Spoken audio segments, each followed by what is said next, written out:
Volume 1, Chapter 62. Is your poison pill truly impressive? Why don't I sample it? Hiss. If the atmosphere in the arena earlier was one of profound silence, it has now turned decidedly eerie. What did he just say? Sample it? Does he think his life is too long? Even Teng appeared somewhat bewildered. What he uttered was merely a jest. Who could have anticipated that Han would genuinely agree to it? He suppressed the surging joy within him. Is he truly going to consume it? How so?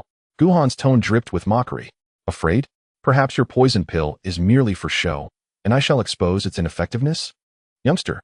Witnessing Han's earnest expression, Wu and Feng's faces shifted dramatically. Do not utter such nonsense. Brother Gu.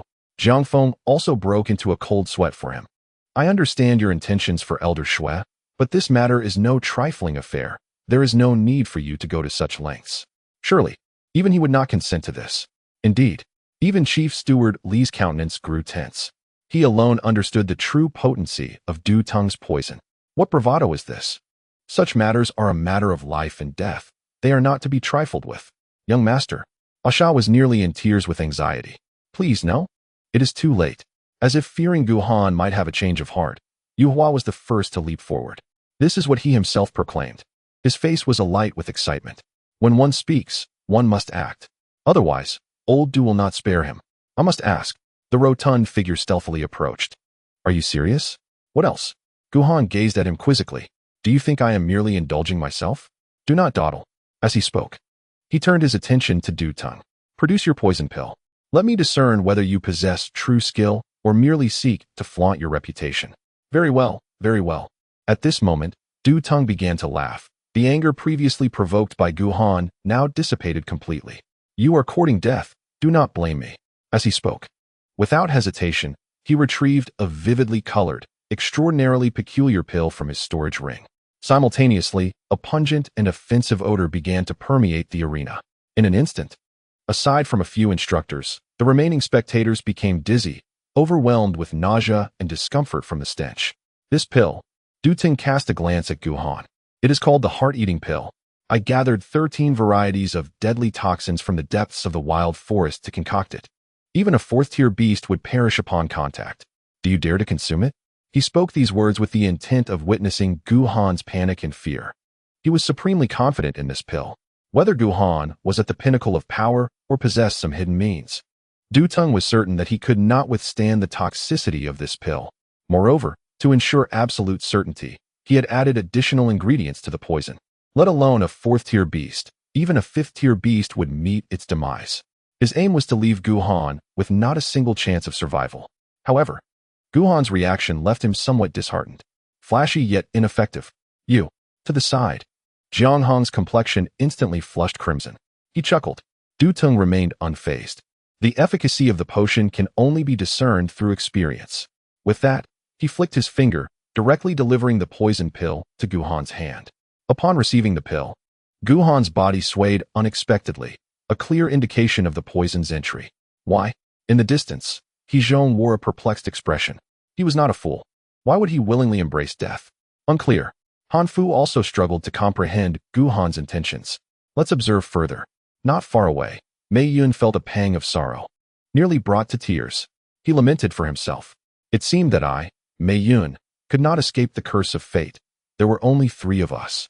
And in such a short time, one was already destined to perish. Excluding a few, the others appeared visibly excited. Such individuals who sought death could be a rare sight in a lifetime. One must pay close attention. The chubby man, examining the poison pill for a moment, suddenly spoke. Do you think if I consume it, I will die? The chubby man pondered. Perhaps you should first relinquish that broken sword to me. That way, even if you perish, I shall hold it, and it will not be disgraced. Han felt an overwhelming urge to strike him. You. I just remembered. Aren't you supposed to be indestructible? Why don't you taste it first? Alas. The chubby man's face turned pale as he jumped back. Warning. Don't entertain any ill thoughts. What? In the distance. Yuhua sneered. Are you afraid of dying now? What a pity, too late. You just proclaimed it. Hurry up and eat. How do you know? Han frowned at him. Am I destined to die? You won't survive. I believe I can. You are dreaming. The chubby man could no longer stand it. Why argue? Why not place a bet? A bet? Yuhua scoffed. I would love to wager, but who would gamble with a sure win? Want to bet? Han gazed at him intently. Shall I wager with you? You? Yuhua laughed derisively. What right do you have to challenge me? What do you possess to stake? This. Guhan removed his storage ring. 5 million crystals. I wager with you. Do you dare? How could I not? Yuhua grinned menacingly. I'll stake 500,000. Oh. The chubby man grimaced, sarcastically remarking. 500,000? Betting against someone's 5 million? TSK, TSK, TSK. How thick-skinned does one have to be to utter such shameless words? In the arena, he found Yuhua particularly irksome and seized every opportunity to berate him. Yuhua fumed, yet could find no words to counter. 500,000 crystals were indeed insufficient, but it constituted all his wealth. You all. Guhan suddenly surveyed the crowd. Do you not also believe I will lose? The onlookers fell silent, though their eyes betrayed them. We recognize your strength. Yet whether consuming the poison pill leads to death bears no relation to that. Very well. Guhan nodded. Present among them, every single one. Come forth and wager with me. 5 million yuan crystals will be yours if I perish. Hiss. A surge of excitement coursed through the crowd. 5 million. Even if the amount were divided among those present, each person would still receive several tens of thousands. Such a substantial sum of yuan crystals far surpasses the value of true yuan pills, and that toxic pill. This is an extraordinary bargain. I wager 1,000 yuan crystals. You are bound to die? I bet 2,000 yuan crystals on your demise. I offer 7,000. 9,000. In an instant, voices erupted, each eager not to miss this once-in-a-lifetime opportunity. Hold your horses. The rotund man, reveling in the spectacle, took on the role of mediator. One at a time. I'll keep track for you all. In his heart, he was calculating as well. If Guhan were to die, it would imply he had misjudged. His destined adversary was not Guhan. However, if Guhan survived, he would be utterly certain that Guhan was indeed his nemesis. Suddenly, a chilling voice cut through the air. It was Teng. Hearing the mention of 5 million yuan crystals made his heart bleed. A portion of that sum belonged to him as well. I wager 200,000 yuan crystals. Your death is inevitable. Today, he not only wished for Guhan's demise, but also aimed to reclaim at least his share of the losses incurred by the treasure pavilion. Very well. Jiang Hong chimed in. Since my master uncle is so eager, I shall join him and wager 100,000 yuan crystals for the fun of it. From the Liu family, Liu Tong's venomous voice echoed, I bet 90,000. You will surely die? He spoke those words through gritted teeth. If anyone harbored the deepest resentment towards Guhan, apart from Yuhua, it would be him. Junior sister. He turned to the side, addressing Lu Ying. How much will you wager? If your yuan crystals are insufficient, I can. No need. Lu Ying shook her head. I will not wager. Since the beginning in Tianwu City, she had witnessed Guhan defy the odds with each miraculous escape. Every time he seemed destined for demise, he would unexpectedly turn the tables, leaving everyone astounded as the ultimate victor. Would he truly perish this time? At that moment, her confidence waned. Volume 1. Chapter 63. I wager 5 million yuan crystals on my own survival. I too shall wager. After a moment of silence, Jiang Hong suddenly spoke. I bet that brother Gu will live. Seventh brother. Jiang Hong cast a casual glance at him. A few thousand yuan crystals are hardly worth embarrassing yourself. Indeed, Jiang brother. The rotund man remarked with curiosity. I recall you being quite financially challenged. My estate. This time, Jiang Hong held his ground, meeting Jiang Hong's gaze directly. I wager it. Worth 700,000 yuan crystals.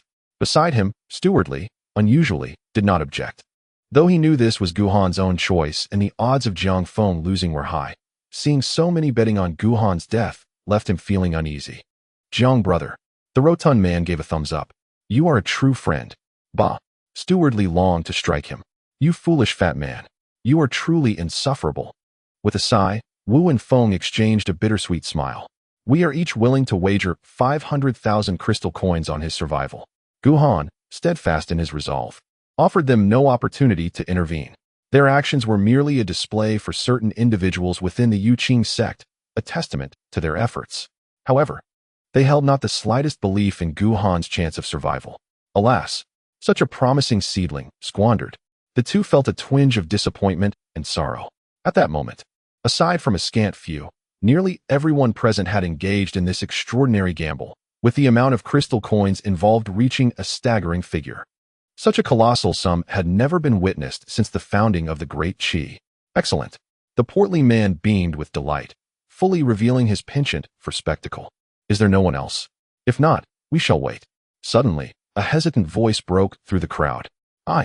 I will wager 300,000 crystal coins. Master Mei? The rotund man raised an eyebrow, instantly identifying the source of the voice. That is rather unprincipled of you. He lamented dramatically. You are our instructor. Yet you would forsake your integrity for such a trifling sum of crystal coins. I, Mei Yun, am betting on his survival. Huh. The portly man was taken aback. Are you out of your mind? You fool. Steward Li could no longer contain his irritation. Which side are you on? Speak nonsense again, and I shall have you dealt with. Amidst the laughter and scornful gazes of the crowd, Mei Yun remained unfazed. In truth, he had grown accustomed to it.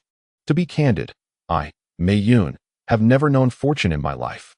I am fully aware of my reputation, and I bear no ill will towards those who avoid me. Yet, I refuse to relinquish hope. Initially, he cast a glance at Guhan and the others. When the martial academy opened, had no one chosen me, I would have no face left to remain. However, that day, the three of you unexpectedly selected me. Though it was not sincere, it still brought me joy. He exhaled deeply, as if releasing a burden from his heart. You have given me hope. Thus, I am wagering all my possessions. It is not for the sake of these crystal coins.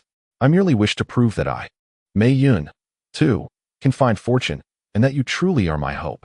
Guhan remained silent, suddenly feeling that he had been somewhat harsh towards Mei Yun. I shall wager as well. Another voice suddenly rang out. 800,000 crystal coins. Hanfu, you? The portly man shot him a glance. Betting on his death? No, I am betting on his survival. Are you out of your mind? Why do you have such faith in him? Intuition. Hanfu coldly shot a look at the portly man. The crowd was bewildered, while Mei Yun's allegiance was understandable given his role as Guhan's instructor. Hanfu's connection to Guhan was tenuous at best. They had never even exchanged a word. Why would he wager on his survival? Master Han, Zhong interjected anxiously. You cannot simply watch. Hanfu's expression remained impassive. My intuition has always been remarkably accurate. Enough. Teng interjected impatiently. We have wagered. The commotion has gone on long enough. Now he fixed his gaze intently on Guhan. Immediately, consumed the poison pill. Very well. Guhan replied with a cold smile. Let me see what this so-called poison, capable of slaying a fourth-tier beast, truly possesses. As he spoke, he raised the pill to his lips. Young master. Asha suddenly dashed over, embracing him tightly. No, don't eat it. His voice was choked with emotion, unable to articulate a complete sentence. Asha. Guhan laughed suddenly. Do you remember that dream of yours?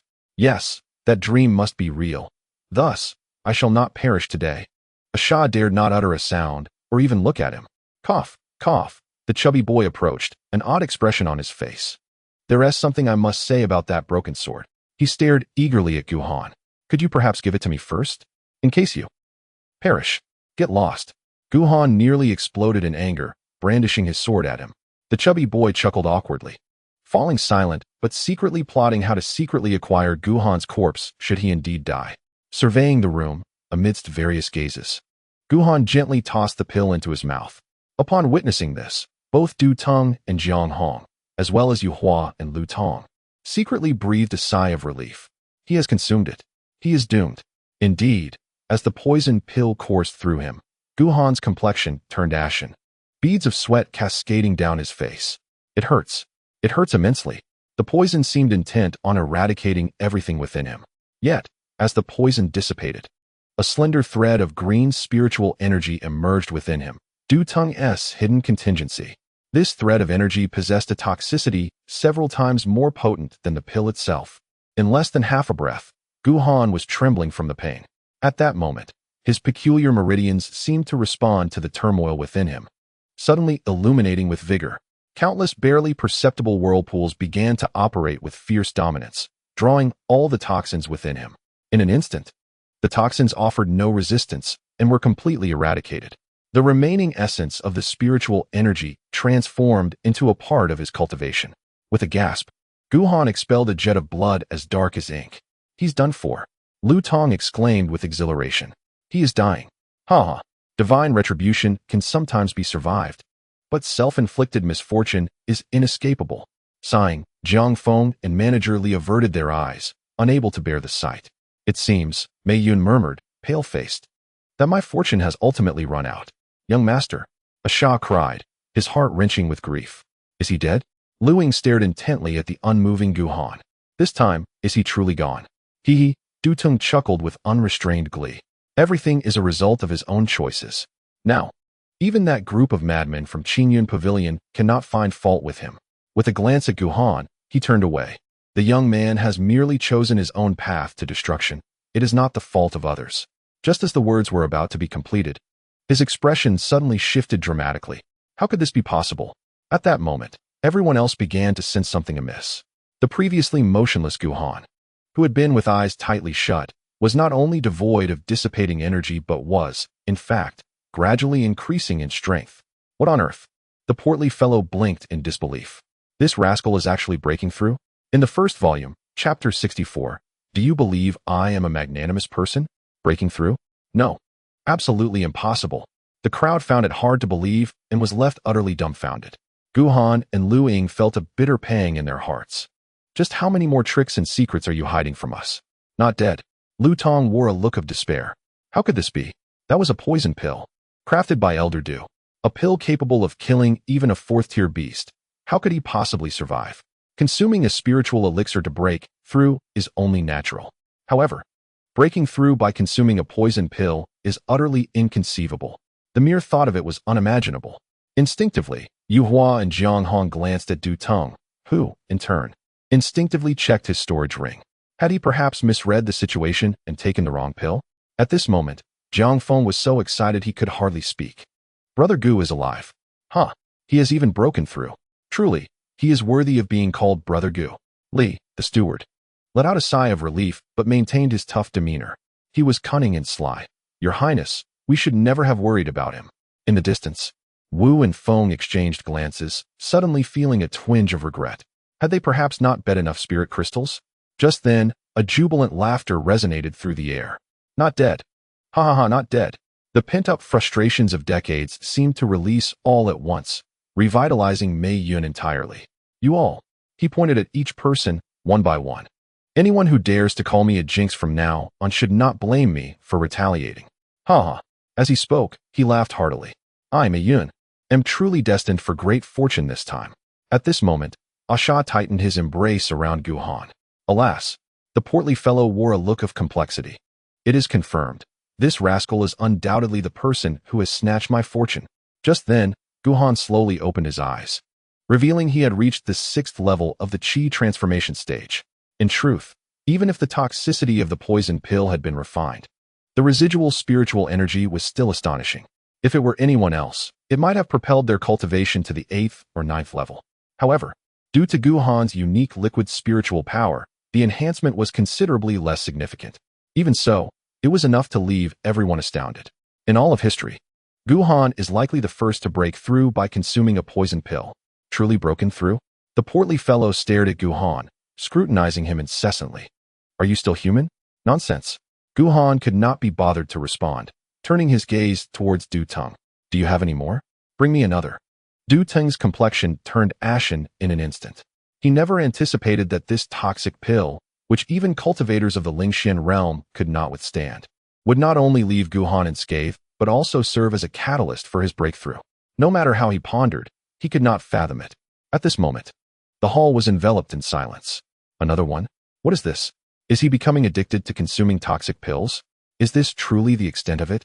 Noticing Du Teng's silence, Gu Han shook his head, a mocking expression on his face. If I cannot be poisoned, how can you claim to be able to poison a beast? What a grand joke. It seems your toxic pill is utterly ineffective. The rotund figure seized the opportunity to vex Yu Hua, exclaiming, who is it that just proclaimed mastery in pill crafting, unmatched in toxic arts? Yet, you can't even poison someone at the Tongqiao realm? Enough. Gu Han furrowed his brow, feeling that this was going too far. This toxic pill has some merit. After all, it did assist me in my breakthrough, did it not? Indeed, indeed. The rotund man slapped his forehead. A toxic pill that facilitates breakthroughs, splendid, truly deserving of its reputation. Meanwhile, Du Teng's murderous intent surged within him. After today, this incident would likely spread rapidly throughout Deqi, the 10 nations, and even within the Yuqing sect. When that time came, others would not care how Gu Han managed to neutralize the poison. They would only remember that the esteemed vice dean of the Pill Institute who had meticulously studied toxic arts for decades, a master of alchemy, ultimately concocted a toxic pill that could not even poison a mere cultivator of the Tongxiao realm. Teng would be reduced to a laughingstock. Of course, this incident could also serve to bolster his reputation, perhaps even more effectively than his tenure at the Gathering Treasure Pavilion, though not in the manner he desired. At this moment, he felt an overwhelming urge to indiscriminately eliminate everyone present to prevent any leaks, though he could only entertain such thoughts. Even if he were to act, with Wu and Feng working in unison, he would undoubtedly come to regret it. At this time, Wu and Feng were naturally elated. Just when they thought they would face utter defeat today, Gu Han unexpectedly presented them with a tremendous surprise. After this incident, the Crown Prince's ambitions to control the Martial Institute would be nothing more than a pipe dream. However, there was a slight twinge of regret. The amount of elemental crystals wagered was indeed a bit lacking, such a minor flaw. Given the significant loss of face, Teng felt he could not remain here any longer. I've taken note. Gu Han suddenly interjected. Have you forgotten something? The elemental crystals. The rotund man kindly reminded him. You, being someone of a certain stature, wouldn't he dream of reneging on your debt, would you? I distinctly remember you wagered 200 elemental crystals, correct? Very well, Teng replied, his anger transforming into a grim smile. The elemental crystals shall be yours. As he spoke, he tossed a storage ring toward the rotund man. And what of the true essence pill? Gu Han hesitated for a moment. Jiang Hong wore a peculiar expression. Why does Brother Gu still recall this matter? With a chilling smile, Teng replied, if you desire it, feel free to seek me out. And with that, he concluded his remarks. He cast a deep glance at Gu Han before departing. Shu, Du Lao, Jiang Hong, and Yu Hua were about to pursue him. What do you think you're doing? The hefty man was displeased. Are you two trying to renege on your debts? Not a chance. He pointed at Yu Hua. You wagered 500,000. And you? He directed his finger at the Crown Prince. You placed a bet of 1 million. You staked 600,000, and you staked 200,000. How absurd. A dignified teacher reduced to a pauper. By the way, it seems that you, young Master Lu, have wagered 900,000? He enumerated each one meticulously, with names and amounts accurate to the last detail. At that moment, those whose names he had called turned pale as death. TSK, the hefty man exclaimed, his expression one of triumph. It seems many will be left destitute today. He was not mistaken. Earlier, no one had anticipated that Gu Han would survive after consuming the poison pill. With the hope of reaping a great fortune, they had recklessly wagered their entire fortunes, eager to make a considerable profit. The process had gone smoothly. Teng's poison pill was indeed remarkable, yet the outcome left them utterly dismayed. Red-haired one. The hefty man chuckled slyly. Why not be the first to come forward? Humph. Jiang Hong's face darkened as he tossed aside his storage ring and departed. As for the banquet, it had been thoroughly ruined. Next, the hefty man's gaze shifted to Yu Hua. It's your turn. Yu Hua's expression was equally grim. He was indeed tempted to renege on his debts. However, upon seeing the distant, somber gazes of Wu and Feng, he reluctantly retrieved his essence crystals, despite his heart bleeding. Following him were Chen Feng, Jiang Yi, and Lu Tong. Ultimately, it was the turn of a group of Martial Academy students. Hurry up, the hefty man urged incessantly. What happened to your previous eagerness? Although he held no regard for the essence crystals, he relished the sensation of collecting debts. It was exhilarating. You 8,000. You 12,000. Oh, you're quite wealthy, 5,000. He pressed each one without a hint of annoyance. Finally, someone could no longer endure it. You. A student protested with a face full of resentment. You've taken all our essence crystals. Are you really leaving us with no way to survive? In just a few days, the Martial Academy's trial would commence. After presenting their wagers, the little essence crystals they had left could only purchase a few ordinary healing pills, and the perilous wilderness loomed ahead, without a few life-saving pills to protect them. Their fate was easy to imagine. Indeed, this is too excessive. At least leave us half, so we can successfully navigate the trial. They were all students of the Martial Academy. Was it truly necessary to drive them to desperation? As he spoke, many joined in agreement, their voices rising in protest. Where were you earlier? The hefty man scoffed. A bunch of shameless individuals. Exactly. Stewardly rarely defended the hefty man, stating, we have the least regard for your kind. Not far away, Wu and Feng exchanged glances, their expressions wavering with hesitation. Although they held a certain disdain for the recent conduct of this group, The fact remains that they are students of the Martial Arts Academy. If all their essence crystals were indeed confiscated, it would undoubtedly mark the most devastating loss for the Qi Martial Arts Academy during this trial. Young man, Wu, the elder, glanced at Gu Han, hesitating. Shall we wait until after the trial to discuss this? Indeed, Feng, another elder, offered his counsel. Perhaps we could let them owe us for now, and when they repay you, we can include interest. In an instant, all eyes turned to Gu Han.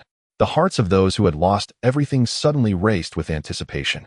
Gu Han's decision would determine their fates. In chapter 65 of the first volume, the moment of revelation arrived as Gu Han declared, "I shall no longer pretend. I am indeed invulnerable to all poisons." Feeling the weight of so many gazes upon him, Gu Han suddenly smiled. "Vice principals, do you consider me a magnanimous person?" A jolt ran through the hearts of the two. The stout man and Manager Li exchanged glances. Magnanimous? Pah, please do not tarnish the term. Earlier, Gu Han's gaze had swept over the crowd. "You all are betting on my demise. Surely, you wish for my downfall. I can comprehend your motives, to earn some essence crystals. How unseemly." However, his eyes narrowed. "If you so desire my death, why should I concern myself with your lives?" With a clang, he drew his long sword and plunged it into the jade floor with conviction. "Today, not a single essence crystal shall be spared. Dare to withhold any, and you shall see." His tone was laced with fierce determination. Sighing, Wu and Feng exchanged glances and silently shook their heads, choosing not to speak further. After all, they had found the behavior of these individuals exceedingly distasteful. Moreover, Gu Han standing in their eyes had risen significantly, towering above all these individuals combined. Gu Han regarded the crowd with an impassive expression. With that sword in place, even if they harbored resentment, they had no choice but to dutifully surrender their essence crystals. What a thrill! The stout man beamed with satisfaction, relishing the thrill of collecting debts, casually tossing several storage rings into Gu Han's hands. "Next time such an affair arises, do remember to call upon me." The crowd nearly choked on their disbelief. Next time? There shall never be a next time.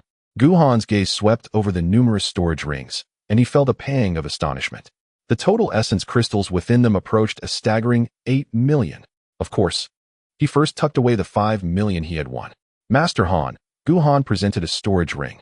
"This is yours, 1 million essence crystals." "Splendid." Han Fu accepted it without hesitation, while Zhong nearly drooled in envy. "Brother Jiang," Gu Han handed another storage ring to Jiang Feng. "This is yours as well, 1 million. Jiang Feng felt a twinge of embarrassment. After all, he had wagered his own estate merely to support Gu Han, never intending to profit.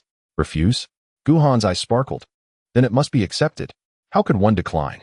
Meanwhile, Manager Li, swift as lightning, snatched the storage ring away. "Your Highness, this is what we rightfully deserve. We cannot let certain individuals take advantage." Gu Han touched his nose and glanced at Mei Yun. "Mei Instructor, this is for you." Gu Han handed him 500,000. Oh. Mei Yun's smile was crooked with delight. Winning such a substantial amount of yuanshire was secondary. What thrilled him most was that Gu Han had survived this time. He felt that his fortune was finally on the horizon. "Mei Instructor." The plump one wore a wary expression. "Let us be clear, while we profit, we must maintain a certain distance." "Ah, foolish one." Gu Han hesitated for a moment. "Do you truly believe he is not human?"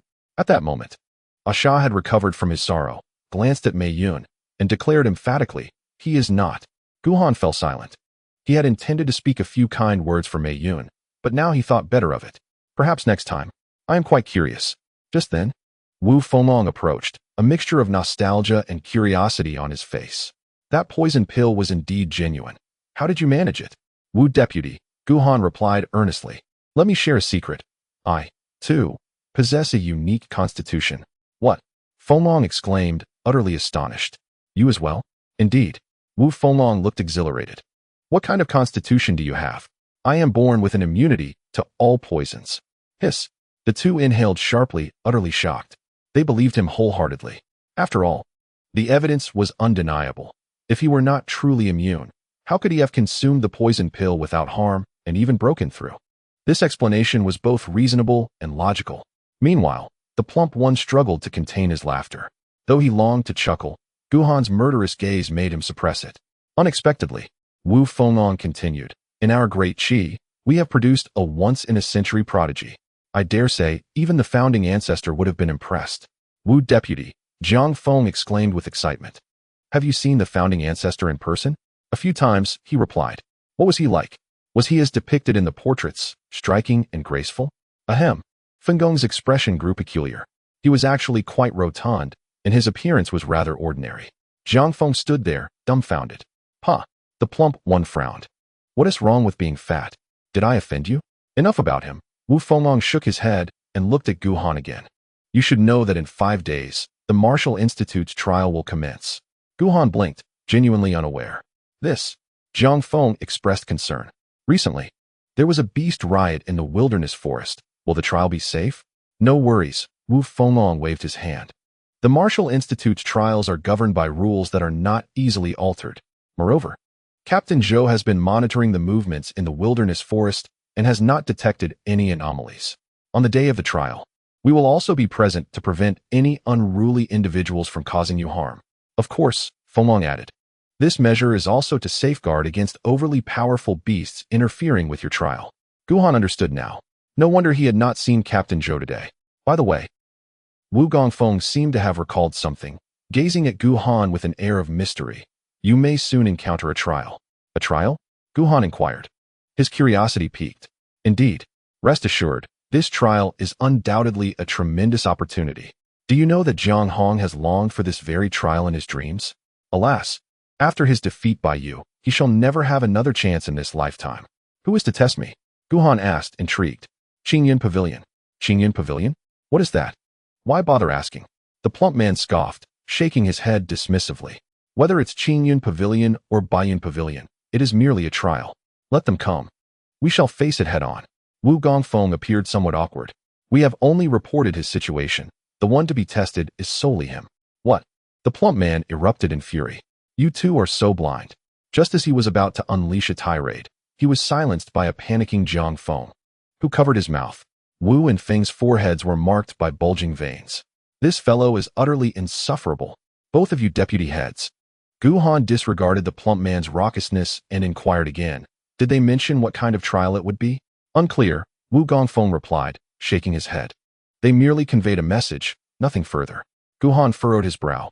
Though he understood this trial might be a monumental opportunity, he did not relish the feeling of being completely uninformed and at the mercy of others. Do not dwell on it, Feng Gongfeng chuckled. Qingyun Pavilion is shrouded in mystery. Even we know very little, only that it is an organization within the sect that specializes in gathering prodigies.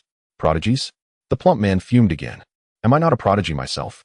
Before he could finish, Jiang Hong once more covered his mouth. Enough. Seeing the plump man about to stir up trouble again, the two were left exasperated and lost their desire to speak further. There are only a few days until the Martial Arts Academy's trial. You should return and prepare well. Very well. With matters settled, Gu Han had no intention of lingering, forcibly dragging the still indignant, plump man away. Earlier, as Gu Han and his companions walked further away, Feng Gongfeng sighed. It seems we underestimated him. Who would have thought that, beyond reaching the peak, he also possesses an immunity to all toxins? I wonder how he would fare against that prodigy from the Great Chu. Regarding that, Wu Gongfeng shook his head. I am more concerned with whether he can pass this trial. Why is he back again? Outside, Gu Han, who had already walked quite a distance, suddenly returned before the two. In their puzzled gaze, Gu Han maintained a calm demeanor, oblivious to the world around him as he stored away the nearly untouched spiritual food into his storage ring. This is a fine treasure, he explained as they stared at him. It must not be wasted. The corners of the two men's mouths twitched violently. After a long moment, Wu Gongfeng let out a bitter laugh. This lad is truly inscrutable. Quite interesting. Feng Gongfeng chuckled heartily. I find myself growing rather fond of him. Enough, let us return. For it is likely that Commander Zhou has also made his way back. Indeed, that is not right. Wu Gongfeng suddenly appeared to recall something, his expression taking on an odd shade. Have we perhaps forgotten something? Your words have sparked a sudden realization within me. The two exchanged a glance and simultaneously exclaimed, The origin crystals. Earlier, when Gu Han distributed the crystals, they had been overlooked. Cunning. Devious. We must demand them. Very well. You go. Why don't you go? I cannot bring myself to do so. If you cannot, can I? Amid their quarrel, the two gradually distanced themselves. Only the group of despondent souls remained, having lost everything, as if stripped of their very essence. Let us depart. Han Fu did not spare them a glance and was about to leave. Han Jiaoshi, Zhong sighed. They chose to gamble, and thus must accept the consequences. It is their own decision, and others cannot be blamed. Yes, I understand. Han Jiaoshi. From behind, Mei Yun's enthusiastic voice called out. Shall we walk together? At those words, Han Fu's pace suddenly quickened, doubling in speed. Mei Yun felt tears welling up again. It seemed as though fortune had favored her, though it was really no different from before. At this moment, within the inner courtyard, Teng was unusually sullen. His countenance dark enough to seem as if it might drip with water, yet he uttered not a single word. The atmosphere was exceedingly oppressive. Master, Jiang Hong steeled himself to speak. This time, I will ensure he pays the price. You? Teng's expression remained impassive. It is better to let it be. Although he was unaware of Gu Han's exact prowess, he was acutely aware of the terrifying nature of the Qingyun pavilion, and he understood well that none who caught their attention were weak. At this juncture, he held no hope for Jiang Hong. Jiang Hong's face flushed a deep crimson. Du Lao, Yu Hua gritted his teeth. This youth is exceedingly arrogant, showing no regard for you. He must not be let off. Teng cast him a sidelong glance. Remaining silent, the tension in the air grew even more palpable. After a while, he unexpectedly broached another matter, namely, the Martial Academy's trial, venturing into the wild forest. Haha. Du Lao, Yu Hua seemed to grasp something. Are you implying? I said nothing. Teng's gaze turned deep and contemplative as he slowly rose to his feet. How matters should unfold is for you to deliberate. If you require anything, you may seek Tian Hong. As for the rest, I shall not inquire. With that, he stood up and departed directly. Casualties. Jiang Yi's expression darkened ominously. Indeed, during every Martial Academy trial, there are always a few unfortunate souls who meet their demise within the wild forest. A splendid idea. Shen Fang's eyes sparkled with excitement. To act within the wild forest. Unnoticed, all blame could easily be cast upon the beasts. This time, in this grand gamble, the two had staked their entire fortunes, hoping to strike it rich, only to end up losing everything, naturally harboring a deep-seated resentment towards Gu Han. It is a good plan. Yu Hua's brows knitted slightly. During the Martial Academy trial, 3 vice-deans will certainly be present. As for Commander Zhou, he may be manageable, but the other 2 will likely see through it. No matter. Jiang Hong suddenly spoke. At the residence of Commander Zhou, I shall speak on the matter, and when the time comes, I will find some excuse to disperse them. Defeated by Gu Han, and continuously mocked by Teng, his pride and dignity lay in tatters. He had lost interest in the notion of defeating Gu Han directly. All he desired was Gu Han's demise. Excellent. Yu Hua was overjoyed. To be cautious, I shall consult with Master Tian. This time, he must not return alive. Within the inn, seeing the portly fellows saunter into the top-tier room with ease, Murong Chuan could only express his disbelief. You truly treat this place as your own home. Senior, Gu Han, oblivious to his expression, produced a storage ring. Here are 1 million spirit crystals. Murong Chuan perked up. Could it be that this lad, having stayed here for so long, had a pang of conscience and wished to offer some form of compensation? Before long, he realized his mistake. Senior, Gu Han said earnestly, please help me transfer these spirit crystals to Brother Chun, and tell him that regardless of whether it is pills, spiritual herbs, or anything else that can replenish soul power, no matter the cost, I implore you to procure them for me. Initially somewhat disdainful, Murong Chuan sighed inwardly. This lad. He would rather shamelessly occupy the top-tier room without spending a single spirit crystal, yet he is willing to part with such a considerable sum for a young lady. How thoughtful. It's a trivial matter, he nodded. I shall instruct Qian Lu to handle it. Assisting with such a small favor is no burden, and moreover, he could not bring himself to refuse. Thank you, Senior. Gu Han bowed solemnly. Speaking of which, Murong Chuan mused, 1 million spirit crystals. Where did you acquire such a fortune? Won them. Gu Han replied proudly, not concealing the truth, recounting the events of the banquet to Murong Chuan. Poison pill? Murong Chuan's eyes widened. Teng held significant notoriety within the Yuqing sect, not for his cultivation, but for his formidable and insidious poison techniques. You consumed his poison pill and did not perish, yet even broke through a realm? Senior, Gu Han began fabricating again. I believe I must possess the legendary body immune to all poisons. Murong Chuan's lips twitched. As a member of the Murong family, he naturally had more insight than Wu and Feng. Immune to all poisons? Did you coin that term yourself? He regarded Gu Han with suspicion. Du Teng was known for his treachery and vengeance. Those who offended him seldom met with a favorable outcome. Given the magnitude of the humiliation, even with those two present, he should not have let you go so easily. I think, Gu Han pondered, it must be related to the Qingyun Pavilion. Qingyun Pavilion. Murong Chuan's heart trembled. They have sought you out? They mentioned they would present me with a test. No wonder. Murong Chuan reflected. No wonder even Du Ting dared not lay a finger on you. Being favored by them is akin to possessing a natural talisman for protection. Senior, Gu Han asked curiously, do you know much about the Qingyun Pavilion? Not to the extent of knowing them well. Murong Chuan shook his head. I am not a member of the Yuqing sect. These matters are merely relayed to me by the young lady. The Qingyun Pavilion holds a particularly unique status within the Yuqing sect. Although it comprises only a handful of individuals, each one far surpasses the likes of Jiang Hong. As for the true nature of the Qingyun Pavilion, it seems that only a few, including the ancestors, are privy to its mysteries. So enigmatic? Gu Han scoffed. No wonder they wish to test me without so much as a greeting. Count your blessings. Murong Chuan cast a sidelong glance at him. After all these years in Qi, you are the first they have actively sought to test. Others would beg for such an opportunity, yet here you are, expressing disdain. Senior, Gu Han stroked his chin thoughtfully. I can't shake the feeling that the Qingyun Pavilion and I are somewhat at odds. Murong Chuan turned on his heel to leave. Engaging in conversation with such a person is utterly tedious. Just as he was about to ascend the stairs, a thought crossed his mind, causing him to momentarily halt. Oh, there is something else regarding the Qingyun Pavilion. What is it? It seems there is a madman within the Qingyun Pavilion. A madman? Gu Han was taken aback. Who?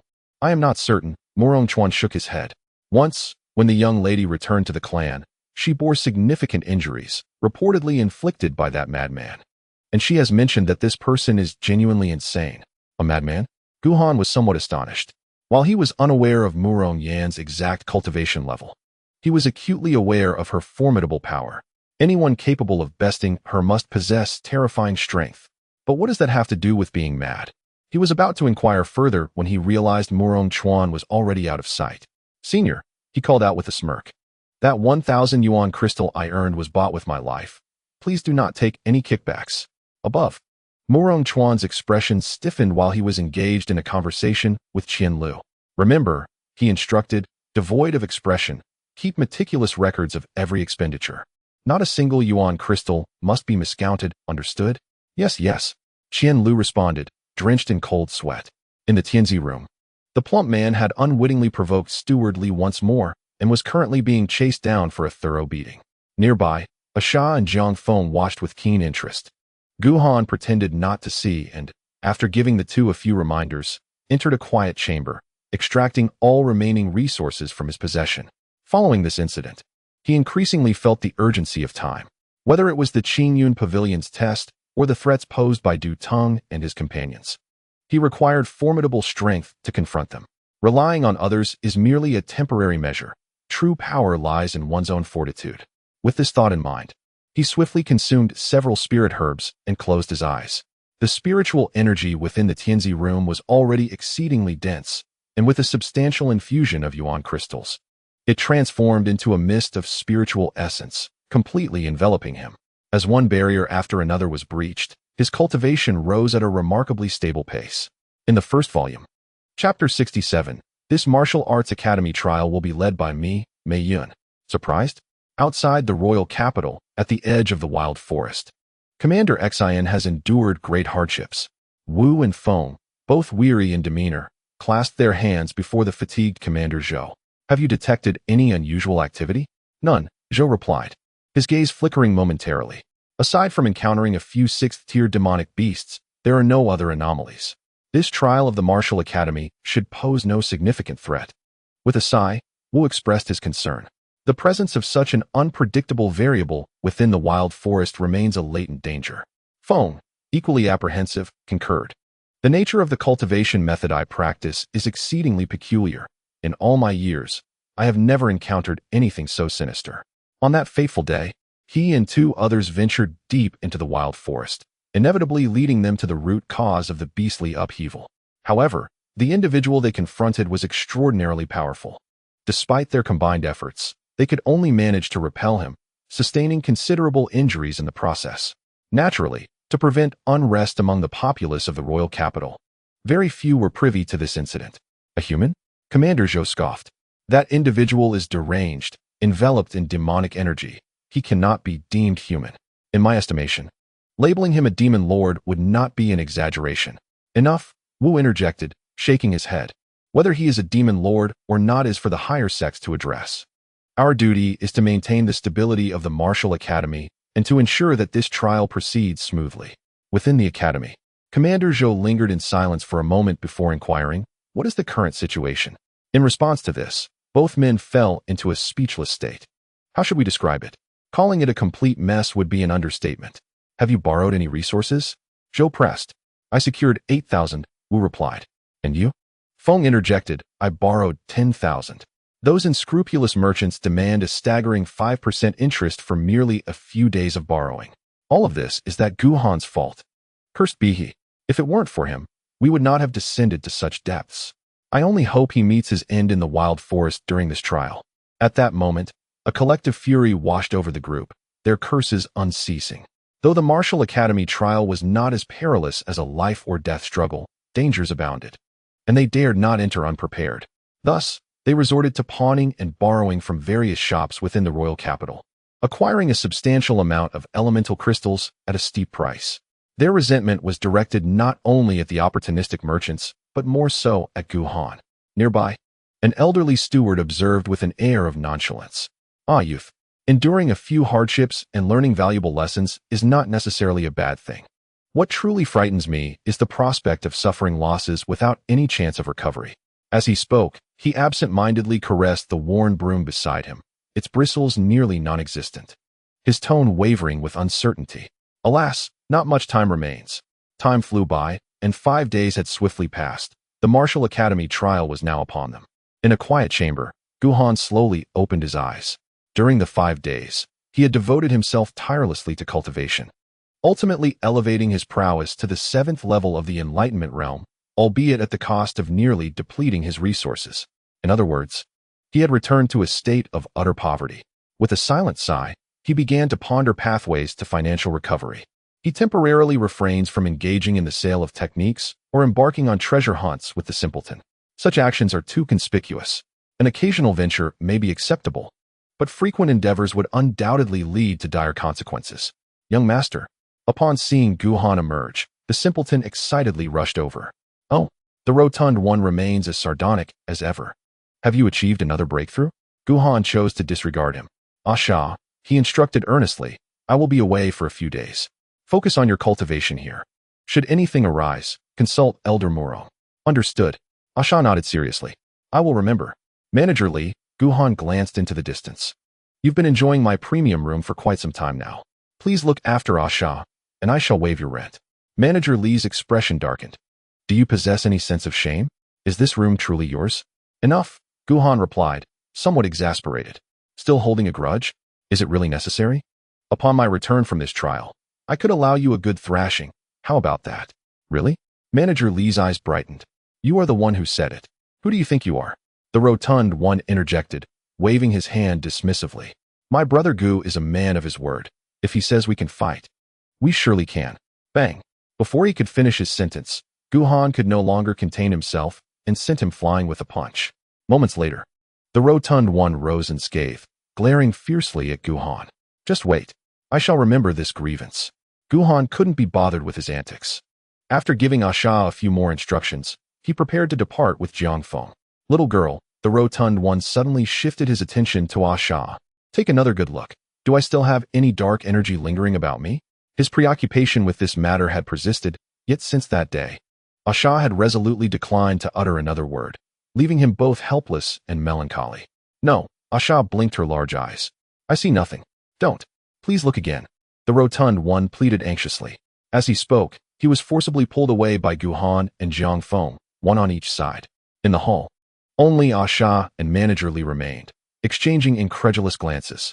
Manager Li, Asha blinked and spoke first. Are you hungry? I am not. Manager Li replied, his lips twitching. Oh, Asha dismissed him and busied herself with a piece of beast meat from her storage ring, savoring it with delight. Instantly, The air was filled with a delectable aroma.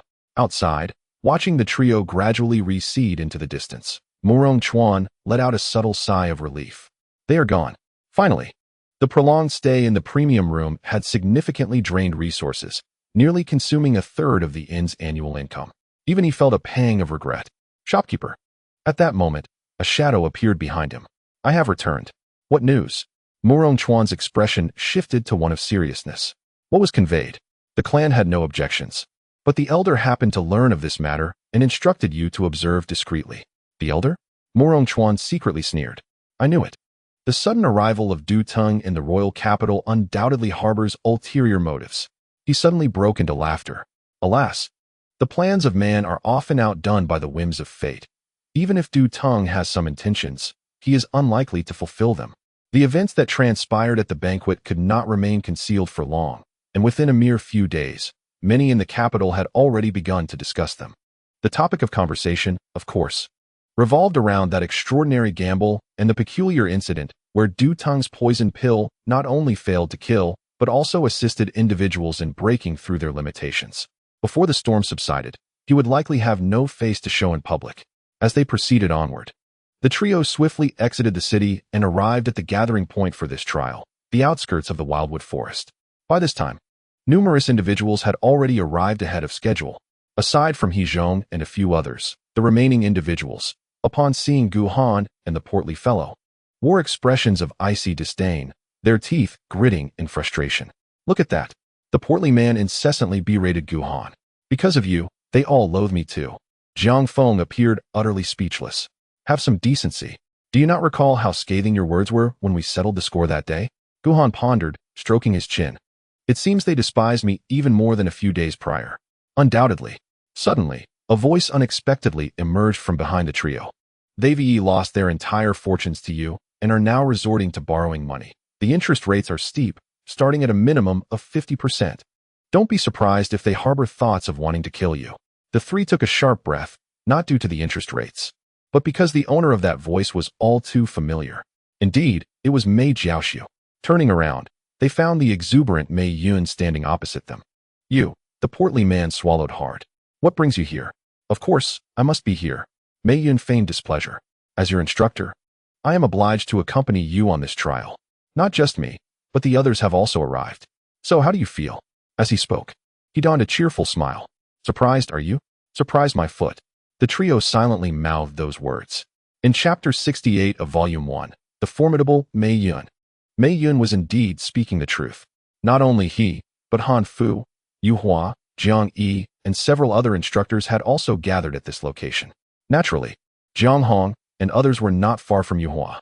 Strangely, despite Gu Han's deep-seated animosity towards them, the others displayed an unusual demeanor, treating Gu Han as a stranger, refusing even to cast a glance in his direction. Why do I feel? Gu Han furrowed his brow. Something feels off? Nonsense. The portly man scoffed. Do you want it to be like last time, with him pursuing you to the ends of the earth before you're satisfied? Are you out of your mind? Just then, as if sensing their gazes, Yu Hua turned to look at the two, an unexpected glimmer of amusement in his eyes. The portly man's expression grew serious. Something is indeed amiss. What is he smiling about? He may be preparing to take action. The two exchanged glances, quickly reaching a conclusion. Stop overthinking. Mei Yun waved his hand dismissively. What do you think of the Martial Academy's trials? Everything adheres to its own set of rules. He is merely an instructor, lacking the audacity to act beyond his station. Moreover, during the trials, the three vice-deans remain vigilant at all times. Should he dare to take action, it would surely lead to his demise. Gu Han, however, paid no heed to his words. The plump fellow gazed thoughtfully. Do you believe that Yu Hua deserves to die? Absolutely. The hefty man nodded emphatically. He deserves it indeed. Just wait until I cough, and I shall see to his end. Don't wait. Gu Han seemed to have devised a plan, his eyes gleaming with intensity. What do you think about today? Are you out of your mind? The plump man was taken aback. You must be crazy. Beside them, Mei Yun broke out in a cold sweat. Listen, is this even a reasonable conversation? You, a mere practitioner at the Qi Passage realm, even with exceptional abilities, would be courting death by attempting to kill a formidable opponent at the 7th level of the Spirit Profound realm. Brother Gu, Jiang Hong added, think carefully. What say you? Guhan merely fixated on the plump man. Do you dare? Heh, if you wish to go, then go. The hefty man retorted. I am aware of your formidable background. And you possess hidden skills. I have my own as well. If we join forces, eliminating him should pose no challenge. The plump man felt slightly tempted. There is some truth to that. Keeping him around is bound to bring calamity. Guhan continued to lure him. Besides, he nearly killed you last time. Don't you wish to avenge that? How dare you say that? The plump man fumed. If it weren't for your treachery, he would not have pursued me so relentlessly. Speak plainly. Guhan's patience was wearing thin. Are we doing this or not? Fine. The plump man gritted his teeth. But let me make this clear. You cannot betray me this time. If you do, I will aid you Hua in eliminating you. Guhan looked exasperated. Rest assured. He patted the plump man's shoulder. Though our acquaintance is brief, we have faced life and death together as brothers. How could I possibly betray you? Enough. The plump man pointed at Jiang Hong. Look at him. Don't mention the word brother to me. It makes me nauseous. Jiang Hong interjected, you too. Mei Yun was left speechless. You haven't heard a single word I've said. This is the Martial Academy's trial. He earnestly implored. You should be focusing on how to secure the first place, rather than engaging in these perilous and meaningless antics. First place? Guhan scoffed. Is it truly valuable? Mei Yun was momentarily taken aback, then smiled wryly. Indeed, with over 1,000 spirit crystals in your possession, you naturally disregard such rewards. Yet even so, one should not risk their life. Wait. Guhan's eyes lit up. There are rewards? Such rewards have always existed. How much? 22,000 spirit crystals, along with a mid-grade profound technique. First place. Guhan's expression turned serious. I shall claim the first position. No one shall contest it. At that moment, 20,000 spirit crystals were a considerable fortune to him, not to mention the mid-grade profound technique. Silence. Suddenly, a voice of authority resonated from the air. As the crowd looked up, they beheld Wu Gongfang and his two companions suspended in midair, their bodies hovering effortlessly. Jiang Hong felt a twinge of envy. Is this what is referred to as the legendary Skyward Realm? He chuckled softly. The rotund fellow scoffed. A mere Skyward Realm. What is there to flaunt? His words, of course, reached the ears of the three. Wu and Feng felt a shiver run through their bodies, almost unable to restrain themselves from descending to deliver a sound thrashing. Only Commander Zhou remained impassive, his thoughts shrouded in mystery. Once the trial had settled, Wu Gongfang reiterated the rules to the assembly. The Martial Academy's trial was straightforward yet brutal. A vast expanse within the wild forest would be designated, where low-tier beasts, ranging from 2nd to 4th rank, would be herded. The students would enter and engage in combat with these creatures for 10 days, with the victor determined by the highest quantity and quality of beast cores acquired. Naturally, the beasts had already been marked to prevent any deceitful tactics. The appointed hour had arrived. Upon concluding the explanation, Wu Gongfang gestured grandly. Let the trial commence. At his words, the students and instructors surged towards the depths of the wild forest. With the trial underway, Wu and Feng instinctively exchanged glances with Guhan. Should they reclaim their 100,000 crystals? Yet, they ultimately could not bring themselves to lower their pride. Ahem. Wu Gongfang cleared his throat, asserting that everything would proceed according to established protocol. Commander Zhou? He found it peculiar that Zhou had been unusually taciturn that day. Let us depart. Though you have already scouted the area, we must not let our guard down. Commander Zhou nodded but cast a subtle glance at Guhan before setting off. You too. Down below, Mei Yun observed the duo with exasperation. You must not act recklessly. I was merely jesting, Guhan replied with a serious expression. I shall not make a move. The rotund fellow assured repeatedly. Mei Yun opened his mouth to speak, but ultimately refrained. He understood that these two were incorrigible and would not heed his counsel. Let us go, he sighed. I shall guide you to the trial site. The three remained still. Mei Yun suddenly realized. Do not worry. Since the last incident, I feel that misfortune has departed and fortune has arrived. I trust you about as far as I can throw you. The trio remained unmoved. Mei Yun, the rotund fellow pondered. Why don't you just tell us the route? We can manage on our own without troubling you. It's no trouble at all, Mei Yun insisted. I don't mind the inconvenience. I do. Mei Yun felt tears welling up. Alas. After a moment, he sighed softly, a rueful smile gracing his lips. I knew this would be the outcome. It seems my reputation remains as foul as ever. If you wish to go on your own, then so be it. With that, he meticulously outlined the route for the trio.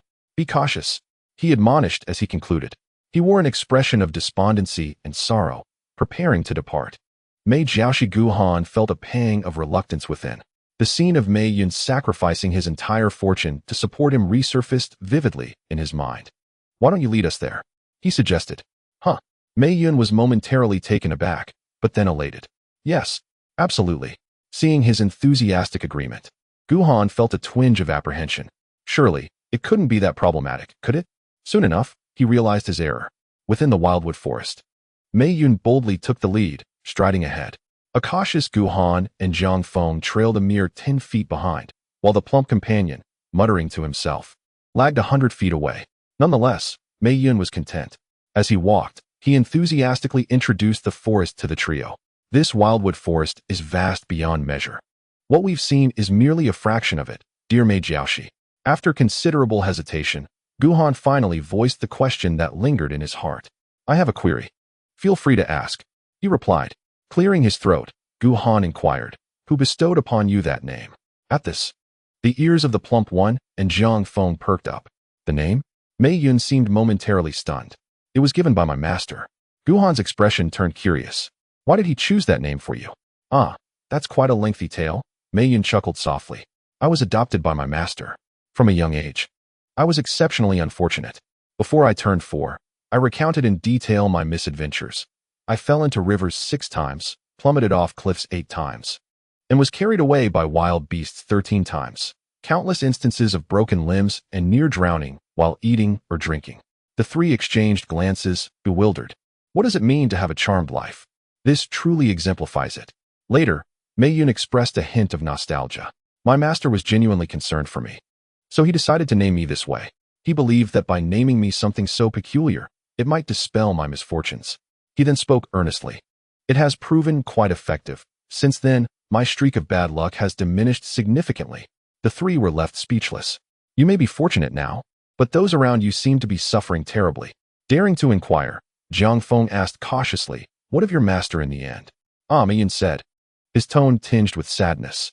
"He was merely an ordinary mortal, an old Taoist, who maintained a dilapidated temple. After raising me until my teenage years, he passed away." Noticing the peculiar glances from his companions, he quickly added, "He passed peacefully at the age of 92. The 3 gasped in astonishment, taken aback by the revelation. "He passed peacefully? Goodness! Remarkable indeed. Had he still been alive, we would surely have sought him out to witness the countenance of such an extraordinary sage. Enough about him." Mei Yun waved his hand dismissively. "Let us hasten our journey." Just then, a distinct sound reached their ears. What was that? Jiang Feng's face blanched. "Is that the plump one?" Guhan speculated uncertainly as he glanced back. Upon doing so, he nearly retched. 100 feet away, the corpulent individual found one of his feet ensnared in an ominously dark and foul-smelling substance, reminiscent of sludge, his countenance reflecting utter bewilderment. He instinctively cast a glance at the offending matter. What is this? How can one not recognize it? Mei Yun felt a twinge of dissatisfaction, as it was merely the excrement of a demonic beast.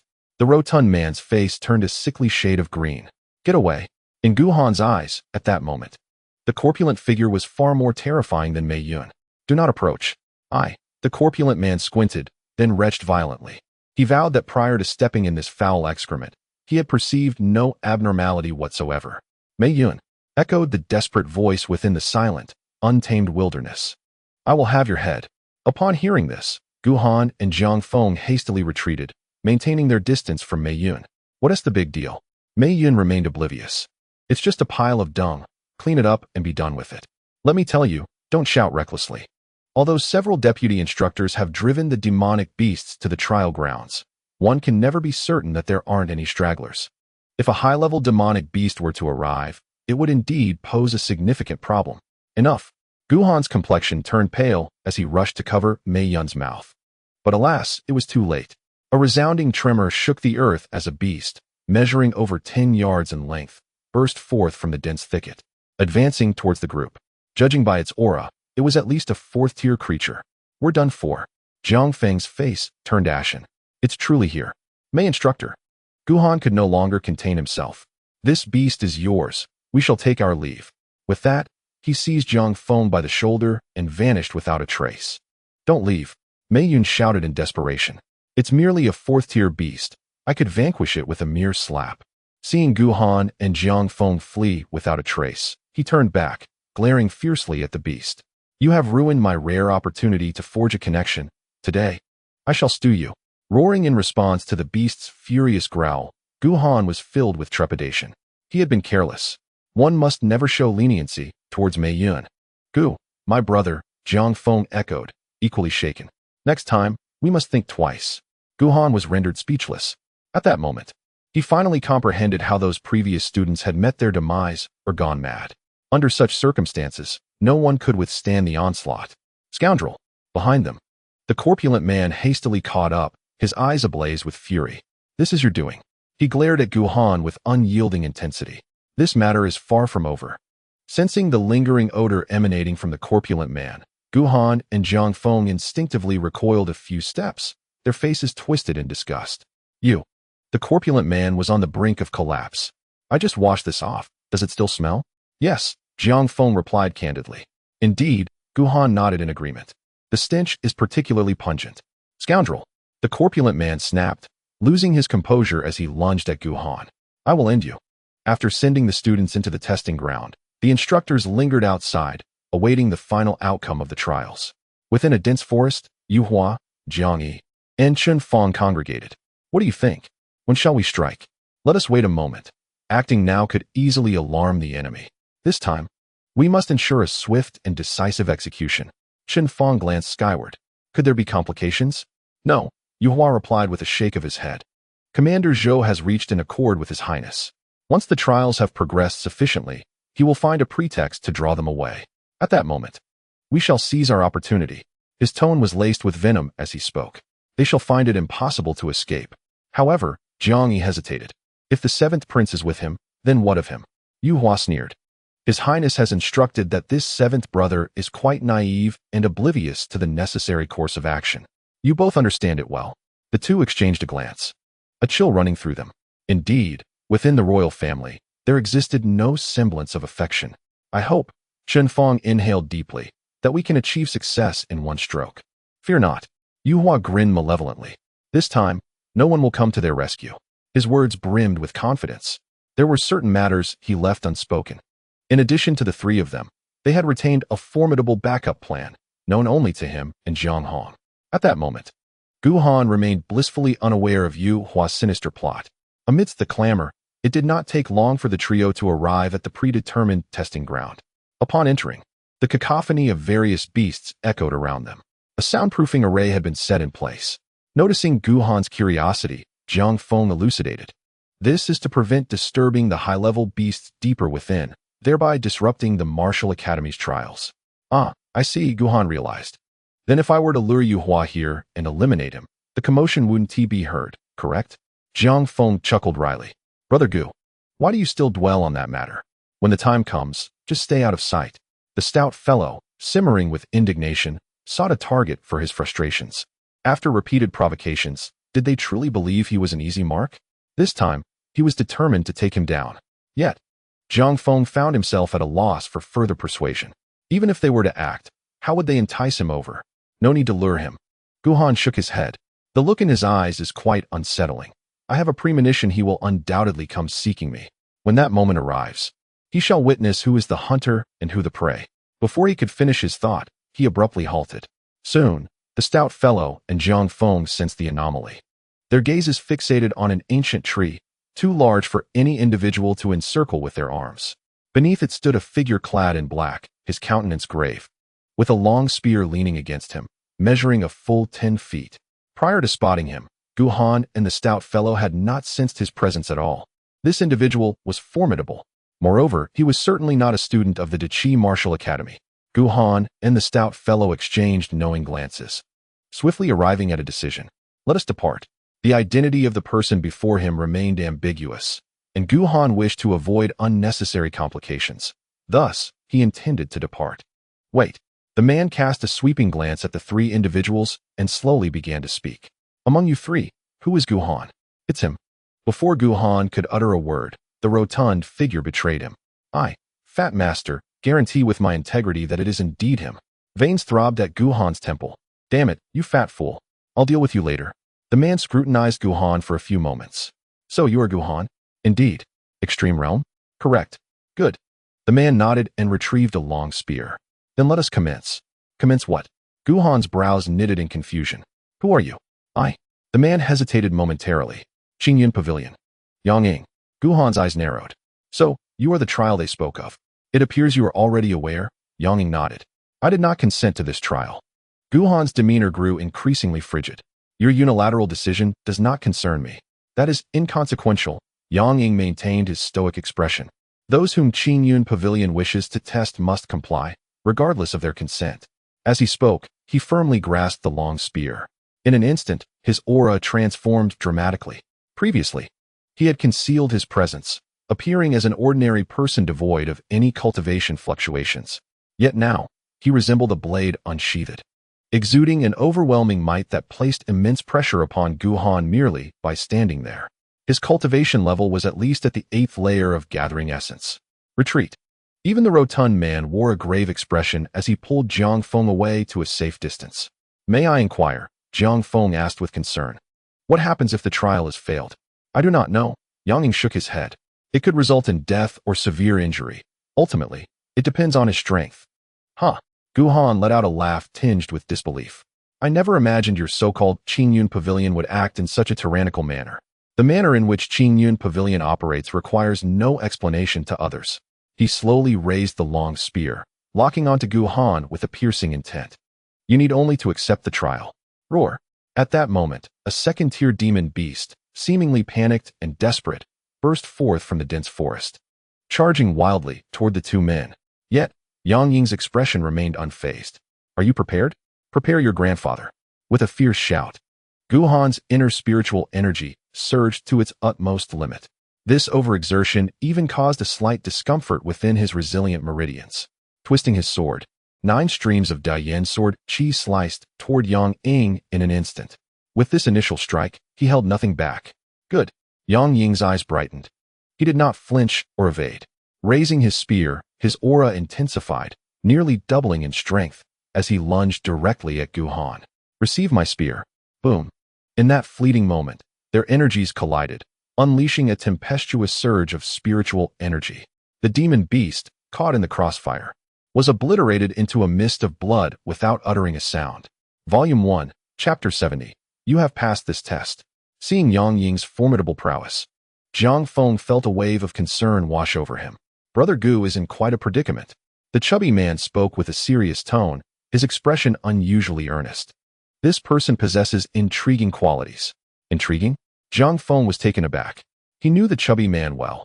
Despite his usual light-hearted demeanor and lack of seriousness, he harbored a deep-seated arrogance, viewing others as beneath him. Even the masters of the Void Realm, like Du Teng, had never earned his respect. Yet now, he used the phrase intriguing, indicating that Yang Ying was indeed extraordinary. Indeed, the chubby man nodded. He may not have attained the ultimate realm nor possess a unique physique, but his combat skills are remarkably refined. How refined? Jiang Hong inquired. The red-haired one, the chubby man mused, considering Jiang Hong as a suitable measure of combat capability. Before him, not even a single strike can be withstood. Jiang Feng's complexion paled. What should we do then? Let us observe for now. The chubby man's gaze remained fixed on the battlefield. If he isn't as formidable as I suspect, we can all join forces and overwhelm him. And if he is too strong? Jiang Hong swallowed hard. Then we run. The chubby man replied with a matter-of-fact expression. This is that scoundrel's trial. Why should I risk my life? On the battlefield, the Dian sword chi surged forth at an astonishing speed, swiftly closing in on Yang Ying, threatening his vital points. A flicker of surprise crossed Yang Ying's eyes as he brandished his spear, unleashing an unmatched force that dispersed 6 of the 9 sword energies, while the remaining 3 veered off course. Just as the sword energies approached, his figure twisted in an uncanny manner, narrowly evading the last 3 strikes. Throughout the encounter, his speed remained unyielding. Boom. The spear tip gleamed coldly, unwavering in its trajectory. Enveloped by an overwhelming momentum, it swiftly reached Gu Han. In that fleeting moment of life and death, clarity enveloped Gu Han's mind. Fear, anger, and joy, all emotions vanished, leaving only his eyes, which shone with an alarming brilliance. Goodness! The chubby man widened his eyes. This scoundrel possesses such skill? What is happening? Instinct for battle. The chubby man expressed a hint of envy. His instinct for combat is extraordinary. Is there a connection between this instinct and strength? Jiang Hong questioned, perplexed. Such naivety. The chubby man shot him a glance. Consider this. If you face an opponent whose cultivation, realm, and strength mirror yours, yet every move they make is executed with peak precision, leaving no room for error, who do you think would meet their demise? That would be Brother Gu. Jiang Hong hesitated to admit. The chubby man sighed. But it seems this scoundrel truly is a genius in combat. At this moment, Yang Ying shared the same sentiment. Whether it was the Dai Yin sword chi or Gu Han's state of complete immersion, both evoked a sense of awe within him. Yet, despite the amazement, he remained focused. He showed no intention of holding back. The long spear danced lightly in his hands, its speed increasing threefold. In the blink of an eye, he was less than 3 feet from Gu Han's heart. At this moment, Gu Han moved. The residual spiritual energy within him surged forth, instantly merging with the long sword. With a twist of his wrist, he struck upward, cleaving toward the cold, glimmering tip of the spear. There lay the apparent weakness in Yang Ying's spiritual energy. With a resounding clang, the sound of metal echoed. Gu Han's body was as if struck by a boulder, hurtling backward, and the residual energies from both sides scattered, leaving several bloody streaks across his face. The impact of that sword caused Yang Ying's spear to veer off course, plunging directly into the ground. Boom! A tremendous sound erupted. A deep pit, spanning 3 yards, appeared before them. Brother Gu, Jiang Hong exclaimed with concern. Are you all right? Coughing, Gu Han trembled. His complexion flushed and waved his hand. I'm fine. No worries. Stop pretending, the hefty man scoffed. If you need to spit blood, just do it. There are no outsiders here. Just as Gu Han was about to retort, he felt his blood surge violently and could not help but spit out a small mouthful of blood. You fat bastard. Where did you come from?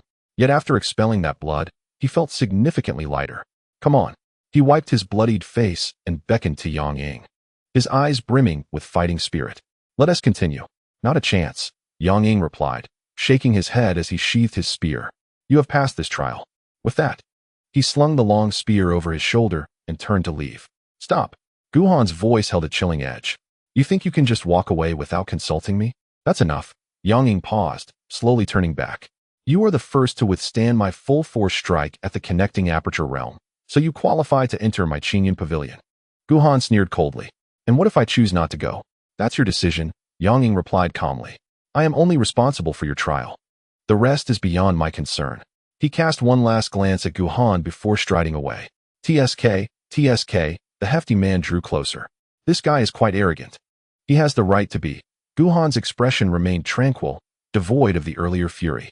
He is stronger than Yuhua. Moreover, he pondered, his movement style is peculiar, and his combat approach is unique. It seems he is not adept at direct confrontations. Jiang Hong was taken aback. Not skilled in direct combat. Yet he is this strong?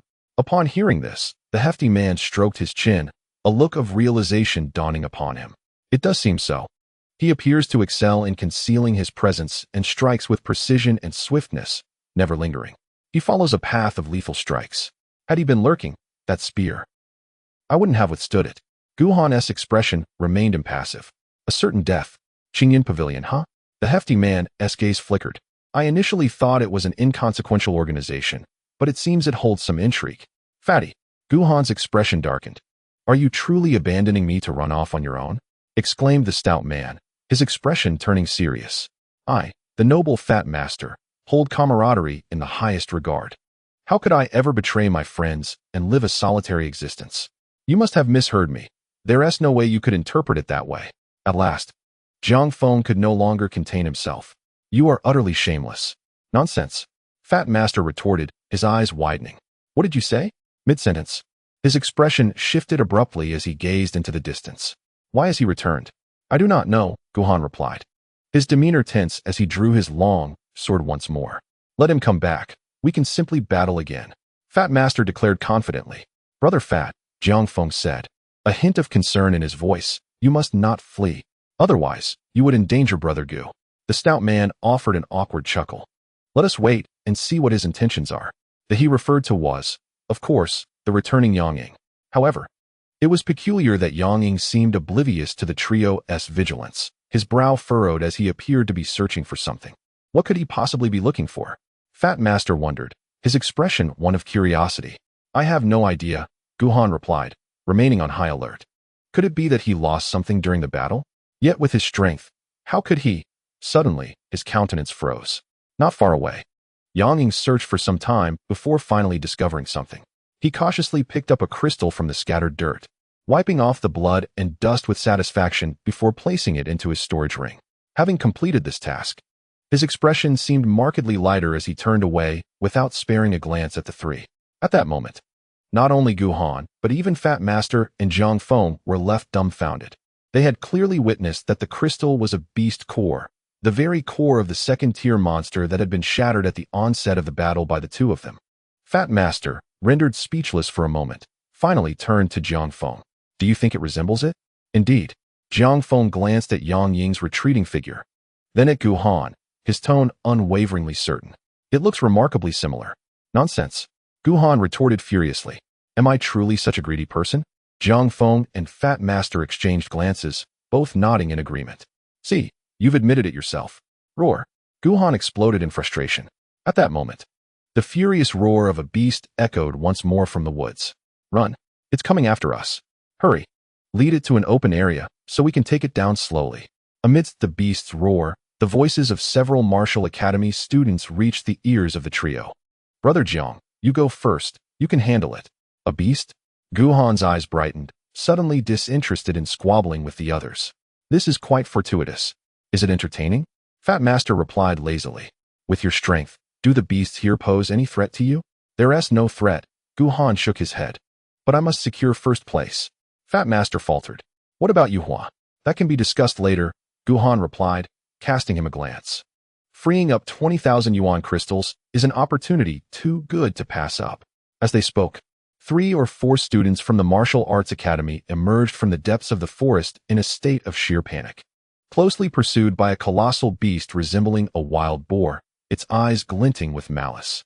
In an instant, upon spotting Guhan and the rotund companion, the beast abruptly halted. Sensing an undercurrent of danger emanating from the two. Third tier, the stout fellow cast a fleeting glance, dismissing it as pathetically weak. Indeed, Guhan nodded in agreement. Acknowledging its inferiority, the fleeing individuals gritted their teeth in silence. Although the creature was classified as a third-tier beast, it was an exceptional specimen among its kind, nearly comparable to a human expert at the 5th or 6th level of the Aperture realm. Otherwise, how could it pursue them so relentlessly? However, Guhan's formidable presence rendered them hesitant to voice their grievances. Go ahead, the stout man urged, glancing at Guhan. Take it down swiftly. We have pressing matters to attend to. I am injured. Guhan replied with utmost seriousness. Now is not the time for confrontation. You go. Don't be ridiculous. The stout man retorted, displaying his disdain. You think you can use me as a laborer? Not a chance. Guhan stroked his chin thoughtfully. What about you, Brother Jiang? Huh.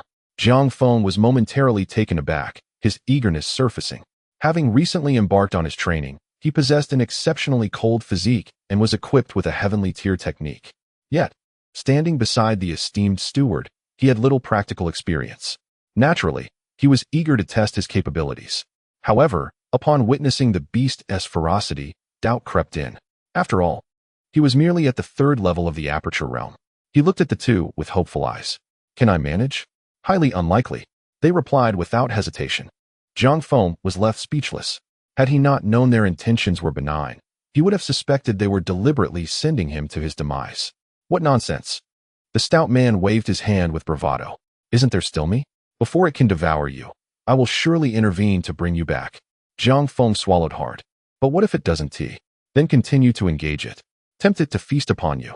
Brother Jiang, Guhan shot a fierce glare at the stout man.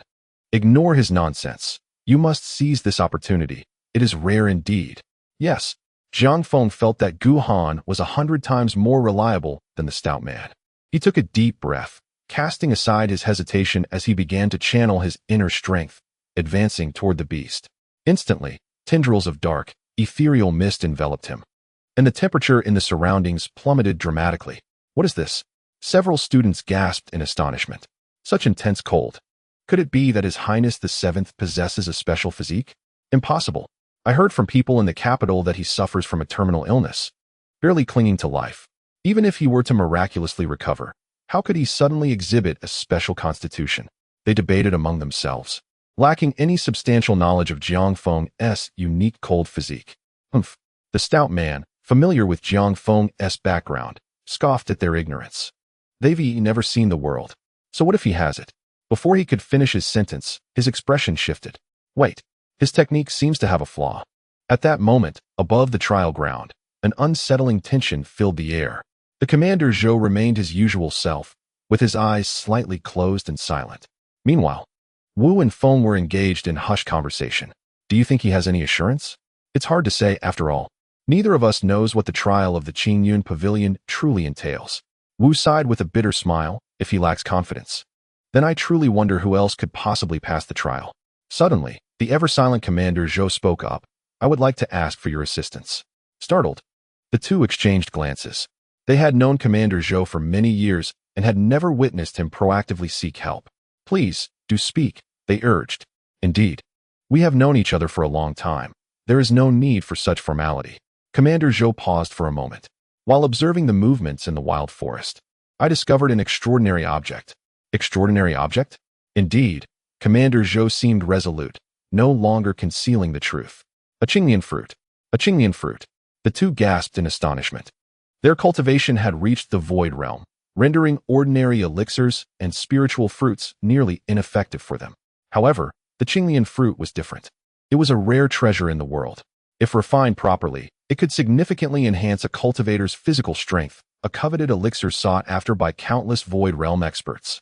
Unfortunately, this fruit had always grown deep within the wild forest, and it had only appeared once several decades ago, igniting a frenzied competition among the masters of the 10 nations before ultimately falling into the hands of the great Qi's founding emperor.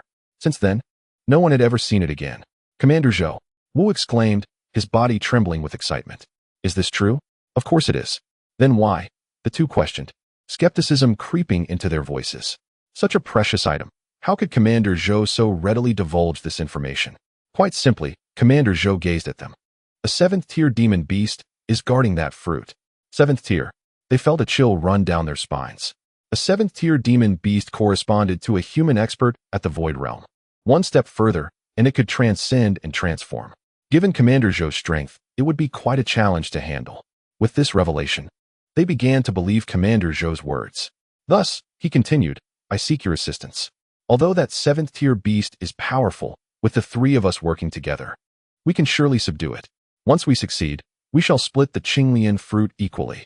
Excellent. Without hesitation, the two agreed. The Qinglian fruit was a rare find. Even sharing it was an immense temptation. Commander Zhou, Wu and Feng exchanged glances. Rest assured, we shall give our utmost effort. Indeed, after the trial concludes, we will accompany you, no? Commander Zhou shook his head. It must be done now. If we delay, it will be too late. The beast is on the verge of transformation. Within the next 2 to 3 days, it will undoubtedly consume the fruit before it can take shape. The two hesitated. Commander Zhou, this Martial Academy trial is of utmost importance. If we are not present to oversee it, what if something goes awry? My friends, Commander Zhou's gaze sharpened. Mistakes are exceedingly rare in the Martial Academy trials. Ultimately, we are merely here to fulfill a formality. Moreover, the round trip will only take 3 days, and we shall return in a timely manner. What are you worried about? The two fell silent. Their hesitation was not born of genuine concern, but rather a sense of responsibility that stirred within them. Gentlemen, Commander Zhou's tone bore a hint of urgency. The significance of the Qinglian fruit to us needs no further elaboration, does it? Such a monumental opportunity, if missed, would be a lamentable loss. Do you truly wish to remain stagnant in the Yikong realm for the rest of your lives, without striving for further advancement? A flicker of struggle passed through their eyes. Advance further? Who wouldn't desire that? Previously, it was merely a lack of opportunity. Yet now, the Qinglian fruit lay before them, akin to a chance bestowed upon them. Opportunities like this may never present themselves again. Very well, let us go. Ultimately, the allure of the Qinglian fruit outweighed their internal sense of duty, with a resolute determination. They nodded in agreement. However, we must act swiftly. Should any unforeseen events arise, we shall return immediately. Excellent. Commander Zhou let out a sigh of relief. I shall not place you in undue peril. Time is of the essence. Let us depart swiftly and return as soon as possible. With that, he vanished into thin air. Wu and Feng hesitated for a moment before following suit. In the trial grounds, at a certain location, Jiang Hong, Lu Tong, and Lu Ying walked side by side. The beasts they encountered along the way were effortlessly dealt with by Jiang Hong. With his strength, although he fell short compared to Gu Han and the rotund fellow, he found handling these creatures exceedingly simple. Cousin, Lu Tong hesitated for a moment before asking, "Will we truly succeed this time?" "Fear not," Jiang Hong replied with a stoic expression. "This time, there is no escape for him." Lu Tong then inquired, "What method did Commander Zhou employ to draw away the two deputy deans?" Jiang Hong's brow furrowed slightly. "Matters that do not concern you ought not to be questioned." "Yes, yes." Lu Tong's heart raced, and he dared not speak further. The price Jiang Hong paid to persuade Commander Zhou was substantial. The Qinglian fruit was indeed genuine. Upon discovering it, Commander Zhou was overjoyed, yet he retreated due to apprehension about the beast on the verge of transformation. He intended to prepare for another venture when Jiang Hong approached him. After a round of persuasion and enticement, Commander Zhou acquiesced to his request, even willing to part with the Qinglian fruit. Of course, the benefits he would reap from the successful endeavor far outweighed that single fruit. Miss Lu, recalling Gu Han's impending demise, brought Jiang Hong a sense of satisfaction, prompting him to glance at Lu Ying beside him. "You seem troubled?" At that moment, Lu Ying appeared somewhat distracted. No, thank you for your concern, Your Highness." For some reason, despite the meticulous planning of this scheme, she remained apprehensive. Would Gu Han truly meet his end this time? Miss Lu, witnessing her expression, Jiang Hong felt a twinge of displeasure. Before he could finish his thought, a ferocious roar filled the air, echoing in the ears of the trio. Following that was the infuriating voice of the rotund fellow. "Alas, Brother Jiang, you seem to be struggling. How are you faring? If you find yourself overwhelmed, do not hesitate to speak up. I, the Fat Lord, shall strike it down with a single blow." Chapter 72. Surrounded, Desperate Situation. Bang. Upon hearing the Fat Lord's infuriating words, Jiang Feng's breath faltered, and in a moment of inattention, he was swept away by the monstrous beast's colossal tail, sent flying a considerable distance. Gu Han could no longer bear to watch. How feeble. Although Jiang Feng's cultivation was lacking, his extreme cold physique, combined with a celestial-grade technique, should have allowed him to withstand this beast, if not defeat it. Yet, from the onset of the battle until now, he had not even mustered the strength to retaliate, being mercilessly crushed and tormented by the creature. The beast had not lost a single hair, while he was already battered and bruised. Sigh. The Fat Lord could not bear to witness such a spectacle. With no combat experience whatsoever, he was wasting such a remarkable technique. You see, speaking of techniques, his eyes sparkled. This technique is undoubtedly exceptional. Not only is its rank extraordinarily high, but it also seems tailor-made for him. What a pity, a pearl buried in the dust. If only I could. Fat Lord. Gu Han shot him a glance. Do not entertain such thoughts. How could that be possible? The Fat Lord felt a twinge of guilt. Am I the kind of person who would steal from my own brother? That would be no better than a scoundrel. Yet, he secretly pondered whether he might find an opportunity to coax this technique from Jiang Feng. Gu Han chuckled coldly. You still consider yourself a person of honor. Before he could finish his thought, he suddenly turned to the depths of the dense forest. Come out. The Fat Lord, following closely, sensed something amiss, and his small eyes narrowed. Concealed yet revealing, it cannot be anything good. Within the forest, Lu Tong's expression tightened. Cousin, he has discovered us. Jiang Hong's face was ashen, and he remained silent. He had not anticipated Gu Han's spiritual awareness to be so formidable. He had merely approached quietly to assess the situation and had been detected. What unsettled him further was Jiang Feng. The very individual he had left in the royal capital to serve as a source of amusement possessed a unique physique. Moreover, from the faint chill emanating from him, he could discern that Jiang Feng's cultivated technique was even more exquisite and profound than his own fire dragon technique. This was unacceptable. At that moment, the communication jade talisman in his storage ring suddenly trembled. A thought stirred within him. This was the secret signal arranged with Captain Zhou. The plan has come to fruition. Let us proceed. The clouds of doubt that had shrouded his mind dissipated, replaced by a hint of excitement. I shall accompany them on their final journey. Upon seeing the three emerge, Gu Han was not surprised. Although he lacked the divine sense of a transcendence realm cultivator, his formidable spiritual awareness easily discerned the presence of humans. Your Highness. The few students hastily bowed. What a letdown. Guhan shook his head and casually swung his sword. A flash of light streaked through the air, and the beast that had been mercilessly tormenting Jiang Hong suddenly froze, collapsing to the ground. How powerful! Jiang Hong's pupils constricted. This individual is far stronger than he was half a month ago. Yet, what does it matter? Today, you are destined to perish here. With that thought in mind, his mood gradually settled, and he turned his gaze toward the rather disheveled Jiang Hong, speaking in a nonchalant tone. Seventh brother, I did not expect you to truly surprise me. Jiang Hong steadied himself, his demeanor surprisingly calm. If I can bring surprise to my elder brother, it appears to be my honor. Since the banquet, he seemed to have overcome his inner barriers, feeling no longer the same trepidation toward Jiang Hong. I shall grant you an opportunity, Jiang Hong said, his expression impassive. The technique you just employed seems rather extraordinary. I find myself intrigued. Why not retrieve it for my appraisal? I shall overlook past grievances. How does that sound? TSK. The corpulent individual could no longer contain himself. Who is this person? So arrogant? Upon seeing something valuable, he wishes to claim it for himself. He glanced at Guhan. What is this? Shameless. Guhan fixed a piercing gaze upon him. Indeed, exceedingly shameless. The rotund man scowled. Speak freely, but do not presume to dictate my actions. Seventh brother. Jiang Hong thought of the corpulent man and Guhan as mere phantoms, disinterested in their presence. Time is of the essence, and my patience is limited. Taking a deep breath, Jiang Hong replied, Brother Gu is correct. You are, in fact, rather shameless. Very well. A glint of cold light flashed in Jiang Hong's eyes. I hope you do not come to regret this later. No sooner had he spoken than Guhan's expression shifted abruptly. Within his spiritual awareness, 3 powerful auras were swiftly approaching. What is happening? The corpulent man was momentarily taken aback.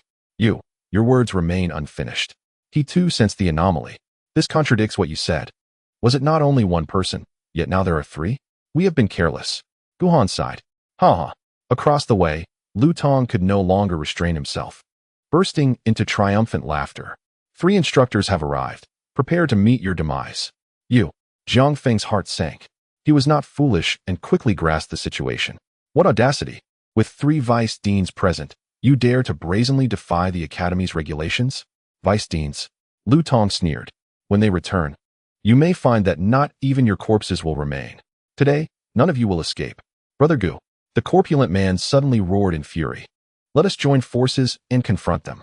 With a swift motion, he dashed forward, heading directly toward the dense forest. Another escape. His agile movements allowed him to vanish from sight in an instant. Shameless. Utterly shameless. This thought arose instinctively among the onlookers. Zhong.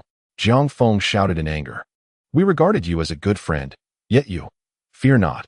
Guhan seemed unsurprised by the corpulent man's reaction. It is too late. There is no escaping now. Before he could finish speaking, the corpulent man's rather disheveled figure reappeared before them. Cough. He appeared somewhat embarrassed. I, the generous Lord Fat, am a man of deep loyalty. How could I flee? I merely went to scout the path. Do not misunderstand. No sooner had he spoken than 3 figures emerged before them, positioned in 3 distinct directions, completely blocking their escape route. It is indeed Yu Hua, Jiang Yi, and Shenfang. Run. Jiang Yi sneered. You fat fool. Why aren't you running now? The rotund man's expression grew serious. We hold no grudges from the past, nor animosity in recent times. Why not? Yu Hua interjected sternly. It is too late to plead for mercy today. No one among you shall escape. The fat man froze momentarily before erupting in fury. Damn it. I shall ensure your demise today. At that moment, the group of scholars comprehended the dire situation, trembling in fear. They had never anticipated that merely evading a ferocious beast would lead them into such a lethal trap. Jiang instructor. Among them, one appeared to be a student of Jiang Yi. We too wish to join. Yes, indeed. That Guhan Tian is despised by all. We are eager to slay him. The group of instructors could rest assured that they would exert every effort to prevent the escape of their adversaries, and today's events would remain shrouded in secrecy. They all pleaded for mercy, as naturally, no one would dare side with Guhan. Fools. Guhan remarked with a hint of mockery. Do you truly believe they will spare you? Indeed. Boom. As soon as his words fell, a powerful surge of spiritual energy descended upon the group, and they did not even have time to scream before meeting a tragic end. Chapter 73. Desperation. Blood Spirit Technique. Yu Hua. Jiang Yi felt a surge of anger. You have eradicated all roots. Yu Hua remained expressionless. Leaving them alive poses a threat. If today's events were to leak, the consequences would be dire. And you are well aware of that. Jiang He fell silent. Little beast. Yu Hua's gaze shifted towards Gu Han, filled with hatred. Ultimately, you shall die by my hand. Instructor Yu. Jiang Feng still harbored a glimmer of hope. Do you realize the consequences of your actions? Brother Jiang, Gu Han patted him, since they dared to act thus. They must have made thorough preparations. Your words are futile. You are indeed clever. Jiang Hong seemed to be in a good mood and was willing to engage in further conversation. Seventh brother, your elder brother just granted you an opportunity. But since you could not seize it, do not blame him for being ruthless. A question lingered. Gu Han furrowed his brow. Was it Du Teng who sent you? Humph. Jiang Yi sneered. What purpose does knowing so much serve when you are on the brink of death? I understand now. Gu Han shook his head. It appears I have overestimated the influence of Qingyun Pavilion. What did you say? Jiang Hong's expression shifted dramatically. Qingyun Pavilion. What of it? Observing his reaction, Gu Han felt a sense of satisfaction. It is that very Qingyun Pavilion, which you could never enter no matter how hard you tried. They sought me out. Just moments ago, I passed their test. You. Jiang Hong instantly clenched his fists. You lie? The good mood he had just experienced vanished in an instant. Indeed. Gu Han felt a pang of pity. You are a pitiable waste. Instructor Yu. Jiang Hong glared fiercely at Gu Han. Attack. I want him dead. Dead. Gu Han's expression remained impassive as he slowly raised his longsword. If you wish to kill me, so be it. Yet, you must also be prepared to face your own demise. The stout man, tears streaming down his face, cried out, Are we truly going to fight to the death? He was met with a dissatisfied glare from Jiang Feng. If death is our fate, so be it. What is there to fear at this point? Why are you still, Brother Jiang? Gu Han suddenly interjected, his gaze serious. You should leave. What? Your strength is insufficient, Gu Han stated bluntly. You would be of no help here. Remaining only serves to hasten your demise. Moreover, I have a favor to ask of you. As he spoke, he produced a token. Take this and deliver it to shopkeeper Moro. If I do not return, tell him my request is simple. Gather the full strength of the Morong family to aid Asha in her recovery and ensure she is well taken care of. The stout man looked on with eager eyes. Actually, I could do it too. I run particularly fast, as you know. It's just that Asha, rest assured. I will enough. Gu Han abruptly interrupted. If you leave, none of us three will survive today. The stout man fell silent, fully aware of the truth. Only by fighting alongside Gu Han could they forge a slim chance for Jiang Feng. Losing even one of them was not an option. Should either he or Gu Han depart, the outcome would inevitably be their demise, defeated in isolation. Brother Gu. Jiang Feng's eyes glistened with tears. I refuse to abandon you. I cannot leave you here to face this alone. Get out. Gu Han suddenly roared, startling Jiang Feng. It was the first time Gu Han had displayed such fury. I am your savior. Gu Han's gaze pierced into him. You owe me your life. You will do as I say. Your status as the seventh prince means nothing before me. Now leave. Jiang Feng paused, his voice laced with bitterness. Fine, I understand. Leave. Yu Hua exclaimed in disbelief. Do you truly think he can escape? Do you believe we are mere decorations? Indeed. Jiang Yi chuckled as if he had heard the greatest joke. Two mere practitioners of the channeling realm, and I could crush you with a single hand. Enough. Chen Fong waved dismissively, a mocking smile on his face. Ignorant fools. Soon. Let them witness our prowess. At that moment, Gu Han spoke again, this time addressing a different matter. The two vice deans inquired about my true strength, and I replied that I did not know. As he continued, a formidable aura began to emanate from him. In truth, I genuinely do not know, he asserted. Just as his words fell, his energy surged, locking onto the three of them with an intensity that grew ever more frenzied. Today, I shall put you to the test. Boom.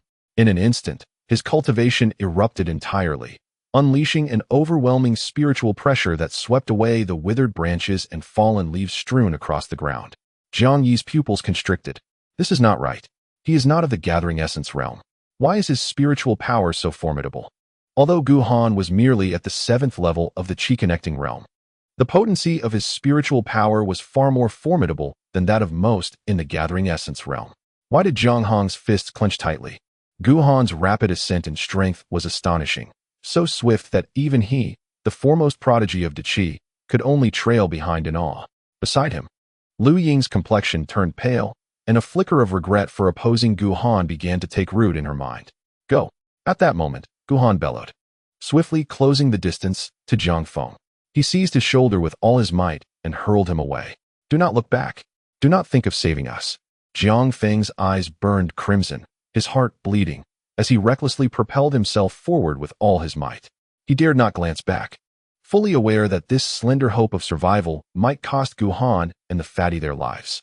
I envy you, fatty, he muttered, hesitating briefly before deciding against fleeing once more. Want to leave? The murderous intent in Yu Hua's eyes flared. I told you, you cannot escape. Boom, boom, boom.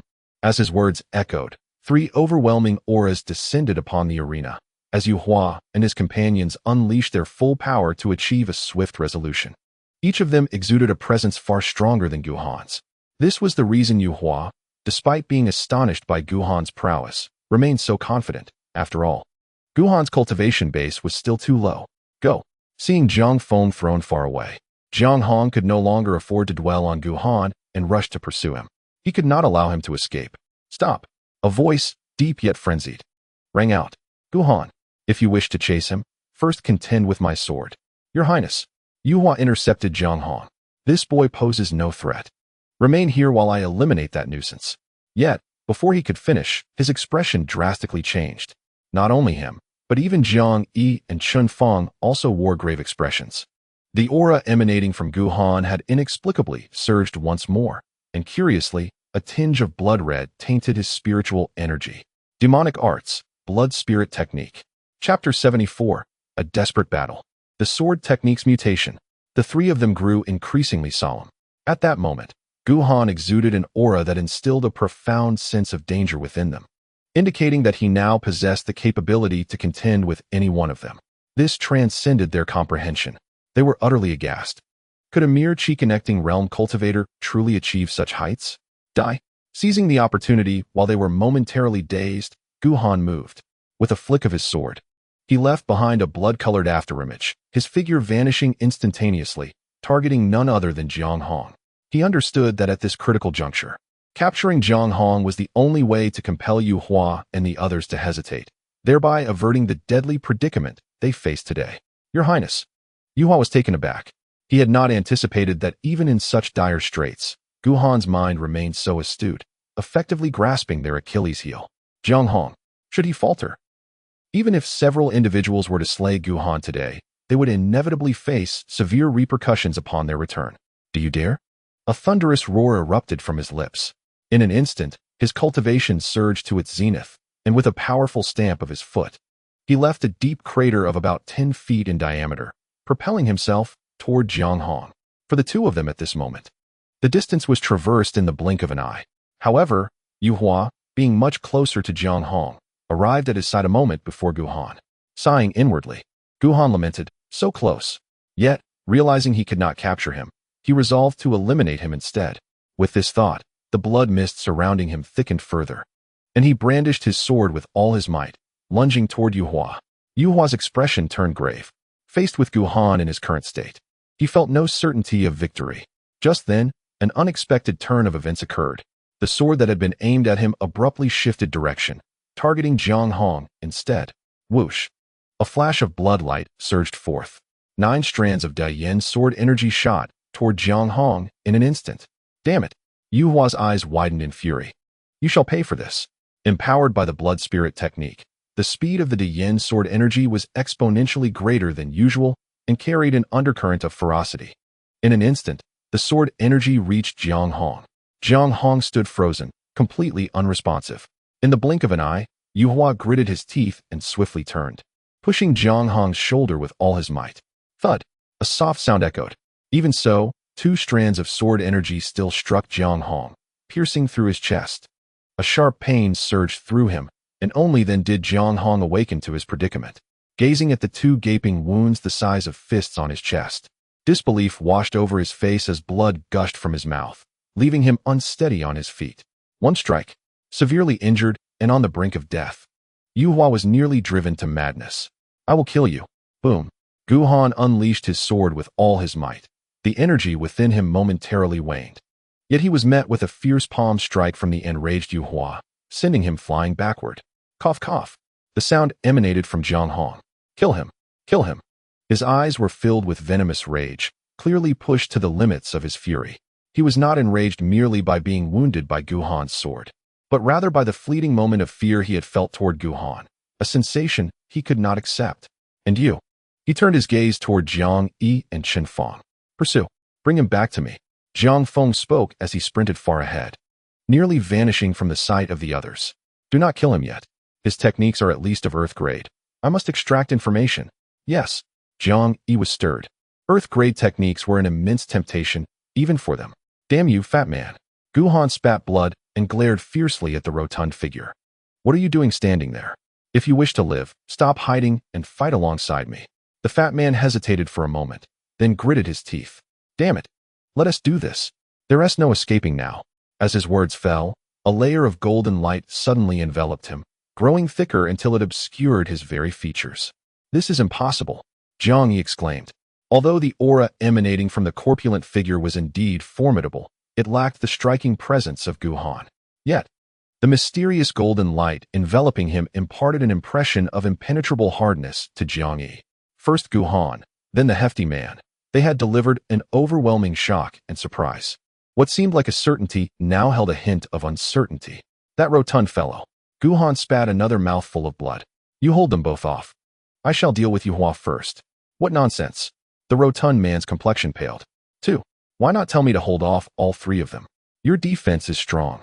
Gu Han shook his head. My offensive power is greater. This is the only way to have even a slight chance of victory. The rotund man fell silent, well aware of the truth in Gu Han's words. Very well. He took a deep breath. I shall delay those 2. Remember, my time is limited. If you cannot subdue him, we shall both be finished. Understood. In a swift motion, Gu Han hesitated not, as the blood-red glow upon his sword ignited once more, charging directly towards Yuhua. In truth, the rotund man's time was also limited. He too was aware of this. The blood spirit technique could only last for a brief quarter hour. Come on. At this moment, the rotund man's fierce determination surged forth, banishing all previous trepidation. As the golden light around him intensified, propelling him towards Jiang Yi. Take my life if you can. Boom. Jiang Yi, filled with rage, summoned all his strength and struck the rotund man with a palm. To his surprise, the golden light merely quivered twice, showing no signs of shattering. Hold him. Upon realizing that the rotund man's defense was merely strong, lacking Gu Han's lethal power, Chen Feng secretly breathed a sigh of relief. I'll pursue your grandmother. The rotund man turned sharply, fixing a fierce gaze upon him. Cough, cough. He spat blood, yet the golden light thickened further around him. You wish to chase him? First, you must get past me. Whoosh. As he spoke, he transformed into a golden blur, arms outstretched, charging once more towards Chen Feng. I shall end you. Boom, boom. Behind him, Jiang Yi seized the opportunity, landing one palm strike after another upon the rotund man. Damn it. The rotund man cried out in pain. If I don't slay both of you today, I am not surnamed Fu. Oh, the agony. Hurry. I truly cannot hold out much longer. Not far away. Gu Han was locked in a fierce battle with Yuhua. With each passing moment, Yuhua became increasingly alarmed. The Gu Han before him, though evidently sustaining more injuries, only intensified his onslaught, turning the tide from previously overwhelming Gu Han to now being overwhelmed himself. Moreover, the battered sword in Gu Han's grasp exhibited a sharpness that far exceeded Yuhua's expectations. In mere moments, he had already lost 2 inferior-grade treasures to Gu Han's blade. This only heightened his agitation. In contrast, Gu Han's eyes glimmered with a growing madness, the blood mist surrounding him thickening, while waves of unbearable pain surged within him. The consequence of having overdrawn his vital essence, leading to the degradation of his foundation. He could no longer afford to hesitate. Kill Yuhua. Swift and decisive action was his sole thought at this moment. Without a trace of doubt, he abandoned all defense, employing techniques that exchanged injury for injury, life for life. At this moment, the only ones remaining idle were Jiang Hong and his companions. Witnessing Yuhua being delayed, he felt a surge of anxiety. If Jiang Feng managed to escape, even he would find it hard to bear the consequences. Go. Gritting his teeth, he turned to Lu Tong and Lu Ying. Capture him alive if possible. If not, eliminate him. Indeed, Lu Tong's face lit up with excitement. Cousin, do not worry. His injuries are severe, he cannot run far. With my strength combined with Sister Shi, we will certainly bring him back. Lu Ying remained silent, yet did not refuse Jiang Hong's request. Lu Ying, Gu Han's voice, filled with seething rage, echoed through the air. If you dare lay a hand on him, I swear that if he survives today, I will annihilate your Lu family in the future. Upon hearing this, Lu Ying's complexion turned pale. Sister, Lu Tong scoffed derisively. Do not heed his words. He is but a dying man, clinging to life. Let us go. Yes. Lu Ying nodded gently, and together with Lu Tong, they vanished in an instant. Damn it. Gu Han's eyes turned crimson. He understood that if Jiang Hong died, the token would inevitably be lost. Without the token, Asha's life would be precariously endangered. Kill. Kill. A layer of blood mist began to envelop his eyes. Eliminate Yuhua. Eliminate Jiang Hong. Eliminate Lu Ying. Wipe out everyone present. Only through their demise could Asha survive. You all deserve to die? As he uttered these words, a chilling aura permeated the space, felt even by the portly man present. Within the realm of consciousness, the little brat. Inside the sword prison, the shadow seethed with unbridled fury at the mere mention of Gu Han, especially after Gu Han had stabbed him multiple times last time. His hatred for Gu Han had intensified. Was he not dead? Why such a furious outburst? Damn it! As a mere remnant soul, the loss of so much soul power left him wondering where he could replenish it. Just wait. He gritted his teeth in silence. I swear I will end you. Before he could finish his thought, his expression changed. What is this? Such overwhelming murderous intent. At this moment, Gu Han's consciousness realm gradually became shrouded in a crimson hue. Even the color of the sword prison appeared more vibrant than before. TSK. He marveled in astonishment. Where did this kid acquire such murderous intent? Is he being besieged and facing imminent death? Ha ha ha. Hurry and die. Once you are gone, I shall be liberated. He could not see that at this moment. The golden text derived from the great Yin sword classic was undergoing an extraordinary transformation. It seemed to resonate with Gu Han's thoughts. The previously indistinct words behind the golden scripture suddenly became clear, and with a gentle tremor, they transformed into shimmering golden light, swiftly vanishing into the realm of consciousness, leaving no trace behind. Beside this scripture, two gleaming characters flashed momentarily. Killing sword. In the 75th chapter of the first volume, the so-called killing sword can shatter myriad laws, slay countless spirits, and extinguish all paths. Just as Gu Han fought desperately in the royal city, the once bustling treasure pavilion now stood desolate, its business plummeting to unprecedented lows. The reason was simple. Tian Heng's attempt to deceive Gu Han had backfired, leading to a loss of 5 million crystal coins. This scandal had spread throughout the royal city, and coupled with Murong Chuan's covert sabotage, Tian Heng and the treasure pavilion had become the subject of public ridicule. In the hall, the manager sighed as he observed the few scattered patrons. Master, you must devise a plan, he urged. Of course, Tian Heng had no solutions. His last hope, Du Teng, had also been thoroughly ensnared by Gu Han and was currently hiding in the prince's estate, too fearful to show his face. On the 5th floor, Tian Heng stood with his eyes slightly closed, hands clasped behind his back, as if waiting for something. After standing there for a considerable time, he suddenly opened his eyes, a murderous intent surging within them. It is time, he declared. In an instant, he vanished from sight. Within the wild forest, a frail, tremulous old man, as if a mere gust of wind could topple him, moved steadily forward, clutching a broom stripped of its bristles. Strangely, despite his apparent frailty, the beast he encountered along the way recoiled in terror, as if confronted by a fearsome entity. Suddenly, he seemed to sense something, breaking into a grin. Interesting, he mused, and continued his advance toward the trial grounds of the Martial Academy. At the trial grounds, Yu Hua was engulfed in shock upon noticing Gu Han's transformation. What is this? The Gu Han before him seemed like a different person. His eyes were mostly shrouded in a mist of blood, the remaining portion devoid of emotion, exuding a chilling aura that was terrifying. A mere glance sent Yu Hua into an icy dread, rendering him momentarily sluggish. Although the temperature in the arena had not dropped, Jiang Hong nearby shivered involuntarily, his heart filled with trepidation. He sensed that Gu Han had become even more formidable than before.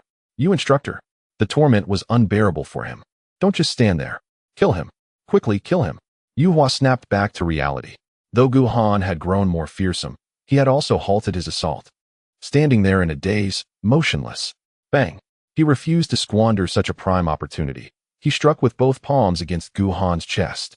With all his strength, Yu Hua's attack bore down upon Gu Han, who could not withstand it, his aura rapidly diminishing. Damn it! In the distance, the plump man, entangled with Jiang Yi and Chen Fong, panicked. No, you bastard move. Bang, bang. Seeing Gu Han unresponsive, Yu Hua was overjoyed, unleashing successive strikes upon him. Yet, Gu Han remained oblivious to the counterattack. Coughing, the hefty man expelled blood from his mouth, his golden aura gradually dimming. He was nearing his limit. Despair etched across his face. He lamented, "Damn it, you scoundrel, you've truly brought about my demise." He bellowed in anguish, "You wretched old charlatan, deceiving me into facing this so-called tribulation." Before he could finish his tirade, the assault from Jiang Yi and Chen Fong surged upon him once more. "Scoundrel!" He erupted in rage, believing that they underestimated him. Boom! In that moment, his golden light flared anew, and his corpulent body sprang forth, unexpectedly lunging backward. Chen Fong, caught off guard, was enveloped in his embrace. "Let go! Damn it!" The hefty man's eyes blazed with fury. "Even if I perish, I will take you with me." As he spoke, his golden aura surged again, a tremendous force constricting Chen Fong's breath. Bang! The hefty man gritted his teeth, struggling to endure the relentless strikes from Jiang Yi, who was both alarmed and furious. "Damn it! I can't hold on much longer." In the distance, Yu Hua was filled with elation. "Don't let him escape. That little beast is on the verge of collapse." As he gathered the remnants of his energy for a fatal strike against Gu Han, it was then that Gu Han made his move. "Killing sword?" His voice was hoarse, yet laced with clarity. "So that's it. Awakened? Even so, you shall die?"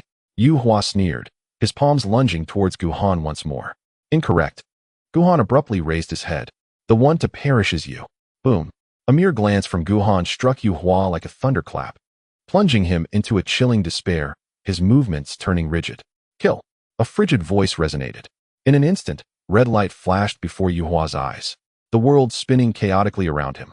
Scenes of the dark and savage forest, a terrified Jiang Hong, and an enraged Jiang Yi flickered before him, culminating in the sight of Gu Han's feet. Then, darkness enveloped him, his consciousness fading into oblivion. After severing Yu Hua, Gu Han too found himself at the brink of exhaustion, spitting blood, yet seemingly oblivious to it all, still lost in contemplation. Moments prior, his murderous intent had surged, inadvertently triggering an anomaly in the great Yin sword canon, unlocking another profound technique within the scripture.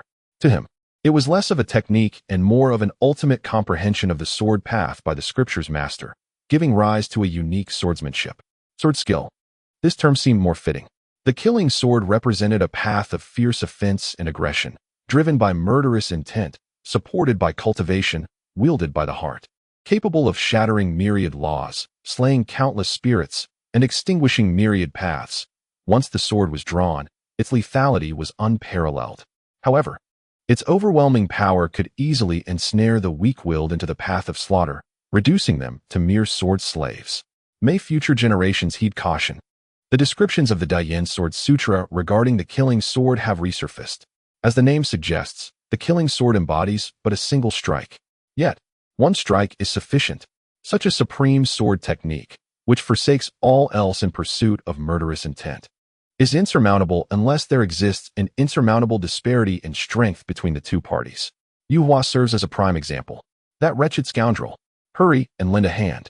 A frantic voice from the corpulent figure echoed. "Quickly! I can't hold on much longer. Are you intent on ensuring my demise?" Gu Han abruptly awoke, startled by the urgency. He stumbled, nearly collapsing to the ground. Having endured so many heavy blows from Yu Hua, his body was in tatters. More alarmingly, the effects of the blood spirit technique were waning, and time was running short. There was no time to lose. It was a race for swift resolution. Gritting his teeth, he shakily raised his sword once more, locking his murderous aura firmly onto Chen Fong. Though his strength had significantly diminished, the intent to kill within him had not lessened in the slightest. In an instant, Chen Fong's body froze, suddenly sensing the looming threat of death. Instinctively, he sought to unleash his power, but being ensnared by the murderous intent, his struggle was far less potent than before. "Jiang Yi," he exclaimed in terror. "Quick, help me. If I perish, you won't be able to contend with them both." "Die?" Jiang He understood the gravity of the situation and, disregarding his own injuries, relentlessly attacked the rotund figure. The corpulent man's eyes rolled back in his head, overwhelmed. Finish your last words, and you may proceed on your journey. Accompanied by the voice, Gu Han transformed into a fleeting shadow. Hold on. If you survive this time, I shall take you on a treasure hunt. Allow you to savor the experience. Treasure hunt? A glimmer of hope rekindled in the corpulent man's eyes. You better not be lying, or I shall be your doom. With that, he suddenly let out a mighty roar and charged forward. The sound of impact resonated as he collided forcefully. With a loud crash, the corpulent man's eyes rolled back, and he instantly released his grip. Chen Fong, disoriented, felt as if stars were exploding in his vision. Before he could comprehend the situation, a flash of sword light erupted. This is the final word I leave in this world. Before he could finish, he collapsed to the ground, lifeless, a crimson sword mark etched upon his brow. Curse it! Jiang Yi was filled with both fear and fury at Chen Fong's demise. I shall avenge you. With all his might, he unleashed a palm strike, crashing into the teetering Gu Han. Unsurprisingly, Gu Han was sent flying. Am I to perish? This thought surged through his mind as time slipped away. The effects of the blood spirit technique had nearly vanished, and the terrifying backlash was becoming evident. His complexion turned ashen, muscles slackened, hair turned gray. Though he was but a youth, he appeared as a decrepit elder. This was hardly surprising. The demonic soldiers spoken of by the demon lord were merely fodder. To bestow upon them a divine power is already a monumental act of grace. As for the backlash of this power, since they are mere cannon fodder, who would concern themselves with their lives? Victory. Witnessing Gu Han's state, Jiang Yi was overwhelmed with joy. I have triumphed. Ha ha ha. Ultimately, you shall perish at my hands. As he spoke, a sinister smile crept across his face as he approached Gu Han step by step. Do not die, Gu Han murmured, his eyes glazed. I cannot die. Asha's illness remains unhealed. How can I possibly die? I absolutely must not die. With that, he somehow managed to rise once more. Despite his frail body and the immense effort required. Do you wish to live? Jiang Yi sneered. Then you shall die. With that, he prepared to deliver a fatal strike to Gu Han. Suddenly, his steps faltered, and he was forced to halt. It is you. He looked down in a rage. The once silent fatty had somehow crawled over, his golden aura dimmed, yet he clung desperately to Jiang Yi's legs, refusing to let go. This is our last chance. Fatty's face contorted in desperation as he shouted with all his strength. If we fail to kill him, we shall both perish. Foolish Fatty. Jiang Yi scoffed in fury. Then I shall slay you first, and then him. With that, he exerted all his might and kicked Fatty away, sending him flying. As he soared through the air, his golden light dissipated entirely. Thud. Fatty landed heavily and fell silent. Meanwhile, Gu Han appeared oblivious to the scene, staggering towards Jiang Yi. Walking to your death? Jiang Yi scoffed and, in a flash, appeared directly before Gu Han. At that moment, Gu Han teetered on the brink of collapse, his aura weakened to the utmost, posing little threat to Jiang Yi, which filled him with a sense of relief. Finally, it is about to end. The victor will ultimately be myself. Once I eliminate you, all the rewards shall be mine. Youth, he thought, filled with glee.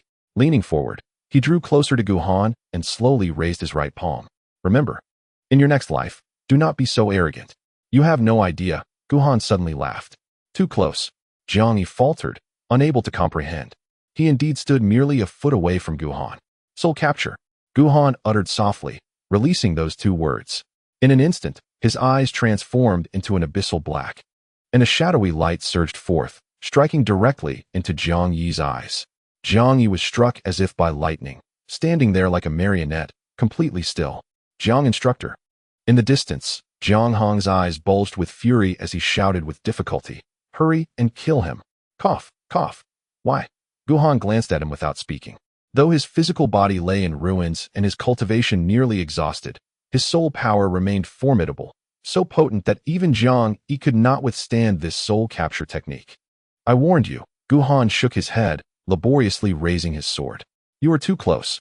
The long sword flashed with a ghostly light, striking swiftly at Jiang Yi's brow.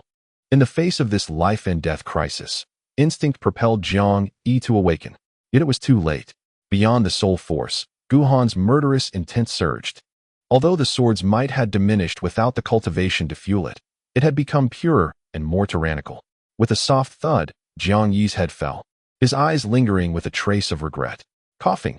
After accomplishing this deed, Guhan could no longer maintain his stance, half kneeling on the ground. Without the support of the sword, he would have collapsed entirely. Fatty. He gasped heavily. Stop pretending to be dead. Get up. In the distance, the fatty lay still, motionless. Get up. Guhan fumed. You're dead. Dead. Upon hearing this, Fatty bared his teeth and sat up. Is it good to be dead? How did you figure that out? I didn't show any signs. Bah. Guhan scoffed coldly. Do I need to see? With your cowardly disposition. Would you ever dare to fight? Whether I wanted to or not, I still fought. Fatty was oblivious. It's good to be dead. It's finally over. No. After a brief respite, Guhan seemed to regain some strength and staggered to his feet once more. There's still one left. In the distance, Jiang Hong's face was ashen. Yes. Fatty gritted his teeth. That red-haired scoundrel must not be spared. As Guhan approached step by step, Jiang Hong's heart sank in terror. You intend to kill me? Correct. Guhan's expression was devoid of emotion. You. Jiang Hong's complexion turned pale. You cannot kill me. I'm sorry, but I can. If you kill me, my father, my uncle, and my master will not spare you. Are you finished? At this moment, Guhan had reached his side. Once you're done, you can depart. You.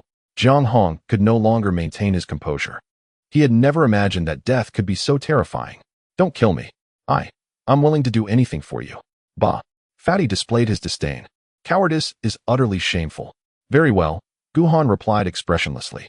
Perhaps in your next life, if there is one. With that, the long sword descended directly toward Jiang Hong's brow. I just said it casually. How could I know it would come true? You cannot kill me. Feeling an overwhelming pain at his brow, Jiang Hong's face twisted with resentment and unwillingness, and he began to howl hysterically. Kill me, and you shall accompany me in death. Guhan remained unmoved. Suddenly, a feeble cough reached his ears. The sound was faint, yet he heard it distinctly. Not good. His expression changed, and the sword's descent accelerated by threefold. Just then, a gentle breeze swept by. Bang! The sword struck down, cleaving a long and deep fissure into the dark ground. Yet there was not a trace of blood on the blade. Jiang Hong had vanished without a trace. Thud! At this moment, Guhan could no longer endure. He collapsed onto the ground as the blood spirit technique began to retaliate against him in full force. An excruciating pain surged through his body, rendering him almost immobile. Not far away, the rotund man stood in a state of shock. Where are the others? He queried, only to be met with silence. Gone. A look of frustration clouded his face. After all our struggles, was it in vain? Guhan sighed. You have seen his strength, even at our peak. We would not have stood a chance against him. He only took Jiang Hong and spared our lives. You should consider that a small mercy. He spat softly, cursing under his breath. The rotund man, taking the cue, lay back down. How many years has it been? He mused while stuffing pills into his mouth. I can't even recall the last time I fought with such desperation. What you did was feign death, not fight for your life. You know nothing. The rotund man took pride in his tactics, claiming to have displayed weakness to confuse the enemy, intending to deliver a fatal blow at the critical moment. Guhan chose to ignore his rambling. He understood that regardless of whether they fought desperately or not, the rotund man had indeed exerted himself significantly this time. Without him, even with the blood spirit technique at his disposal and a fleeting grasp of the killing sword, he would likely face dire consequences against the onslaught of three opponents. Seeing Guhan's silence, the rotund man unusually fell quiet as well. Though unspoken, both men discerned each other's thoughts. At that moment, Jiang Feng was pursued by the two. Severely injured and exhausted, despite pushing himself to the limit, he could only cover half the distance before they caught up to him. Huh. Lu Tong chuckled triumphantly. Seventh Prince. We meet again. Do you now regret not heeding my cousin's advice? You brought this upon yourself. Do not blame others. Jiang Feng remained silent. It wasn't that he feared death. Rather, he felt immense guilt and self-reproach for failing to fulfill Guhan's last wishes. Enough. I will fight. He sighed inwardly, locking eyes with Lu Tong as he unleashed the remnants of his cultivation to confront his adversary. Indeed, Lu Tong's face lit up with greed. Your cultivation method is extraordinary. What a pity. Such power is not destined to belong to you. What is wrong with you? Huh. Luing snapped back to reality. Nothing. Since earlier, she had appeared distracted, her thoughts adrift, haunted by Guhan's menacing words. Will he truly die this time? Let's attack together. Lu Tong commanded, pointing at Jiang Feng. Capture him, and that technique shall be ours to share. Very well. A fleeting struggle flickered in Lu Ying's eyes. Miss Lu, Jiang Hong stated flatly. I was blind to have misjudged you that day. Lu Ying remained silent. Why waste words? Lu Tong slowly advanced toward them. Submit peacefully, and you may suffer less. Dream on. Jiang Hong scoffed bitterly. If my brothers survive today, you shall pay for your blood debts. Boom. The word struck Lu Ying's mind like a thunderbolt. Indeed, had he not perished, with his temperament, she would have had no chance of survival whatsoever. With this thought, she clenched her silver teeth and made a decision so reckless it even startled her. How audacious! Meanwhile, Lu Tong, oblivious to her expression, let out a sinister laugh as he advanced towards Jiang Hong. Soon, you'll witness with your own eyes how he meets his end. Before he could finish his taunt, a long sword suddenly pierced through his chest from behind. Jiang Hong was momentarily stunned. Lu Tong, in disbelief, gazed at the sword tip, struggling to turn around. Sister, why? You do not comprehend, Lu Ying murmured. Guhan's fate is too resilient. From the moment he was discarded, he transformed entirely. In the wild forest, he was undefeated. In the Gu family, he was triumphant. Even in the inn, the martial academy, and at the banquet, those deadly scenarios, he prevailed every time. I dare not gamble anymore. Nor do I wish to. He is far too terrifying. Thus, I have no choice but to ask you to perish. You wretched woman. Lu Tong's eyes blazed with fury. I will kill you.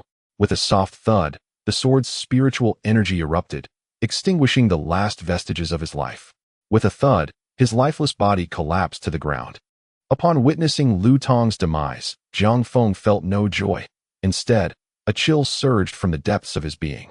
This woman is utterly heartless. Terrifyingly so. Seventh Prince. The once melodious voice now resonated with a chilling tone. You may leave. After casting a profound glance at her, Jiang Hong remained silent and swiftly vanished from sight. Lu Ying stood in a daze for a moment before choosing an unfamiliar path to depart. She had resolved, as long as Guhan was present, she would never tread there again. Moments later, the two had vanished without a trace, leaving only Lu Tong's unblinking corpse behind. Even in death, he could not fathom why. Despite his relentless attentiveness and even sycophancy towards Lu Ying, she remained so heartless, unhesitatingly turning against him. Of course, this question would forever remain unanswered. Beneath an ancient tree, Jiang Hong gazed at the elderly figure with a hunched back and a broom in hand, feeling a lingering sense of relief from his narrow escape. Yet, his usual pride prevented him from recognizing the elder's true identity. Senior, he managed to clasp his fists with difficulty. I shall never forget your life-saving grace. The elder chuckled softly, his tone laced with regret. Young one must have self-awareness. That lad is not one you can compare yourself to. Nor should you choose him as your rival. Senior, your ambitions are lofty, yet you lack the corresponding abilities. That is your greatest misfortune. Senior. Jiang Hong's eyes blazed red with indignation. I still have a trump card. He will undoubtedly perish today. Enough. The elder waved his hand dismissively. These trivial matters do not concern me. Yet your earlier statement about repaying me, was it sincere? As he spoke, he slowly turned around, revealing a face etched with countless wrinkles. Indeed, upon seeing the old man's visage, Jiang Hong suddenly understood. This was undoubtedly a reclusive master, an opportunity not to be missed. Whatever the elder desires, I shall gladly provide, if it is within my means. Is that so? The old man chuckled amiably. You have made this promise. I would not dare to utter a single insincere word. Ha. The elder laughed lightly. You little rascal, back in the day, you incited Jiang Ping to secretly target that unfortunate girl, leading to her demise shortly after childbirth.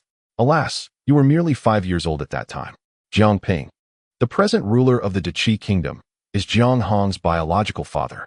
However, he rarely makes his presence known, hence few speak of him. Jiang Hong's complexion turned pale. How do you know this? Who exactly are you? There are surely no more than 5 individuals aware of this matter. Who I am is of little consequence. The old man shook his head. At such a tender age, your thoughts are so malicious, and your disposition so narrow-minded. This life is destined to squander your potential, wasting the vigor of your bloodline. Such a pity. Why not give it to me instead? What? Jiang Hong was utterly horrified. Do not be alarmed. The elder approached and patted his shoulder. We share the same roots. I assure you, I shall not allow you to endure excessive pain. Just bear with it for a moment, and it will soon pass. Jiang Hong found himself immobile, utterly aghast. Who are you truly? A cry of anguish erupted suddenly. Just endure a little longer. The elder's expression was one of concern. It will not hurt for long. As he spoke, a crimson mist abruptly emanated from Jiang Hong's body, slowly merging into the elder's form. Excellent. The elder appeared somewhat intoxicated. Youth is indeed a marvel.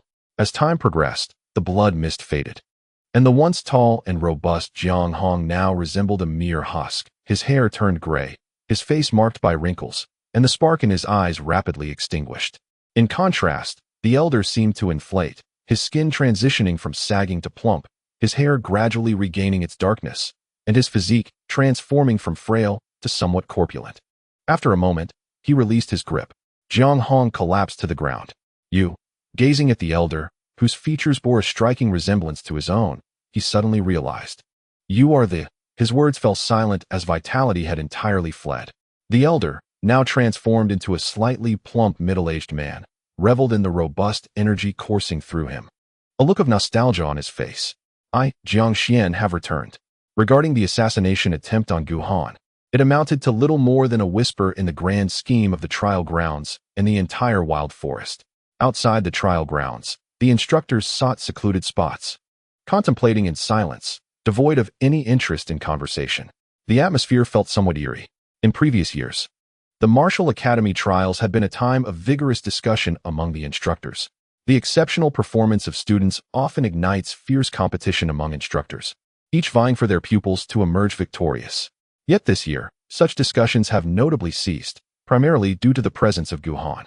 Even Zhong refrains from mentioning it, and the so-called greatest talent of Qi, Jiang Hong, could not withstand Gu Han's prowess for long. What significance remains in debating who might claim the top spot? As they observed Mei Yun pacing in the distance, a collective shake of the head ensued. Could it be that this jinx truly began to experience a streak of good fortune?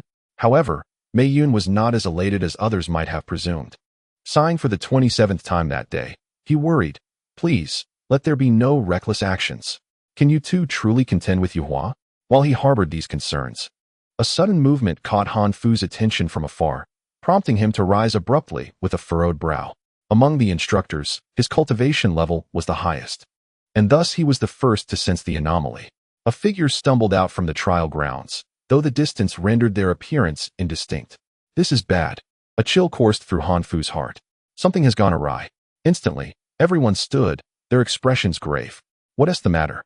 Mei Yun blurted, panic rising within him. Surely, it cannot be that the demon beasts have gone berserk again. At his words, the atmosphere momentarily froze. Suddenly, all eyes were fixed upon him. Feeling the weight of their murderous glares, Mei Yun swallowed hard. I was merely jesting. But before he could finish, the ground beneath him began to tremble slightly. Could it be? The crowd exchanged anxious glances. It's nothing, nothing at all. Perhaps it was merely a different disturbance. Surely, we are overthinking this. What are the odds of such a coincidence? As they sought to reassure one another, a series of beastly roars echoed from the depths of the wilderness. It's over. A wave of cold dread washed over them. The demon beasts truly have gone berserk. Chapter 78. Brother Gu, hold on. Fat Master is coming to your rescue. Mei Yun. You mouth of a crow. Ugh, if you can't speak wisely, then refrain from speaking at all. Had I known, I would have left this jinx at the Martial Academy. What purpose does he serve here? Amidst the barrage of accusations, Mei Yun wore an expression of innocence and grievance. When did my tongue become so sharp? Enough of the bickering. Han Fu interjected, his brow furrowed. The immediate priority is it the seventh prince? As he spoke, he finally discerned the identity of the staggering figure. Jiang Feng, the seventh prince? Mei Yun, equally alarmed, exclaimed, how could you be so gravely injured? Where are the others? Mei, the instructor. In their haste, Jiang Feng had given his all, and now he was at the brink of exhaustion. Quickly, Yu Hua and my brother are attempting to kill Brother Gu. We must hurry to their aid. What? Mei Yun's face paled dramatically. How outrageous. Han Fu's expression darkened in disbelief. Such audacity, right under the eyes of the three vice presidents. Jiang Feng wore a bitter expression. Useless. They somehow managed to distract the three vice deans. What? One of the instructors nearby panicked. The three vice deans are absent? What shall we do about the rampaging beast? The expressions of the crowd turned grave. With the absence of the three esteemed experts, The situation faced by Wu was suddenly much more dire. Let us hurry inside. Yes. Indeed, while the beasts have yet to arrive, we must swiftly bring them out. The trial. At such a time, who cares about the trial? After years of service, the crowd quickly regained their composure and made prudent arrangements. Instructor Han. Jiang Hong turned to Han Fu. Please lend your strength and save Brother Gu and the others. It will be too late if we delay. Instructor Han. Mei Yun's eyes were red with concern. We cannot allow anything to happen to them. He understood well that his own weaker abilities made it uncertain for him to assist. However, Han Fu was different. With his mastery at the 9th level of the spirit profound realm, in the absence of the 3 from Wu, he stood as the foremost expert of the martial academy. Very well. Without a moment's hesitation, Han Fu declared, let us rescue them first. As for the rampaging beasts, you all take care of that. I shall follow shortly. His gaze turned icy. Those who dare to openly defy the rules of the martial academy shall not be spared. Saying this, he wasted no time and, accompanied by Jiang Hong and Mei Yun, swiftly made their way to the battlefield. Within the trial grounds, Gu Han and the chubby fellow lay silent on the ground. Let it be, at last, after a while, the chubby one sighed deeply. At least we're not dead. Indeed. Gu Han nodded. As long as we live, we have a chance for revenge. The chubby one fell silent. If I am not mistaken, what you just used was a technique that drains your lifespan, correct? The blood spirit technique. Gu Han did not conceal it. It draws upon the essence of flesh and blood, doubling combat power for a quarter of an hour. But do you realize? The chubby one hesitated for a moment. You have rendered yourself incapacitated. I am aware. Gu Han's expression remained impassive. This is not the first time such a thing has happened. I have grown accustomed to it. The blood spirit technique consumes the essence of flesh and blood in one's foundation, and the backlash is indeed severe. His physical body is now utterly ruined.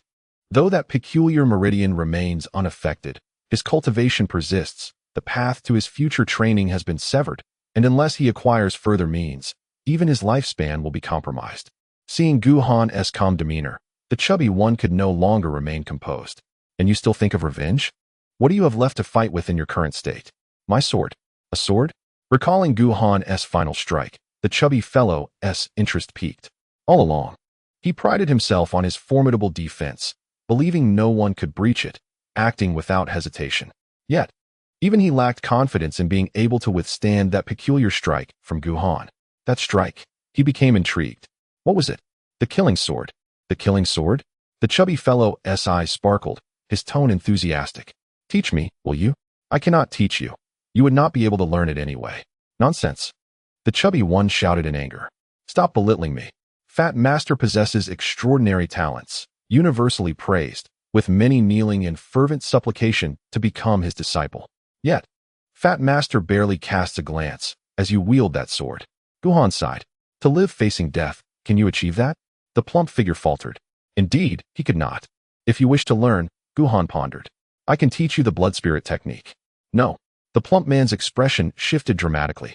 Why would I learn such a sinister art that harms both the enemy and oneself? You, on the other hand, with your killing sword and blood spirit technique, possess a plethora of treasures. Speaking of which, he shifted the conversation. We have shared life and death. Do not be stingy. Reveal any valuable items you possess for Fat Master to inspect. Just as he spoke, his demeanor changed drastically. Do you not feel something amiss? Indeed. Gu Han's expression grew uneasy. There is indeed something. Both possessed keen senses, naturally detecting a faint tremor emanating from the ground. No. The plump man nearly wept. It cannot be. Gu Han sighed. It seems we are destined for calamity. With his voice trailing off, a cacophony of beast roars erupted, the ground shaking violently. Impossible. The plump man was now utterly panicked. How could this happen? Why must all this misfortune befall me? Moreover, it has not even been a month since the last beast riot. As they exchanged glances, a figure flashed through their minds. Mei Yun. Alas, the plump man lamented. How did I not foresee this? Being followed by this fellow brings nothing but misfortune. First, stepping in beast dung, then ambushed, and now another beast riot. Had I known, I would never have allowed him to accompany me. It's over. Despair washed over him. It is utterly finished. Roar. Coincidentally, it seemed that they had been tainted by the dark aura surrounding Mei Yun. Before he could finish his thought, a beast's roar interrupted, alarmingly close. No. The plump man gritted his teeth and sprang into action. Fat Master cannot perish. His eyes reddened. Fat Master must survive.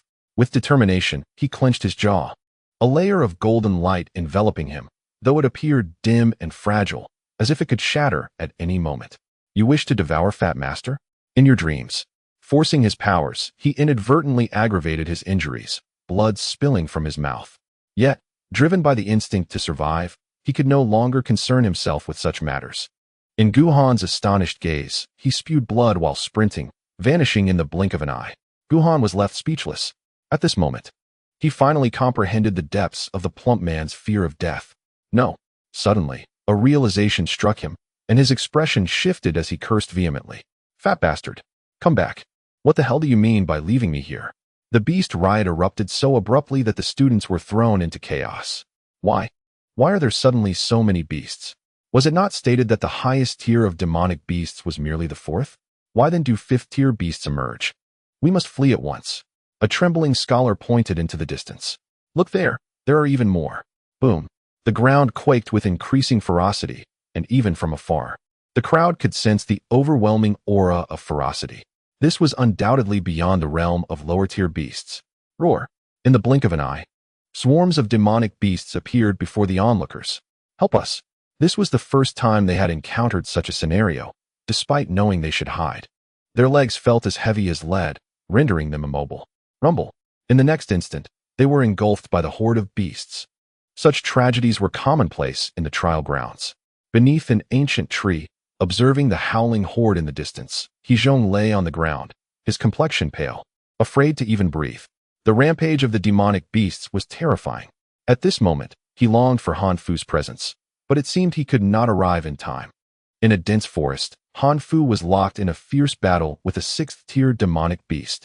Logically, even if the beasts were in turmoil, a sixth-tier creature should not have appeared so swiftly, yet here it was, emerging in an inexplicably sudden manner, catching everyone off guard. Han, over there.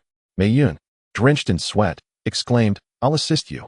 Let us resolve this quickly and save the two of them. No. Upon hearing this, Han Fu's expression changed. Do not come any closer. Time is of the essence. You must go ahead. Do not concern yourself with me. I will keep it occupied and then find an opportunity to join you. Very well. Mei Yun agreed immediately, aware that with each passing moment, the chances of rescuing Gu Han and the fatty diminished. Your Highness. He grasped Jiang Hong firmly. Let us depart. After casting a grateful glance at Han Fu, he felt deeply moved. Although this man rarely spoke and often wore a sour expression, he was truly a person of responsibility and loyalty. Seeing Mei Yun leave, Han Fu let out a slight sigh of relief. Stay with you? What a jest. If I linger any longer, I fear that a single sixth-tier beast will not be the only threat. Roar. The cries of the beasts echoed once more. Gu Han gritted his teeth and forced himself to stand again.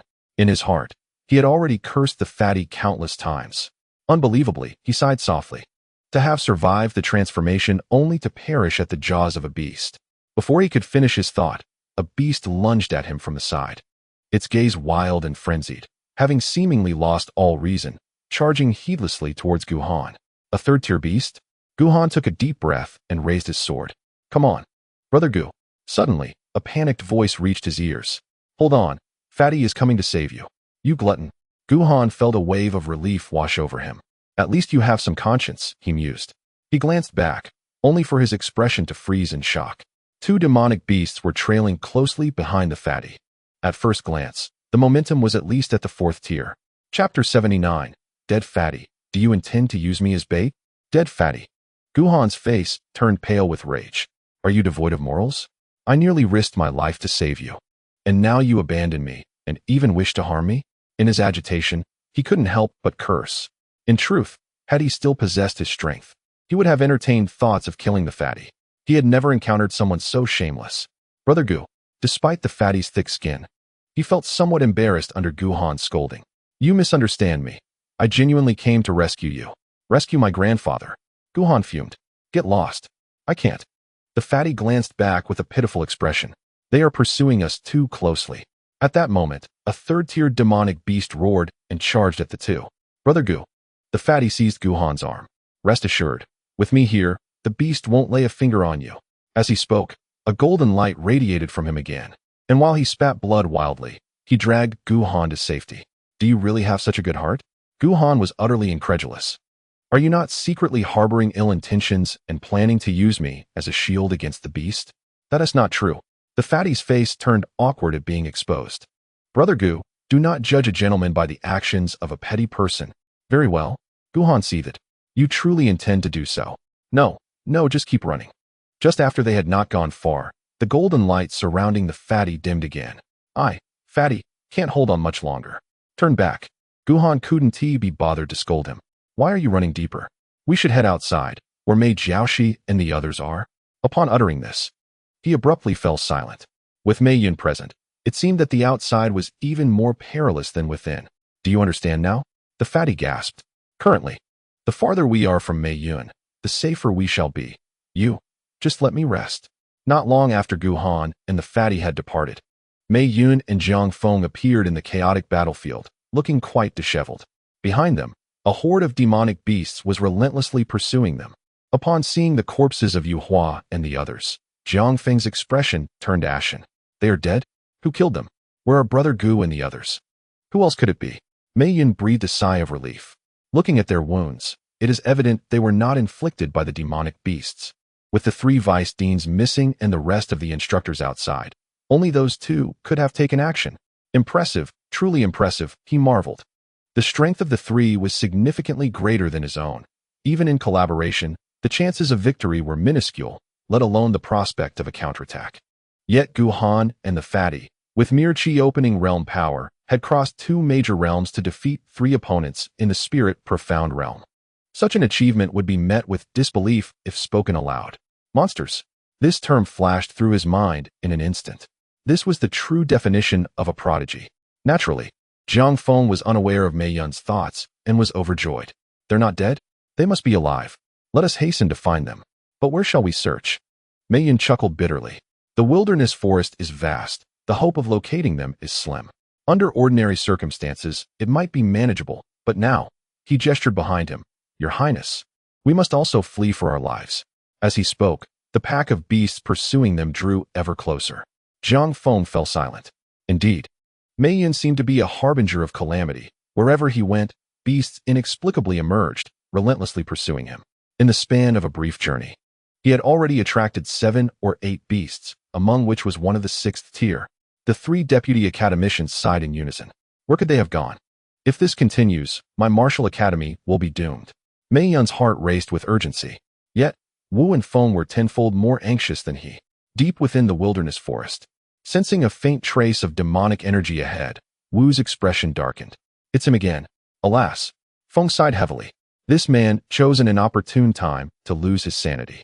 I sense Captain Zhou's brow furrowed deeply. He has grown even stronger. We must retreat. Wu commanded, waving his hand. The Qinglian fruit is no longer our concern. Without our oversight, who knows what chaos will ensue there? Indeed, Feng nodded in agreement. We cannot absolve ourselves of responsibility for this incident. Although they were only halfway to the Qinglian fruit, the 2 decisively opted to abandon their pursuit. Regret filled their hearts. They lamented their greed and their susceptibility to Captain Zhou's temptations. Though it was already too late to turn back, they still wished to preserve the last flicker of hope for the Martial Academy. Very well. Regarding this decision, Captain Zhou would not contest. Time is of the essence. We must depart immediately. This back and forth would consume at least half a day's time. His objective had been achieved, and he would not hinder the 2. As for the Qinglian fruit, with Jiang Hong's promise in place, he was not overly concerned. Just as the trio prepared to return, an unforeseen calamity struck. A cry, mingled with madness and agony, suddenly erupted. The demonic energy surged, intensifying manifold. This is bad. The 3 men's expressions changed dramatically. He is coming. Flee. Without hesitation, the 3 transformed into streaks of light, vanishing in an instant. Moments later, a figure, frenzied and enveloped in overwhelming demonic energy, arrived at their location. Kill. Sensing the presence of the 3, his rage intensified. Kill. Boom. Boundless demonic energy erupted from within him, instantly transforming the surrounding area into a wasteland. Losing his target only fueled his fury. The demonic energy seemed inexhaustible, spreading rapidly and soon engulfing the vicinity. Several beasts, unable to evade in time, were caught in the onslaught, their anguished cries echoing as their vital essence was ruthlessly drained away. Roar! Hearing the nearby beast's roars, the plump man turned pale. It is truly the end. He was slowing down, and the golden light that once surrounded him was nearly gone.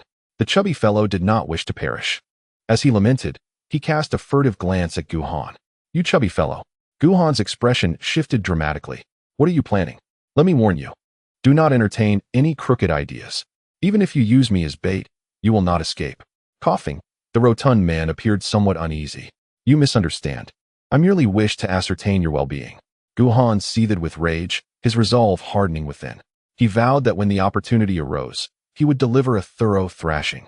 Alas, the chubby fellow ultimately refrained from committing any baseless acts. As the monstrous beast drew ever closer, despair began to envelop him. We're doomed. Suddenly, Gu Han exclaimed, ahead. There's a cave, quickly. Hide inside. Where? The chubby man seemed invigorated. Where is it? His small eyes darted about until they spotted an inconspicuous crevice not far ahead. Within the crevice lay an entrance that could barely accommodate one person. Let us take refuge. He was overjoyed, and the flickering golden light surrounding him, which had been on the verge of vanishing, flared back to life. Gu Han had grown accustomed to such phenomena. It appeared that the mere promise of survival unleashed the depths of the chubby man's potential. With an explosive burst of energy, in mere moments, he had navigated into the crevice alongside Gu Han. Boom! Behind them, the ground trembled violently as they narrowly evaded the pursuing beasts. For the moment, the chubby man exhaled a long sigh of relief. We are safe. Chubby. Gu Han's gaze suddenly sharpened. Get inside. Huh. The chubby man paused, then sensed something amiss. His expression transforming into one of profound intrigue. What a narrow path we tread. As they spoke, he pulled Gu Han into the cave with purposeful strides. Inside, a blood-soaked figure, trembling and disheveled, rose unsteadily. Gu Han. The voice still held a certain charm, yet lacked its former chill, now imbued with tremors. So, you truly survived? Ha ha. Gu Han laughed, though his laughter was rife with cold, murderous intent. He slowly raised his sword, advancing towards the figure. Do you recall my previous words? Despite his trembling hand, the ferocity in his gaze intensified. Luing. In chapter 80 of the first volume, Brother Gu. Do you relish this tune? Less than a beast. TSK. Although the chubby man wore a friendly expression, his eyes betrayed no warmth. Ah, my lady. It seems we meet again. Luing. Gu Han's gaze became icy. I offered you a chance. I would overlook past grievances. But you crossed the line by attacking Brother Jiang. That is my limit. With each word, the weight of his murderous aura thickened. Despite his dwindling cultivation and the complete degradation of his physical form, the intensity of his murderous intent sent chills down the chubby man's spine. Luing, on the other hand, was even more distressed. Confronted by the aura of death, her body stiffened. She could not muster even a single finger to move. Gu Han. Her voice trembled uncontrollably. I did not kill him. What did you say? Gu Han's movements faltered, and the murderous intent within him diminished considerably. Indeed, Luing exhaled, seizing the opportunity to explain. I let him go. Hiss. Just like Jiang Hong, the rotund man gasped in astonishment. This young Master Lu, he remarked with a look of deep contemplation, is undoubtedly the world's most infatuated soul. To perish at the hands of the woman he cherishes most could be deemed his finest destiny. I refuse to believe it. Gu Han dismissed the fat man's ramblings. Luing, no one understands you better than I do. Not a single word of yours is credible. Lu Ying's gaze dimmed. In your eyes? Am I truly such a selfish, ruthless, and venomous figure? How so? Gu Han retorted, incredulity etched on his face. Are you not? TSK. The rotund man detected an anomaly. Is your relationship with him not ordinary? As for him, Luing bit her lip. We have known each other since childhood. Goodness! The fat man exclaimed dramatically. Childhood sweethearts? Enemies turned lovers? A tale of love and vengeance? How melodramatic. You insufferable fool. Gu Han nearly struck him with his sword. Silence. Luing inhaled deeply. If you release me, I can divulge information concerning your lives. Speak. Gu Han had yet to respond when the rotund man interjected, his temper flaring. Matters of life and death naturally piqued his interest. Dare to conceal even a fragment, and I shall smite you. Luing was evidently intimidated. The ones intending to kill you are not just Yuhua. There are others? Gu Han narrowed his eyes. Who? I am uncertain. Lu Ying shook her head. That person seems to have been in clandestine communication with Yu Jiaoxi, and the Crown Prince stated that with him present, this ambush is foolproof. However, the three vice deans are here, and he does not dare to appear recklessly. He awaits their departure, after which he will hasten from the capital to ensure there are no oversights. Jiang Hong, Gu Han, and the rotund man exchanged glances, exclaiming in unison. At that moment, Jiang Hong stood silently beside the corpses of Yu Hua and his companions, his expression dark and unyielding. Indeed, a problem had arisen. Moreover, the Crown Prince was also missing. Who did this? Shadows flickered through his mind, only to be systematically dismissed. Could it be possible? A sudden realization struck him, sending a jolt of alarm through his heart. No, impossible. He instantly refuted this conjecture. How could merely two low-tier cultivators at the Qi Gateway level slay the combined strength of three spirit, profound realm practitioners? It was utterly inconceivable. Just then, several rampaging beasts burst forth from the thicket, roaring as they charged toward Jiang Hong. With a swift motion, he dispatched these creatures into a mist of blood with a mere palm strike. Very well. Since clarity eludes me, I shall cease my speculations. Ultimately, it seems I must take matters into my own hands. If that is the case, I shall personally bring your end. In the midst of his speech, he vanished without a trace. Alas, not long after his departure, a slightly stout figure entered the scene. It was Jiang Xian. How many years has it been? He remarked with a disdainful expression. Once again, this wretched disposition persists. Why not learn a thing or two from Morong Chuan? Alas, alas. I shall not dwell on these vexatious matters. Since another opportunity has presented itself, I shall endeavor once more. This time, success is imperative. As the words fell, he vanished without a trace. Within the cave, there he was. The rotund figure was utterly convinced.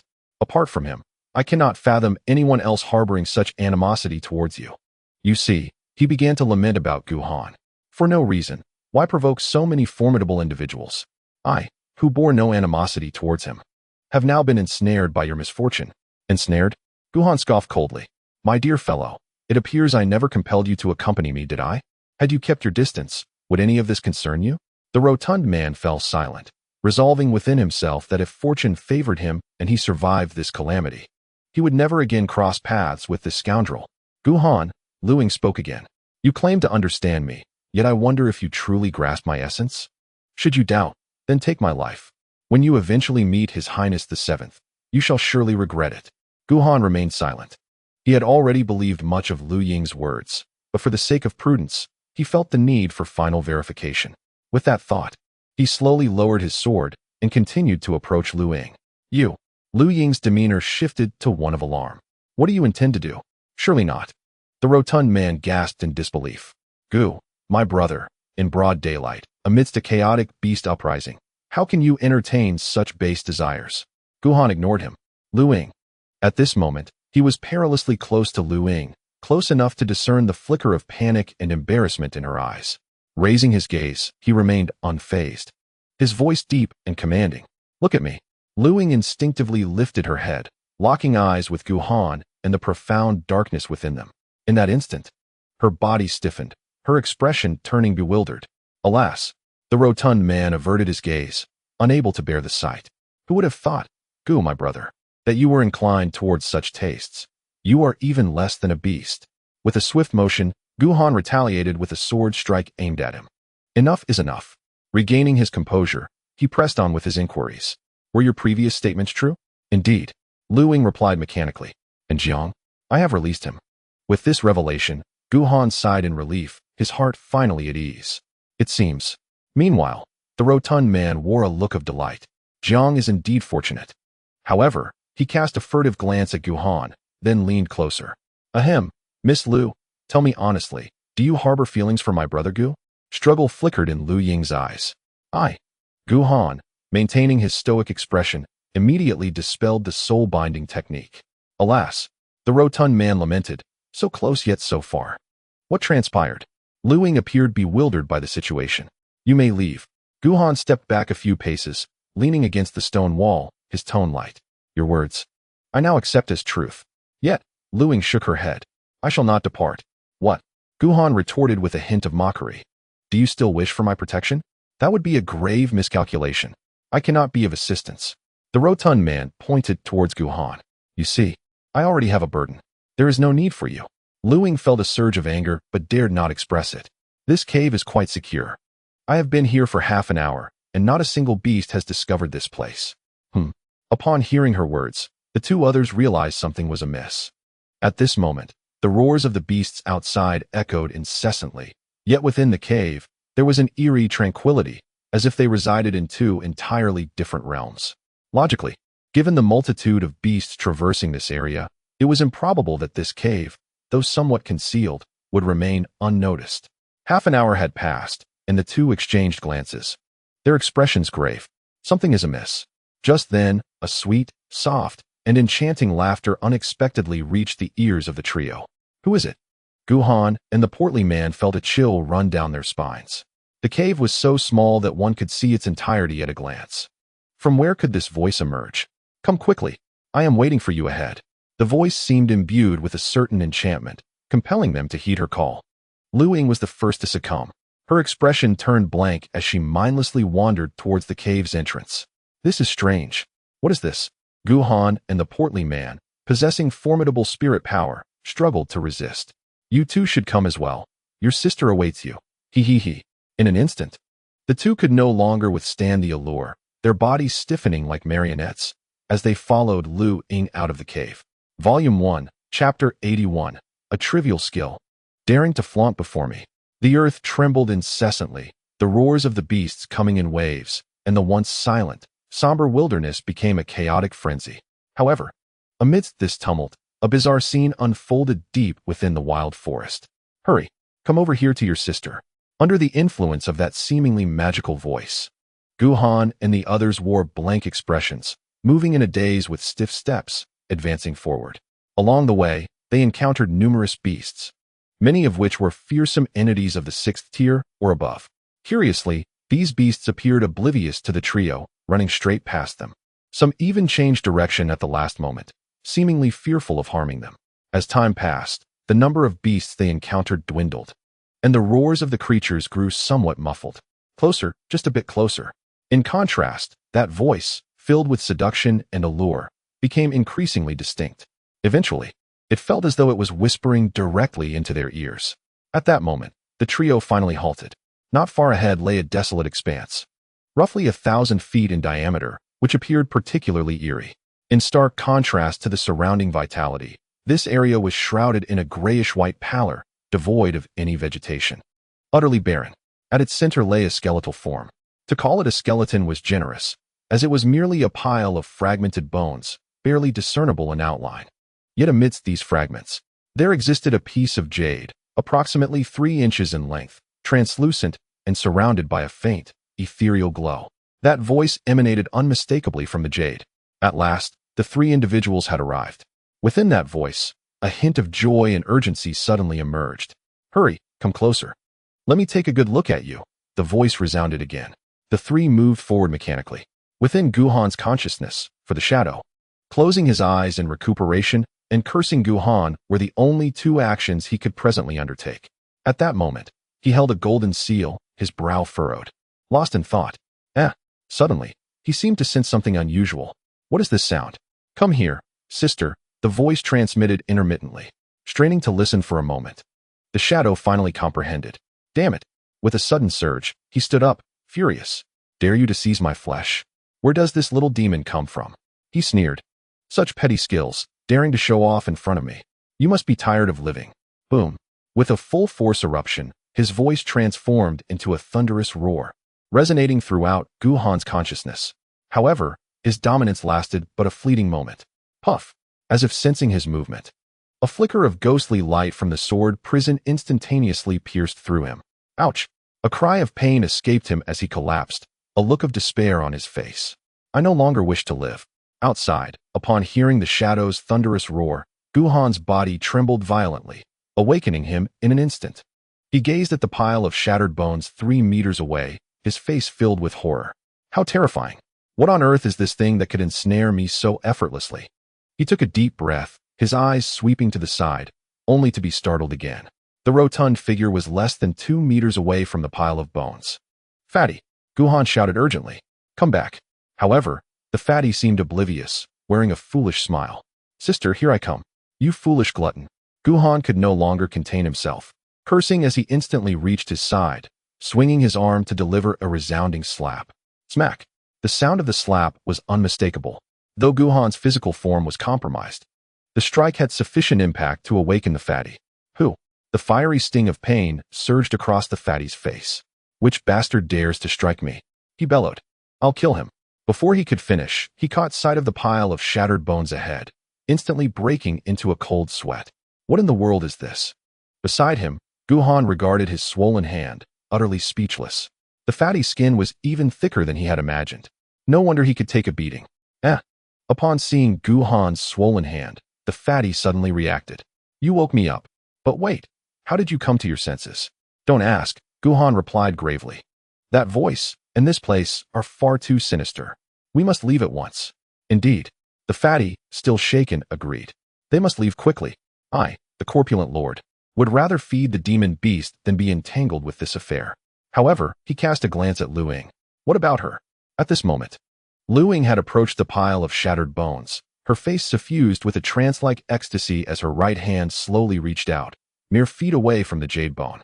Gu Han hesitated for a moment. In an instant, he expended the last vestige of his cultivation and struck a sword towards Lu Ying. The sword's aura swept past her, severing several strands of her hair in the process. Ah, the corpulent man exclaimed, Brother Gu, I did not expect you to be a man who cherishes the fairer sex. It seems we are kindred spirits. Bah! Gu Han shot him a fierce glare. Kindred spirits, my foot. The sword's aura had jolted Lu Ying back to consciousness. She understood the situation, her gaze revealing a complex array of emotions. This sword, Gu Han said, his expression devoid of emotion, is a repayment for Brother Jiang. From this moment forth, we are even. At that moment, the three of them awoke in succession, and the eerie, demonic sound did not resurface. Let us depart, Gu Han declared, sheathing his sword. Let us go, let us go, the corpulent man urged, clearly anxious. In this cursed place, I wish not to linger. But before he could finish, his expression changed dramatically. He beheld Lu Ying, who, instead of retracting her arm, was reaching further towards the jade bone. Lu Ying. Gu Han sighed. You are truly a madwoman. He could not fathom that she was unaware of the jade bone's ominous nature. If she were to touch it, the consequences would undoubtedly be dire. Yet Lu Ying persisted in her actions, which could only be described as madness. Hearing his words, Lu Ying momentarily froze. Do you know? From the first moment I laid eyes on you, I understood that you are a proud individual. She fixed her gaze upon Gu Han, her expression intricate. As it turns out, I was correct.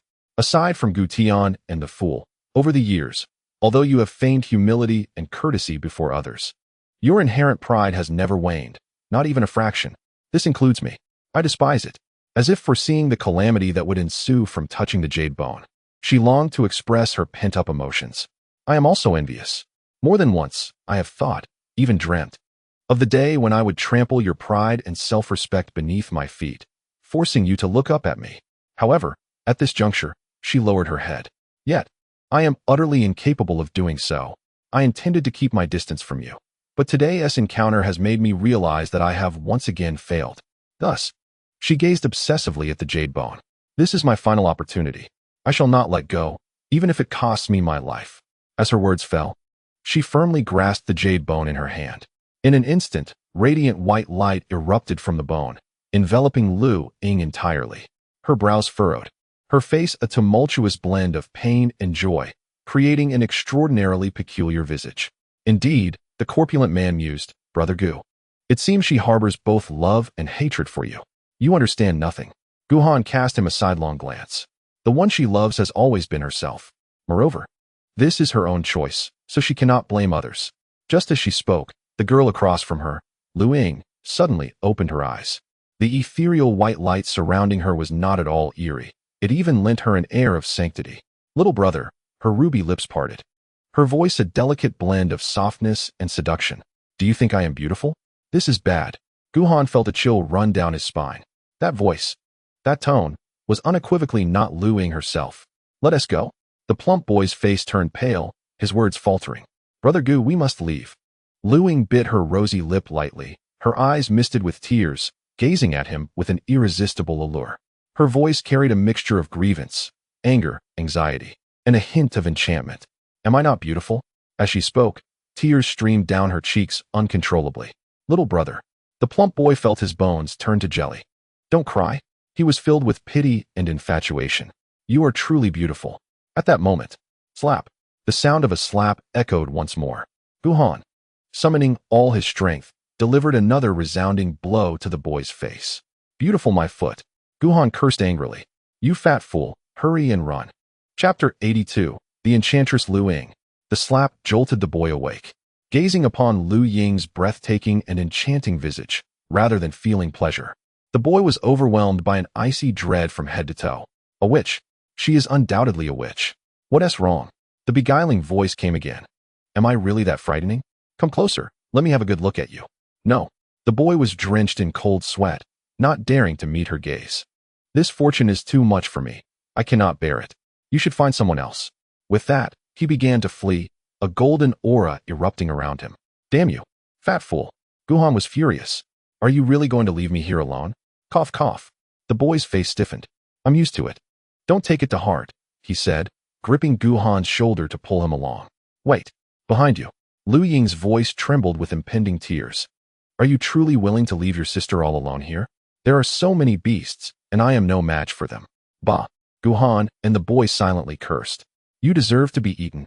Sighing softly, Lu Ying's tone turned melancholic. It seems you both truly despise me. My heart is deeply wounded.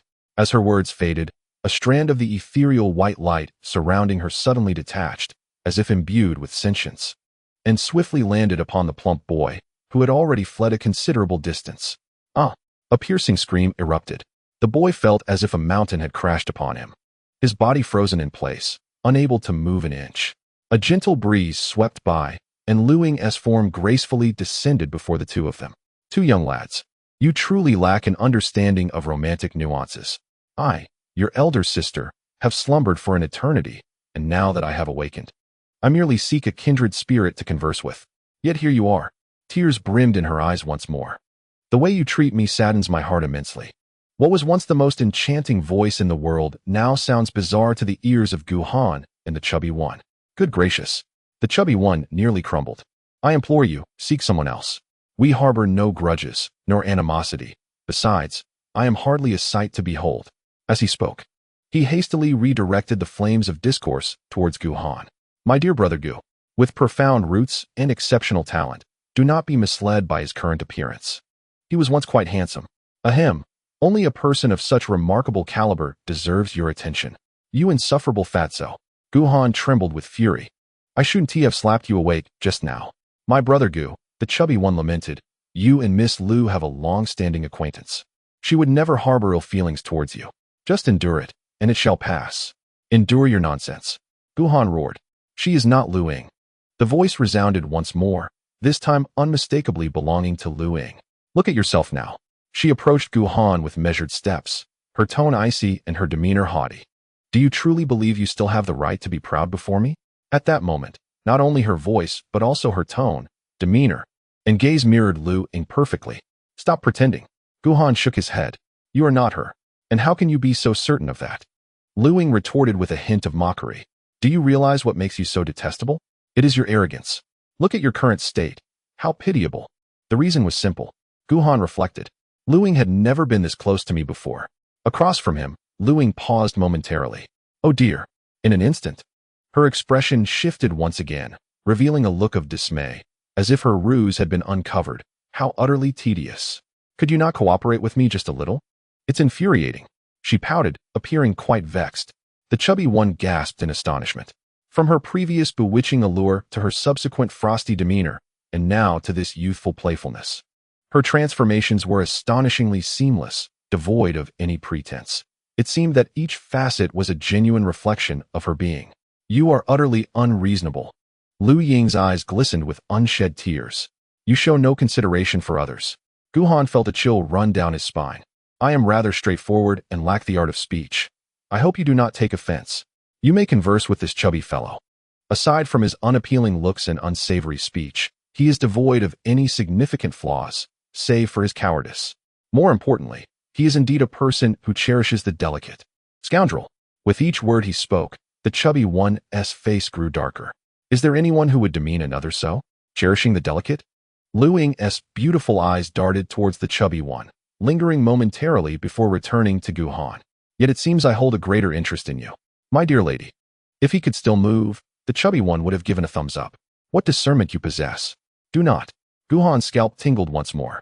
In fact, Lu Ying suddenly drew closer again, inhaling deeply with an expression of rapture. Your scent is surprisingly delightful, she remarked. Is it? As she moved in closer, Gu Han's eyes sparkled.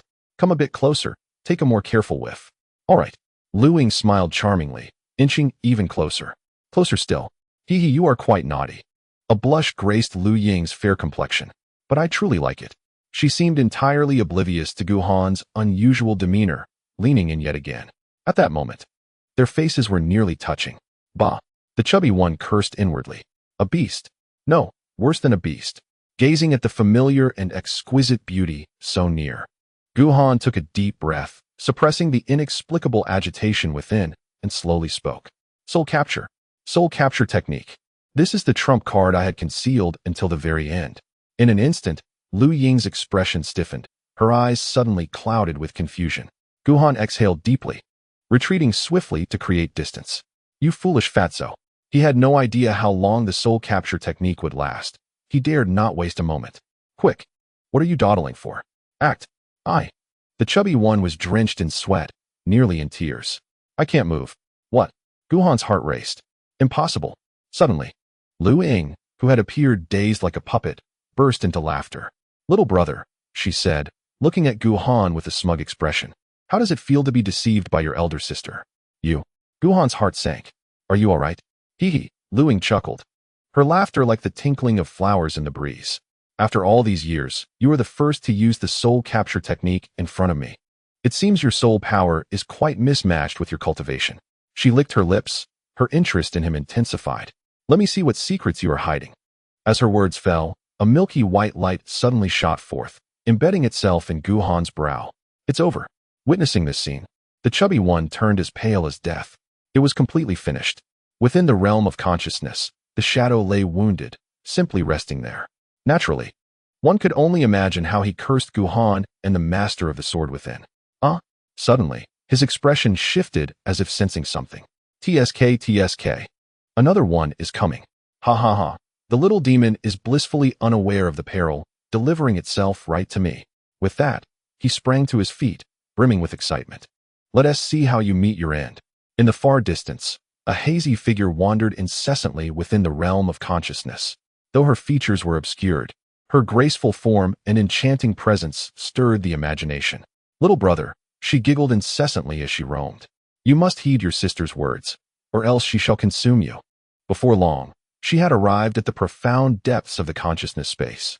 Not far away, a beam of golden light instantaneously captured her attention. What is this? She mused in surprise. Could this be your secret? I must take a closer look. Instinctively, she raised her gaze. However, before she could discern the characters on the Daiyan Sword Classic, a surge of overwhelming sword intent descended, utterly shattering her consciousness. A faint, terrified scream echoed into the shadow's ears. Excellent, he exclaimed in exhilaration. Well done. A mere little demon dares to encroach upon my territory.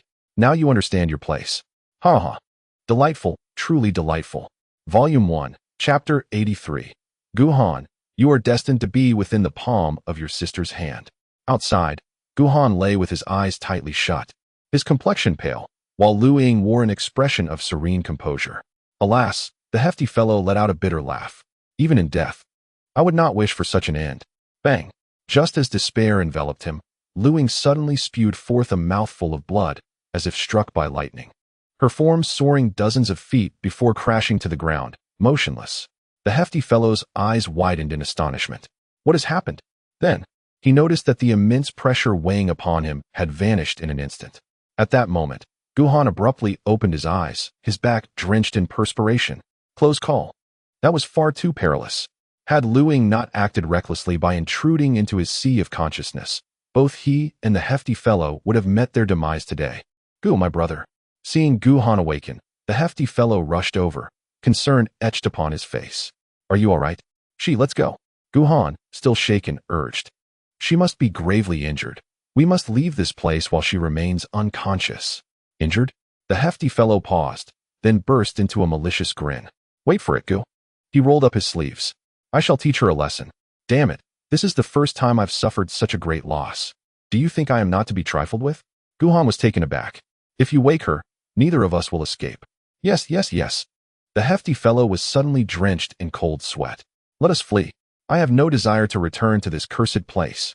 Gritting his teeth, he summoned every ounce of latent potential within, seized Guhan, and vanished in an instant. Time passed, and Luing slowly opened her eyes. She spat out another mouthful of blood, having lost a portion of her soul, leaving her gravely injured. What a pity, I could not ensnare him. Yet, she appeared oblivious. Laughing maniacally, Guhan. She extended her delicate finger, dipped it in her blood, and slowly placed it in her mouth, a look of rapture crossing her face. What a charming little brother. However, you are destined to remain within your sister's grasp, you foolish hefty fellow. Upon witnessing their narrow escape, Guhan unleashed a torrent of curses at the hefty fellow. If you dare to betray me again, I shall strike you down with a single blow. Brother Gu. The portly fellow seemed somewhat unsettled. Your words wound deeply. Consider this. When you were on the brink of being devoured by ferocious beasts, it was I, the generous one, who came to your rescue, was it not? Just moments ago, when you expressed your desire to depart, I accompanied you, did I not? Reflect more on my kindness and refrain from incessantly dwelling on trivial matters. Guhan let out a cold laugh, choosing to ignore him. He had come to realize the truth. This rotund man could never be relied upon. Noticing Guhan's silence, the portly fellow secretly breathed a sigh of relief. However, moments later, both men sensed something amiss. Along their journey, they had encountered not a single beast, nor could they hear even a hint of their roars. The portly fellow instinctively halted. Where are we? The wildwood forest. But what is our exact location? I do not know. The two exchanged bewildered glances, their silence speaking volumes. They were lost. In the trial grounds, Elder Wu's expression darkened as he surveyed the wounded instructors before him. Have all of them been sent out? Yes. Hanfu clasped his fists. However, the casualties are too great. Less than a third of them remain. Upon hearing this, Elder Wu fell silent. They had rushed back to the trial grounds merely half an hour ago, although they had managed to temporarily fend off the wave of beasts with all their might. The losses sustained were irretrievable. A third, Elder Feng forced a bitter smile. This time, our great Qi Martial Academy may face utter decline. In contrast, the ordinarily amiable Elder Wu now glinted with cold fury in his eyes.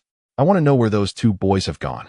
Furthermore, how dare those three scoundrels, led by Yu Hua, have the audacity to lay hands on them? In his heart, the greatest loss to the Martial Academy was not the 2/3 of students, but rather Guhan and the portly fellow. The combined worth of all the Academy's members could not compare to the significance of the two. This matter, he suddenly turned, fixing a fierce gaze upon Captain Zhou.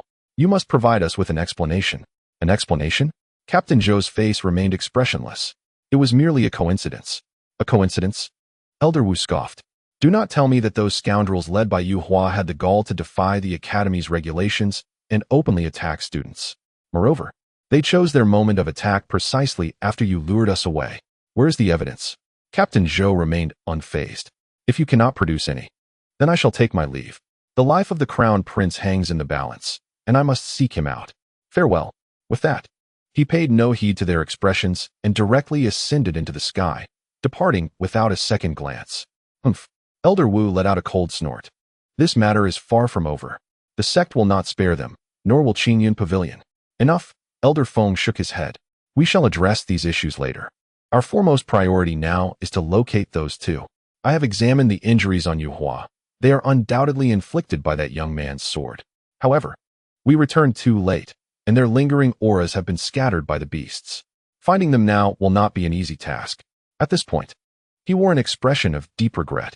Alas, to possess such profound insight and the ability to turn the tides in battle, it would be a grave sin for us if such talent were to perish here.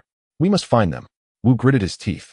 Even if it means scouring the wild forest, I will locate those two. I will join as well. After a prolonged silence, Han suddenly spoke. The more individuals we have, the greater our hope. Mei quickly stepped forward. I shall stay behind. No. Han was taken aback. You cough. Your injuries are quite severe. It would be best for you to return and recuperate properly. Thank you for your concern, Han. Mei was deeply moved. These minor injuries are of no consequence. If I do not find those too, how can I return with any dignity? Cai Feng sighed. Very well, your presence may indeed bring us more hope.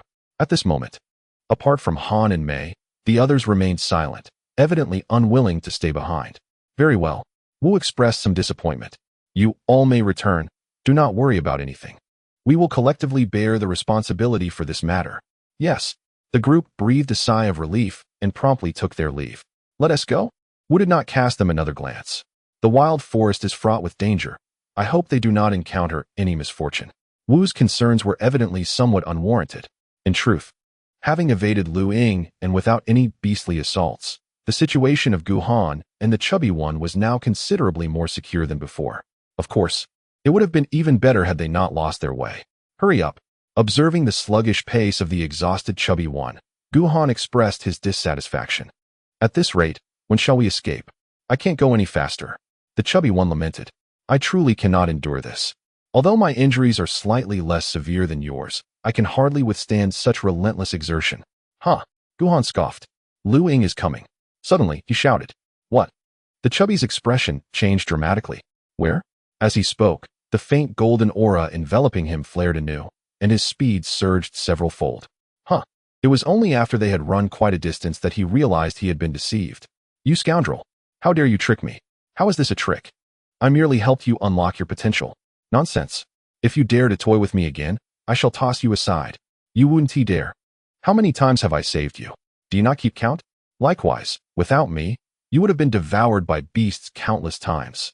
The two continued their bickering as they advanced. Soon, they found themselves devoid of the energy to argue. Why haven't we arrived yet? The chubby one was on the verge of rolling his eyes in exhaustion. I was clearly heading north. Logically, we should have reached by now. Gu Han's expression stiffened. Wherein we heading west? That doesn't seem right. The chubby one furrowed his brow. It was clearly north. How can I remember? Gu Han too felt a twinge of uncertainty. Was it west? The two exchanged glances, both feeling a tinge of guilt. After running for half a day, they had not even managed to ascertain their direction. No, we must keep running. The rotund man sat down on the ground, his face etched with despair. Even if you were to kill him, he would not flee. Gu Han did not press him. Running about aimlessly was indeed unwise. Should fortune favor him and he managed to escape, it would be well. However, if misfortune befell him, he could find himself ensnared deeper in peril. A thought he dared not entertain. Sighing, he too laboriously settled down. Time had passed, and the backlash of the blood spirit art had long since waned. Yet his physical form lay nearly destroyed, riddled with wounds and feeble, with recovery agonizingly slow. The rotund man wore a smug expression. The taste of defeat is certainly unpleasant. Isn't it? You dead fat man. Gu Han felt a surge of indignation. I am the one who is ruined, and you seem to take delight in it? A slip of the tongue, a slip of the tongue. The rotund man chuckled awkwardly, realizing his mistake. He meant no offense. Observing Gu Han's darkened expression, he felt a twinge of embarrassment. In truth, your condition is not without remedy. Finished. With foes ahead and demons behind. Gu Han's eyes brightened with curiosity. You have a solution? It is not overly complicated. The rotund man pondered. Your blood spirit art consumes your own essence and potential. If you can find a rare medicinal herb, you could easily replenish what you've lost. What kind of herb? Gu Han inquired. Well, the rotund man replied nonchalantly. It's not too expensive, ranging from several million to several 100 million spirit crystals. Gu Han fell silent, the weight of poverty constraining his imagination. The rotund man beamed with pride at Gu Han's reaction. Such a trifling sum is hardly of consequence. I've told you before, spirit crystals are beneath my notice. As he continued, his voice trailed off. Alas, the prerequisite is that I must remain alive. Gu Han sensed something amiss. What are you concealing from me? It cannot be disclosed, the rotund man sighed. This is my greatest secret, akin to the injury you inflicted upon that demoness. The fewer who know, the safer you are. Gu Han raised an eyebrow. I find that when you adopt a serious demeanor, you resemble a true individual. Absurd. The rotund man shot him a glare. I have always been a respectable person, unlike you, a beast in human guise. Just as Gu Han was about to retort, a distant, indistinct roar echoed from afar. Did you hear that? Gu Han exclaimed, excitement bubbling within him. I did. In an instant, the rotund man sprang to his feet. It's a beast. Ha ha. We can escape. At that moment, the once terrifying roar of the beast sounded like a celestial melody to their ears. Finally, we can leave this wretched place. Let us go. The rotund man, filled with newfound vigor, shone with golden light as he grasped Gu Han and sprinted towards the source of the sound. Their speed was unparalleled. After an indeterminate span of time, propelled by the rotund man's full force, they finally reached the source of the sound.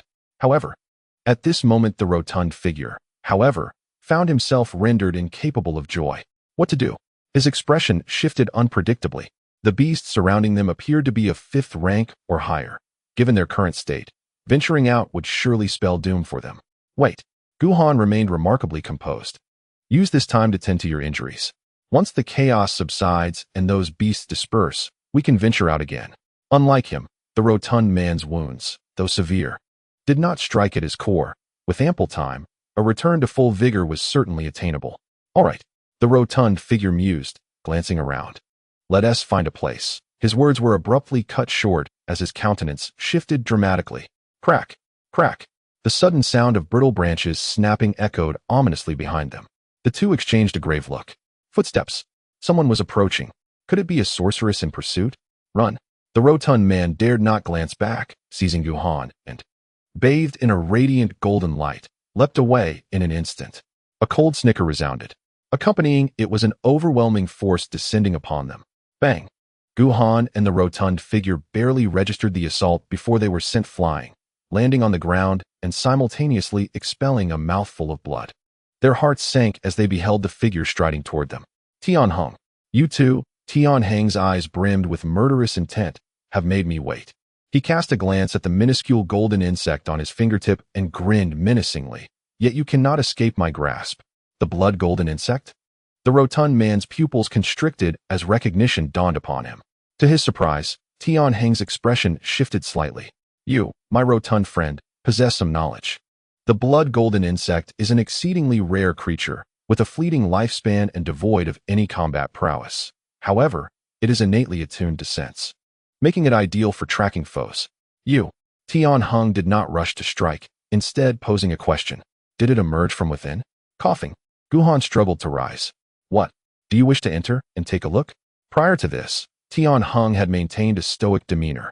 Halfway through my pursuit, your presence abruptly vanished. It must be connected to that location.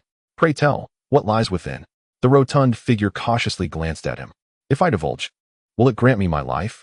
If you speak, perhaps I shall grant you a swift end. Bah! The rotund man erupted in a tirade. Wish to know? Very well. Kneel and call me grandfather thrice. Should my mood permit, perhaps I shall. Bang! Before he could finish, Jiang Hong struck him with a palm, sending him crashing to the ground, motionless. Dead fool. Gu Han sighed. Stop pretending. That trick won't work on him. Coughing, the rotund man struggled to rise once more, a mournful expression on his face. What should we do? Perhaps you should return the Lanyu fruit to him? Gu Han remained silent. He understood better than anyone how fervently Jiang Hong wished for his demise. Trembling, he raised his longsword. Despite his diminished powers, the purest essence of killing intent firmly locked onto Jiang Hong. Understood. The threat of death loomed. Jiang Hong felt a twinge of discomfort. It appeared that Yu Hua and his companions had truly fallen into your grasp. Well, you now possess yet another damned justification for your actions. Do you not wish to know? Gu Han suddenly interjected. How did I come by my blood spirit technique? In truth, it is not merely the blood spirit technique. I possess an abundance of heavenly level skills and abilities. Jiang Hong was somewhat intrigued. Yet, in the next moment, he advanced towards Gu Han once more. Rather than the techniques, I yearn for your demise. The more I learn about you, the more astounded I am by your potential. A person like you, if left unchecked, will always pose a threat. Boom.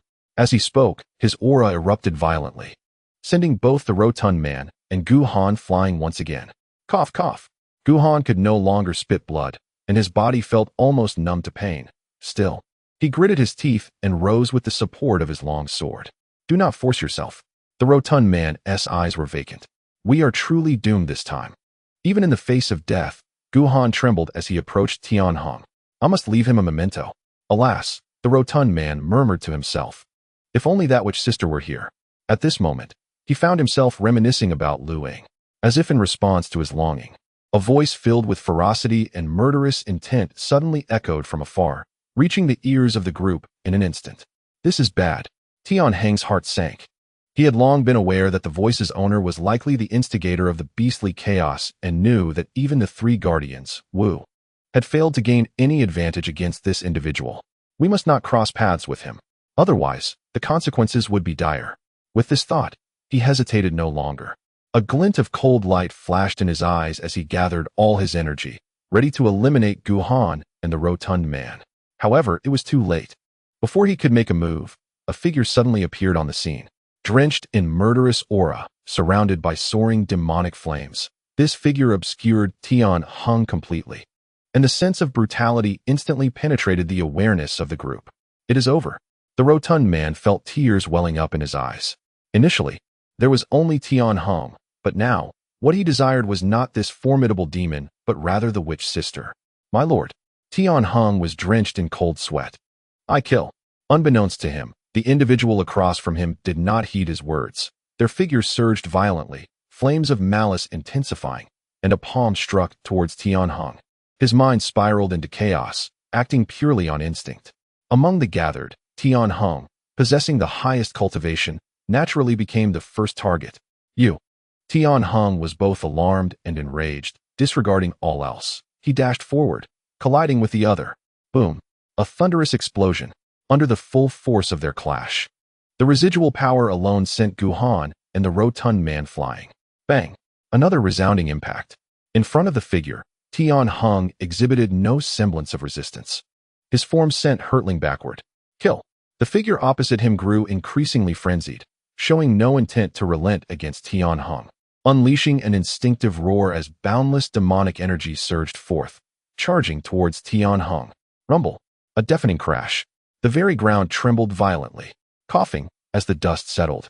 Jiang Hong lay within a pit several yards deep, spitting blood, utterly unable to move. Such strength. This individual is overwhelmingly powerful. At this moment, terror was etched upon Tian Heng's face. In his recollection, even a master like Morong Chuan would stand no chance before this person. Seeing that Jiang Hong had lost all capacity to resist, the figure no longer paid him any heed. As a surge of demonic energy enveloped him, he immediately fixed his gaze upon Gu Han and the stout man. Kill! He uttered, stepping forward toward them. Amidst the swirling demonic aura, a glimpse of his true visage emerged. His hair was streaked with white, his beard unkempt, and his face bore the marks of hardship. His eyes had nearly turned pure black, eerie and terrifying. It was over. The stout man was engulfed in despair. This time, he was truly facing death. Beside him, Gu Han stood motionless, akin to a statue. He too beheld the man's appearance. Suddenly, Gu Han's body began to tremble violently. Alas, in his final moments, the stout man could not resist mocking Gu Han. Brother Gu, where is your bravado? Why have you become so frightened? Thud. Gu Han ignored him, his knees buckling as he collapsed to the ground. Kneeling, the stout man was rendered speechless. He knelt. A flurry of thoughts raced through his mind. Would kneeling and begging for mercy be of any use? Shouldn't I give it a try too? As he spoke, he attempted to struggle to his feet. Foster father. Gu Han merely uttered these two words, his voice choked with emotion. Upon hearing Gu Han's call, the stout man's body went rigid, a tremor coursing through him. The pure black of his eyes gradually reverted to their normal hue, and the demonic energy surrounding him receded, revealing a face weathered by time. The tumult of fury and confusion danced in his eyes, as if he were battling to suppress the inherent darkness within him. You are Honor, foster father. Gu Han's voice quivered. It is I? So you have not perished. The man before him was none other than Gu Tian, who had long been presumed dead. Throughout the betrayals of the Gu family, the misunderstandings of the world, the machinations of Jiang Hong, and the lethal traps laid by Du Teng, Gu Han had remained unshaken. Yet now, witnessing the once indomitable Gu Tian reduced to this state, sorrow welled up within him, and tears streamed down his face. Goodness! The stout man stared in astonishment. He had initially thought the recognition of his father was feigned, yet it was indeed genuine. Wait! A surge of joy coursed through him. Since this was one of their own. Then today, cough cough. His expression grew serious as he hastily bowed. Uncle Gu, I am, before he could finish his words. Gu Tian was consumed by madness once more, a surge of demonic energy emanating from his body, soaring into the sky and sending the portly man flying. The Gu family. Gu Chong. I shall vanquish you all. Gu Tian's memories remained anchored in the moment he was treacherously attacked by Gu Chong. Upon witnessing Gu Han's current state, he instinctively believed they were responsible. Foster father. As Gu Tian descended into fury again, Gu Han felt a surge of urgency in his heart. Braving the agonizing encroachment of the demonic energy, he strained to reach out and grasp Gu Tian. Gu Chong is dead. The Gu family is no more. Foster father. I have avenged our grievances. Dead, dead. With Gu Han's repeated calls, Gu Tian gradually regained a semblance of rationality. Tell me who harmed you. Seeing Gu Han in his current condition, a flicker of compassion crossed Gu Tian's eyes, nearly pushing him to the brink of rage once more. I killed him, uncle. From a distance, the portly man shouted loudly, pointing at the deep pit. It was this scoundrel. He attempted to kill me and brother Gu. Uncle, do not let this wretch go. Kill. Before he could finish his words, Gu Tian had already soared into the air, landing directly in front of Jiang Hong. At this moment, Jiang Hong was still somewhat bewildered. Being struck down by this formidable demon was one thing, but he was also the foster father of Gu Han. Your Excellency. As Gu Tian descended, Jiang Hong, with a sincere expression, forced himself to stand and cupped his hands. I believe there must be some misunderstanding here. Boom. The response to his plea was a colossal hand shrouded in demonic energy. Bang. With no chance for retaliation, he was seized by Gu Tian. His throat gripped tightly and pressed into the ground. You harm my son. Gu Tian's eyes turned pitch black once more. Die. Your Excellency. Jiang Hong was struck with terror, his heart quaking. Let's discuss this calmly. Boom. A deafening sound marked the end of his words. Kill Jiang Hong.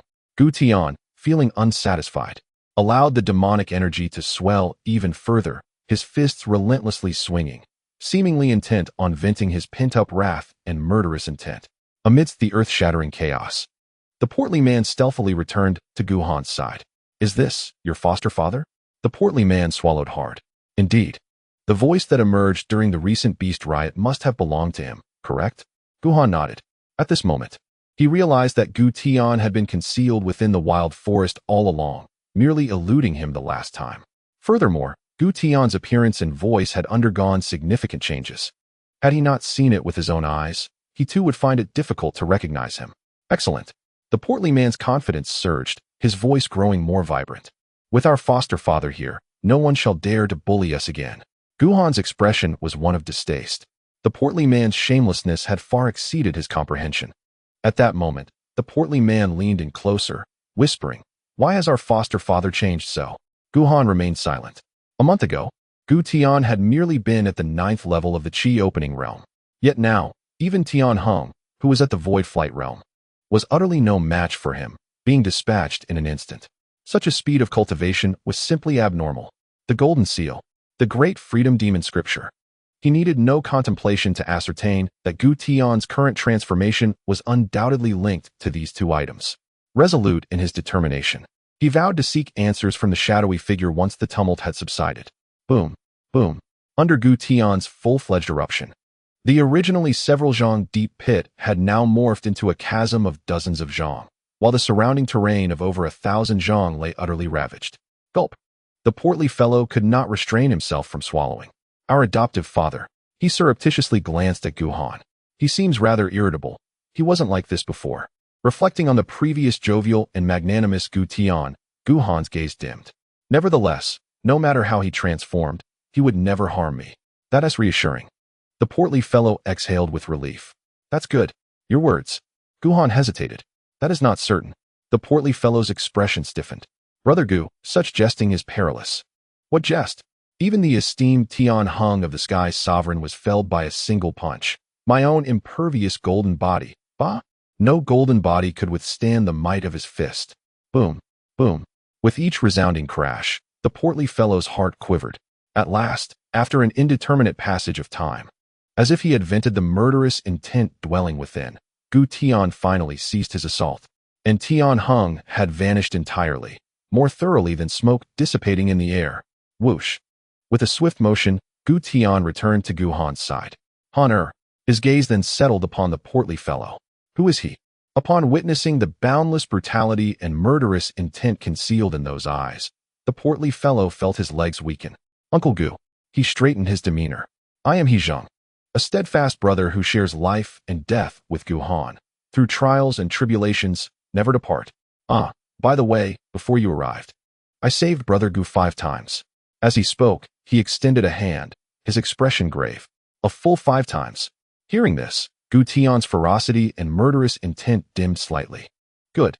The portly fellow felt a wave of relief wash over him. He had an inkling that had he uttered a single wrong word, Gu Tian would have struck without hesitation. Let us go? Gu Tian paid him no further heed. Grasping Gu Han firmly, his tone remained icy, yet concealed a trace of concern. We shall tend to your wounds. With that, he soared into the skies with Gu Han in tow. Hey! The portly fellow grew anxious again. Uncle, I'm not up yet. Don't leave me behind. Adoptive father.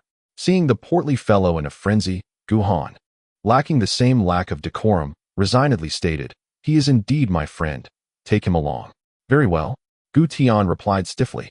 A tendril of demonic energy extended downward, firmly binding the portly fellow, lifting him into the air as they sped off. Bang! Bang! Along the way, the portly fellow had no idea how many trees and boulders he had shattered, wailing incessantly. Ouch! It hurts terribly. Uncle, please go slower. I'm injured. Brother Gu, speak a word. If this continues, I shall perish. Gu Han chose to feign ignorance. You rotund fellow. This is your day of reckoning. Chapter 86 of Volume 1. With our guardian present, who dares to bully us again? As time progressed, the scenery before Gu Han gradually transformed. Jagged rocks stood tall. Ancient trees reached for the heavens, and an eerie, somber tranquility enveloped the surroundings. Guardian. He glanced at the silent Gu Tian. Have you been here all along? Yes. After a prolonged silence, Gu Tian finally responded. Guardian. Gu Han felt a pang in his heart. Later, please return with me. Asha is also in the royal capital. Upon hearing that name, a flicker of vitality ignited in Gu Tian's eyes, only to be dimmed again almost instantly. Whether he had not heard or simply did not wish to respond, Gu Han's inquiry went unanswered. Moments later, Gu Tian spoke again, leading Gu Han as they descended to the ground below. Before Gu Han lay an expansive swamp, stretching endlessly into the horizon. A layer of sickly green mist shrouded the swamp, and with a mere inhalation, Gu Han felt a wave of dizziness wash over him. Beneath the mist, the mud of the swamp bubbled as if boiling, with bubbles the size of bowls forming and bursting in an endless cycle. This green mist emanated from that very source. Gu Han felt perplexed. What is this place? Wait for me, Gu Tian replied stiffly, suddenly soaring into the thick fog and vanishing from sight. Ouch! Nearby, a bruised and battered fat man lay groaning on the ground. I'm in agony. Gu Han scoffed coldly. Serves you right. You scoundrel. The fat man sprang up, glaring viciously at Gu Han. Do you know you nearly killed me? If it weren't for... Wait, Gu Han interrupted, furrowing his brow. What did you just call me? Wong. The fat man was about to explode but suddenly glanced around nervously, forcing a strained smile. Gu, brother. Could you speak to our guardian later and let me join you? You know, with my injuries so severe, I fear I might not survive if this continues. Not a chance. Gu Han instinctively waved his hand. You're as tough as nails. My hand still aches. You. The fat man looked utterly frustrated. He wanted to curse but held back. He wished to plead, yet Gu Han remained unmoved. Just then, a furious roar erupted from within the swamp. Boom. Following closely was the overwhelming demonic aura emanating from Gu Tian. The two forces collided, dispersing part of the dense mist. In an instant, a golden glimmer caught Gu Han's eye. In the blink of an eye, he discerned the form of the beast. It resembled a giant crocodile. Measuring less than 3 feet in length, its body covered in a dense layer of golden scales. Its slit-like eyes, cold and ferocious, also bore a hint of human-like expression. Golden-scaled crocodile? The fat man was momentarily taken aback. I can't believe such a creature is hidden here. Golden-scaled crocodile? Indeed. The fat man began to elaborate. This peculiar beast is exceedingly rare, born of the 5th tier, and upon reaching maturity, it can attain the formidable 7th tier. This creature possesses a remarkable intelligence and exhibits an inherently fierce and brutal temperament, rendering it one of the more formidable entities among the 7th tier beasts. As for this particular specimen, judging by its appearance, it is on the verge of taking form. Taking form? A wave of unease washed over Gu Han. Though he had never witnessed the transformed visage of such a beast, he understood that this creature would be far more terrifying and troublesome than an ordinary seventh-tier beast. Logically speaking, the rotund individual felt a surge of excitement. A beast on the brink of transformation should not be lurking in such a place unless. His eyes gleamed with realization. There existed some rare treasure here that it could not bear to abandon. At this moment, Gu Han finally comprehended the meaning behind Gu Tian's earlier words regarding healing. Boom, boom, accompanied by the increasingly ferocious roars of the golden-scaled crocodile. The battle between man and beast intensified. The mere remnants of the combat's aftermath nearly sent Gu Han flying. Brother Gu. The rotund figure gallantly positioned himself in front of Gu Han. With me here, you need not worry. Gu Han paid him no heed. His gaze filled with concern as he surveyed the swamp. There, Gu Tian was locked in a desperate struggle. Even from a distance, he could sense the tumultuous and anxious aura emanating from the demonic energy. Time seemed to stretch indefinitely. Roar. A piercingly mournful cry reverberated. Kill. Following closely was Gu Tian's roar, devoid of any rationality. Boom. A terrifying wave of energy surged forth, propelling Gu Han and the rotund figure once more into the air. Adoptive father. Gu Han could no longer restrain himself and was about to dash into the swamp. Just then, Gu Tian's figure reappeared before them. Compared to before, he appeared significantly weakened, his body marred with blood, and a gaping, fist-sized transparent wound was glaringly visible on his chest, blood gushing forth with each movement. Adoptive father. A pang of anguish struck Gu Han's heart. Honor. Gu Tian seemed to be oblivious to the pain, slowly extending his right hand. His tone unexpectedly imbued with a hint of joy. Here, eat this. In his palm lay a verdant fruit, quietly resting. Shaped like a lotus pod, it bore 9 orifices. In an instant, an alluring fragrance wafted through the air. With just a few inhalations, Gu Han felt a flicker of vitality rekindling within his once diminished body. Goodness! The rotund figure's eyes sparkled. The Qinglian fruit? No wonder this golden-scaled crocodile clings to this spot. For a beast on the verge of transformation, this is an irresistible temptation. This fruit. Gu Han cast a glance back at him. What use is it? Your physique. The rotund individual looked at him as if he were a simpleton. Isn't your body incapacitated? This fruit is precisely what you need. Consume it, and all your diminished potential and foundation will be restored. Come on. Gu Tian continued to urge from across the way. Hurry, eat it. A wave of sorrow washed over Gu Han once more, as memories of Gu Tian procuring the Shen herb for him resurfaced in his mind. It was the same demeanor, the same tone. To others, it may seem. At this moment, Gu Tian may have appeared as a ferocious and bloodthirsty demon, instilling fear in everyone around him. Yet to him, Gu Tian would forever be the same Gu Tian, the benevolent foster father who raised him with utmost care.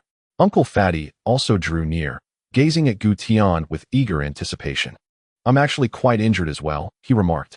Gu Tian cast a wary glance at him, his eyes brimming with vigilance and murderous intent. I was merely jesting, Uncle Fatty exclaimed, instantly breaking into a cold sweat. I'm tough and resilient. After a few days of rest, I'll be fine. Brother Gu, you need it more than I do. However, Gu Han shook his head resolutely, asserting, I want to take it. The bond between father and son was palpable, and Gu Tian instinctively understood his intent. I am fine, he insisted, seemingly fearing that Gu Han might doubt him. He forcibly pressed the Qinglian fruit into Gu Han's hand before swiftly retreating. Moments later, he returned, carrying the lifeless body of a golden-scaled crocodile. You must eat. He urged Gu Han once more before sitting cross-legged, emanating waves of demonic energy that swiftly infiltrated the corpse of the crocodile. In an instant, the corpse shriveled visibly, while the gaping wound on Gu Tian's chest gradually diminished. Hiss! Uncle Fatty inhaled sharply, his assessment of Gu Tian shifting from irritable to ruthless. Meanwhile, Gu Han finally exhaled in relief. Uncle Fatty then scrutinized the Qinglian fruit. Does this fruit truly possess such remarkable efficacy? He mused, a hint of envy in his tone. Just as he was about to make a sarcastic remark, he remembered Gu Tian was nearby and refrained from doing so. This fruit merely treats your injuries. That is just a secondary effect. In truth, it serves a far greater purpose. What is that? Gu Han inquired, intrigued. The heavenly tribulation. Uncle Fatty declared earnestly. Beasts require it to transform, and cultivators of the human race seeking to transcend into the void realm must also endure it. Chapter 87. The Second Heavenly Tribulation. Achieving the Extraordinary. Heavenly Tribulation? Indeed. Uncle Fatty elaborated. The path of cultivation knows no bounds. Condensing chi, opening meridians, connecting orifices, gathering essence, spiritual profundity, transcending the divine, and mastering the void correspond to the first to seventh stages of beasts. For a seventh-tier beast to shapeshift and become a true demon, it must first confront the trial of thunder. Similarly, human cultivators in the void realm wishing to advance must also face the thunder tribulation. This is what constitutes the heavenly tribulation realm. However, he shifted his tone. Yet, the power of thunder contains the might of the Tao, which is no trivial matter. A mere brush against it can lead to the destruction of one's physical form. Who would dare to attempt it lightly? To traverse the tribulation successfully, one must first forge an indomitable physique capable of withstanding the might of thunder. The Qinglian fruit serves precisely this purpose. Thus, Uncle Fatty began to express his envy again. This fruit is meant to nourish the body and temper the physique. Using it to heal your injuries is rather excessive. Nevertheless, Guhan became increasingly fascinated by the notion of the heavenly tribulation. What comes after the heavenly tribulation? And after? Uncle Fatty pondered, without hesitation. Thus, it is the tribulation of the heavens and the earth. Fundamentally, their roles are quite similar. The tribulation of the heavens refines the physical body, while the tribulation of the earth seeks a location rich in earthly vitality to refine the soul. At this juncture, a hint of yearning crept into his tone. Having endured both heavenly and earthly tribulations, with a flawless physique and an immaculate soul, one could completely shed their mortal form and ascend to a transcendent realm, living freely and unrestrained. At this point, he cast a glance at Gu Tian. With his experience, it was evident that Gu Tian was on the verge of transcending his tribulation. In truth, Gu Tian's arrival here was no mere coincidence, despite his disoriented state. The Dazai Tian Mo Jing was the ultimate gateway to the limitless demonic path, encompassing all things, accommodating everything. Its records of various realms, divine abilities, techniques, and even an array of elixirs surpassed the imagination of ordinary beings. Driven by instinct, he had long set his sights on the Qinglian fruit. Even if Guhan had not appeared, this fruit would ultimately have fallen into his hands. The portly figure could fathom this, and naturally, so could Guhan. Clutching the Qinglian fruit, he hesitated to take a bite. Brother Gu, seeing his indecision, the portly man sighed, revealing a rare moment of genuine emotion. Once this fruit is plucked, if not stored in a specially crafted box, its potency would dissipate within days. Alas, a treasure capable of causing discord among countless fathers and brothers now lay in your hands, yet you hesitate to consume it. As he spoke, his true self was laid bare. If you do not eat it, you may as well give it to me. Not a chance, Guhan replied, his expression wary. Without further hesitation, he bit down, consuming a third of the fruit. He understood Gu Tian's nature all too well. If he continued to refuse, Gu Tian would likely force it into his mouth. Resolutely, he decided to seek Murong Chuan upon his return, no matter the difficulty. He must find another medicinal treasure of similar efficacy to ensure Gu Tian could successfully navigate the heavenly tribulation. As the fruit's flesh entered his mouth, it transformed into a refreshing stream that flowed into his belly, and the exotic fragrance in the air intensified tenfold. Gulp! That was the sound of the portly man's swallowed saliva. His old habit resurfaced as he stared eagerly at Guhan. What does it taste like? I've had it before, but I can't recall. Guhan pondered for a moment. Let me taste it again. Crunch. As he spoke, he bit off another third. And now? The portly man, not easily deterred, inquired. It's quite sweet. Just as he uttered those words, Guhan's expression shifted suddenly, and he hastily settled into a cross-legged posture. Within him, an extraordinarily vigorous stream of spiritual energy, compressed within his meridians, transformed into liquid spiritual force that surged toward the remaining barrier of his acupoints. The Qinglian fruit is a rare treasure. Although its primary function is to nourish the physical body, the spiritual energy it harbors should not be underestimated. For an ordinary practitioner in the qi-opening realm, such consumption would be a tremendous waste. However, due to the unique nature of Guhan's meridians, he absorbed every fragment of that scattered spiritual energy without letting a single thread escape. Thus, the force of impact became unprecedentedly strong. In the blink of an eye, over 10 acupoint barriers were broken through, simultaneously. As a parched riverbed encounters a clear spring, Gu Han, whose body was already riddled with wounds, rejuvenated under the nourishing potency of the Qinglian fruit. His once gray hair regained its lustrous black hue, and his sagging skin returned to its former fullness and roundness. Yet, it was not long before the injuries to his flesh re-emerged, and indeed, they seemed to have intensified significantly.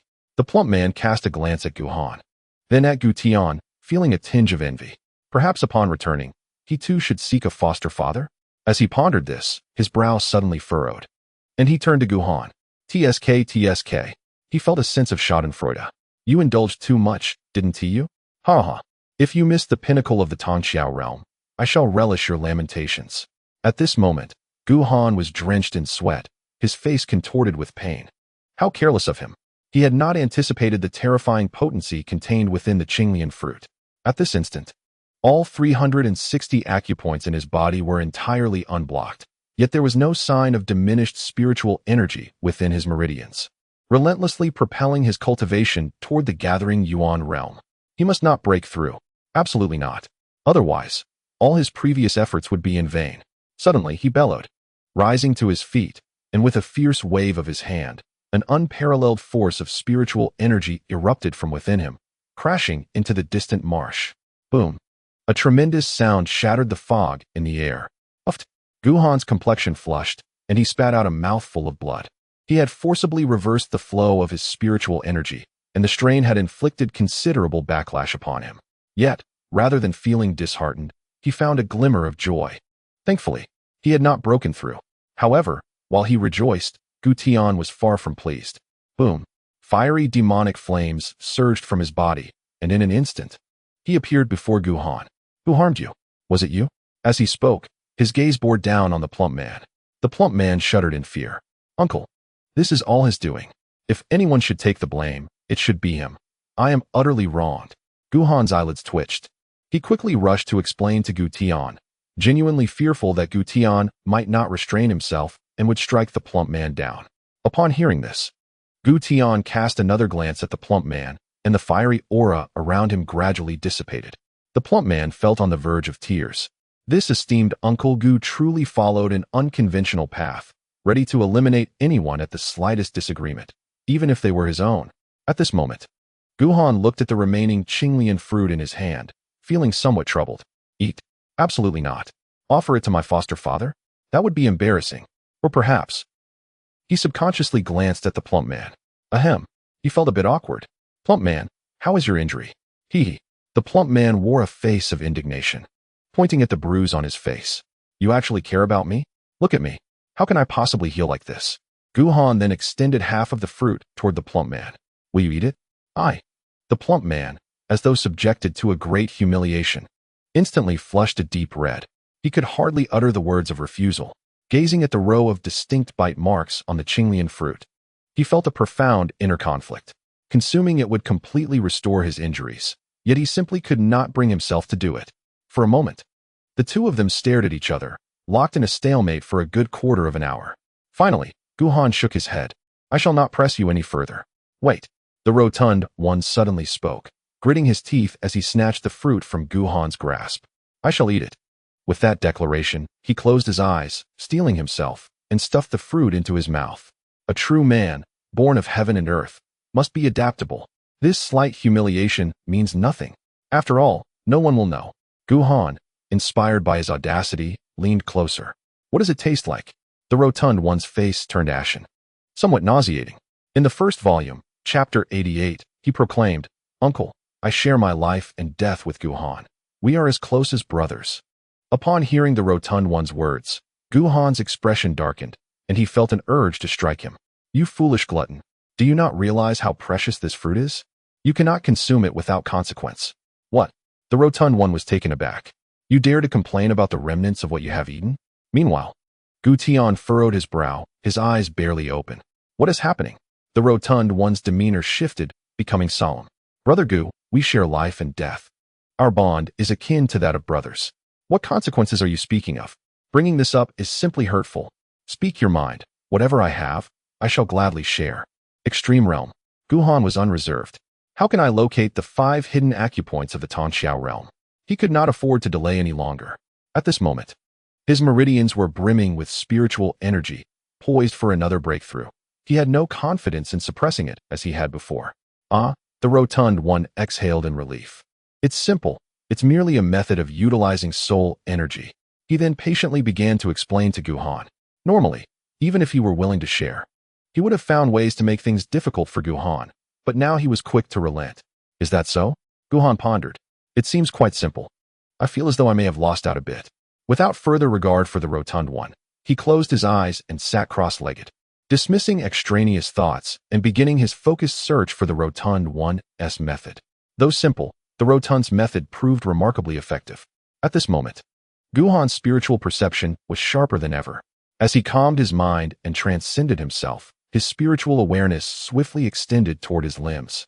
With his left hand being the first target, blood, flesh, and bones were layered in a web of obstructions, making his spiritual perception increasingly sluggish. Time passed, and in the face of mounting fatigue, his spiritual perception finally broke through the barriers, arriving at an enigmatic place, neither fully existent nor completely absent, straddling the line between reality and illusion. At last, his spiritual awareness sensed the presence of a hidden acupoint. Magnificent, was Guhan's immediate impression. This single acupoint was worth at least dozens of ordinary ones. The wall of the hidden acupoint here is astonishingly thick, far beyond that of an ordinary acupoint. An exhilarating surge coursed through Guhan's heart. As his thoughts swirled, the volatile spiritual energy within his meridians swiftly converged into one point, violently crashing against this formidable barrier. Boom. Though there was no actual sound, Guhan felt as if he had heard a deafening roar, leaving him momentarily dazed. Under the impact of the spiritual energy, the acupoint barrier trembled slightly, but remained resolute. Guhan had anticipated this. If the barrier were so easily breached, those who had reached the pinnacle of cultivation would be far more numerous. Boom. With this in mind, he once again gathered his spiritual energy and launched another assault. Boom. Boom. The resounding echoes continued to ring out, and with each successive impact, the barrier finally began to loosen. Boom. Another strike. Crack. Crack. At last, the barrier seemed to reach its limit, unable to retain its form, and shattered instantaneously. In that fleeting moment, the surging spiritual energy found its sanctuary, pouring into the concealed acupoint. Outside, the portly figure observed Guhan, drenched in sweat, feigning concern while secretly mocking him. So naive. What good is the method I provided? Just as he thought this, the smile on his face froze. Beside him, Guhan's aura fluctuated continuously, clearly having located the first hidden acupoint and successfully breaking through. Patience. Patience. He repeatedly reassured himself. It's only one. A mere trifle. He still has a long way to go compared to the esteemed fat lord of Ur. I wonder if he... Suddenly, the portly man's eyes widened in disbelief. He found the second one as well? How could it be so swift? Even if this rascal's soul power surpassed that of ordinary men, how could he easily breach those acupoint barriers? In truth, he was unaware that Guhan's newly formed meridians were imbued with a fragment of the sword intent from the Grand Yen Sword Classic, naturally bestowing upon him a sharpness that made overcoming those barriers significantly easier than for others. Taking a deep breath, the portly man steadied himself. Remain calm. Do not panic. There is still a gap between him and the esteemed fat lord. Nonetheless, despite his thoughts, his confidence began to wane. Indeed, before long, Guhan successfully located the third barrier and broke through with ease. The portly man was left speechless. He found the third one. What about the fourth? No, he absolutely cannot find the fourth. With this thought, he anxiously watched Guhan, but as the day wore on, there were no further signs of breakthrough from Guhan. Finally, the portly man exhaled in relief, preserving what little pride he had left. Guhan was indeed facing difficulties. In fact, hidden apertures, each more elusive than the last. Although he previously broke through with apparent ease, he had now reached his limit. The fourth hidden aperture was known to him. Yet he could not sense it, and as time passed, exhaustion weighed heavily upon him, making it increasingly difficult to persist. Should he simply surrender? No, the thought was intolerable. Deep down, he understood that as he ascended higher and further, the adversaries he encountered would become ever more formidable, not merely the likes of Jiang Hong, a mere half-hearted fire spirit. At that moment, he realized that as an ordinary being, How could he contend with those prodigies? He resolved to fight. With this in mind, he clenched his teeth. Better to strive for greatness than to live a mundane life, fading into obscurity. Though I am but a mortal, I refuse to be ordinary. Boom. As if responding to his resolve, the spiritual energy within him, which had gradually waned, surged violently once more. Buzz. A faint tremor resonated as the energy coalesced, instantly forming into a long sword. What hidden aperture? Gu Han's heart hardened. If it cannot be found, then I shall cleave through it with one stroke. As long as my sword is swift and powerful enough, it shall sever all obstacles. Swish. In the blink of an eye, the sword vanished from sight. Clang. Time seemed to stretch infinitely. At last, the sword collided with an obstruction. Found it. Yet it could not be breached. Kill sword. Without a moment's hesitation, he employed the technique of the kill sword. Boom. Another resounding crash echoed. Intense pain surged through him, nearly causing him to lose consciousness. The barrier of the hidden aperture shattered in response. Outside, unbeknownst to him, an entire day had elapsed.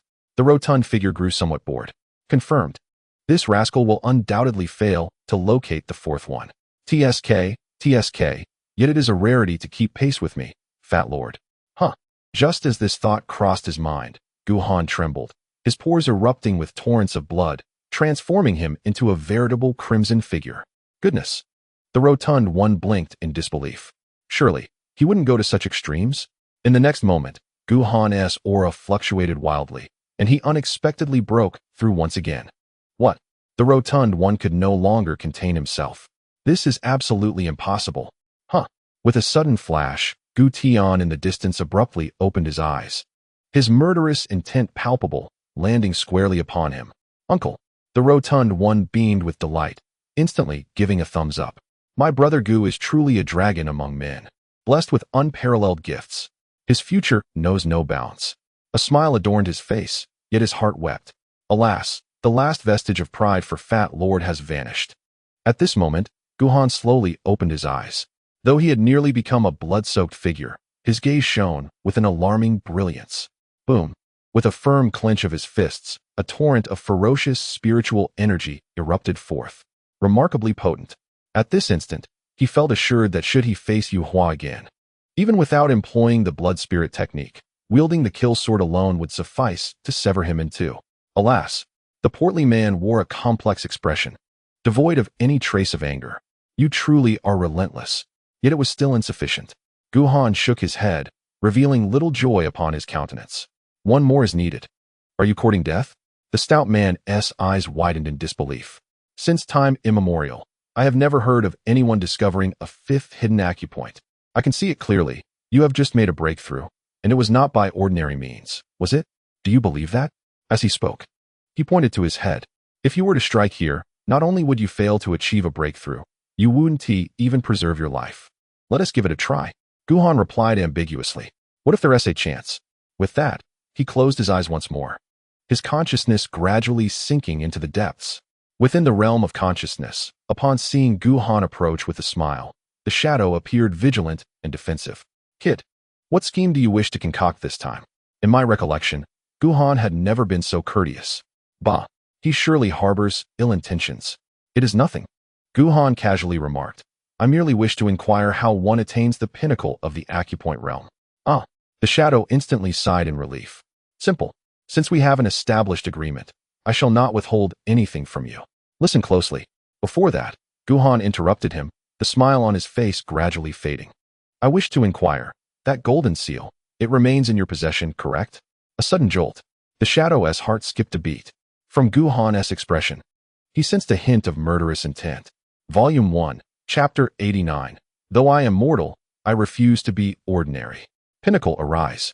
Outside, the stout man lamented internally. It's over. He stole another glance at Gu Tian. It's truly over.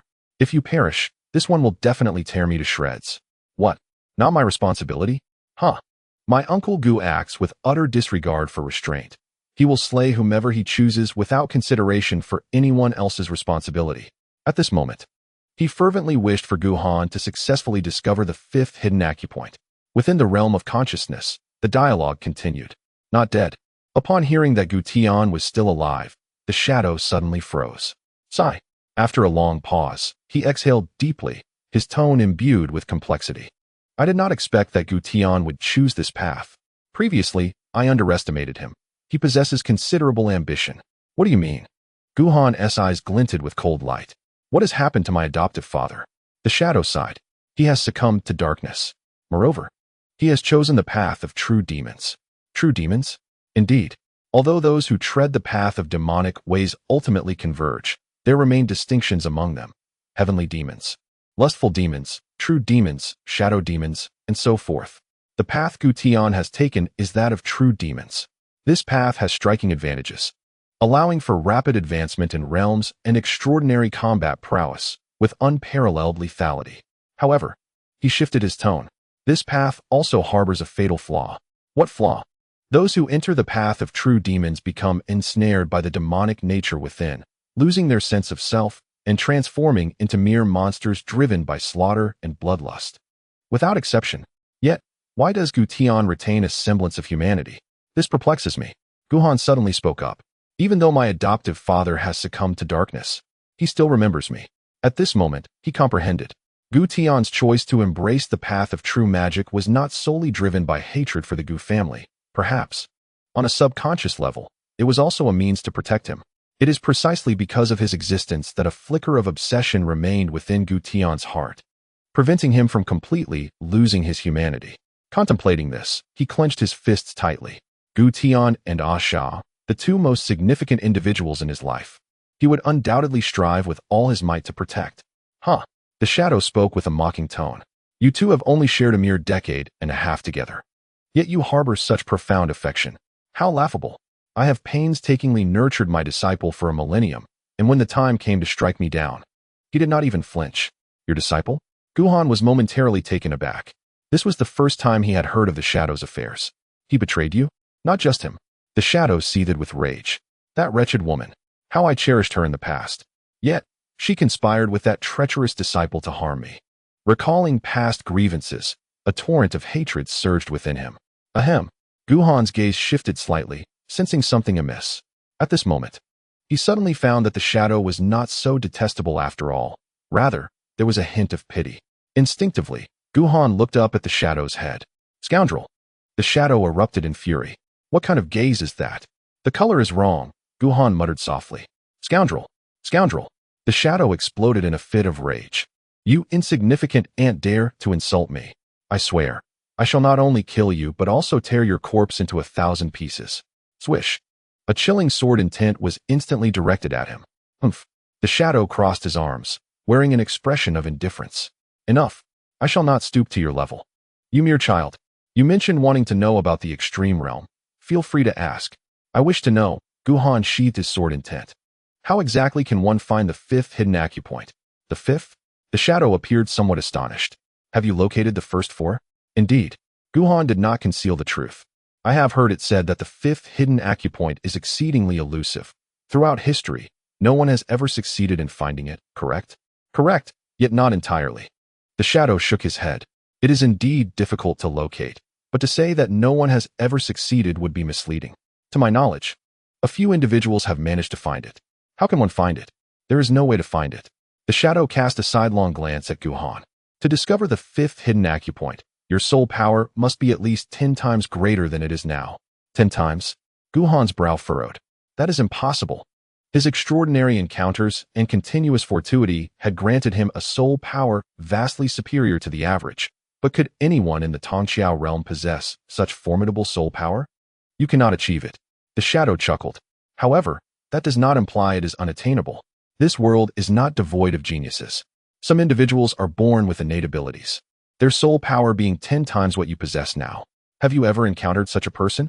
Some individuals are simply born under a fortunate star, so fortunate that they can spend a lifetime merely gathering treasures without any effort. Have you ever encountered such a person? Gu Han fell silent, having never witnessed such a phenomenon, and he felt a twinge of envy towards that fortunate treasure seeker. Let us return. The shadow waved a hand dismissively. Finding 4 is already enough for you to take pride in. Gu Han remained unmoved. I recall you mentioning that you have achieved the 6 great realms? A smug smile spread across the shadow's face. Indeed, including the enlightened realm? Naturally. Then how did you locate the 5th hidden acupoint? The shadow faltered, for he too had only discovered 4. How about this? Guhan pondered. Could you assist me in finding it? The shadow shook his head vigorously. Impossible. Even I cannot manage that. Guhan furrowed his brow. If you wish to seize my body, you must be considered half a master here. How could you be incapable? The shadow trembled with indignation. Master? Have you ever seen a master confined within a cage in their own home? It's futile. You might as well give up. Very well, Guhan replied with a hint of regret. I had hoped to teach that wayward disciple a lesson once I grew stronger. But if I cannot even find the 5th hidden acupoint, perhaps it is best to let it go. Wait. The shadow called out, his voice trembling slightly. Are you serious about this? Guhan turned back, his expression earnest. I would not deceive you. The shadow fell silent for a long moment. Fine. I shall agree. Despite his words, he inwardly harbored little hope of seizing Guhan's physical form. It was simply too challenging. Yet, Guhan's promise became his last glimmer of hope. Though faint, he was willing to take the gamble. Don't just stand there, Guhan urged. Let us begin. Humph. At that moment, the shadow exhibited unprecedented confidence before Guhan. This, he pointed to the sword prison. Control it well. If you harm even a hair on my body, I cannot guarantee that you will find what you seek. Rest assured, Guhan nodded. You won't be harmed in the slightest. The shadow, no longer hesitating, slightly closed his eyes, and his form suddenly transformed into a cloud of black mist, rapidly expanding until it dispersed outside the sword prison. Under Guhan's mental command, the sword prison indeed showed no sign of reaction. In mere moments, the black mist grew larger and larger, seemingly boundless, enveloping a significant portion of Guhan's consciousness space. Guhan gazed in astonishment, marveling at the shadow's soul power, which far exceeded his expectations. Was this truly just a remnant soul? How formidable would he be in his complete form? For a moment, Guhan found himself intrigued by what lay beyond. At that very instant, an urgent voice echoed. Hurry. Guhan instinctively looked up, only to see that within the previously empty consciousness space, an unexpected wall of an indeterminate thickness, dark as night, had suddenly appeared. He understood in an instant. This is the barrier of the 5th hidden passage. How thick it is. That was his first impression. The thickness of this barrier exceeds even the 4th by more than 10-fold. Hurry. The shadow's voice grew increasingly anxious. If it cannot be broken within 3 breaths, I shall not withstand much longer. All right. Guhan's expression turned serious.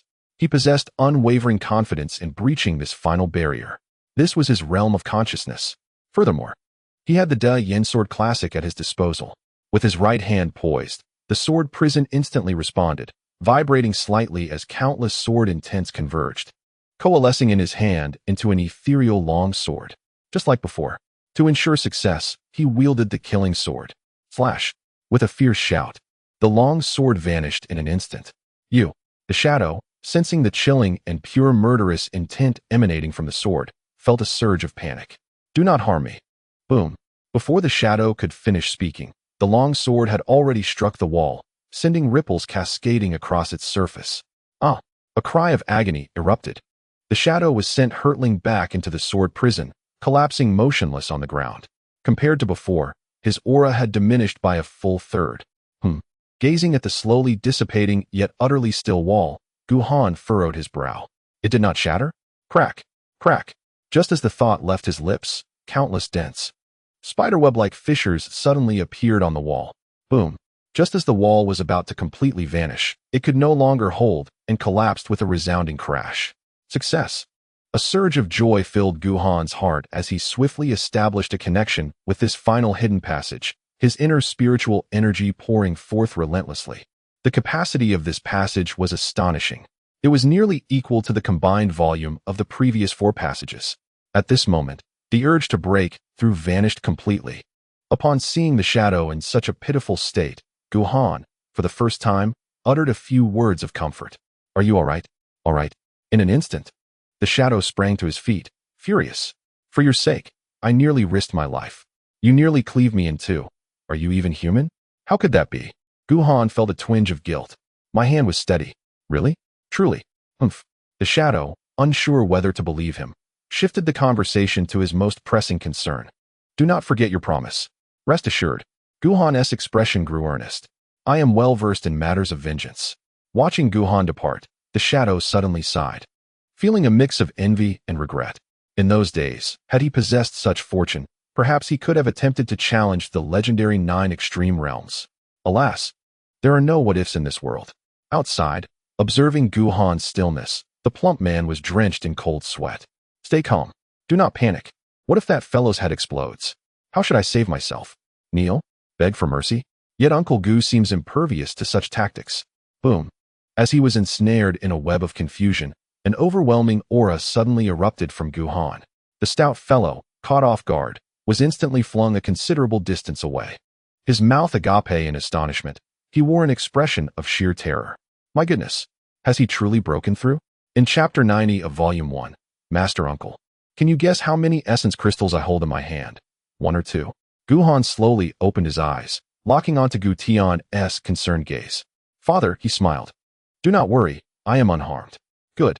Gu Tian closed his eyes once more, concentrating on refining the remnants of the already depleted golden-scaled crocodile's corpse. Gulp. The stout fellow swallowed hard and stealthily returned to Gu Han's side. Is it done?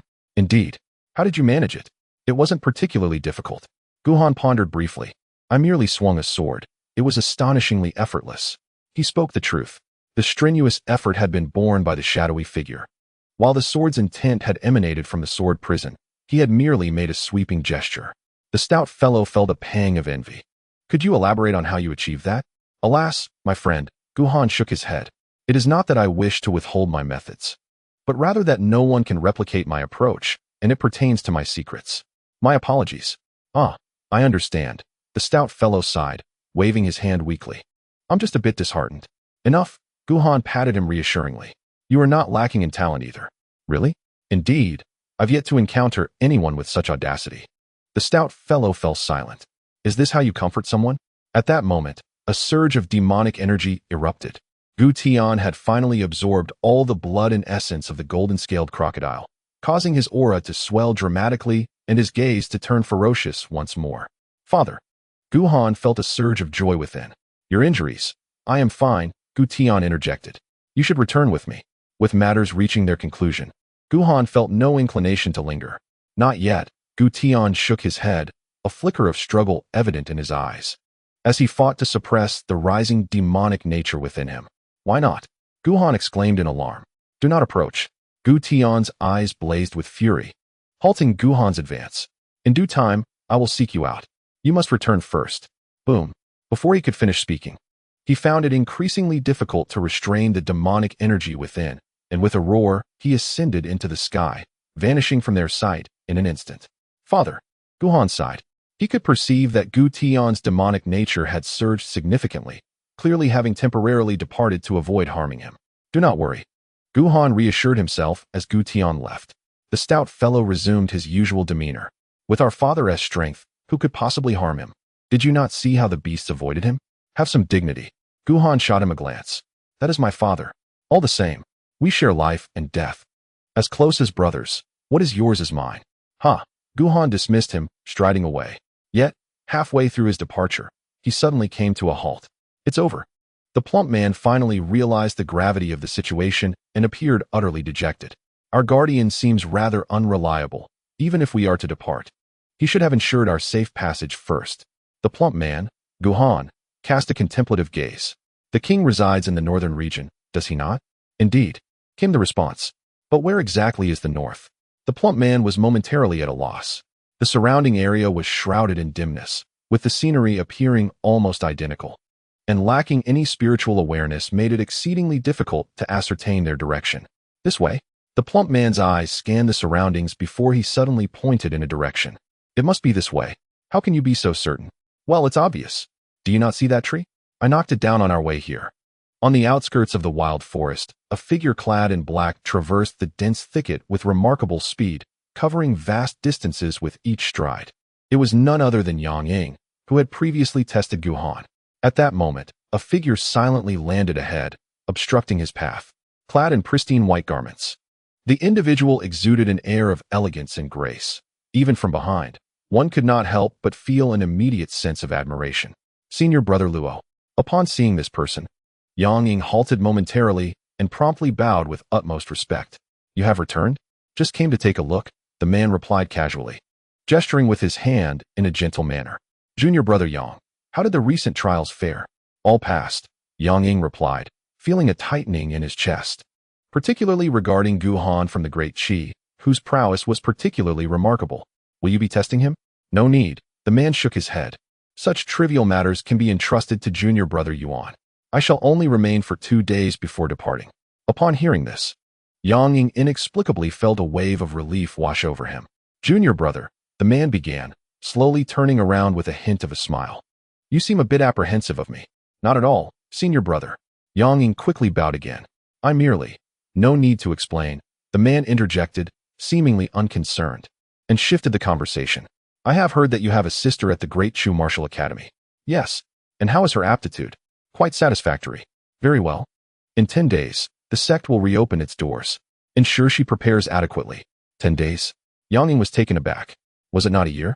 I find a year to be excessively lengthy, the man chuckled. Thus, it has been adjusted to 10 days. The sect leader and several senior elders have no objections. Yang Ying dared not inquire further. Enough, the man remarked, sensing Yang Ying's discomfort. You may return now. I shall visit the royal capital of Great Qi for a brief matter before I depart. Inform them to alleviate their worries. Senior brother Luo, Yang Ying summoned his courage. You are going to the royal capital to resolve minor issues? The man chuckled again. It seems that during my absence, the regulations of Qingyun Pavilion have begun to be disregarded.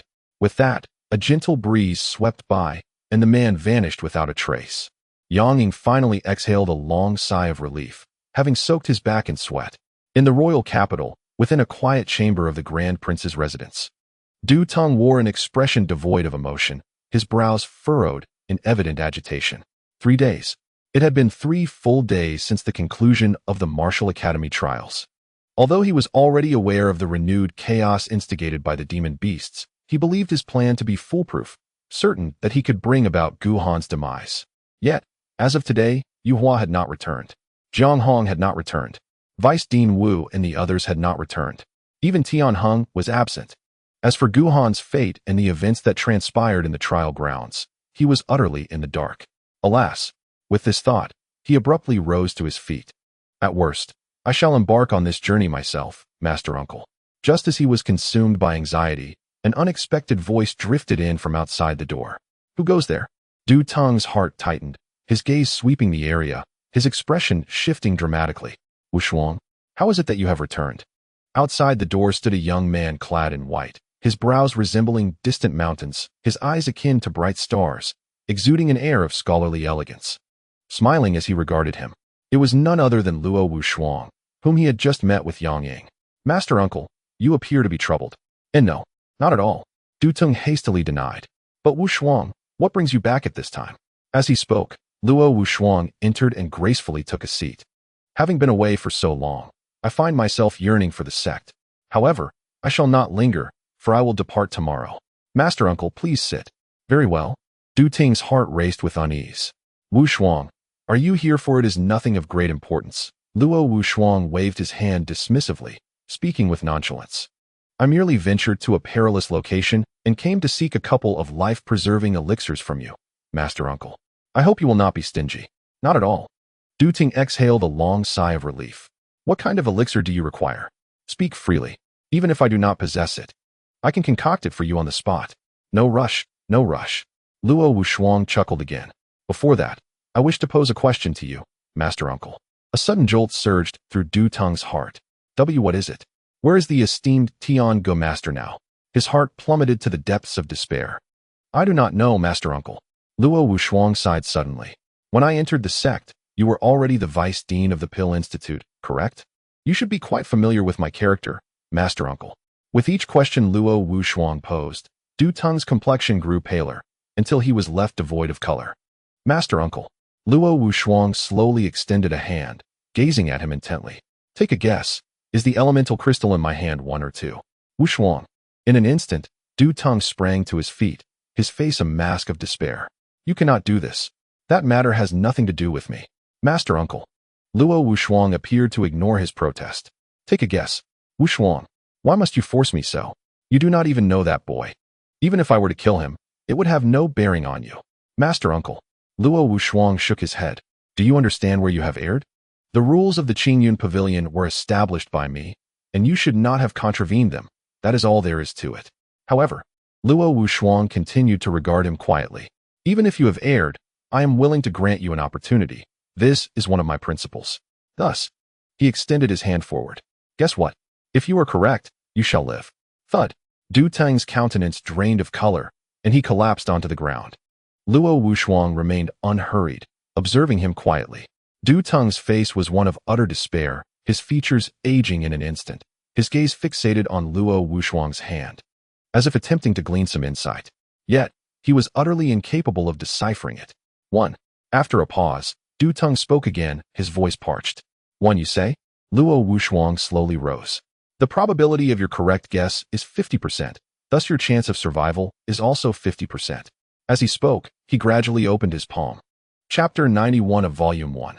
Master Uncle, you guessed incorrectly. You must die. As Du Teng beheld the two essence crystals resting quietly in Luo Wushuang's hand, his face turned ashen, and he collapsed to the ground.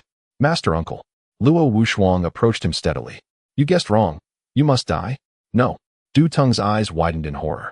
The esteemed Vice Dean of the Pill Institute of Yuqing sect, a master of the Skyward Realm, was now weeping uncontrollably, devoid of any dignity. Wushuang, I beg you, please grant me another chance. He implored desperately, lacking even the slightest thought of resistance. He dared not. Not just him, but even his senior brother and the sect leader of Yuqing did not dare. Master Uncle. Luo Wushuang helped him up, his tone still gentle. Do you understand your mistake? Yes, I understand. Du Teng nodded instinctively. Is that so? Luo Wushuang smiled lightly, his arm gently brushing over the top of Du Teng's head. Then your death shall hold great significance. In that instant, Du Teng's expression stiffened, and the light in his eyes swiftly dimmed. In the wildwood forest, it has been 7 or 8 days since Guhan and the fatty went missing. During this time, Wu Gongfeng and his companions have toiled ceaselessly. Yet they have found no trace of Guhan or the fatty. Are we not searching anymore? Mei Yun inquired, gazing at Wu Gongfeng, who appeared utterly helpless. Why? We cannot afford any further delays, Wu Gongfeng sighed. Days ago, we received word that the sect will soon reopen its gates, and all 10 nations' martial academies will participate in a grand competition, selecting disciples. We have only 3 days left. Reopening the gates? Han Fu furrowed his brows. Isn't it usually after a year? I am uncertain, Feng Gongfeng sighed. The sect's intentions are beyond our comprehension. So, Mei Yun hesitated. We are just going to abandon the two of them? In recent days, Wu Gongfeng wore a bitter smile. We have thoroughly searched this area inside and out, even delving deep, but alas, we too desire to continue the search. Feng Gongfeng's expression mirrored his helplessness. Yet we are truly unable to break free.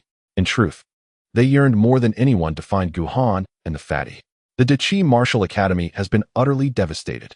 Without the presence of Guhan and the portly companion to bolster the atmosphere, the upcoming grand competition in 10 days poses a daunting challenge.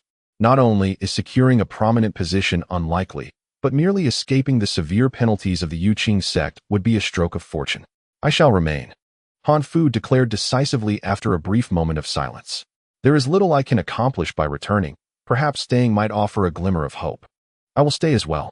Mei Yun promptly echoed his sentiments. Excellent. Wu and Feng exchanged glances and offered no objections. This recent upheaval of monstrous beasts arrived swiftly and departed just as quickly, lacking the overwhelming magnitude of the previous incident.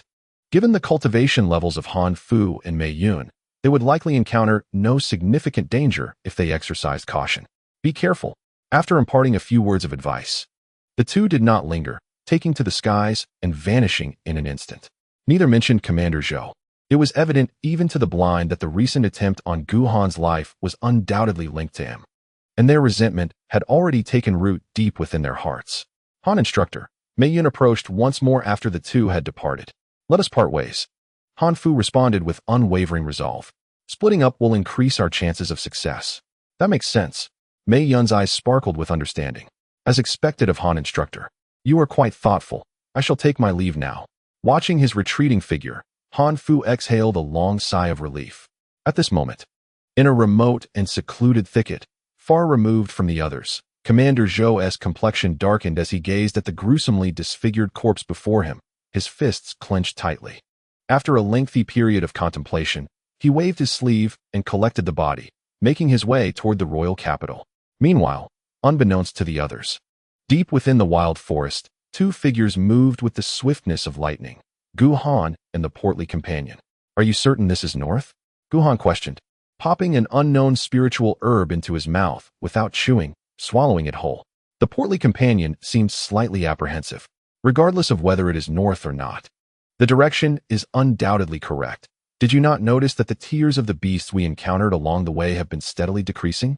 With Gu Tian absent, the chaos of the monstrous beasts had naturally subsided. Aside from the initial encounters, the two had hardly faced any beasts, allowing them to travel at full speed. Having consumed the spiritual herb, Gu Han then casually popped a crimson fruit into his mouth, mumbling indistinctly, "If you make another mistake, I won't spare you." Observing Gu Han's manner of eating, the portly companion looked on with disdain. "Such waste. With your approach, you might only absorb a third of the herb's potency. No worries." With a crunch, Gu Han produced another fruit, taking a decisive bite out of it, ensuring not a morsel went to waste. "Pay attention. Do not overlook any spiritual herbs. These items require precious crystals to purchase. You have no idea how much they cost." With his cultivation having reached the pinnacle of the perfect aperture realm, his capacity for spiritual energy had doubled compared to before, necessitating a substantial replenishment of spiritual power. Moreover, given the remote depths of the wild forest, a plethora of various spiritual herbs awaited discovery. Although Gu Han could not recognize him, the rotund man, possessing considerable insight, casually pointed him out. Despite not actively searching, he had reaped considerable rewards. The rotund man curled his lips in disdain. He did not doubt Gu Han's words. Having already discovered the fifth hidden aperture capable of fully absorbing the medicinal power of the spirit herb, how could this be trivial? Suddenly, a tremendous roar echoed in their ears. Accompanying it was a piercing cry from a monstrous beast, alarmingly close. In an instant, both men halted, a flicker of delight crossing their eyes. Someone was nearby. "See!" exclaimed the rotund man, his face alight with excitement. "I told you we were heading in the right direction. We must have emerged, or else how could we encounter anyone?" Gu Han, without a hint of mercy, exposed his naivety. "You were just lucky, weren't you? So what if I was?" The rotund man replied, somewhat smug. "Regardless, we've made it out. Just remember to speak a few kind words for me when you see our adoptive father next." Ignoring him, Gu Han tossed a spirit fruit into his mouth and moved toward the source of the commotion. However, when he beheld the scene before him, he was momentarily stunned. "What's wrong?" The rotund man followed closely. Good heavens, he trailed off, equally astonished. Not far away lay a colossal beast, measuring at least 10 zhong in length, sprawled on the ground. Beneath this fearsome creature, a towering figure with dark skin and a physique akin to an iron tower was busily at work. Though robust, the man bore an ordinary appearance. What left both men speechless was the enormous black pot strapped to his back, and in his hand, he wielded a bone-slicing knife. A full finger's thickness and nearly a foot long, resembling a butcher of the mortal realm. "Ah, you've arrived?" He seemed to sense Gu Han and the rotund man's presence long before, and was not surprised. With a casual wave of his hand, he said, "Just a moment. I'm almost done." As he spoke, the knife in his hand sliced down effortlessly, parting the beast's hide, comparable to the finest refining materials. As if it were mere paper, the man's movements were so fluid, they provided a mesmerizing spectacle for the two onlookers. He was butchering the beast, Gu Han instantly realized. And moreover, he was carving out the most exquisite cuts of meat. What a magnificent knife! The rotund man's old habit resurfaced, his eyes gleaming. Fixated on the bone-slicing knife, nearly drooling. After a brief moment, the man halted his task. Despite the enormous carcass of the beast, he had only taken less than 1% of its meat before stopping. This meat. He seemed to notice the confusion in Gu Han's eyes, casually sheathing the knife at his waist and explaining, "These are the most exquisite, delectable parts." As he approached, wiping his large hands, he inquired, "The tumult caused by the beast has only just subsided. What brings you to this place?" In that instant, both Gu Han and the rotund man felt an overwhelming pressure. This man was extraordinarily tall and robust. Even the Murong Yin that Gu Han had encountered earlier paled in comparison to the man before him, standing a full head shorter. Gu Han spoke ambiguously, explaining that he was from the Deqi Martial Academy, having been caught in the chaos of a beast uprising and separated from his companions. Now on his way back, the man scrutinized the two once more, pondering their survival from such a perilous situation. How about this? He contemplated, producing 2 pieces of fresh beast meat from his storage ring and presenting them to the duo. Meeting is a sign of fate. Why not eat while we chat? As the blood dripped from the beast meat, the two exchanged glances, quickly concluding that this was no mere butcher, but rather a skilled chef. In front of a crackling campfire, Han observed in astonishment. The beast, at least of the 5th tier, had flesh as tough as iron, making it nearly impossible to cook with ordinary flames. Yet, after the man sprinkled a handful of powder, the flames transformed into a soft blue hue, their intensity multiplying several-fold. And the meat began to sizzle, exuding a tantalizing aroma.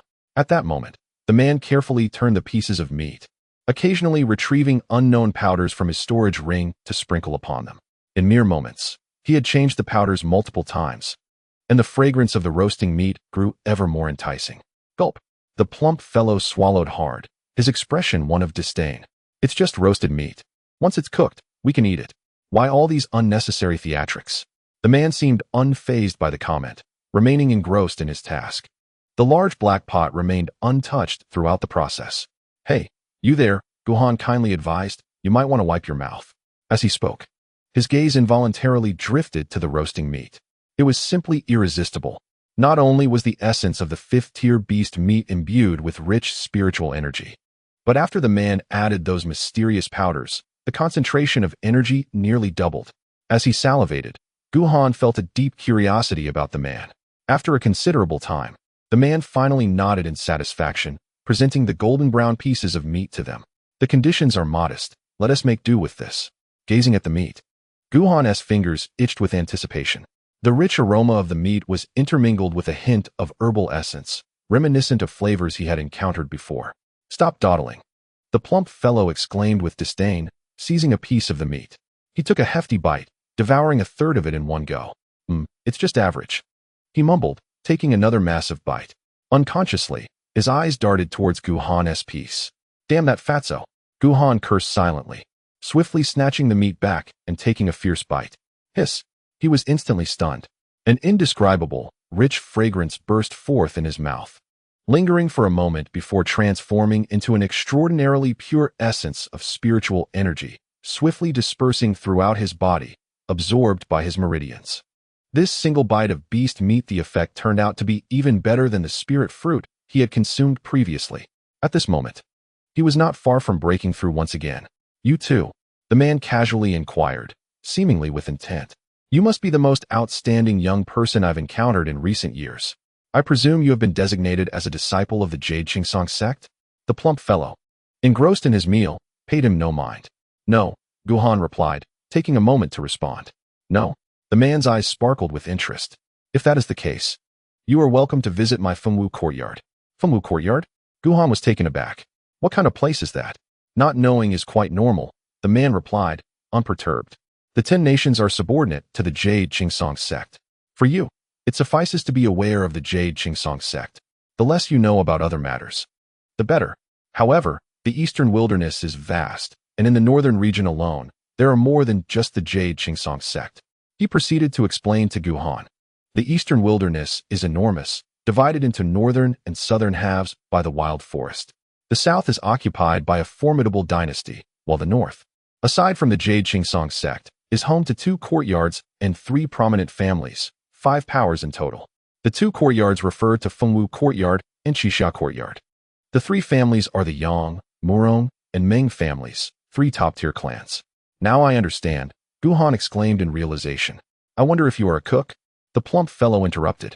This elder brother's spirit food is quite decent. He must be a chef. Han looked at him disdainfully. Decent? Can you clean your fingers a bit better? Indeed. The man nodded earnestly. According to worldly standards, I am indeed a cook at Fengwu Courtyard. Han felt a surge of respect. He could clearly see that the man effortlessly dealt with a 5th-tier beast, indicating his considerable strength. Such a person was merely a cook? It seemed that Fengwu Courtyard truly harbored hidden talents. Moreover, the man continued to entice. Training at Fengwu Courtyard emphasizes freedom and lack of restraint, devoid of the numerous intricate rules of the Jade Qingsong sect. As long as you do not engage in actions that provoke public outrage, no one will impose restrictions on you. You may do as you wish. Furthermore, He cast a glance at Gu Han. The position of chief disciple at Fengwu Courtyard has been vacant for nearly a decade. If you were to join, it would undoubtedly be yours. His words stirred Gu Han's interest and longing. And what about me? The plump fellow asked curiously. You would be the vice. Haha. The plump fellow lost interest. Moreover, the man pondered for a moment. The Jade Qingsong sect is indeed somewhat chaotic. When I arrived, I heard someone mention that a deputy head of their alchemy courtyard has died. Right in your great Qi, Du Teng. Gu Han and the plump fellow exchanged glances, their expressions shifting slightly. It's him, Gu Han thought, a sense of foreboding creeping in. It seems this name rings a bell. Do you know him? Oh no. Gu Han felt a weight in his heart. Something unpredictable must have transpired in the royal capital. Brother, with this thought, he instantly stood up. I have matters to attend to. I must take my leave. I shall visit Fengwu Courtyard when I have the time. With that, he departed. He dared not linger for even a moment, beckoning to the stout man before setting forth once more. Observing the retreating silhouettes of the two, he quietly began to tally. 17 had been accounted for, yet it still felt insufficient. No, this time he must select one, come what may. With that resolve, he strode forth, his figure vanishing in an instant. When he reappeared, he found himself in an entirely different realm. Coincidentally, two young individuals were approaching him from the opposite direction. Their encounter was serendipitous. Speaking thus, he retrieved 2 bloody pieces of beast meat from his storage ring. Shall we dine and converse? At this moment, the capital of the great Qi kingdom, while outwardly serene and unperturbed as ever, concealed tumultuous undercurrents and hidden perils. Du Teng had met his demise, mysteriously and without a trace. Within the martial academy, Wu and Feng sat across from each other, their expressions laden with concern. Alas, what a tumultuous season this is, Wu lamented. I never imagined Du Teng would perish here. Should the upper sect pursue this matter, we may not. Feng shook his head. Du Teng's body has been discovered for 2 days now. Logically, the upper sect would have dispatched personnel to investigate immediately upon hearing the news. Yet there has been no response. Do you not find this peculiar? Wu nodded. Indeed, it is somewhat strange. Do you think this incident is related to the upper sect's premature opening of the mountain gates? That remains uncertain, Feng replied, shaking his head. What we should be concerned about now is how to proceed with tomorrow's grand competition. 2 days prior, upon their return from the wild forest, they had informed the others about the competition being advanced. The result was a cloud of despair. The strength of the great Qi Martial Academy was already at a low ebb, and having sustained such a blow, one could only imagine what the morrow would bring. Enough. Wu, surprisingly composed regarding the matter, declared, it has come to this. We shall either fight or face punishment. We must carry on. However, I assure you, Commander Zhou shall not escape responsibility. Really? Feng furrowed his brow. I saw him in a hurry, heading towards the palace, seemingly carrying a corpse. Could it be? Without a doubt, it must be Jiang Hong. Wu chuckled with a hint of satisfaction. To kill and yet be slain. He has met his just deserts. As for Jiang Hong's demise, the two harbored no sorrow, even finding a sense of vindication in the matter. Yet, while they felt relief, others were consumed by rage. Within the palace, a middle-aged man garbed in resplendent attire, exuding an air of authority, regarded the desiccated corpse in Commander Zhou's grasp, his expression impassive. Yet, the slight tremor in his hands betrayed the turmoil within. He was the ruler of the great Qi, Jiang Ping. Beside him stood a young disciple, his demeanor icy, who had hastened from the Jade Qingtian sect upon learning of Jiang Hong's death. He fixated on Commander Zhou. Pray tell, how did my junior die? Though the young man possessed only the cultivation of the 5th level of spirit profound, he dared not exhibit even a hint of disrespect. Unclear, Zhou replied. Unclear? The youth scoffed coldly. Shall I summon my master to investigate personally? I dare not. I dare not. Commander Zhou was instantly drenched in cold sweat. Explain the situation from beginning to end. Jiang Ping took a deep breath. Yes. Commander Zhou hesitated for a moment, then meticulously recounted the plans of Jiang Hong and his companions. That Gu Han. The murderous intent in Jiang Ping's eyes intensified. Hasn't he returned? No. He has mysteriously vanished. The young man beside them spoke in a somber tone. My junior brother met such a tragic end, yet we cannot even find the culprit. How am I to explain this to my master? Jiang Ping fell silent for a moment before speaking again. What of old 7? When I returned, I saw him outside the city. Good. Jiang Ping's expression remained impassive. Indeed, he is a scourge. Let us go. As he spoke, he headed outside. I want to see just how audacious he is to conspire with others to harm his own elder brother. Truly, his death would be no loss. Indeed. The young man nodded. Someone must be held accountable for this. At that moment, outside the city gates, a diminutive figure stood quietly beneath the city wall, watching the comings and goings of the crowd, with dim eyes reflecting a face of despair and confusion. Still nothing. Where on earth has the young master gone? Volume 1. Chapter 93. If your elder brother wishes for your demise, then you might as well perish. Earlier, Wu and Feng returned, but did not bring back Guhan and the portly fellow. Aside from stewardly, Murong Chuan, after much hesitation, eventually set out for the wild forest at the persistent pleas of the others. However, 2 days had passed, and there was still no news from either of them. Oh, foolish girl, Jiang Hong observed with sympathy. Rest assured, Master Murong is the foremost expert in the capital. With his intervention, he will surely bring back Brother Gu. Yes. Upon hearing this, the foolish girl's eyes brightened, as if to encourage herself. Indeed, Steward Li is skilled, and Master Murong is also formidable. They will certainly find them. Sighing inwardly, Jiang Hong thought, even the 2 deputies have searched for so long without success. Even if Master Murong intervenes, it might not guarantee results. Of course, such sentiments were ones he dared not voice to the foolish girl. Just as he was about to offer further comfort to her, his eyes lit up. Is that Steward Li? He has returned. As he spoke, a weary figure appeared before them, pallid and disheveled, with numerous bloodstains adorning his attire, clearly bearing substantial injuries. Steward Li. The foolish girl looked at him with hope. Did you find the young master? No, Steward Li shook his head. In the past 2 days, we have practically scoured that area and found nothing. We intended to delve deeper, but unexpectedly encountered a rampaging beast. Cough, cough, your highness. It is our inadequacy. It is not your fault, the foolish girl replied, her gaze dimming as she fought back tears. Steward Li, I am already immensely grateful for your efforts to find the young master, especially given your severe injuries. As she spoke, her small hands trembled as she produced a vial of medicinal pills from her storage ring. This is a gift from Grandfather Shui. The young master claims its healing properties are remarkably effective. Please utilize it, for I still have much to express. Unable to contain herself any longer, tears instantly blurred her vision as she caressed the jade vial. Steward Li's expression was somewhat complex. Naturally, he was already aware of the matter concerning Dr. Shui providing medicine to Asha. However, Asha usually regarded these items with great reverence, seldom allowing others, aside from Guhan, to catch even a glimpse of them. Yet, at this moment, she displayed such generosity, and he understood. Asha truly cared for Guhan. He felt a genuine gratitude towards himself. After a moment, he resolutely declared, we shall venture forth once more. Steward Li, concerned, remarked, your wounds, your highness.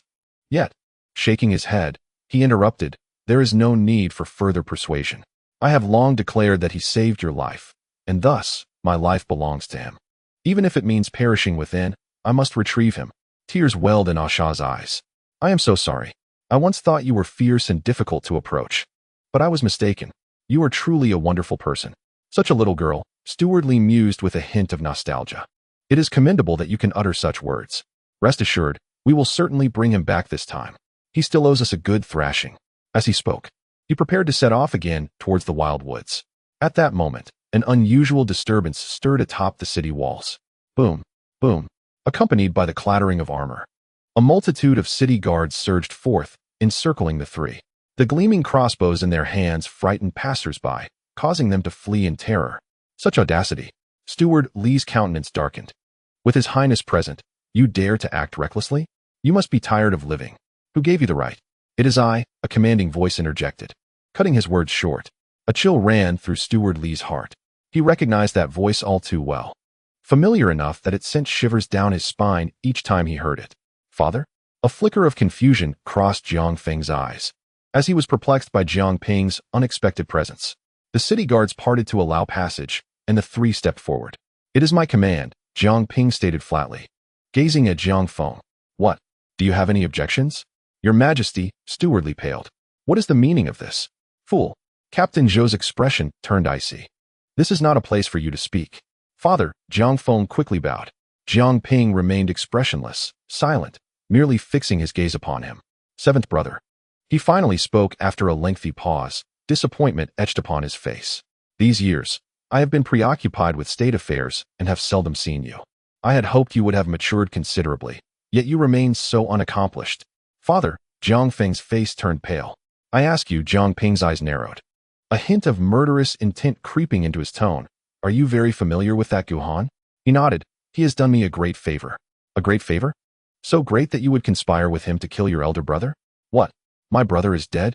He did not see Jiang Hong's corpse and initially assumed he had escaped, unaware that he was already dead. Father, Jiang Feng fell silent for a moment. Do you not wish to inquire about what transpired? Why did my elder brother die? Had it not been for his collusion with Yu Hua to assassinate Brother Gu and even attempt to kill me, would he have dared to act so recklessly? Jiang Ping spoke with a somber tone. Brother Gu? Indeed, a wretched being. Your true brother is your elder brother, but he intended to kill me. If he wishes to kill, then let him do so. What? Jiang Feng's complexion suddenly turned pale. If he desires your death, then you should embrace it. In Jiang Ping's eyes, there was only a frigid demeanor, devoid of any paternal affection. Were it not for your alliance with that Guhan, your elder brother would never have raised his hand against you. Now that he is dead, you must pay for his life. Pay for his life? Jiang Feng felt a pang in his heart. Father, I am also your son. Indeed, Jiang Ping replied, expressionless. You are my son. But you are not the future of Deqi. Those words struck Jiang Feng like a thunderbolt, leaving him paralyzed in disbelief. Cease your meaningless chatter, exclaimed a youth nearby, displaying evident impatience. Today he dares to slay his brother. Tomorrow he will not hesitate to slay his father. What purpose does it serve to keep such a treacherous wretch alive? It is best to capture him, so I may report to my master. Enough. Jiang Ping waved his hand, disappointment etched on his face. Had I known it would come to this, I should never have shown mercy and spared your lives all those years ago. Father, Jiang Feng gazed at him in disbelief. What do you mean? Your Highness. Chief Stewardly interjected, sorrow evident on his countenance. The one who harmed the princess was sent by the eldest prince. Jiang Feng struggled to lift his gaze towards Jiang Ping.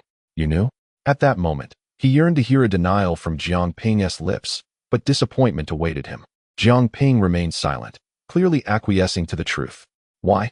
I have said it before. Your elder brother is the future of Deqi. Whatever he desires, I will support him. In the stillness that followed, an icy aura suddenly erupted from Jiang Feng. The youth furrowed his brow. What is this? Your Majesty. Chief Stewardly quickly explained. His Highness has awakened a special physique. He possesses an extreme cold body. Given some time, he will be no less capable than the eldest prince and could also become the future of Deqi. Jiang Ping remained silent, evidently conflicted. That is fortuitous. Sensing the icy aura emanating from Jiang Feng, the youth's eyes flickered with apprehension. If he possessed an extreme cold body, it held even greater weight. Once captured for reporting to his master, he could absolve the blame from the Lord of Jiang. Oh, who is this young lady? Suddenly, he noticed the girl beside Jiang Feng, glaring fiercely at him. She. Captain Zhou contemplated.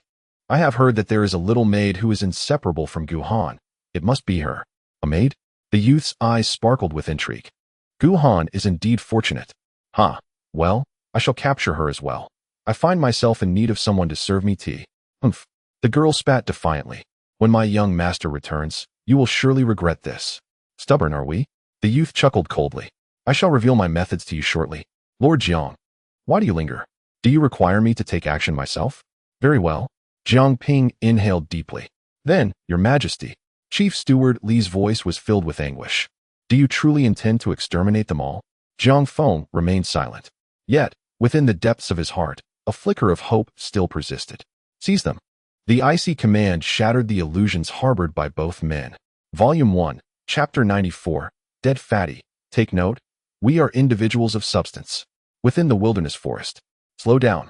Observing the swiftly advancing Guhan, the fatty was breathless and fatigued. Isn't du Teng's demise a blessing? He inquired. Guhan's expression was as somber as a stormy sea. I can't shake the feeling that something ominous is afoot. Upon receiving the news of Du Teng's death from the man, an unsettling premonition had taken root in his heart, intensifying as they drew nearer to the capital. Above all, let nothing go awry. With this thought, he quickened his pace by another third. The fatty shrugged, opting not to comment, and gritted his teeth to keep up. He understood Guhan's concerns. Du Teng's death was inconsequential. Yet his status could undoubtedly trigger a multitude of uncontrollable repercussions. As the two pressed forward, a figure in white gradually approached from ahead. It was Luo Wuxuang. He wore an expression of serene leisure, walking at an exceedingly slow pace, as if ambling through a tranquil garden. In an instant, they crossed paths. Luo Wuxuang halted, casting a contemplative glance at Gu Han and the fatty retreating figures. Intriguing.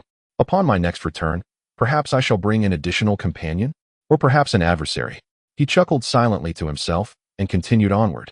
His destination evidently the innermost depths of the wilderness forest. Outside the capital, who dares? As the city guards began to encircle them, Chief Steward Li's eyes blazed with a feral intensity, resembling a man possessed. Who dares to lay a finger on them? I shall have their heads. Huh. The young man scoffed derisively. A mere wretched eunuch, yet he behaves so wildly. Lord Jiang, it seems you possess not an ounce of authority. Should I suggest to my master that a replacement is in order? Captain Zhou. Zhang Ping's face turned ashen. Seize them. Yes. Zhou, expressionless, complied. With an eruption of spiritual energy, he struck at Chief Steward Li. Boom. To avoid harming Jiang Hong and Asha behind him, Chief Steward Li gritted his teeth, bracing himself for the blow. However, with one being at the ascendant realm and the other at the divine realm, there was a vast chasm between their strengths. Despite his desperate efforts to withstand the attack, he was left coughing blood and staggering backward. Yet, he seemed oblivious to his plight. Your Highness, I shall hold them off. You take this young lady and flee. Impossible. A flicker of sorrow crossed Jiang Feng's eyes. Chief Steward Li, let it go. If anything happens to you, I shall have no place in this world. Your Highness. Chief Steward Li was frantic, anxiety coursing through him. You must not only consider your own interests but also take the well-being of this young girl into account. We owe her far too much. If anything were to happen to her while she is here, how would we face him upon his return? Jiang Feng, was momentarily stunned, instantly recalling Gu Han's instructions. Very well. He gazed at the resolute Steward Li, his fists nearly clenched to the point of bleeding. I understand. His heart was clear. He owed Gu Han an immense debt. He could fearlessly face death alone, but nothing must happen to Asha. Steward Li. Asha wept uncontrollably. I will not leave. I want to stay and help you. Help? The youth across from them scoffed dismissively. With your insufficient cultivation, you are hardly in a position to assist. Before he could finish his sentence, his expression shifted dramatically. Asha fixed her gaze upon him, her eyes brimming with a mysterious light and hatred. How could this be? The youth's face flushed crimson. How is it that at that moment, he felt his internal energy surging uncontrollably, even threatening to rupture his body? The young master has spoken. The light in Asha's eyes intensified. Individuals like you deserve to perish. Bang, bang. As her words fell, multiple blood holes suddenly erupted on the youth's body. Quickly, Jiang Ping exclaimed in alarm. Captain Zhou, please. Stop her. No, kill her. Although he had no idea how Asha accomplished this, he was determined not to allow the youth to perish here. Otherwise, not only would he lose his position as the national leader, but his very life would be at stake. Boom. Captain Zhou unleashed a powerful strike once more. Yet at that moment, Asha stood there, her gaze dim, seemingly lost and unresponsive. Your Highness. Steward Li desperately blocked the attack. We must take her away. As he spoke, blood poured from his mouth uncontrollably. Go. Jiang Feng could no longer bear to watch. Dragging the dazed Asha, he made to rush out. Stop them. Jiang Ping's expression darkened. Any resistance will be met with lethal force. How dare you? Steward Li's eyes were bloodshot with rage. We will annihilate you. Boom. As he spoke, an unusual redness surged across his face, and his aura swiftly escalated. Soon, it surpassed the realm of divine insight, sacrificing blood essence, cultivation, and life itself for a temporary surge in power. You wretched servant. Jiang Ping was both astonished and furious. You have the audacity. Captain Zhou, kill him. Boom. At this moment, Steward Li's power soared far beyond his usual capabilities. With a single palm strike, a formidable wave of energy descended, instantly toppling several city guards and causing numerous casualties. Your Highness, run. Not far away, Jiang Feng's eyes were bloodshot. He dared not glance back, dragging Asha forward. Die. Beside Jiang Ping, the wounded youth lost all sense of reason. Everyone must die. You, the eunuch, must perish, and that young girl must die too. To hell with you. Steward Li was nearly out of his mind. We will eliminate you first. Boom. After igniting his own essence, his combat prowess surged, rendering even Captain Zhou temporarily powerless against him. Boom. Boom. A series of thunderous sounds echoed continuously. For a moment, the two were evenly matched in their fierce struggle. However, it must be noted that Chief Steward Li's formidable power was derived from the burning of his own life force. Though he was indeed powerful, such strength could not be sustained for long. As time passed, a wave of weakness surged through him. Our time is limited. A sudden realization dawned upon him. With a resounding crash, he unleashed a full-powered strike, forcing Commander Zhou to retreat. Jiang Ping. In the final moments of his life, he suddenly yearned to accomplish something he had long desired but had never dared to attempt. You wretched scoundrel. In the past, you condoned that beast's heinous plot against the princess. Today, I shall avenge her. Jiang Ping trembled with fury. How dare you rebel? Insolent servant. Do you wish for death? I am the sovereign of the great Qi. To hell with your sovereignty. I am the one who will execute you, you bastard. At this moment, his eyes suddenly gleamed with intensity, and he bellowed, watch closely. I am also a person of courage. Boom. With those words, he locked onto Jiang Ping with unwavering determination and charged forward.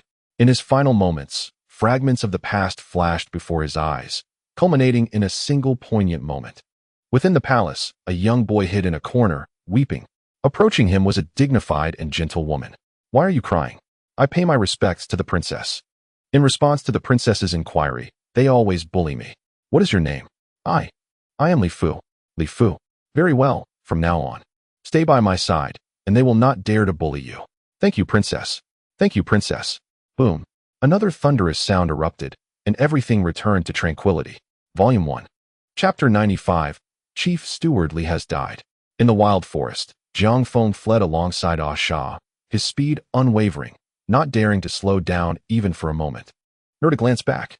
He understood that this was the time bought at the cost of Chief Steward Li's life. He could not afford to waste a single second.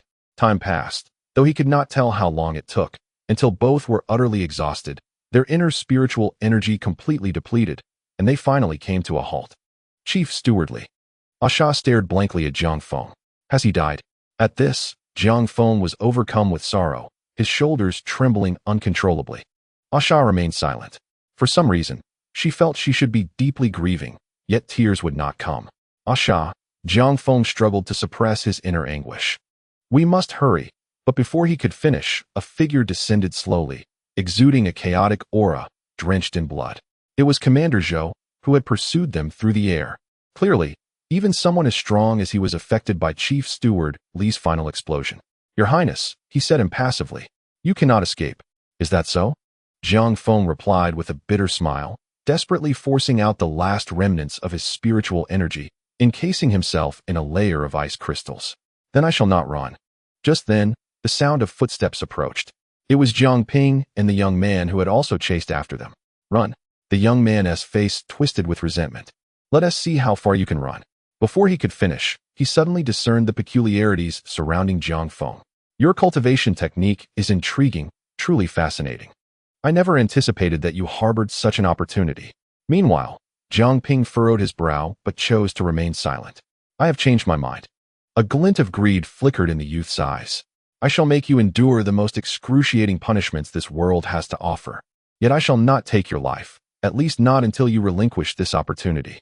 And that girl, should she fall into my grasp, will make it exceedingly difficult for you to wish for death. Captain Zhou advanced slowly. Your Highness, surrendering will spare you some suffering. Is that so? Suddenly, a weary voice echoed from a distance. Trouble. Captain Zhou's expression shifted upon hearing the voice. From the dense forest emerged a figure, weary and travel-worn. It was none other than Murong Chuan. Murong Jiang Ping was momentarily taken aback. The shopkeeper? Sighing at the sight of Ah Sha's state, Murong Chuan understood that trouble had once again befallen her. Little girl, what has happened? Li, the steward. He's dead, Ah Sha replied, bewildered. Murong Chuan fell silent for a moment. I see. Come with me. Oh, wait. The youth's brow furrowed deeply. A member of the Murong family? Indeed, Murong Chuan glanced at him. Is there an issue? I am Ding Quan. Seeing that you regard me with such disdain, I must express my dissatisfaction. My master, Zhong Ning, is one of the 5 esteemed leaders of Yuqing's sect.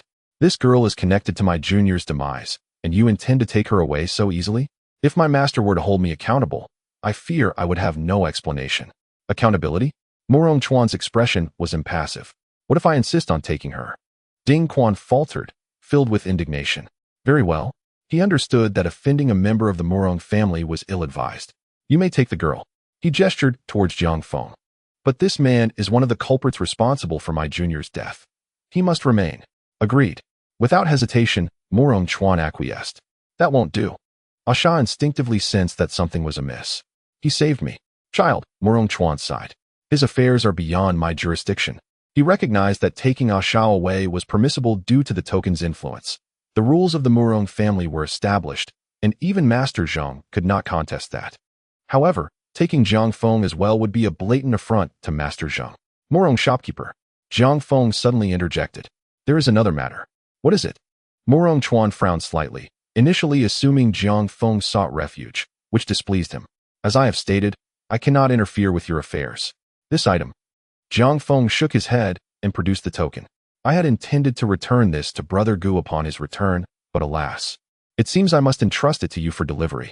Holding the token, Morong Chuan sighed. He must have informed you that possessing this item allows you to make one request of me. Any request. He did mention it. Then you. Brother Gu is in greater need of it than I. Very well. He tucked the token away. Morong Chuan fell into a momentary silence, the weariness upon his countenance becoming more pronounced. Let us depart. Without waiting for Asha to utter another word, he swept his long sleeves, enveloping her in a swirl, and in an instant, they soared into the sky. Witnessing Asha's safe departure, Jiang Hong let out a long sigh of relief. Brother Gu, I have accomplished the task you entrusted to me. Meanwhile, Ding Quan also secretly breathed a sigh of relief. He had once overheard fragments of conversation from Zheng Ning regarding the significance of this token. Had Jiang Hong utilized it today, even with reluctance, he would have returned empty-handed. Seize him. A chilling voice resonated as Commander Zhou slowly advanced towards Jiang Hong. Within the royal capital, the news of Jiang Ping's pursuit of Jiang Hong had not escaped the attention of the public, and it quickly spread like wildfire. In the Martial Academy, let us go. Observing Wu Gongfang staring vacantly at the sky, Feng Gongfang sighed. The time for the grand competition is fast approaching. What a pity. Wu Gongfang shook his head.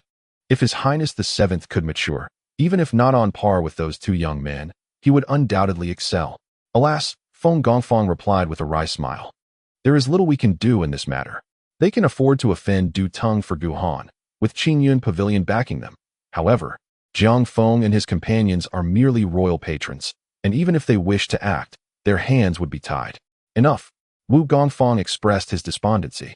We witnessed the Martial Academy's rise to prominence with our own eyes, but now, alas, regardless of the outcome after the competition, I shall resign from my post. You seem to share my sentiment. You two have been at the Martial Academy for decades. I have nearly forgotten what the world outside looks like. This time, it would be apt to venture forth. Shall we go together? Indeed, let us. Outside, akin to Wu and Feng, a multitude of students were engaged in animated discussions, their eyes gleaming with a mixture of satisfaction and resentment. Alas, who would have thought the seventh prince would conspire with that Guhan to harm his own brother? I just witnessed it with my own eyes. The seventh prince was personally apprehended by Commander Zhou. If you ask me, the prince is indeed foolish. There are countless paths he could take, yet he chooses to associate with that Guhan. TSK, isn't this self-inflicted? Exactly. That Guhan has brought us such misfortune. His entrapment in the wilderness forest is nothing short of retribution. Amidst the discussions, one individual noticed Zhong standing a short distance away, expressionless, and began to flatter him. If you ask me, as the most formidable individual in our great Qi Martial Academy, brother, he has truly, Zhong shot him a cold glance, effectively silencing his words. At that moment, Wu and Feng emerged accompanied by several instructors. Let us depart. They had naturally overheard the chatter, and in their disappointment, they were too dispirited even to utter words of encouragement before battle. Consequently, their resolve to leave this place grew stronger. Within the wilderness forest, Guhan and the portly fellow pressed on tirelessly, having traveled continuously for several days. Despite their superior foundations and strength, fatigue was evident on their faces. Observing Guhan, who appeared increasingly agitated ahead, the portly fellow opened his mouth but chose to remain silent. In the course of their interactions over the past 10 days, The two individuals grew increasingly acquainted, and he came to realize that Gu Han was someone utterly impervious to counsel. However, he could not fathom the origin of Gu Han's inexplicable sense of crisis. Suddenly, Gu Han halted his steps. Casting a sweeping glance around, he slowly spoke, though his voice bore a slight rasp. "Fatty, haven't we been here before?" Gasping for breath at this rare moment of pause, the fatty replied, "Yes. It does seem somewhat familiar." "Oh."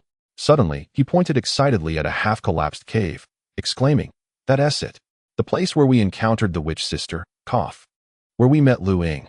In the aftermath of the beastly chaos, the area had been utterly ravaged, making it difficult for the two to recognize it at first. Indeed, Gu Han's expression brightened. "Fatty, put in some extra effort. We shall soon arrive." Watching Gu Han dash off into the distance once more, the fatty felt a surge of despair. He yearned to take a breather, but the thought of that capricious and enigmatic witch sister sent a chill down his spine. "Wait." Fatty, gritting his teeth, he radiated a golden light and hurried after him. After they had departed for a considerable while, a series of beastly roars suddenly echoed through the air. Moments later, two disheveled figures appeared on the scene, one of whom was Han Fu.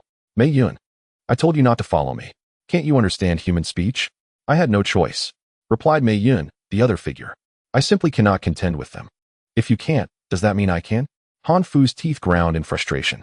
He could manage a 6th-tier beast, but facing 3 was a matter of fleeing for his life. Enough of this. Noticing the pursuing beasts closing in, Mei Yun accelerated once more. Meanwhile, Gu Han and the fatty were blissfully unaware that Mei Yun and Han Fu were being chased by the beasts in a frantic scramble.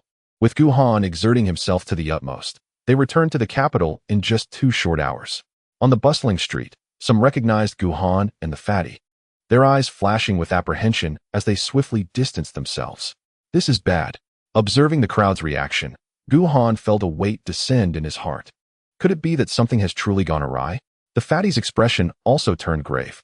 "Why does it feel so off? Let us return and check." Gu Han quickened his pace. Inside the inn, upon seeing the slumbering Asha, Mu Rongchuan furrowed his brow deeply. "Go," he instructed softly. "Find that Chen Ping and bring me all the spiritual herbs he has gathered these days." "Yes," came a response from the shadows. Sighing, Mu Rongchuan lamented, "Kid, you really know how to present me with challenges."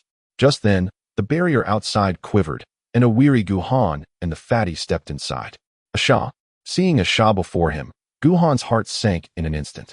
Indeed, something has happened. First, there was the elixir from the ghostly physician, followed by the half-pill that emerged from the mysterious stone, particularly with the latter.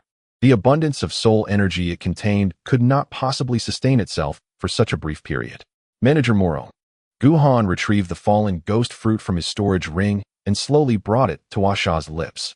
"What exactly is happening?" His voice now carried a hint of murderous intent. "Indeed," the rotund man exclaimed incessantly. "Where is Brother Jiang? He hasn't returned yet? That shouldn't be the case." His eyes scanned the surroundings, reflecting the dissatisfaction of their leader. "What of Chief Stewardly? Where has he gone?" TSK. He had clearly stated to take good care of this girl, yet now there wasn't even a shadow of him. Chief Stewardly. Morongchuan sighed. "He has passed away." Upon hearing this, Gu Han's movements instantly froze. "Dead." The corpulent man, who had been animatedly speaking, suddenly stiffened, forcing a smile. Manager Moro. "Such jokes are hardly amusing. I am not jesting. Truly deceased?" "Yes, indeed." The rotund man's face turned pale, and he fell silent. Senior, Gu Han's expression was unexpectedly calm. After administering the fallen ghost fruit to Asha, he slowly rose to his feet. "What transpired?" "I only learned of it upon my return," Morongchuan sighed, recounting the discussions he had overheard along with his own speculations to the two. In conclusion, he hesitated for a moment before adding, "It is not that I did not save Jiang Feng, but with that Zhong Ning presiding, if I had intervened, it would undoubtedly have brought unnecessary troubles to the Morong family." "I understand." Gu Han remained silent for a moment. "Senior, you are not to blame for this. You have no obligation to assist someone unrelated. By the way," Morongchuan seemed to recall something and produced a token. "Before I departed, he asked me to pass this to you." The token felt somewhat weighty in hand. "Senior," after a moment of silence, Gu Han spoke again. "Why does he not use this? He said you need it more than he does." Gu Han fell silent. The token felt even heavier now. Alas, Morongchuan sighed once more, I never anticipated he possessed such resolve, 100 times stronger than that of his elder brother. Bastard! The rotund man's eyes suddenly reddened. I shall not let them go unpunished. In truth, he had known Chief Steward Li and Jiang Hong for less than a month. To claim he held deep feelings for Chief Steward Li was utter nonsense. Furthermore, their temperaments had always clashed, and the rotund man had nearly coughed up blood on more than one occasion due to their disputes, enduring quite a few beatings as a result.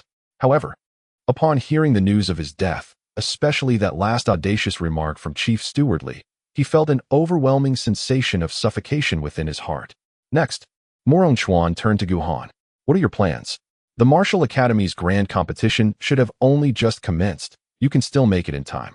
He understood well that although Gu Han possessed extraordinary talent and strength, he fundamentally lacked any significant backing to survive in this turbulent vortex and ensure one's safety.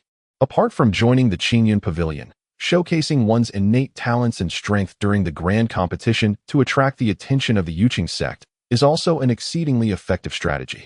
You need not worry about this girl. As if sensing Gu Han's concerns, he added, I have already sent someone to find Qin Ping. With so many primordial crystals, he should have made some gains. Senior, Gu Han seemed to disregard the previous conversation and suddenly posed an unusual question. Did Steward Li mention the need to eliminate Jiang Ping? Morong Chuan's expression grew somewhat complex. Yes. Who is Jiang Ping? The ruler of the Great Qi. Is he dead? No. Good. Gu Han caressed the token, his countenance eerily calm. Then I shall take it upon myself to eliminate Jiang Ping.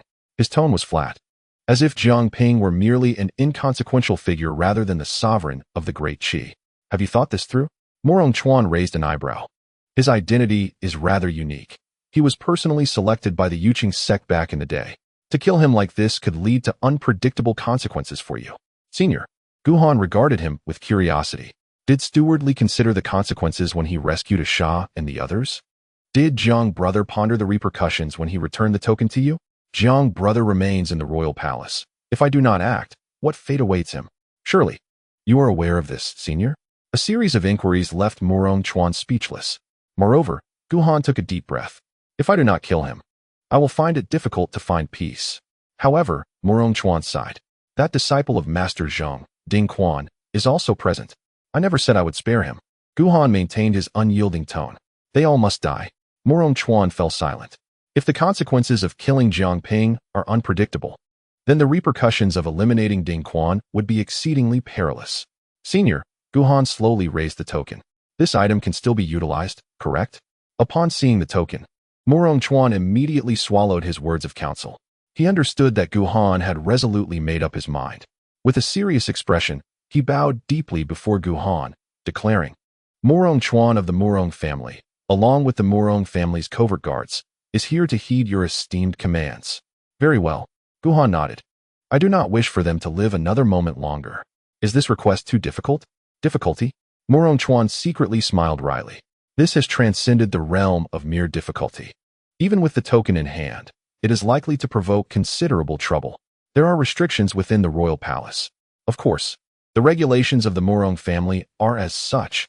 Regardless of the challenges, he would exert every effort to fulfill the task. To breach these barriers will require some time. Then I shall rely on you, Senior. Indeed. Morong Chuan responded with another respectful bow. Please wait a moment, esteemed guest. I shall prepare immediately. With that, he vanished in an instant. Fatty. Gu Han fell into silence for a moment. This time, I shall not deceive you. You may stay. The fatty lowered his head in silence, lost in thought. Casting another glance at the deeply slumbering Asha, Gu Han sighed softly. Asha, there are certain actions we must take. Otherwise, we shall regret them for a lifetime. With this thought in mind, he resolutely stepped forward. The heavy-set man muttered to himself. I cannot go. The human calamity is no trifling matter.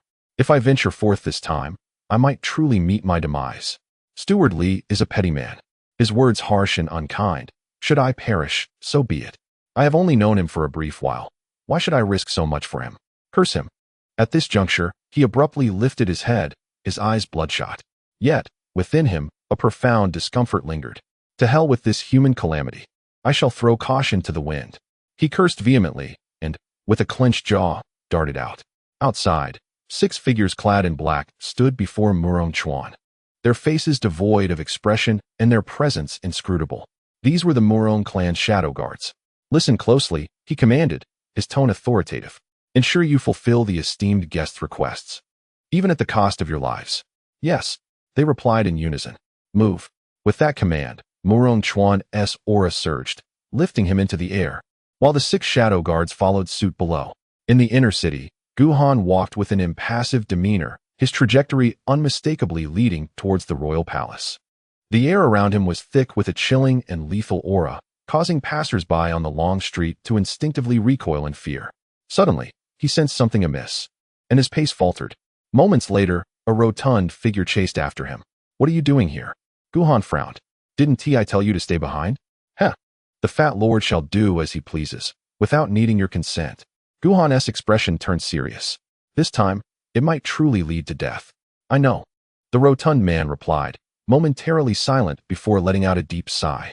Steward Li's final words struck a chord. He was indeed more courageous than I am. Just recalling those words made him feel deeply aggrieved. If I remain hidden, I shall forever be haunted by this inner turmoil. Guhan smiled faintly. It appears you are genuinely unafraid of death. Death. The rotund man let out a bitter laugh. I have come to understand that one cannot escape a fated calamity. At that moment, a thunderous roar erupted in the distance. Boom, boom.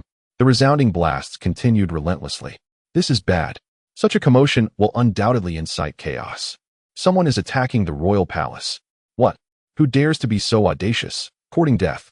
Amidst the murmurs, Guhan narrowed his eyes slightly. It seems our senior has made his move. The rotund man contemplated for a moment, his expression earnest. If I survive this, I shall acknowledge you as my friend. How sentimental. The rotund man shot him a glance. Well, if I survive, I have a secret to share with you. With that, the two exchanged a knowing glance, their figures vanishing in an instant. Inside the palace, Jiang Ping inquired, what is the situation? His face remained impassive, revealing no hint of emotion. Did he speak? No. Captain Zhou shook his head. Regardless of the methods employed by Ding Quan, His Highness the Seventh remained utterly silent. Humph. A glimmer of murderous intent flickered in Jiang Ping's eyes. The words spoken by Chief Steward Li before his demise surged back into his mind. Wretched child. He ground his teeth in fury. Such obstinacy warrants death. Just as he was contemplating this, Commander Zhou's brow furrowed deeply. Murong, the shopkeeper? What is he doing here? This bodes ill. Before he could finish his thought, his expression changed dramatically. It appeared that an assassin from the Murong family was nearby. Assassins? Jiang Ping's complexion paled. How could this be? He had some understanding of the situation. Murong's assassins rarely made an appearance, and when they did, it inevitably led to bloodshed. Quickly, he exclaimed in panic. Activate the barriers. Buzz. No sooner had he spoken than a transparent shield enveloped the entire palace. He was filled with trepidation. What on earth was he here for? Boom. Before he could finish his sentence, a deafening crash resounded. This is bad. Both of them felt a sinking sensation in their hearts. Their fears had materialized. It seemed Murong Chuan was indeed here with malicious intent. Boom. Boom. In an instant, 2 more thunderous sounds echoed. Who? With a roar, Ding Quan emerged from the side hall, his eyes bloodshot and filled with fury. Already wounded. The relentless interrogation had left him with nothing, and his emotions were on the brink of exploding. Who dares to be so audacious? I shall have his head. What? Upon hearing Commander Zhou's explanation, he trembled with rage. Murong Chuan. Infuriating. Infuriating. The Murong family is too overbearing. Although he was oblivious to why Murong Chuan had suddenly changed his mind and returned with hostility, the fire within him was thoroughly ignited. Very well. His face contorted with rage as he produced a jade talisman. Murong Chuan. Await my master's arrival. You shall bear the consequences. In the first volume, Chapter 97, I shall go to Deqi and crush Murong Chuan. Outside the gates of the Yuqing sect, a grand arena constructed of blue stone, spanning several thousand square feet, showcased a fierce duel between 2 combatants, neither yielding an inch. Surrounding them were spectators from the 10 Nations Martial Academy, their cheers and applause resounding endlessly. In stark contrast, the representatives from the Deqi Martial Academy wore expressions of dismay, too ashamed to lift their heads. In this competition, apart from Zhong, the remainder had been thoroughly eliminated. The chaos caused by the beasts was indeed a factor, but it was also a testament to the Deqi Martial Academy's inherently weak foundation. Not far away, Wu and Feng exchanged knowing glances. Had those two individuals been present, the Deqi Martial Academy would not have suffered such disgrace. At this moment, in a corner of the northeast section of the arena, unnoticed by the crowd, a round-faced, bright-eyed young girl looked at Yang Ying with tear-filled eyes. Brother, I have enough Yuan crystal elixirs. You need not give me any more. Silly girl. Yang Ying, filled with affection, unceremoniously pressed a storage ring into her hand. The excessive impurities within those essence crystals are detrimental to your cultivation. Do not hesitate to utilize these spiritual resources. Have you forgotten? I am a member of the Qingyun sect, and acquiring essence crystals is a trivial matter. The girl choked back her emotions. Why are you crying? Yang Ying gently tousled her hair. Let me share some good news with you. You need not participate in the assessment. Once the grand competition concludes, you may return to the sect with me. Really? The girl was taken aback. Brother, please don't deceive me. It's notoriously difficult to enter the Yuqing sect. Only individuals like Chu Kuang can be exempted from the assessment, right? Rest assured. Yang Ying smiled reassuringly. How could I possibly deceive you? No one dares to disregard Luo's words. However, the girl's expression dimmed as if a thought crossed her mind. But even if I enter the sect, Mother is still there. Wait a moment. Yang Ying took a deep breath. Once my strength increases, I shall no longer fear them. I will bring Mother back, and we will reunite as a family, freeing ourselves from them entirely. Indeed, the girl believed wholeheartedly. Throughout her life, Yang Ying had never let her down. By the way, brother, given that you're participating in the assessment, aside from Chu Kuang, is there another individual? Indeed, Yang Ying nodded. His name is Guhan, hailing from the Deqi Martial Academy, but he is absent today. The girl's curiosity piqued. How does he compare to Chu Kuang? After all, Chu Kuang is the unrivaled prodigy of our Deqi, the finest among the 10 nations' martial academies. Surely he cannot measure up. Ah, therein lies your error. Yang Ying shook his head, his gaze drifting toward the mountain gate. Chu Kuang is formidable, yet he falls slightly short when compared to Guhan. Is that so? The girl appeared skeptical. For her, and indeed for everyone, Chu Kuang was synonymous with invincibility. Inside the mountain gate, at the midsection of the Yuqing sect, two young men stood side by side, engaged in conversation. One was clad in a blue robe, tall and imposing, with a countenance of authority, Yuan Gang, the overseer of Qingyun sect. The other, adorned in white attire, possessed a visage as exquisite as jade, with rosy lips and pearly teeth, Chu Kuang, the renowned prodigy of Deqi. As mentioned by the girl and Yang Ying. What do you think? Yuan Gang glanced at Chu Kuang. Child's play. Chu Kuang's expression remained calm, as if the trivial skirmishes below held no interest for him. It's quite meaningless. Brother Yuan, what of that Guhan you mentioned earlier? Where is he? He is absent. Yuan Gang's expression turned cold. This youth is excessively arrogant, regardless of the reason. To be absent on the day of the grand competition is a blatant disregard for Qingyun sect. I had previously held him in some esteem. Yet now there is no need for anger. Brother, Chu Kuang interjected, shaking his head. Youth often accompanies arrogance. It is common for those with some talent to be conceited. A suitable opportunity to teach him a lesson will suffice. Brother, Yuan Gang chuckled softly. You are still quite young yourself. Me? Chu Kuang smiled. I am an exception. Feel free to regard me as an ancient being. Fascinating, truly fascinating. Yuan Gang's spirits lifted. Very well, in that case, Shu. He trailed off mid-sentence. A beam of radiant light suddenly ascended from within the Jade Qingsong sect, swiftly vanishing into the distance, unmistakably heading towards the Great Qi. Curiously, Yuan Gang's brow furrowed once more. What could he be doing there? Could it be to seek vengeance for Master Du? Huh, such a disregard for Brother Luo. What is the matter? Chu Kuang inquired with intrigue. Let us go. Yuan Gang scoffed coldly. With nothing better to do, I shall take you to witness the commotion and observe how certain individuals court disaster. At this moment, the members of the Martial Academy had also sensed the anomaly. Peculiar. Elder Wu wore a perplexed expression. Why would this senior venture to the Great Qi? Suddenly, an earth-shattering rumble caused the ground to tremble violently. The two were taken aback. What is happening? Old man. A booming voice resonated from behind. You are from the Great Qi Martial Academy, correct? Hiss. As they turned, they were met with the sight of the brawny Murong Yen, hoisting a purple gold hammer, leaving them momentarily stunned. In an instant, they shared the same thought as Guhan on that day. This formidable warrior is actually a woman? I'm asking you. A piercing shout followed, as the purple gold hammer nearly collided with their noses. Are you from the Great Qi? Yes, yes. My brother Gu is with you, right? Gu who? The two were utterly bewildered. In truth, it was not that Murong Yin was stronger than them, but rather her overwhelming presence left them momentarily dazed. Gu Han. Murong Yin expressed her impatience. You are neither deaf nor mute. Must I repeat myself multiple times? Junior sister. At that moment, another voice rang out. Xin Xian appeared before them. Please refrain from being rude.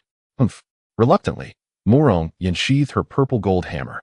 Gentlemen, Xin Xian clasped his hands in apology. My junior sister has this temperament. Please do not take offense. It is simply that Gu Han is our good friend. And we are wondering why he is not present today. We would never dare. Wu and Feng exchanged glances. Fully aware that these two were disciples of the Jade Qingsong sect, and their status was undoubtedly high, they would not dare act arrogantly. Gu Han. What? Before he could finish his sentence, a thunderous roar echoed through the air. Gu brother has gone missing? Boom. Boom. Her face contorted with fury. She disregarded the two and strode away. Junior sister. Xin Xian exclaimed in alarm. Where are you going? To the Great Qi, to find Murong Chuan. Murong Yin turned back. What is he doing? Knowing full well that the signboard was given by me, yet allowing my brother Gu to be bullied like this. I shall hammer him to death. Wait. Xin Xian felt a headache coming on. He understood Murong Yin all too well. If left to her own devices, she would undoubtedly raise the royal capital. I will accompany you. Behind them, only Wu and Feng remained, exchanging glances. Perhaps we should also go and take a look? Excellent. Upon locking eyes, the two ascended into the air with remarkable swiftness, paying no heed to the students who remained oblivious. In the distance, the brother observed the retreating figure of Murong Yin, a sense of trepidation lingering in the young girl's heart. Who is she? Sister, Yang Ying gravely warned. She is a madwoman. Remember, once you enter the sect, do not get too close to her. Brother, is she truly formidable? Yang Ying appeared speechless. Although Murong Yin's cultivation was high, she was not particularly outstanding within the Jade Qingtong sect. What was truly fearsome was her unparalleled brute strength and her volatile temperament that ignited at the slightest provocation. At this thought, he instinctively touched his right arm, feeling a twinge of pain. Volume 1, Chapter 98, I am Gu Han, and I have come to slay you in place of Stewardly. In the royal capital, a resounding explosion echoed. Under the relentless assault of Murong Chuan and 6 shadow guards, the royal palace's protective barrier trembled violently. Yet, this barrier, established by the Jade Qingtong sect, was remarkably resilient. Not to mention Murong Chuan's increasingly pallid complexion, the 6 shadow guards had already coughed up blood from the fierce shock of the barrier, their injuries severe. Nevertheless, they seemed entirely oblivious to their dire state, continuing to exert themselves with unwavering determination. At the palace entrance, Gu Han wielded his long sword, his body trembling uncontrollably. Yet the hand that held the sword remained steadfast. Again, with a shout, the essence of his cultivation surged into the long sword, unleashing 12 formidable sword energies that crashed against the barrier.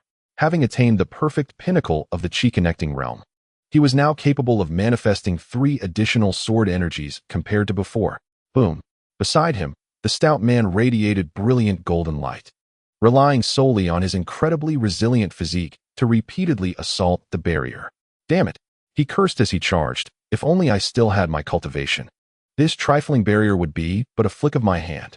At that moment, within the barrier, hundreds of armored guards stood at the ready, their expressions tense as they monitored the barrier that would not hold much longer.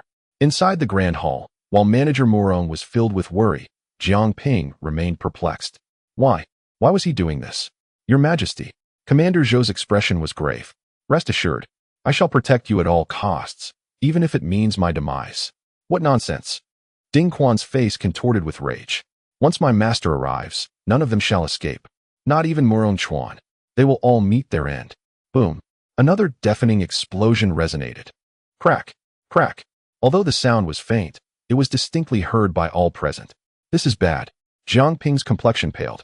The barrier has been breached. Quickly, stop them. No matter who they are, anyone attempting to enter must be killed on sight. In an instant, several figures darted from concealed corners within the hall. Within the royal palace, there were indeed many skilled fighters. Just like Stewardly, there were numerous powerful inner guards.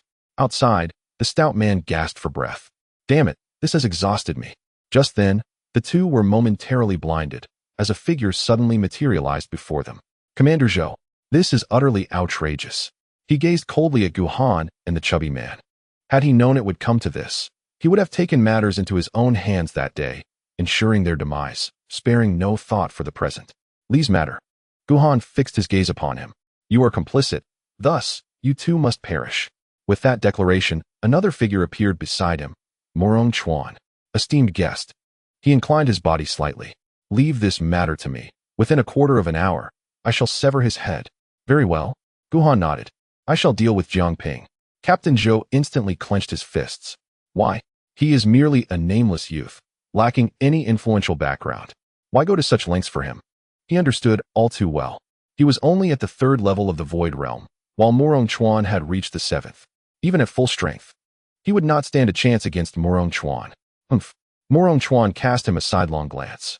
The Morong family operates without obligation to explain ourselves to you. If the esteemed guest desires your life, then you must surrender it willingly. Boom. Before he finished speaking, Morong Chuan struck with a palm, forcing Captain Zhou to retreat instantly. Chubby man, Gu Han hesitated momentarily. It is still not too late to withdraw. Quit your nonsense. The chubby man's face flushed crimson. Though I have a thick skin, I shall not engage in such disgraceful behavior. Regardless of life or death, we shall act today. Very well. Gu Han nodded. I shall consider you a friend. With that, he brandished his long sword and strode into the palace. Boom, boom. Hundreds of soldiers surged forward, surrounding him. Stand aside, Gu Han said indifferently. Or die. Traitorous scum. A lieutenant of the Imperial Guard stepped forward, radiating coldness.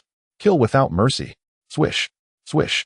As his command fell, countless glimmering crossbow bolts rained towards Gu Han. Minor tricks.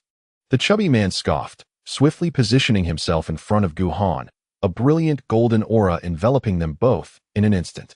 Clang, clang. The once formidable bolts, capable of piercing low-tier ferocious beasts, proved utterly ineffective against the thin layer of golden light. Chubby man, Gu Han suddenly spoke. Step aside. As the words left his mouth, he swung his long sword fiercely, unleashing 12 arcs of sword energy. Thud, thud. Each faint sound claimed several lives. Moments later, fewer than a third of the Imperial troops remained, their courage shattered, daring not to approach further. Hurry. The lieutenant continued to shout. Go. Kill him. Thud. The flash of the sword light struck, and his expression froze as he fell heavily to the ground. Let us proceed. At this moment, Gu Han was still half a distance away from the Grand Hall. Suddenly, an elderly man with a grim visage appeared before Gu Han. If you wish to approach His Majesty, you must first pass my test. In that instant, a chilling aura closed in. His cultivation was evidently at the divine connection realm. Gu Han furrowed his brow, slowly raising his sword, a thread of murderous intent locking onto him. Today Jiang Ping must die. No one can obstruct him. At that moment, a shadow silently descended. A distinguished guest, indeed, was one of the 6 shadow guards. Leave this to me. You may proceed. As soon as the words were uttered, he flashed and instantly engaged in combat with the inner servant. Gu Han continued his advance. Moments later, another inner servant appeared, only to be intercepted by another shadow guard. Distinguished guest, please. With each new adversary, a shadow guard always stood in his way, until there was no one left to impede him. At this juncture, Gu Han truly grasped the terrifying power of this token. Including Morong Chuan, these individuals seemed to have become his devoted warriors, striving with all their might to ensure he achieved his goals at any cost. No wonder the ancestral figure of Morong held this token in such high regard. As these thoughts raced through his mind, he and the rotund companion stepped into the Grand Hall. Opposite them, Jiang Ping sat at the head, maintaining a facade of composure. Beside him was Ding Quan, wearing an expression of fear and malice. Fatty, Gu Han paused for a moment. Let us check on Brother Jiang. His formidable intuition naturally sensed the faint presence of Jiang Feng in the side hall. Bastard. The rotund man's small eyes narrowed. We cannot let them escape. Naturally. Gu Han nodded, his gaze swiftly landing on Jiang Ping. Are you Jiang Ping? Jiang Ping struggled to maintain a semblance of calm. Who are you? Gu Han. Gu Han. Jiang Ping gritted his teeth. You are that Gu Han. You know Chief Stewardly? Gu Han disregarded him and slowly raised his long sword. He expressed a strong desire to eliminate you, but alas, he could not fulfill it. Thus, I have decided to take his place. Volume 1, Chapter 99, Acknowledging One's Mistakes? No, you have no chance left. Chief Stewardly, A flicker of astonishment crossed Jiang Ping's eyes. That dog servant? He privately speculated various reasons for Gu Han's arrival. Yet the mention of Chief Steward Li was entirely unexpected. He found it utterly baffling and somewhat absurd that, despite being a eunuch of lowly status, someone would dare to stand up for him, even calling upon Murong Chuan and the shadow guards. Servant? Gu Han's tone dripped with mockery. The servant you speak of is, in my eyes, 100-fold more noble than you, the so-called ruler. You. Jiang Ping's face flushed crimson, as if deeply insulted. Just then, the rotund companion, accompanied by the severely injured Jiang Hong, staggered out from the side hall, his face etched with murderous intent. Had we arrived a moment later, he would have perished. Gu, brother. Upon seeing Gu Han, Jiang Feng's expression brightened, but the resolve that had sustained him thus far dissipated in an instant. I have fulfilled your request, and his voice weakened. I did not disclose anything. It's all right. Gu Han remained silent for a moment, shaking his head. Brother Jiang, you have done more than enough. Even if you had spoken, it would not matter. Regrettably, at that moment, Jiang Feng had succumbed to unconsciousness, unable to hear his words. Fatty. Gu Han tossed him a vial of elixir. Administer this to him. Who did this? He cast a glance at Jiang Ping. Was it you? Then he looked at Ding Quan. Were you? And if it was me? Ding Quan's demeanor was fierce yet cowardly. I must inform you that my master is the sovereign of the Jade Qiong sect. Your demise is imminent. Once he arrives, not only you, but even Murong Chuan shall not escape unscathed. Foolish beings. At this moment, the rotund figure gently placed Jiang Feng upon the ground, unable to contain the murderous intent that surged within him. Your master? Boom. A radiant golden light enveloped him as he charged toward Ding Quan. Where is he? Even before his arrival, you exhibit such arrogance. To label you as foolish is to elevate your status. Bang. Bang. Ding Quan, possessing the cultivation of the spirit profound third level, had been grievously injured by a Sha the previous day, leaving him with less than a third of his strength, rendering him no match for the hefty adversary. After a feeble attempt to resist, he was seized by the throat, lifted effortlessly as one would a chick. Speak. A sinister grin spread across the rotund figure's face. Where is your esteemed master? Do you truly believe you can endure until he arrives while in my grasp? In an instant, Ding Quan's complexion turned pale. Allow me to pose a question. The death of Steward Li, coupled with Jiang Feng's current plight, ignited the fury that Gu Han had long suppressed. Is he your son? Jiang Ping remained silent, his fists clenched tighter. I am addressing you. This inquiry was laden with lethal intent. Buzz. Seemingly sensing Gu Han's resolve, the longsword quivered slightly. Speak. Gu Han slowly advanced. With each step, his murderous intent intensified. The might of the sword grew stronger. Boom. The perfect manifestation of the chi-opening realm erupted in full force, unleashing an overwhelming spiritual pressure that sent the furnishings within the grand hall flying. Is he your son? As the words fell, the murderous intent within him surged to its zenith. Opposite him, Jiang Ping yearned to speak, yet found himself unable. Despite his cultivation at the spirit profound fifth level, facing Gu Han's lethal sword felt akin to sinking in quicksand. Not only did his spiritual energy flow sluggishly, but his body had also grown rigid. Flash.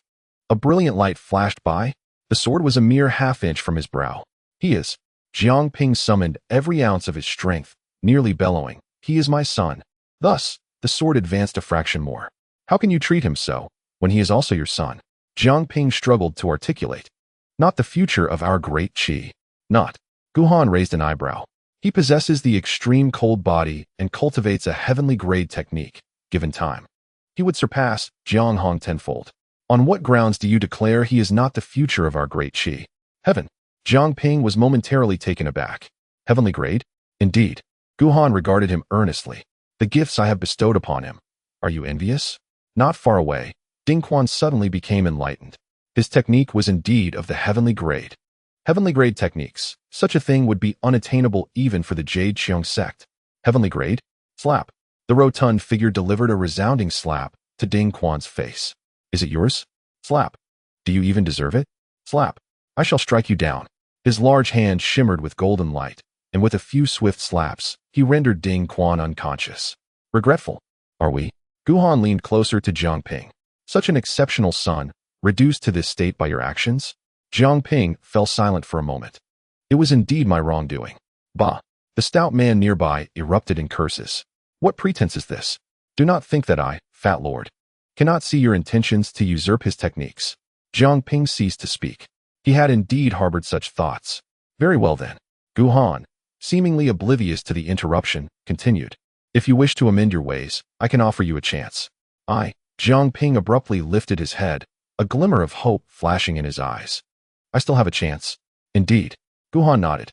Go and apologize to Manager Li, and this matter shall be considered resolved. But Jiang Ping wore a puzzled expression. Manager Li has already. Gu Han sighed. He is dead. If you wish to apologize, you must accompany him. As he spoke, a gleam of sword light erupted from the blade, and a flicker of confusion crossed Jiang Ping's eyes as he staggered and collapsed to the ground. Excellent. The stout man found great satisfaction in this. That scoundrel. He pointed at Ding Quan. What now? Did I not mention? Gu Han approached with his sword drawn. They all must die. He is no exception. Boom. Suddenly, a tremendous sound erupted, and an unexpected change occurred. The next moment, a figure, spewing blood, flew into the hall, shattering it beyond recognition. Morong Chuan. Senior. Gu Han's heart sank. What happened? Thunderous rumbles. Before he could finish his sentence, an overwhelming pressure descended. The grand hall could no longer withstand it, and collapsed with a resounding crash. This is bad. Gu Han had no time to inquire further. With a swift motion, he shielded the unconscious Jiang Hong.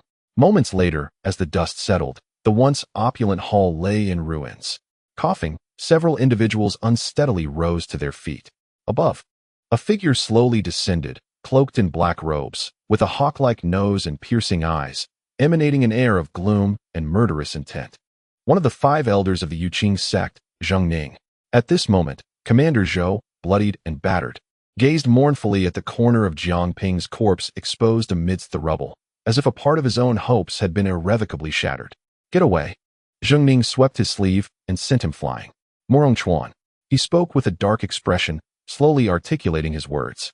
The ruler of the 10 kingdoms is a decree established by my Yuqing sect. By whose command do you act, and who granted you the audacity to do this? Coughing, wounded by Zhong Ning's unyielding assault, Morong Chuan felt a surge of anger within him. The clan rules compel me to comply. Excellent. Zhong Ning chuckled coldly. What fine clan rules? I shall return to inquire with Elder Morong. Does your Morong clan's code surpass the regulations of the Yuqing sect? With that, he cast a glance at Gu Han and the stout man, as if regarding them as mere corpses. Let him down. Master. Just then, Ding Quan groggily regained consciousness. Save me, master. Upon encountering Zhong Ning, he was filled with elation. These 2 audacious individuals had the audacity to brandish a sword. A long blade was pressed against his brow, rendering him speechless with fear. Little insect. Zhong Ning's expression remained impassive. Seeking death. Boom. As his words fell, he waved his sleeve, and a terrifying pressure descended instantaneously upon Gu Han and the stout man. Unthinkable. Morong Chuan was startled, swiftly stepping forward to absorb the blow with gritted teeth. Already grievously injured, he now sustained further harm, spitting out a mouthful of blood. Morong Chuan. Zhong Ning's tone was laced with a hint of fury. If you wish to perish, I can certainly oblige. Senior. Gu Han shook his head. Enough. You have done more than enough. Leave the rest to me. That is out of the question. Morong Chuan shook his head. The instructions from the esteemed guest have yet to be fulfilled. Morong Chuan cannot retreat, even in death. Whoosh. At that moment, 6 shadowy figures emerged, uniting with Morong Chuan to shield Gu Han. Observing their movements and recalling the term esteemed guest uttered by Morong Chuan, Zhong Ning's expression shifted subtly. At this moment, he recalled a lesser-known rule of the Morong family.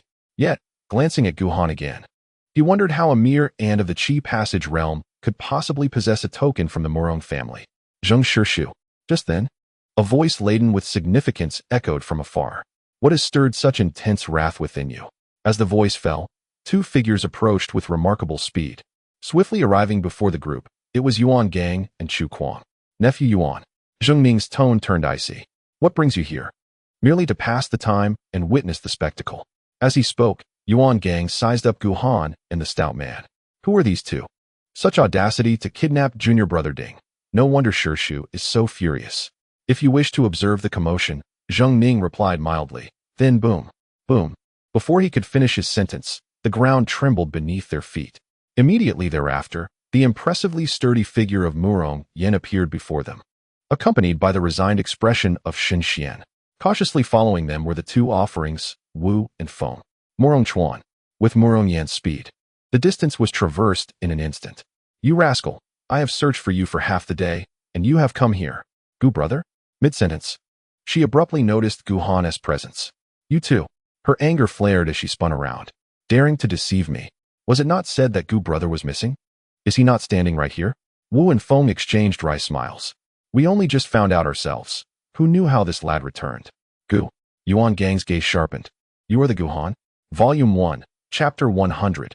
Life for a life. Such a simple principle. Yet you fail to comprehend it? Indeed. Gu Han met Yuan Gang's gaze. And you are? Nephew. Sensing the peculiarity in Yuan Gang's tone, Zhong Ning furrowed his brow. Are you not here merely to observe? What? Is the spectacle not sufficient for you? Do you wish to meddle in my affairs, Master Uncle? Yuan Gang's tone remained unruffled. This individual has connections to my Qingyun pavilion. Thus I must intervene. Moreover, he shifted his tone. You are aware of how Master Du met his demise, are you not? At these words, Zhong Ning's expression shifted subtly. Is it because of him? Indeed. Zhong Ning fell silent. Well aware of how Du Teng had perished, this was precisely why he had remained mute and dared not pursue the matter. Yet, he had not anticipated that it was Gu Han who had instigated Du Teng's breach of Qingyun Pavilion's regulations, leading to his demise. In that moment, not only he, but all who understood the situation felt a chill in their hearts. Even Murong Yan's countenance darkened. Beside Yuan Gang, Chu Kuang's eyes glimmered with an unusual light. Is this the depth of Qingyun Pavilion's foundation? Who exactly is this Luo Wushuang? To instill such fear in a formidable master of the heavenly tribulation's fourth stage? Master Uncle. At this moment, Yuan Gang relished the sensation of commanding the scene. Rest assured, I shall provide you with an explanation regarding this matter. His gaze swept across the chaos, landing once more on Gu Han, his tone turning frosty. Was this your doing? Indeed. How disappointing. Yuan Gang's face reflected a sense of disillusionment. Such lawlessness and recklessness warrant proper discipline. Release him, and then accompany me to receive your punishment. Thank you. Ding Quan, feeling as if he had been granted a reprieve, expressed his gratitude. He understood well the weight of Yuan Gang's words. Even his master, Zhong Ning, the pavilion master, would not easily dismiss Yuan Gang's authority. Release? Gu Han's expression remained impassive. By what right? Yuan Gang's countenance darkened. He had heard distinctly that Gu Han had queried by what right, not why. You. Ding Quan was both alarmed and furious. Did you not hear Master Yuan's words? Release me at once, or else. Bang. Before he could finish, a radiant golden hand swiftly struck his head. Silence. Speak another word, and I'll end your life this instant. What? Yuan Gang's gaze remained fixed on Gu Han, his tone growing more frigid. Did you not comprehend my words?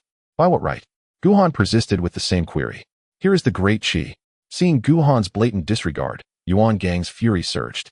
The position of the national sovereign was established by the sect. Your unjust slaying of the great Qi's sovereign is a violation of sect rules. Furthermore, holding a fellow disciple hostage to threaten the pavilion master is an even graver offense. Do you still believe you are innocent, fellow disciple? Gu Han cast a glance at Ding Quan. I apologize, but I am not a member of the Yuqing sect. Once you joined Qingyun Pavilion, you naturally became part of the sect. Did I consent? What? Yuan Gang paused for a moment, not because he had not heard, but because he could hardly believe that someone could refuse Qingyun Pavilion's invitation. Repeat that? Gu Han, with utmost seriousness, replied, that test. It was merely imposed upon me by you all. From beginning to end, I never expressed my consent, nor did I indicate any desire to join the Qiyun sect. Thus, your rules hold no sway over me. Excellent. Murong Yen exclaimed with fervor, although she was unaware of when Gu Han had been tested by the Qiyun sect. His words resonated perfectly with her sentiments. Brother Gu well said. Whether to join or not is entirely your prerogative. Yuan Gang, cease your pretentious display in front of my brother Gu. He is not swayed by such antics. Junior sister, Shun Xian sighed. Today's matters may not be as simplistic as you perceive. His astute mind was more perceptive, allowing him to sense Gu Han's unusual demeanor. Senior brother, Murong Yen retorted vehemently. Why do you act like a timid woman, hesitating and second-guessing? Be a bit bolder. Shun Xian felt a pang of despair. Am I able to be bold in your presence? A short distance away, Wu and Feng exchanged puzzled and worried glances. They could not fathom why Gu Han would refuse to join the Mei Yun sect, an aspiration cherished by countless young individuals. For the last time, Yuan Gang's eyes brimmed with malice. Release him and return with me to accept punishment. Not a chance, came Gu Han's unwavering response. Seeking death. Boom. Yuan Gang's murderous intent surged, and his aura escalated dramatically. Do you think you can trample upon the rules of our Mei Yun sect? Yuan Gang. Boom. Boom. Morong Yin strode forward. If you dare to harm my brother Gu, I shall crush you. Morong Yin. Yuan Gang's face darkened with malice. As you can see, this fool is ungrateful. I extend my goodwill, yet he insults our Mei Yun sect. Nonsense. Morong Yin retorted fiercely. Do not presume that I am unaware of your ulterior motives. You merely wish to leverage the name of the madman Luo to assert your dominance before Brother Gu, seeking to amplify your own presence. You vain creature, cease your pretense before me. If you provoke me, I shall hammer you to oblivion. What? Have you nothing to say? Morong Yin brandished her hammer, surveying the crowd. Today, none shall lay a hand on Brother Gu, junior disciple. At that moment, Zhong Ning could no longer contain himself. You are going too far. First, Yuan Gang, and now Morong Yin. Both show utter disregard for my authority as the leader, leaving me utterly humiliated and nearly bereft of dignity. This matter has no bearing on your Morong family, yet you repeatedly defend him, even going so far as to ignore the sect's rules and slay a monarch. How dare you? His anger mounted with each word. Do you truly consider the Yuqing sect to belong to your Morong family? What? Morong Yin flared up. How dare you? At that moment, a gentle sigh interrupted her words. Yinner, do not be reckless. Upon hearing this voice, Murong Chuan and 6 dark guards straightened their expressions and bowed respectfully. We welcome the ancestor. At this juncture, regardless of their willingness, Shen Xian, Yuan Gang, and Zhong Ning all bowed in deference. Elder, ancestor. Only Murong Yin rolled her eyes, offering a perfunctory bow. Alas, another sigh echoed through the air. An elderly man with white hair and bare feet, clad in a gray robe, materialized in midair and, with a single step, appeared before the gathered crowd. He was none other than the esteemed patriarch of the Murong clan, Murong Yuan, one of the 3 revered elders of the Yuqing sect. The rotund figure gasped in surprise. This old man is no ordinary individual. With a chuckle, Murong Yuan displayed no sign of anger. Little chubby one, you possess some discernment. Despite his aged visage, he radiated vitality, his complexion glowing with health, and an ethereal aura surrounded him, setting him apart from the other practitioners. This matter, Murong Yuan remarked, casting a casual glance at Zhong Ning, is not due to the Murong clan's tyranny, but rather a necessity. Upon recalling the prior speculation, Zhong Ning's expression shifted. Indeed, he holds a token. He fell silent. With the token in hand, not only would he be obligated to show deference, even the sect master and the other 2 esteemed elders would have to grant this Murong elder a measure of respect. Yuan Gang. Murong Yuan directed another glance at him. To refuse joining the Qingyun pavilion means death? I recall there was no such rule during Wu Shuang's time, was there? Yuan Gang was instantly drenched in cold sweat. Why yes. You are correct, esteemed elder. Sighing, Murong Yuan disregarded him and turned his attention to Gu Han. Young man, you certainly have a talent for attracting trouble. Grandfather. Murong Yin interjected with dissatisfaction. Look at how my brother Gu has been bullied. Silence. Murong Yuan felt a headache coming on. I gave you the token not for you to indiscriminately bestow it upon others. Do you comprehend the trouble it could cause the Murong clan if entrusted to the wrong hands? Humph. Murong Yin retorted defiantly. I trust my brother Gu's character. I will deal with you later. Though his tone was stern, anyone could discern the underlying affection in his words. You, young man, Murong Yuan said. Glancing at the nearly lifeless Ding Quan, I do not know what you intend to do with this token, but today's incident has escalated beyond control. How about this? You relinquish your intentions, and I shall ensure your safety. As he spoke, he cast another glance at Zhong Ning. If anyone troubles you in the future because of this, I shall not forgive them. At these words, Zhong Ning clenched his fists tightly. Even Yuan Gang's expression darkened. Senior, who knows? Gu Han remained resolute in his stance. Today he must die, to pay for the life of Stewardly. Stewardly? Murong Yuan was taken aback. Who is he? Grandfather, Murong Chuan sighed. Allow me to explain. The others listened with growing confusion, including Zhong Ning, who struggled to comprehend the situation. The uproar had attracted the attention of the esteemed elder, all stemming from this so-called Stewardly. Foolish. Yuan Gang scoffed. I thought there was some deep-seated grudge. For the sake of a mere eunuch, is it worth such a commotion? Nonsense. The rotund individual's eyes blazed with fury. Stewardly is far braver than you. You scoundrel. Chubby one. Yuan Gang's expression darkened. You seek death. Death. The rotund man cursed vehemently. Scoundrel, just wait. If the fat man does not perish today, prepare to weep, for you shall kneel and call me grandfather. Morong Yuan sighed. Is it worth it? Undoubtedly. Even if it costs one's life? Indeed. Very well. Morong Yuan ceased his persuasion. Since this is your resolution, I shall not interfere.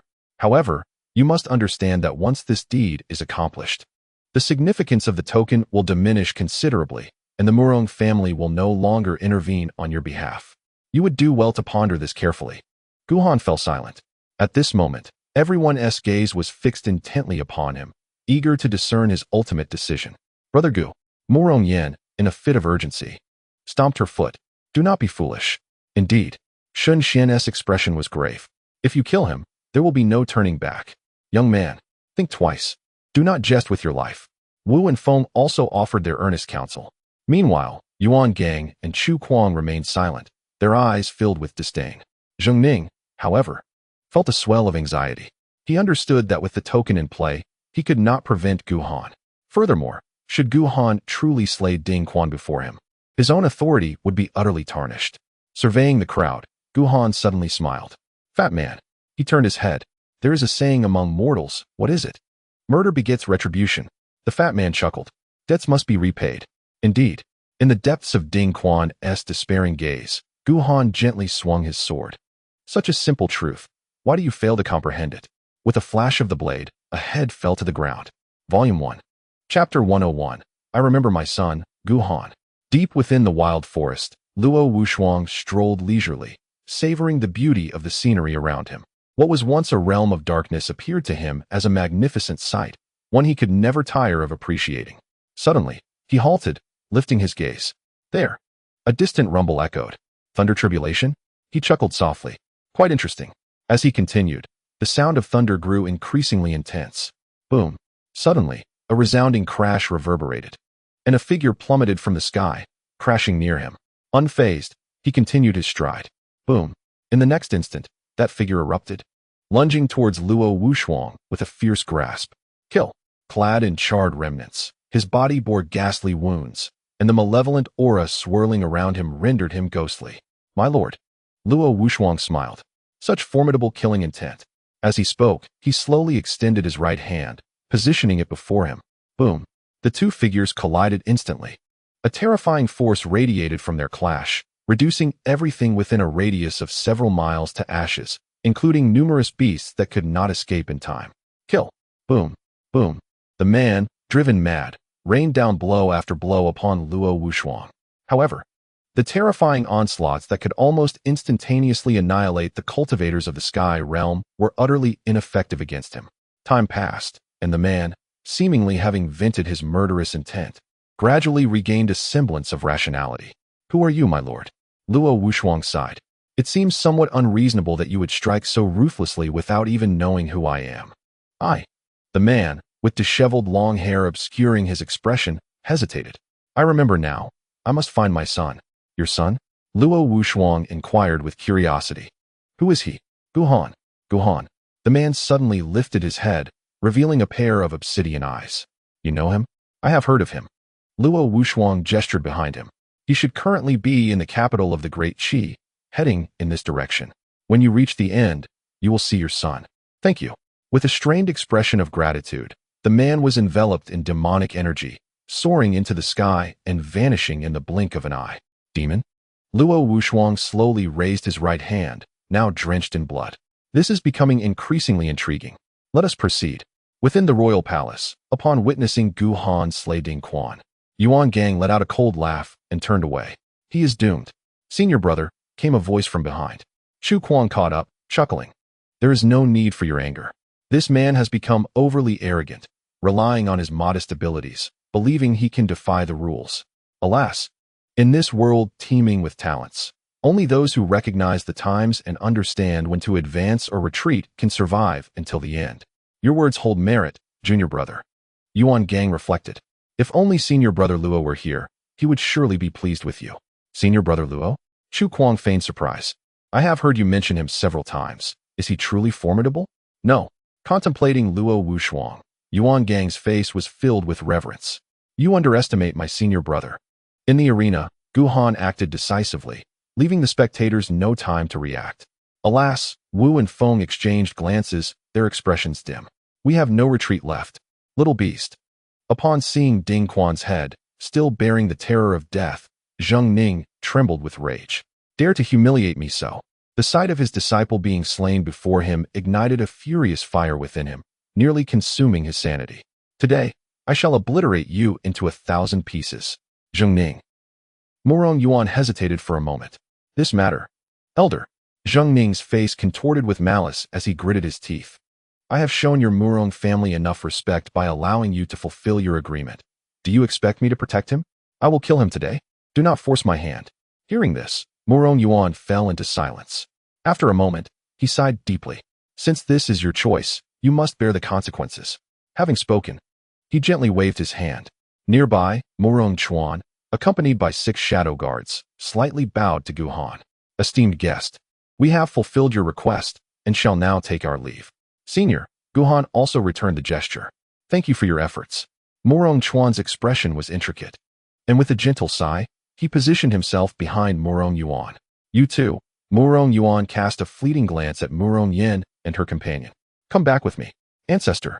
Murong Yin exclaimed in a panic. We cannot abandon Brother Gu here. He is a distinguished guest of the Murong family.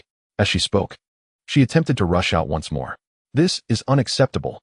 Murong Yuan's large sleeve swept through the air, and a surge of spiritual power descended, firmly anchoring her in place. We have yet to settle the matter of the token. Sister Murong, Gu Han interjected, feeling less awkward than before. We are merely acquaintances. You owe me nothing. In fact, without you, I would not have been able to avenge today's grievances. I had already considered the consequences of this endeavor. Death is merely a triviality. Upon hearing this, Murong Yin clenched the purple gold hammer tightly. This one, the stout man observed, gazing at the formidable-looking Murong Yin with curiosity. Is she your sister? Indeed, are you envious? Remarkable. The stout man immediately raised his thumb in admiration. Truly impressive. Gu Han shot him a sidelong glance. Even at this moment, you still ponder such things? Haha. The stout man replied, his expression one of deep reflection. Even in death, I refuse to be a fool. It seems, Gu Han chuckled, that you have indeed come to terms with it. You too. Witnessing their carefree banter, Zhong Ning could no longer suppress the murderous intent swelling within him. I vow, I will not allow you to meet a swift end. The stout man, Gu Han slowly lifted his long sword. I have always been curious about that golden glow surrounding you. What is it? Wuxiang golden body. A special physique? Of course. The stout man licked his lips. The golden light on his body intensifying as he proclaimed proudly, in terms of defense, it is unparalleled in this world. Alas, this physique has a fatal flaw. Otherwise, do you think I would truly fear your ragged sword? Ha, Gu Han scoffed. In the end, isn't it merely a turtle shell? Say what you will. At that moment, the gold light enveloping the stout man became almost unbearably dense. Old fool. He beckoned Zhong Ning with a curl of his finger. Come on. Bang. Before he could finish his words, a massive hand suddenly struck before him. In an instant, the golden light surrounding the stout man shattered. His complexion shifting from gold to red, then to pale white. He barely sustained himself for a moment before being sent flying far away. Alas, Murong Yuan sighed. Just observing the stout man's aura revealed the rarity of his special physique, a pity indeed. Now, Zhong Ning retracted his hand, his gaze shifting towards Gu Han. Your turn?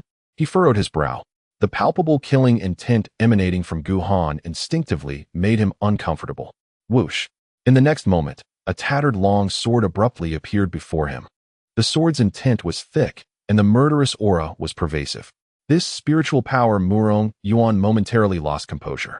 Could it be at the extreme level? And the killing intent of this sword is formidable. This young man is extraordinary. Ancestor. Murong Yin nearly roared. Then save him. At this moment, Murong Yuan was suddenly seized by the urge to intervene and forcibly rescue the two individuals. However, a fleeting thought crossed his mind, causing him to hesitate for a moment. Yet he remained motionless. Alas, at this juncture, both Shen Xian and Wu Feng, along with Murong Chuan, turned away, unable to bear the sight any longer. Clang! A crisp sound echoed as Zhong Ning's large hand grasped the longsword firmly. Kid. Zhong Ning's expression remained impassive. Do you regret it? Hee. Gu Han struggled to lift his head. Regret your grandfather. Boom. As his words fell, the spiritual energy from his meridians, all his acupoints, and even the 5 concealed orifices surged into the longsword. Puff! The longsword advanced another half an inch, causing a small wound to appear on Zhong Ning's hand. He was both astonished and enraged. He was a master at the 4th level of the heavenly tribulation realm, having undergone the tempering of the thunder tribulation. His physical form was exceedingly robust. He never anticipated that he would be injured by a mere acolyte in the connecting apertures realm. Damn it! Boom! With an enraged roar, he instantly released the longsword, and his aura surged dramatically as he struck down towards Gu Han. Bang! Gu Han lacked the defensive capabilities of a robust figure and could not withstand even a fleeting moment. His body was sent flying and landed not far from the hefty fellow. One strike, nearly fatal. In the first volume, Chapter 102, Dare to harm my son, and I shall take your life.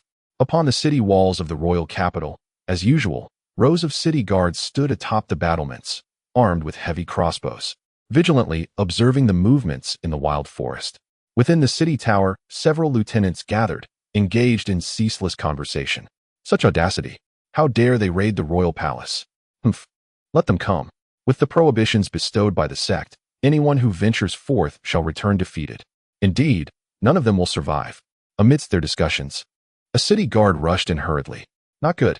His face was fraught with terror. It seems there is movement again in the wild forest. What? The group was taken aback. Hastily exiting the tower, upon witnessing the distant scene, they were momentarily stunned. What is that? In the far distance, a pitch-black cloud, dark as ink, was relentlessly advancing towards the royal capital, annihilating everything in its path.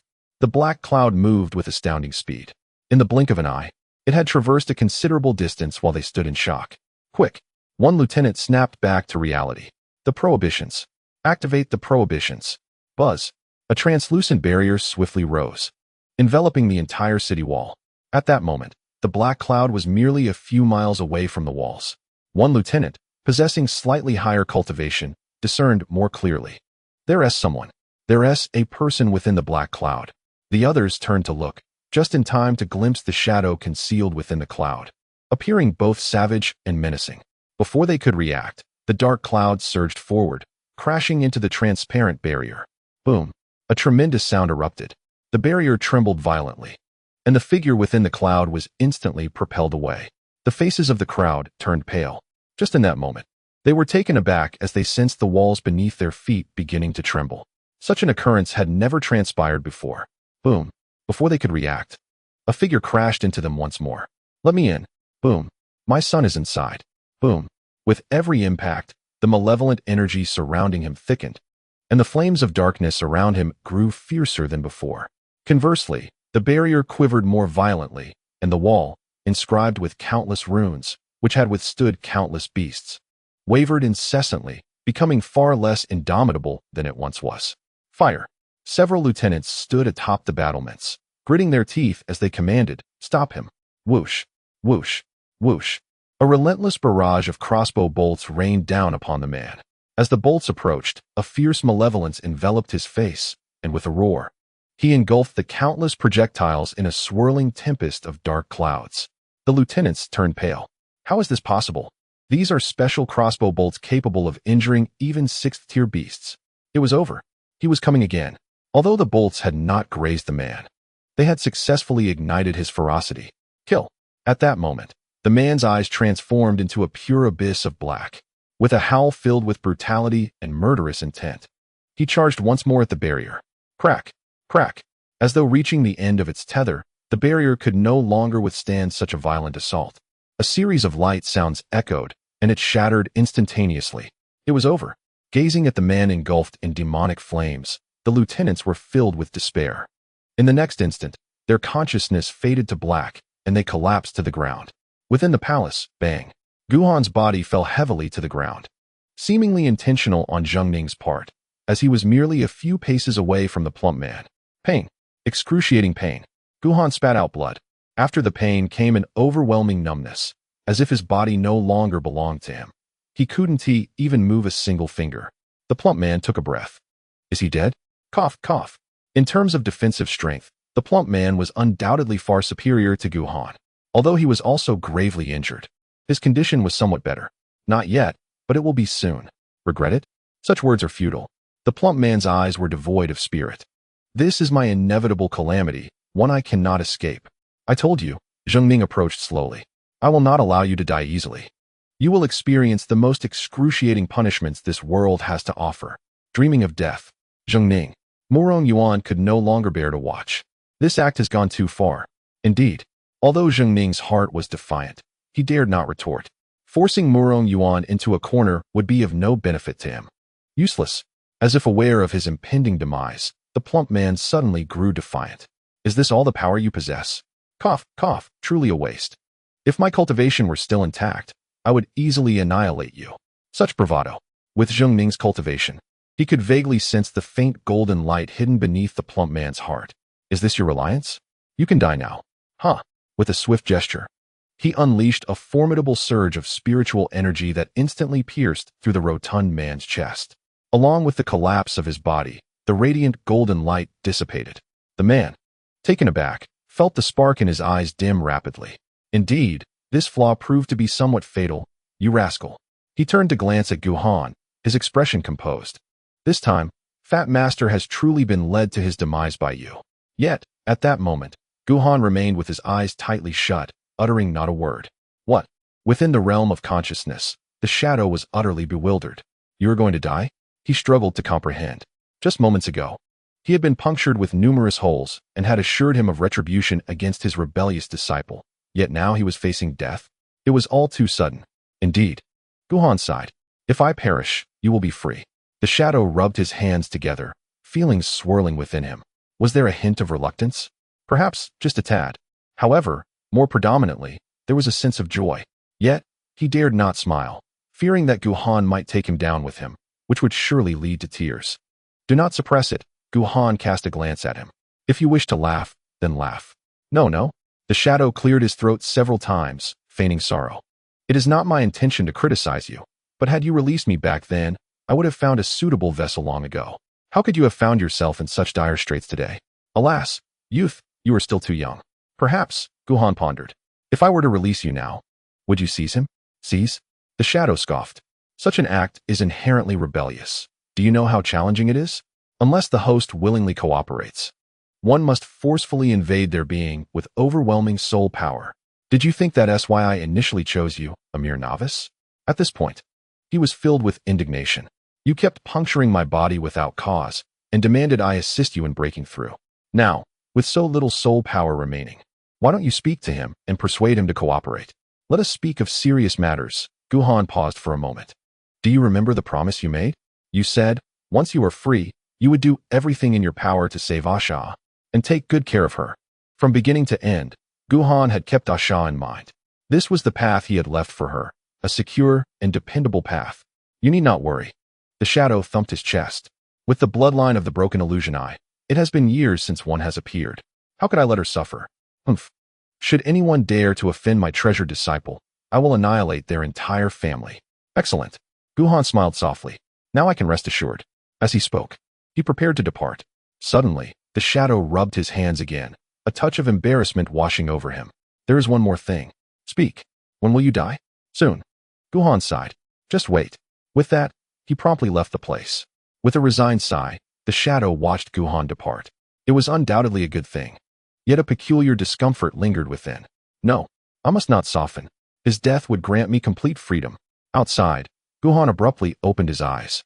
Hearing the words of the portly figure, it dawned on him that he had recalled the earlier proclamation made by the portly man. Is this the fatal flaw you spoke of? Indeed, the portly man nodded laboriously, the light in his eyes dimming further. Alas, there is no opportunity for redemption. Enough. As the portly man neared his end, Zhong Ning turned his gaze away, swiftly fixing his eyes upon Jiang Hong. It is your turn now. Do you believe? Jiang Hong regarded him quietly. One day, someone will avenge me, and you shall perish, most tragically. Such arrogance. Zhong Ning raised his hand high. I shall ensure you have no place to rest in death. With this strike, He was confident he could reduce Gu Han to mere pulp. The crowd turned away, unable to bear the sight. Suddenly, a deafening roar erupted from afar, reaching the ears of all present. Morong Yuan whipped around. What is this? Demonic energy? In the arena? Being the most powerful, he sensed the approaching aura laden with malice and murderous intent. Could it be? He recalled the instigator of the beastly chaos. Is it him? It is over. Wu and Feng exchanged glances, despair evident on their faces. They were all too familiar with this demonic energy.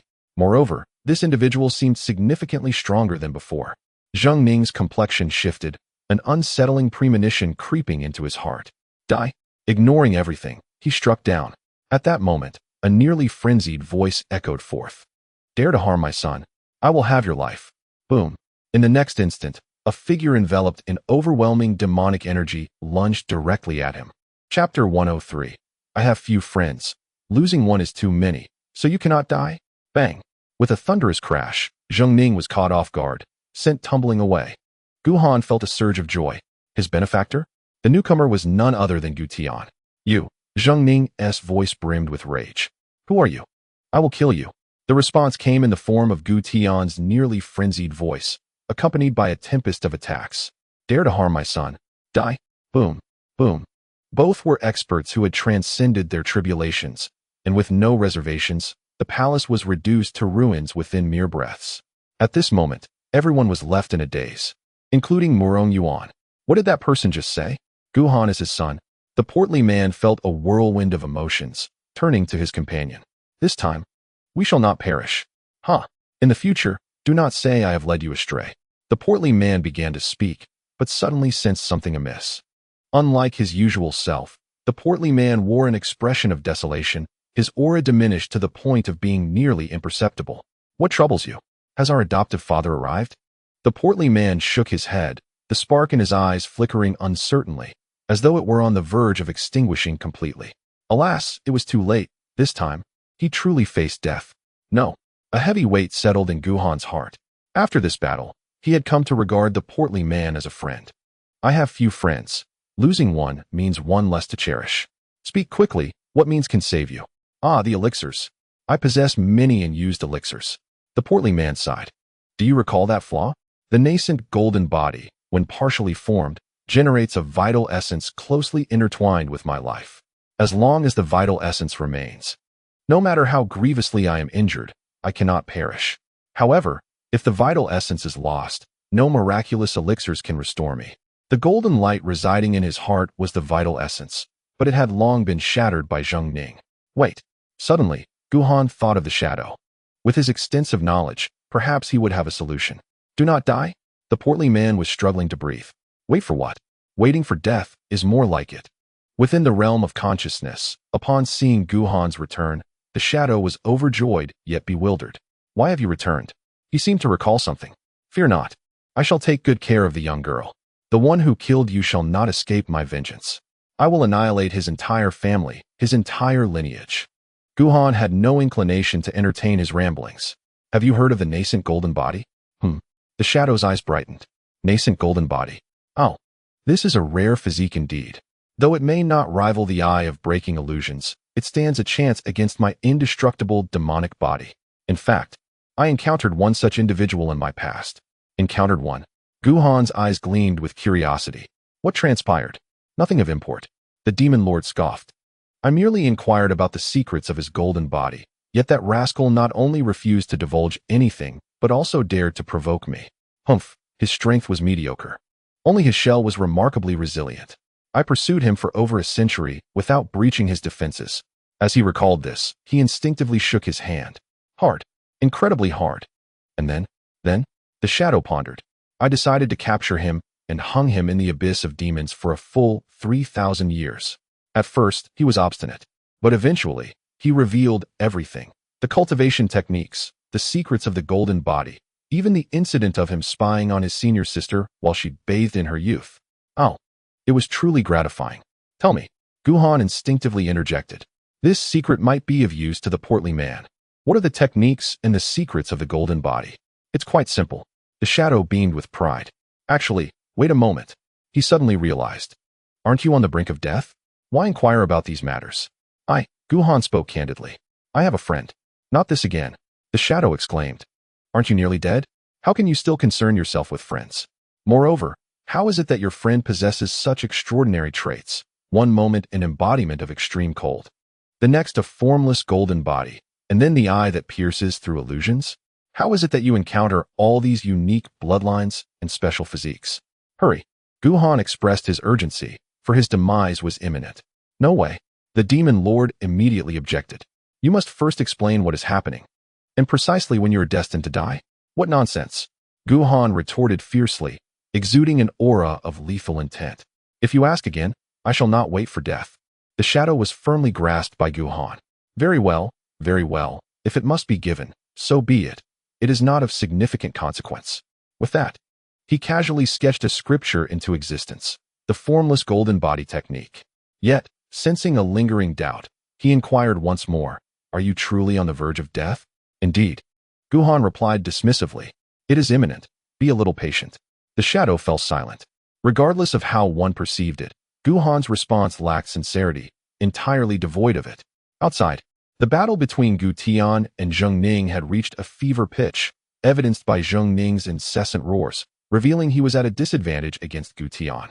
Gu Han sighed in relief. Today he was thoroughly saved. Fatty, he called out, but the moment he did, he noticed that Fatty's body was rigid, and the vitality in his eyes had nearly vanished, as if he were already lifeless. Fatty, Gu Han panicked. Dead Fatty. Wake up. Still, there was no response. Dead Fatty. Gu Han could no longer contain his rage. The demoness is coming. Cough, cough.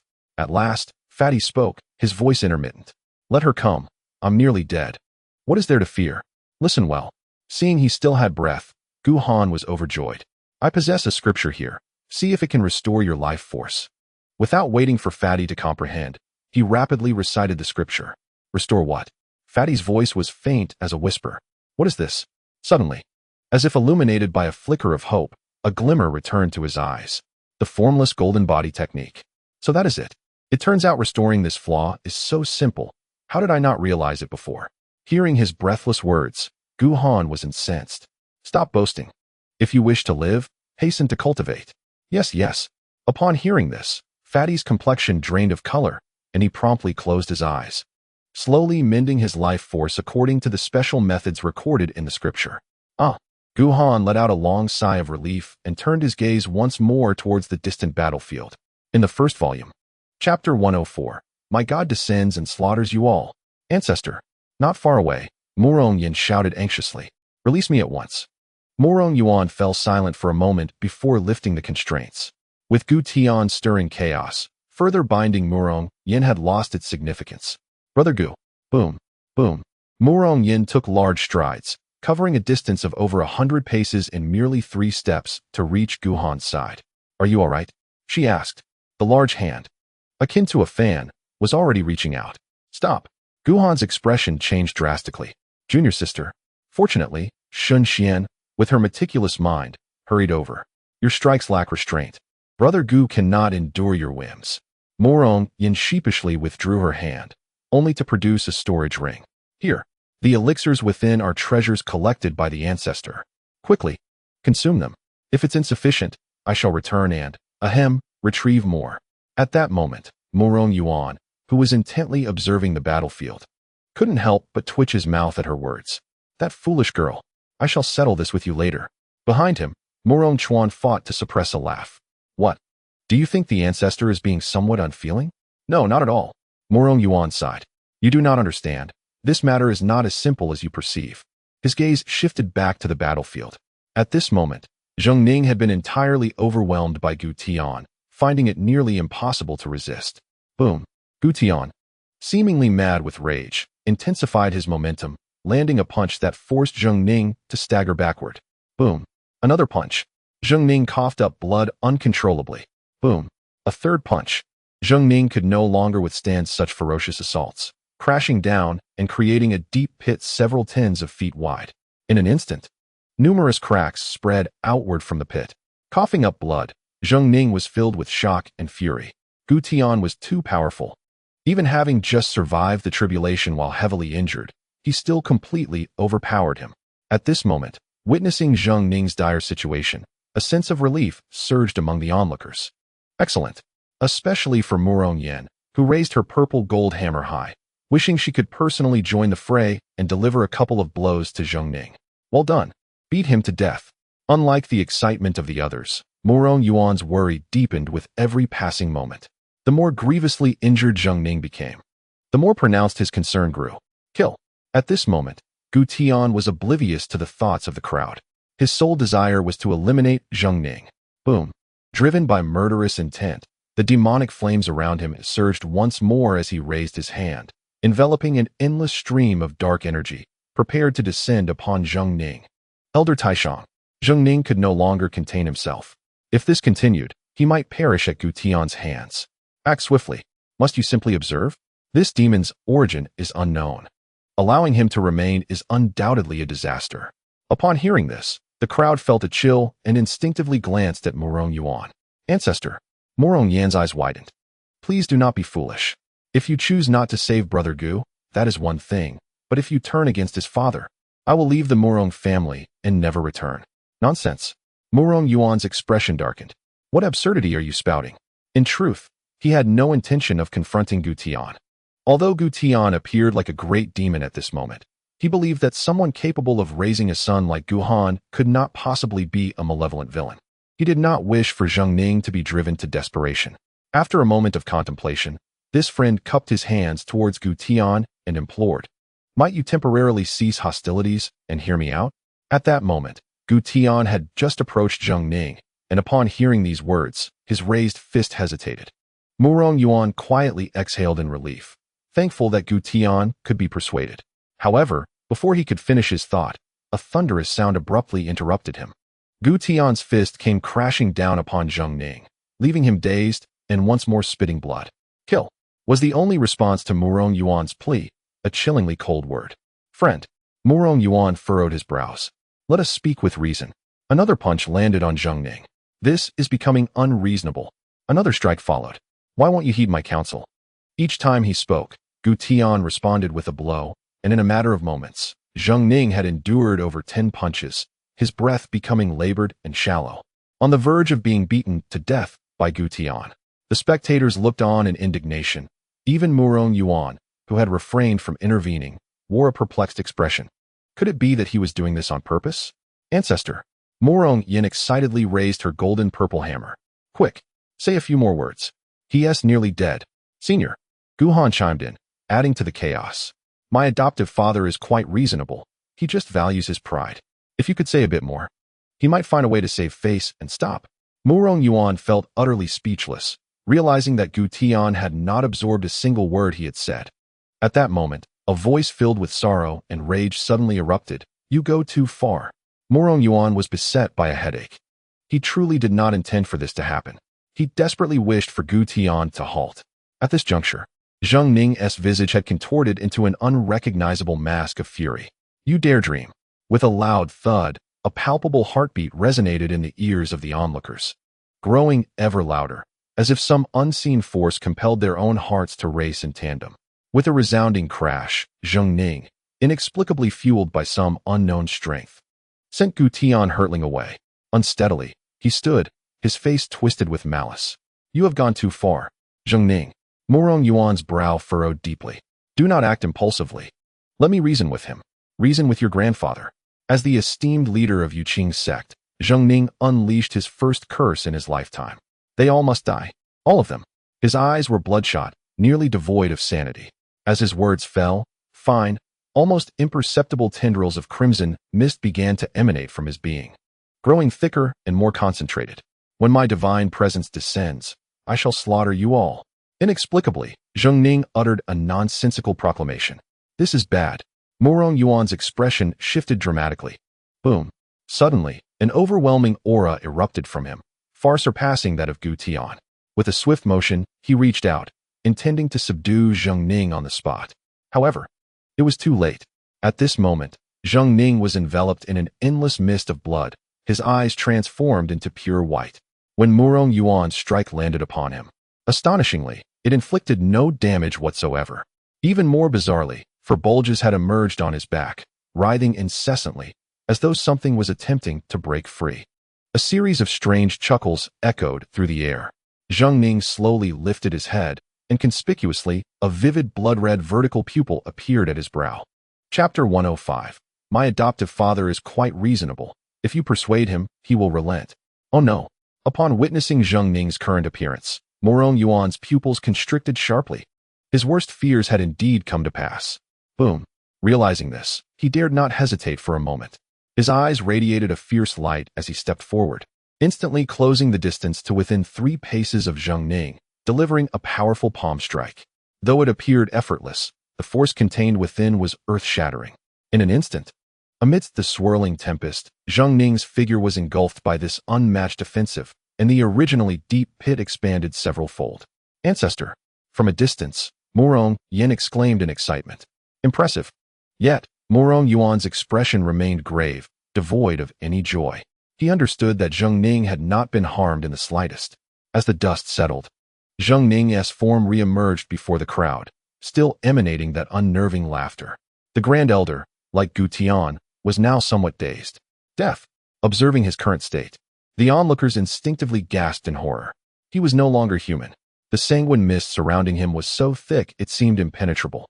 2 of the bulges on his back had ruptured, revealing a pair of massive, slate-gray arms extending outward, each 3 yards long and 2 feet wide.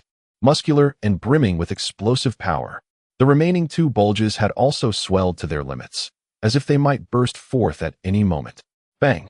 As a massive hand pressed gently down, it left behind a pair of giant handprints on the ground, and Zhong Ning leapt out of the pit in an instant. He was drooling profusely, slowly advancing toward Mei Yun. You have forced my hand. As he spoke, the eerie vertical pupil on his brow suddenly flared open, and a beam of red light shot towards Mei Yun. Oh no! Mei Yun's heart raced in alarm, and he hurriedly summoned his cultivation to defend himself. Bang! With a tremendous crash, the red light struck him directly, sending him hurtling backward. Upon landing once more, his complexion had turned pale. The spectators were left aghast. Ancestor! Even Mei Yun felt a twinge of fear. What in the world was this creature? Retreat! Mei Yun's expression grew even graver as he took a deep breath. We must leave this place. The farther, the better. And what about you? She could see the peril clearly. Even someone as formidable as Mei Yun would find it nearly impossible to contend with this monstrous creature. Me? Mei Yun let out a bitter smile. What is destined to come cannot be evaded. Kill. Just as he resolved to go all in, sacrificing himself to vanquish the beast, Gu Tian's tyrannical voice echoed once more. I will kill you.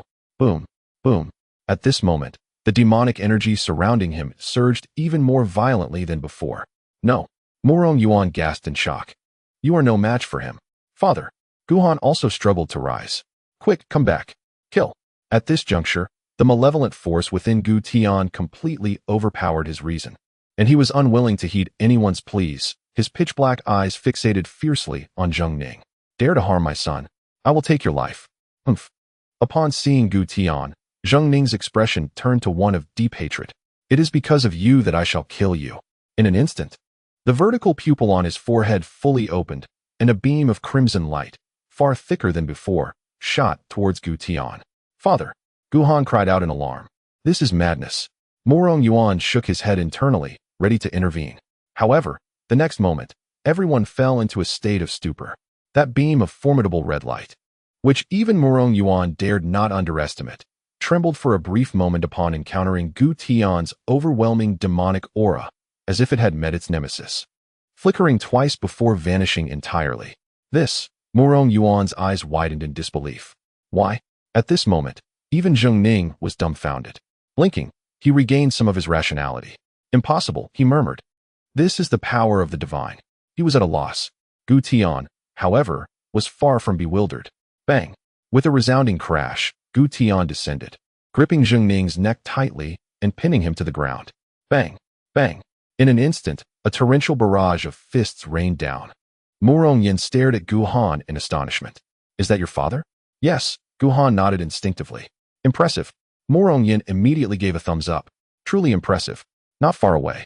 As several punches connected, Zhong Ning was rendered dazed. Ah! He roared incessantly. I will not submit. Bang! I will not submit. Bang! Gu Tian paid no mind to his defiance, each punch heavier than the last, swiftly bringing him to the brink of consciousness. I will not submit. Zhong Ning's eyes turned crimson as he let out a mournful howl. Uft, uft. In an instant, the two bulges on his back burst open, and two extraordinarily robust arms emerged. Die? His expression was frenzied. I want you dead. Bang, bang. For arms raised high, they came crashing down upon Gu Tian. Uft.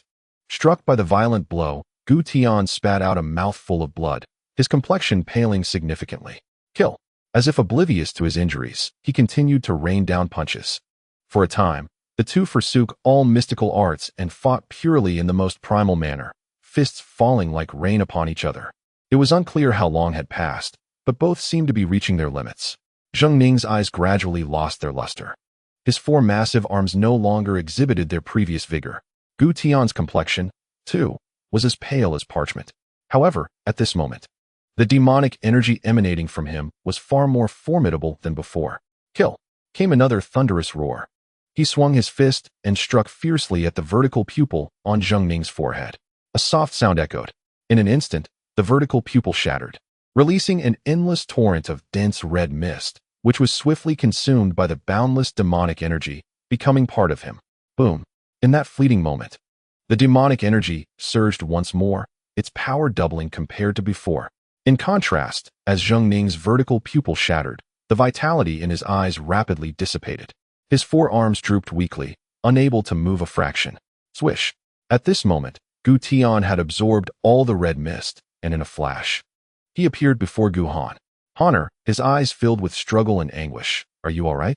Before he could finish speaking, his eyes turned completely black again, and he vanished, directing his attack towards a figure lying in the distance. Captain Zhou, previously wounded by Murong Chuan, and then struck by Zhong Ning. He was gravely injured and on the brink of death. Yet, he was unwilling to concede. He wished to witness Gu Han's demise with his own eyes. If Gu Han did not perish, he could not find peace in death. Alas, Gu Tian's arrival extinguished the last flicker of hope in his heart, and involuntarily, a trace of murderous intent arose within him. This malevolence was precisely what Gu Tian sensed. I am unwilling. Fixated on Gu Han, he uttered the final 3 words of his life. Boom. A tremendous sound resounded. Before him lay a vast pit, empty of anything else. Alas, this is self-inflicted. Indeed, those who commit wrongful acts shall meet their end. Witnessing Captain Zhou's demise, Wu and Feng could not help but express their sentiments. Then, they met Gu Tian's gaze. Filled with murderous intent, Gu Tian had some recollection of these two old adversaries. A sudden jolt ran through them. Father, Gu Han, fearing he might unleash a massacre, hurriedly explained, these two Vice-Deans have aided me considerably. Help, Gu Tian murmured, his murderous intent gradually dissipating. Wu and Feng exchanged glances. Feeling as if they had survived a calamity, they resolved firmly, let us leave. Remaining here, we might find ourselves at his mercy. Suddenly, Gu Tian's gaze fixed on Murong Yuan. Instinctively, he sensed a significant threat from this individual, one that could endanger his life. Murong Yuan's eyelids twitched. Despite his superior cultivation compared to Gu Tian, facing the enigmatic and unfathomable demonic energy emanating from him, he felt a twinge of trepidation. Father, Gu Han could only explain once more, this elder is also a good person. Honor, Gu Tian exhaled heavily, feeling the demonic nature within him becoming increasingly difficult to suppress. In a few days, the remaining vestiges of rationality warned him that if he lingered any longer, he would undoubtedly lose control and unleash a slaughter. I shall return to seek you, he declared with a resounding voice. With that, he did not linger, soaring into the air and vanishing in an instant. Gu Han felt a profound sense of loss. The ancestor, from a distance, observed Zhong Ning's body gradually returning to normal, and Murong Yin was filled with trepidation. What on earth is this? Do not inquire further, Murong Yuan replied, shaking his head. This matter is far more complicated than it appears, given your current cultivation. Knowing too much would be detrimental. Ancestor, Murong Yin suddenly understood. Is it true that you did not save Brother Gu because you were aware of Master Zhang's secret? Indeed. Murong Yuan sighed.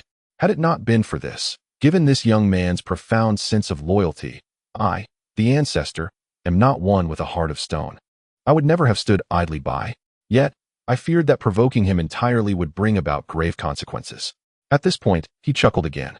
The calamity that has perished here today is, indeed, a tremendous surprise. Ancestor, Murong Yin interjected. What is there to be joyful about? Did you slay him? Did you contribute even a modicum of effort? Does this affair have the slightest connection to you? A barrage of soul-searching questions ensued. Even though Murong Yuan had lived many years, his old face flushed slightly. Young one, he shot her a fierce glare before turning his attention back to Gu Han. The commotion you have caused is rather substantial. While I can suppress it on your behalf, should you wish to re-enter the Yuqing sect, it may prove exceedingly difficult. Good riddance. Gu Han retorted indifferently. I am inherently at odds with the Yuqing sect. Nothing favorable awaits me there. Ding Quan, Zhong Ning, Yuan Gang. These individuals had extinguished any remaining fondness he held for the Yuqing sect. Precisely. Murong Yin declared emphatically. Brother Gu, if you find yourself without a place to go, you may reside with the Murong family. I shall provide for you. Meanwhile, Xin Xian was suddenly overcome with a pang of bitterness. That will not be necessary, Gu Han replied, shaking his head. In light of this, I wish to inquire about something, esteemed elder. Speak freely, he urged. Do you happen to know where the ghost doctor has gone? Gu Han pondered briefly. Now that the battle has subsided, he must have devised a way to heal Ah Sha. The ghost doctor? Murong Yuan was taken aback. What do you seek him for? Ancestor, Murong Chuan interjected, elucidating the circumstances to him. The loss of soul power, you say? Murong Yuan furrowed his brow deeply. This issue is indeed quite troublesome. Should we locate the ghost doctor, there may yet be a solution, but his whereabouts are erratic, and I have not seen him for many years. Despite having anticipated this outcome, Gu Han still felt a tinge of disappointment. I never imagined Murong Yuan expressed a hint of envy. You and Xue Mao share such a bond. He was willing to part with those 3 pills for you. Huh. In my time, I sought after the ghost doctor for ages, yet he would not bestow even one upon me. Esteemed elder, Gu Han persisted, from where did you acquire that spirit herb? Though many years had passed, Murong Yuan recalled the perils of that time and felt a shiver of fear. I too stumbled upon it by chance. The precise location remains unknown to me. Moreover, the place is fraught with inexplicable dangers. Not to mention you, even with my current cultivation. Venturing there would be akin to courting death.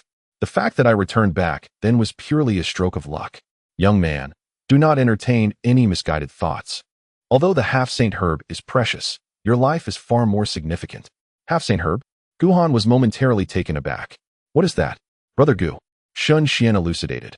In this world, herbs and spiritual fruits are categorized by rank. Spiritual herbs, precious herbs, half-saint herbs, saint herbs, and so forth. The purple crystal vine you encountered back then is a rather rare spiritual herb. Gu Han felt a pang of disappointment. If it were a precious herb, he might have mustered the courage to procure it. However, a half-saint herb, such an elusive treasure, was beyond his reach. Speaking of which, Murong Yuan seemed to recall something. The half-saint herb from back then was refined by the ghost doctor into 9 pills. Aside from the 3 in Xue Mao's possession, I happen to know the whereabouts of another. Where? Gu Han instantly perked up. Chapter 106. The connection to Murong Yan's 18 hammer strikes. Luo Madman. The Rui building? Upon hearing Murong Yuan's explanation, Gu Han fell into contemplation. Several thousand miles northeast of Dachi lies the bustling metropolis of Yu Mountain City. To call it a city is an understatement, for its expanse rivals that of a small nation. Within its borders, myriad factions, large and small, coexist. And it is renowned within the northern realms of the eastern wilds. Both wandering cultivators and disciples from various sects frequently visit to procure items essential for their cultivation. The Rui building is one of the more significant powers in this city. The pill Murong Yuan mentioned resides within its confines. However, due to the lack of a definitive allegiance in Yu Mountain City, despite the presence of various factions taking turns to guard it, chaos still reigns. Without sufficient strength or background, a young cultivator venturing there recklessly may very well encounter unforeseen calamities. That pill, Murong Yuan remarked with a hint of helplessness, is treasured by the master of the Rui building. Back in my day, I would have been denied even a glance, let alone attempting to retrieve the pill from his grasp. Such an endeavor would be as difficult as ascending to the heavens. Ancestor, Murong Yin interjected, raising her voice. What you've said amounts to nothing. If you cannot procure it, what hope does Brother Gu have? Gu Han furrowed his brow, remaining silent. Murong Yuan's inability did not imply that he himself was powerless. If necessary, he would dare to take a risk, bartering martial arts techniques in exchange. With a sky-grade technique in hand, He was confident that the master of the Ru Yi building would be swayed. Indeed, I have been remiss in my considerations, Murong Yuan thought, assuming Gu Han was troubled. If you are in need, upon your return, I can dispatch someone to seek out spiritual herbs or pills that can replenish your soul power. Though the effects may be inferior, they would still be of some assistance. Predecessor, Gu Han's gaze flickered momentarily. No need. Murong Yuan waved his hand dismissively. It's a trifling matter, no need for thanks. Gu Han paused for a moment, contemplating. It's not gratitude I seek. I am merely inquiring about the half-price option. With this singular statement, Murong Yuan was left in a state of bewilderment. Beside him, Murong Chuan's lips twitched violently. What half-price option? Murong Yin extended her hand, intending to pat Gu Han on the shoulder. Hiss! Gu Han quickly evaded, having narrowly escaped death. He certainly did not wish to be struck down by this Sister Murong in the blink of an eye, leaving him with no place to lament. Brother Gu, Murong Yin, undeterred by her missed target, waved her hand grandly and declared, our encounter feels as if we have known each other for ages, sharing mutual interests. What matter is half price? Sister takes a liking to you, and all shall be given freely. Whoever dares to take a crystal from you, I shall smash them. Sister Murong, Gu Han exclaimed joyfully. Thank you. He genuinely addressed her as sister. Look at you. Murong Yin feigned displeasure. Are we estranged now? Murong Yuan, unable to bear the scene any longer, sighed in resignation. Enough. He waved his hand, lifting Zhong Ning's lifeless body. After all, Zhong Ning was a master, and his demise would surely bring considerable trouble. I must return. With that, he stepped forward and vanished in an instant. He feared that if he remained, Murong Yin might bestow the entire Murong clan upon Gu Han for free. Junior sister, Shun Xian sighed. Is it really necessary? He could see that Murong Yin's actions were merely a form of rebellion against Murong Yuan. I am more than willing. Murong Yin shot him a fierce glare, causing him to retract his neck in fear and remain silent. Brother Gu, is this fat man all right? At that moment, the rotund figure lay still, though a faint, barely visible golden glow enveloped him. While dim, it exuded an air of mystery and peculiarity compared to before. He is fine, Gu Han glanced over. His constitution is remarkably resilient. He won't perish. Is that so? Murong Yin observed the purple gold hammer in her hand, and then the golden light surrounding the fat man. Deep in thought, I wonder how this compares to my hammer in terms of hardness. Gu Han contemplated. That's indeed difficult to ascertain. Brother Gu, Shin Xian said, feeling a headache coming on. What are your plans now? You can no longer enter the Yuqing sect. And as for the Qing Yun Pavilion, do not mention the Qing Yun Pavilion. Murong Yin erupted in anger. I become furious at the mere sight of Yuan Gang. I shall hammer him one day. Gu Han furrowed his brow. What exactly is the Qing Yun Pavilion, and who is that Yuan Gang? He must merely be a disciple. Yet he speaks so arrogantly. Even Zhong Ning seems to fear him. Humph. Murong Yin scoffed. He fears the madman Luo. That Yuan Gang is merely a cowardly figure relying on borrowed power. Madman Luo? Gu Han recalled Murong Chuan's earlier words. His heart stirred. Who is he? Murong Yan's eyes revealed an unusual hint of trepidation. He is a true madman. A madman? Shun Xian added gravely. His name is Luo Wushuang. In fact, he entered the sect a bit earlier than I did. Back then, Brother Luo was unremarkable, lacking any extraordinary traits. And his temperament was far from the inscrutable nature he possesses now. However, during a sect trial, he mysteriously vanished. Vanish? Indeed, Shun Xian sighed. He was lost for 3 whole years. Just when everyone believed he had perished, he suddenly returned. Upon returning, the very first act was to slay his master, an elder of the sect. Gu Han furrowed his brow. Could the Yuqing sect ever forgive him? Regardless of the circumstances, killing one's master is a grave sin, almost impossible to absolve. Of course, it could not be forgiven. Murong Yin scoffed, stating that the sect immediately dispatched law elders and disciples to apprehend him. Yet those sent were never seen again, having been utterly annihilated by him. Subsequently, he boldly proposed to the sect the selection of elite disciples to form the Qing Yun Pavilion. And then, Gu Han was momentarily taken aback. Was there no opposition? Certainly there was. A flicker of trepidation crossed Shun Xian's eyes. However, those who opposed him were nearly all eliminated. In that battle, all 3 supreme elders were severely injured. 2 out of 5 of the heads were killed. And the sect leader, since that fateful clash, has been gravely wounded and has yet to fully recover. Gu Han raised an eyebrow. Just how formidable is this individual? Shun Xian discreetly glanced at Mu Rongyan. On one occasion, when Junior's sister sparred with him, he withstood 18 strikes without sustaining a scratch. Hiss. Upon gazing at the massive purple gold hammer, which was several sizes larger than his own head, Gu Han inhaled sharply. 18 strikes? Impressive. Truly impressive. Humph. Mu Rongyan's face was filled with dissatisfaction. When next she encounters him, she would deliver 108 strikes. Gu Han found himself somewhat puzzled. With such strength, why did he not seize control of the Yuqing sect directly, instead of going through the trouble of establishing the Qingyun Pavilion? Initially, Shun Xian sighed. We too believed he was obsessed with power, but it turns out we were all mistaken. Since the founding of the Qingyun Pavilion, he has behaved unusually, refraining from significant actions, even relinquishing control of the pavilion to Yuan Gang, rarely intervening, and often venturing outside for durations ranging from a year to several years. Spending minimal time within the sect, as if it were merely a fleeting whim? Gu Han's heart stirred. Indeed. Shun Xian chuckled ruefully. Moreover, since that battle, Brother Luo seldom intervenes. Instead, he has taken to a peculiar habit of inviting others to guess the Yuan crystals. If guessed correctly, even if they bear a deep-seated grudge against him, he would let them go without pursuing the matter. However, should they guess incorrectly, even if they harbor no animosity, they would undoubtedly find themselves ensnared by his grasp. Brother Gu, tell me, how can anyone discern what such a person truly thinks? Gu Han fell silent. Such a person is indeed deserving of the title of madman. What does it matter what he does? Mu Rongyan expressed her impatience. What about you, Brother Gu? What are your plans for the future? Gu Han shook his head. I do not know. In truth, he wished to visit the Fengwu courtyard, yet he was somewhat indecisive. How about this? Mu Rongyan pondered. You might as well remain in Deqi, taking over as the innkeeper in place of Mu Rongchuan. A leisurely and free existence.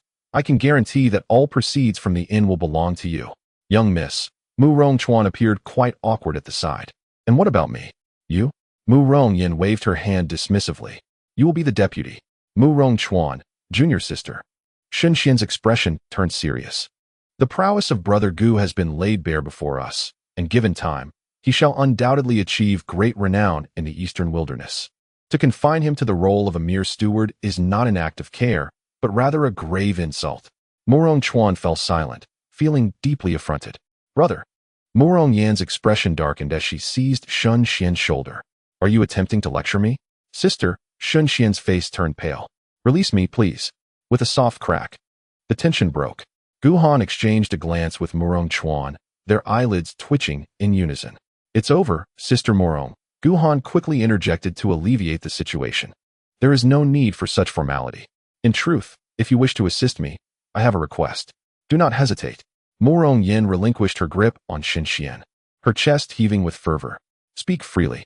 Amidst Shun Xian's expression of gratitude, Gu Han glanced at the still unconscious Jiang Hong and sighed.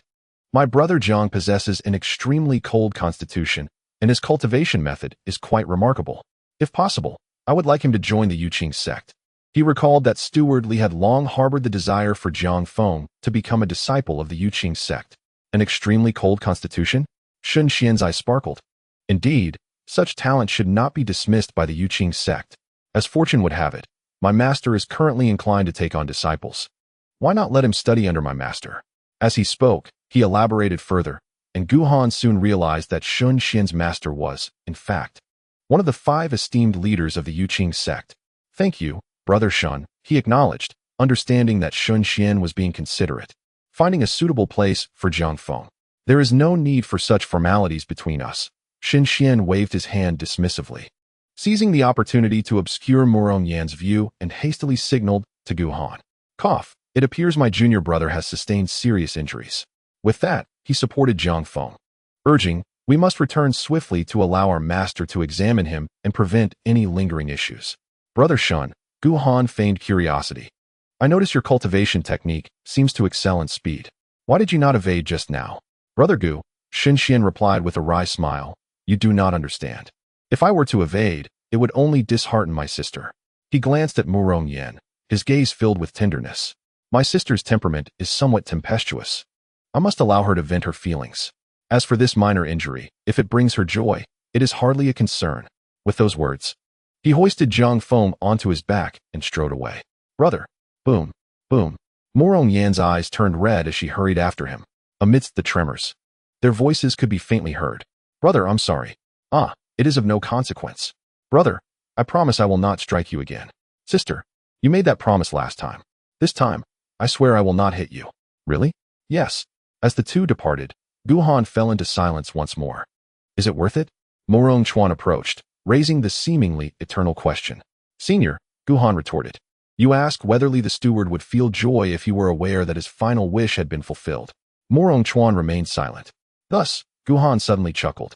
Indeed, it holds merit. After a brief moment of silence, Morong Chuan also began to laugh. In truth, if you had stayed, boom. The words were left unfinished. A blinding golden light erupted behind them.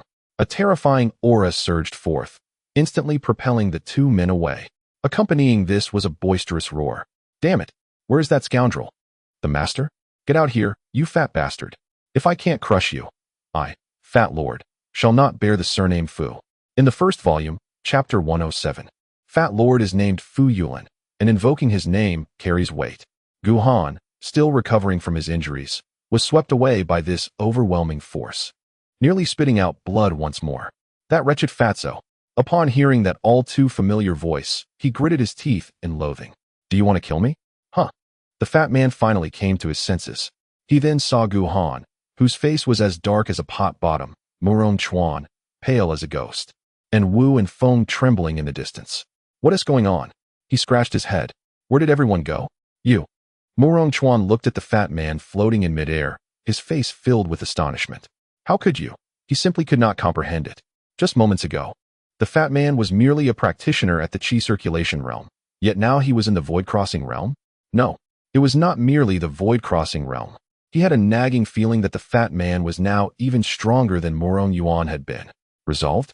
Upon hearing Gu Han's gritting teeth explanation, the fat man stroked his chin, a hint of regret in his demeanor. My adoptive father remains as formidable as ever, yet alas. This half-step into the transcendence realm has rendered me without a battlefield. Morong Chuan's pupils constricted. Half-step into the transcendence realm. Does that not place him at the same cultivation level as our ancestor? Wretched fatso. Gu Han did not concern himself with the distinctions of realms. His expression darkened further. Come down. Is flying such a remarkable feat? Hee. The fat man, unperturbed, flashed to Gu Han's side. Are you envious? Envious of what? Gu Han retorted grumpily. What on earth is happening? Let us depart. The fat man's expression suddenly turned grave. I shall reveal a secret to you. With that, he disregarded Gu Han's willingness and seized him by the shoulder, vanishing in an instant.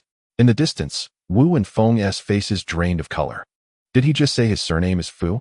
It seems so. Wasn't he called Zhong? Who could possibly know? The two exchanged glances, swallowed hard, and, forgetting even to bid farewell, hastily turned to leave. With Gu Tian the great demon ahead, and this mysterious fat man named Fu behind. The waters of Qi were far too deep. We must leave at once. In a secluded alley, the fat man looked serious as he addressed Gu Han. The crossing of souls? Gu Han, perplexed, asked what he meant. Do you still remember? The stout man solemnly remarked. I previously spoke to you about the calamities of heaven and earth. In truth, between these calamities and the realm of the extraordinary, there exists a unique state known as the human tribulation. To put it plainly, the human tribulation is, in fact, a form of the ultimate realm. However, Gu Han remained somewhat perplexed. What is the nature of your cultivation? Sighing, the stout man replied, Actually, this is my original level of cultivation. It was merely suppressed during the tribulation. Gu Han furrowed his brow. What exactly is this human tribulation? I do not know, the stout man answered succinctly. Do not know? Gu Han questioned with skepticism. Did you not already transcend it? Even so, I am still unaware, the stout man shrugged innocently. Do you recall my earlier words? The ultimate realm of the passage realm embodies the concept of difficulty, while this human tribulation emphasizes transformation. For every 1,000 cultivators, there will be 1,000 unique human tribulations. For 10,000, there will be 10,000, and they will never repeat. Once one has chosen their tribulation, their cultivation, he pondered for a moment. It may transform into the passage realm like mine, or it may be completely obliterated, rendering one a mere mortal. It is also possible that no change occurs at all. No one can predict. One thing is certain, the human tribulation arises from the individual, and its outcome is often fatal. Those who manage to survive are exceedingly rare. Arises from the individual? Guhan's heart stirred. Are you suggesting?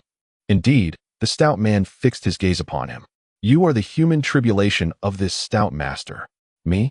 Guhan was momentarily taken aback. How can you be so certain? Is there even a need for certainty? The stout man scoffed. Consider this. Ever since I encountered you, countless times I have faced death and narrowly escaped. Especially this time. It was a hair's breadth from my total demise. And you still claim you are not my human tribulation? No wonder. Guhan nodded. You cling to me like a stubborn adhesive plaster, impossible to shake off. Impudent. The stout man's expression darkened. Watch your tongue. I am now merely a step away from the extraordinary realm, and I could easily crush you, insignificant insect. Guhan contemplated striking him, but ultimately decided against it. Your skin is too thick. My blade would not pierce it. However, the stout man resumed, his playful demeanor fading. What truly confirms my belief is that unparalleled technique. The formless golden body art. I assume that the cultivation method of Brother Jiang was also provided by you, correct? Why inquire if you already know? Are you aware? The stout man said with a glint in his eyes that this formless golden body art surpasses even the heavenly tier? Surpasses? Guhan's heart raced. He had been too rushed earlier to inquire about the level of this technique, and he had not anticipated it to exceed the heavenly tier. Ahem. The stout man ventured cautiously. Do you possess many such techniques? You gluttonous fool. Guhan responded guardedly. What are you plotting? Nothing. Nothing, the stout man stuttered, appearing somewhat guilty. I merely wish to caution you. Such techniques, upon their emergence, incite fierce competition, especially among those ancient beings. Should they learn of it, the consequences would be dire. He wore a look of concern. Brother Gu, you must keep it well hidden. None remain. Guhan remained obstinate. Not a single one. Dear rotund fellow, you surely do not intend to repay kindness with ingratitude, do you? The portly man's expression faltered. Speak not such nonsense. I am not that sort of person. Bah. Guhan's face was one of disdain. Had he possessed the strength to overpower the man, he would have already reduced him to a state of near death. Be cautious. My adoptive father is not far off. Should you dare to entertain any nefarious thoughts, do not blame him for his lack of courtesy. What? The rotund man's heart raced, glancing nervously around. Is our adoptive father also here? Perhaps the impression left by Gu Tian was too profound, for even now, having regained his cultivation, he still felt a twinge of trepidation. You, my good man, Guhan remarked with a hint of curiosity, why do you exhibit such a fear of death, yet possess the audacity to attempt the tribulation of others? Ah! As if struck by a realization, the rotund man's countenance fell. I was entirely misled by that old charlatan. Charlatan? His name is Tianjizi, the rotund man sighed. He claims to possess the ability to predict the heavens. He told me that if I did not endure the tribulation, I could guarantee my safety. But my accomplishments in this lifetime would be limited, and further progress in my formless golden body would be nearly impossible. However, should I choose to undertake the tribulation and manage to survive, I would gain immense fortune, with limitless potential for future achievements. So, Guhan pondered. You came here believing his words? I did not believe, the rotund man protested with a look of grievance. My father believed. Very well, Guhan exclaimed. The rotund man sighed, appearing somewhat dispirited. Although the journey was arduous, that old charlatan did not deceive me. I shall now be able to return and report to my father. Return? Guhan was taken aback. Return where? To Zhongzhou. At that moment, the rotund man seemed to swell with pride. You've never heard of it? TSK. Individuals of your modest cultivation truly have not seen much of the world. Allow me to enlighten you. This continent is vast beyond measure. To the east lies the eastern wilderness, to the west the western desert, to the south the southern frontier, to the north the northern domain, and at the center, Zhongzhou. These 5 regions encircle one another, located at the heart of the continent, rich in spiritual energy and resources, nurturing billions of living beings and birthing countless factions, from grand sacred sites to minor sects, an abundance too numerous to count. Beyond these 5 regions lies a perilous expanse that few dare to tread, filled with demons and strange occurrences. It is said that the breadth of this forbidden zone far exceeds the totality of the 5 regions combined. What do you think? Seeing Guhan so engrossed, the rotund man grew increasingly boastful, urging him incessantly. Would you care to accompany me to witness it? The eastern wilderness and Zhongzhou are separated by over 100,000 miles, and the journey is fraught with peril, without me to guide you. You would surely not make it. Such an opportunity is rare. You must seize it well. I shan't go. Gu Han decisively shook his head, harboring doubts regarding the rotund man's intentions. Perhaps reconsider? The rotund man, undeterred, continued. Zhongzhou vastly surpasses the eastern wilderness in size and prosperity, with your talent and foundation. You would undoubtedly be a guest of honor among the great sects and sacred sites. You have yet to see how warm the fairies and goddess-like sisters there are. Far more welcoming than that witch. Heh, Gu Han replied with a cold smirk. He discerned that the plump fellow harbored no good intentions, likely still fixated on his martial arts secrets. Are you truly not going? I shall not. The rotund man suddenly fell silent. In truth, his previous words held a sliver of sincerity. Oh well. After a prolonged pause, he let out a heavy sigh. We shall meet again someday. Since you choose not to go, I shall take my leave. With that, he sprang into the air. Fatty, Gu Han suddenly called out to him. Your surname is Fu, right? Fu Yulin. The rotund man momentarily froze, but did not turn back. If you ever find yourself in trouble in Zhongzhou, mentioning my name will be of assistance. Uft. Gu Han could not contain his laughter. What a splendid name. There's little I can do about it, came the response, tinged with resignation. My father bestowed it upon me. Have you never considered changing it? I once broached the subject with my father, but I received a thrashing for it and have not dared to mention it since. Enough of that. He waved his hand dismissively. Take care. With those words, a golden light enveloped him, and he vanished in an instant. Gu Han remained silent for a considerable time. You take care too, Fu Fatty. Just as he was about to depart, a flash of golden light caught his eye, and the plump man returned before him once more. He gazed at Gu Han, hesitating to speak. Fatty, Gu Han sighed. Do not be like this. We shall certainly meet again. Parting is, after all, inevitable, and it is not about this matter. Suddenly, the rotund man rubbed his hands together, appearing somewhat bashful. Ahem. Have you truly lost your martial arts? Get lost. Gu Han's expression darkened. The fleeting sadness of their farewell was instantly dispelled. The plump man fled in a hurry. Bah. In midair, he wore a look of resentment. What a stingy fellow. Just wait. When you come to Zhongzhou, I shall treat you like a king.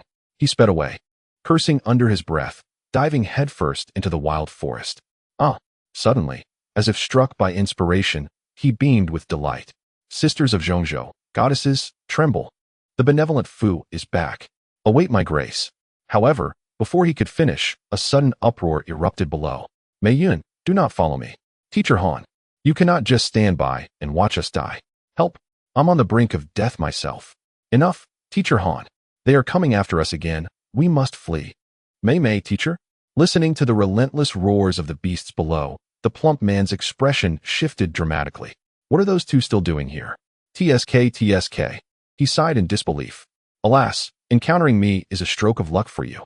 Halting his descent, he prepared to swoop down and rescue them.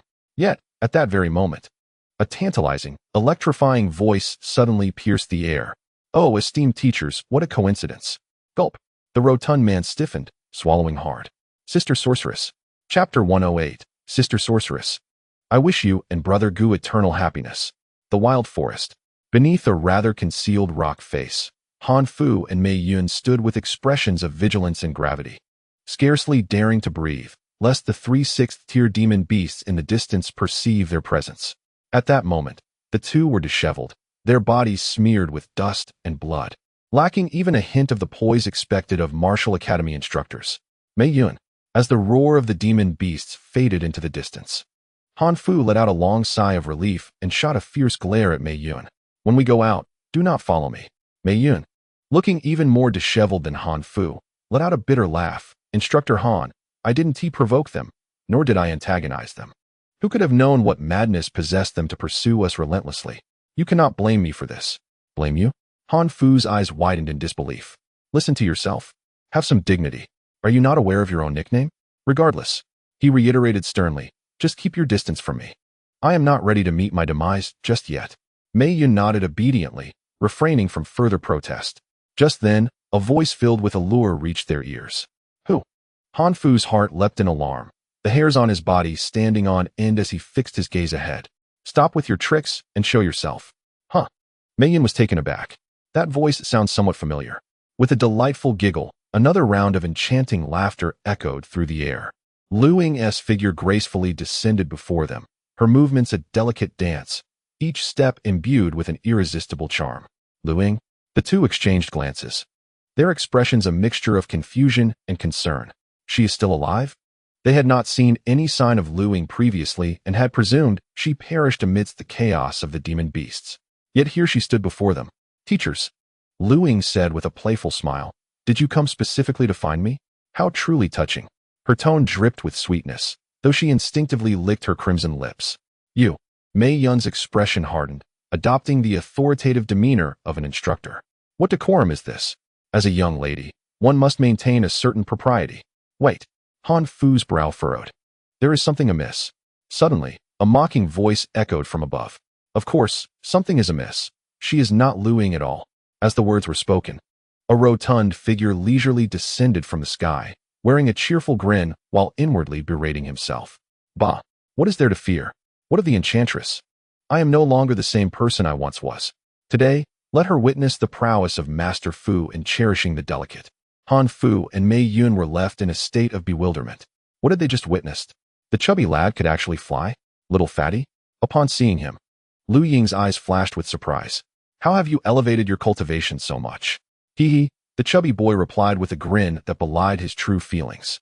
Sister Enchantress, it seems we meet again. A radiant light gradually enveloped him as he rolled up his sleeves and slowly approached Lu Ying. TSK last time. You made me suffer quite a bit. How shall we settle the score? A fleeting look of surprise crossed Lu Ying's face before she resumed her enchanting demeanor. Are you planning to take action against me? She casually cast a glance at the hefty man. On her exquisite face, where innocence mingled with seduction, there was not a trace of tension. The hefty man sensed something was amiss. Clearly, Lu Ying was merely at the initial stage of her cultivation. Yet, an instinct warned him that should he truly make a move, he would likely face dire consequences. Coughing lightly, his bravado faltered, and he quickly felt a pang of insecurity. All right, I, the generous Lord Fat, am a man of compassion. I shall let this matter slide. At his words, Lu Ying erupted into a fit of laughter, her joy like a flower swaying in the breeze. Oh, little fatty, you are quite amusing. Her eyes sparkled. But why is it that you are alone today? What about my dear younger brother Guhan? You must not know. Suddenly, her expression shifted. The laughter faded into sorrow, her allure transformed into purity. Tears cascading down her cheeks.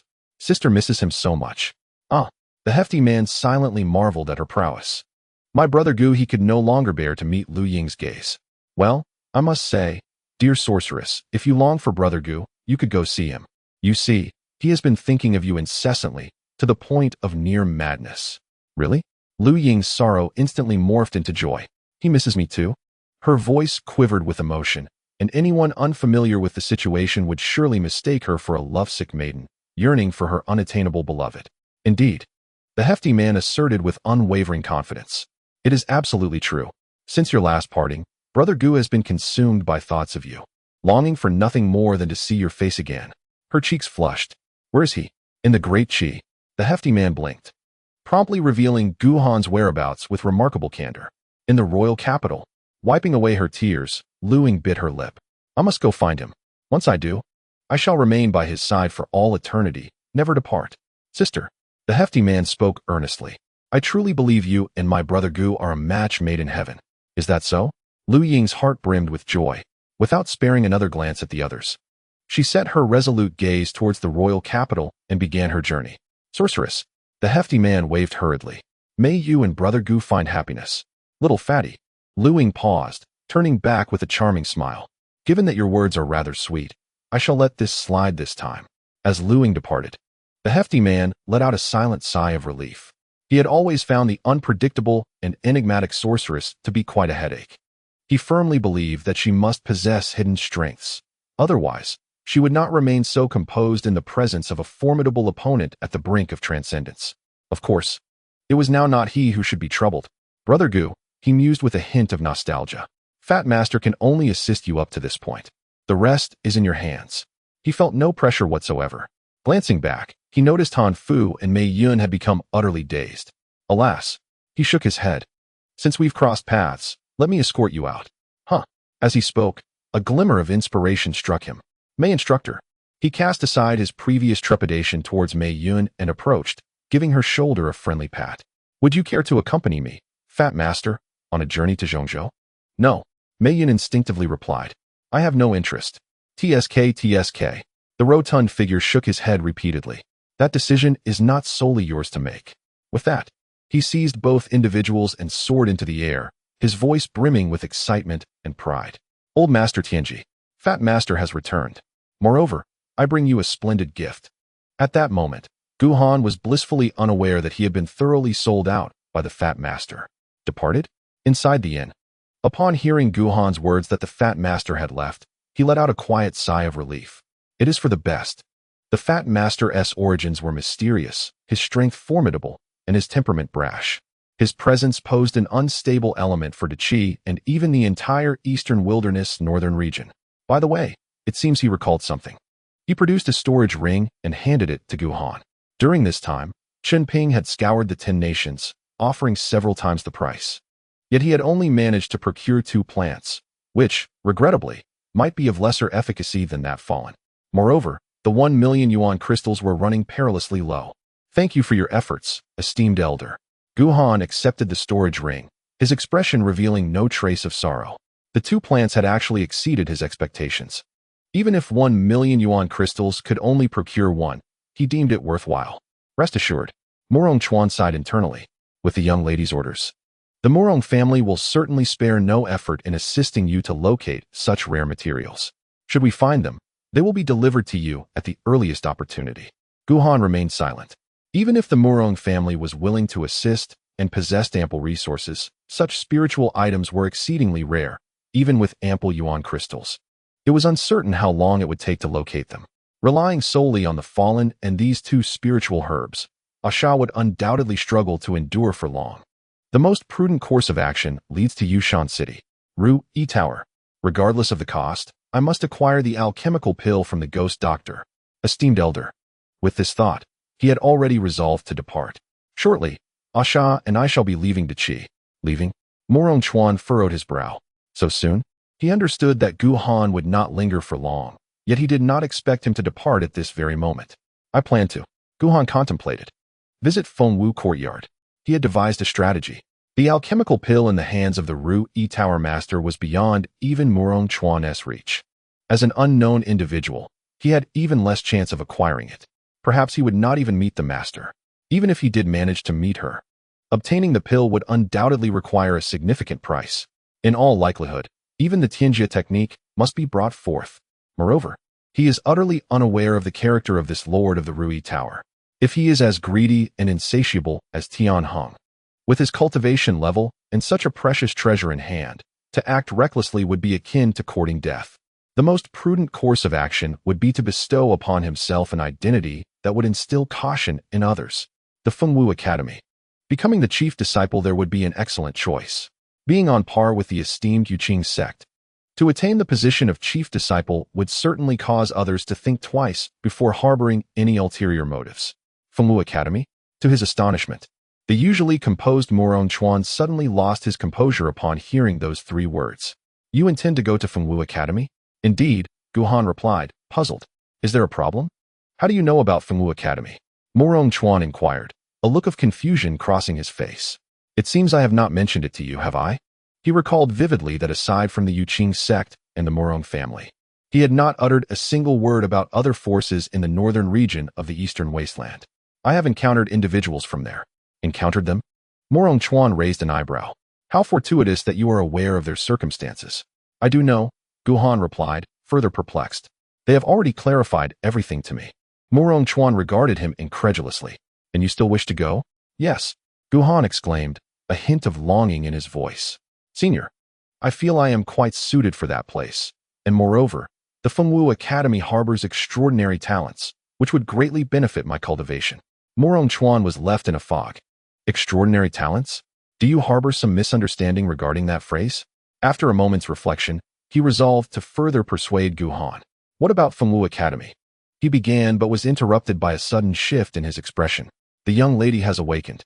Chapter 109 of Seducing My Young Master. You have no shame.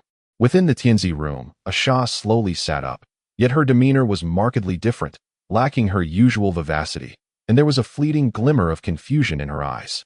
Asha, Gu Han felt a sudden wave of foreboding. Did you dream this time? No, Asha replied after a moment of silence, shaking her head. This is bad. Gu Han's heart sank. The effects of the Lanyu fruit were far less significant than he had anticipated. This was, in fact, to be expected.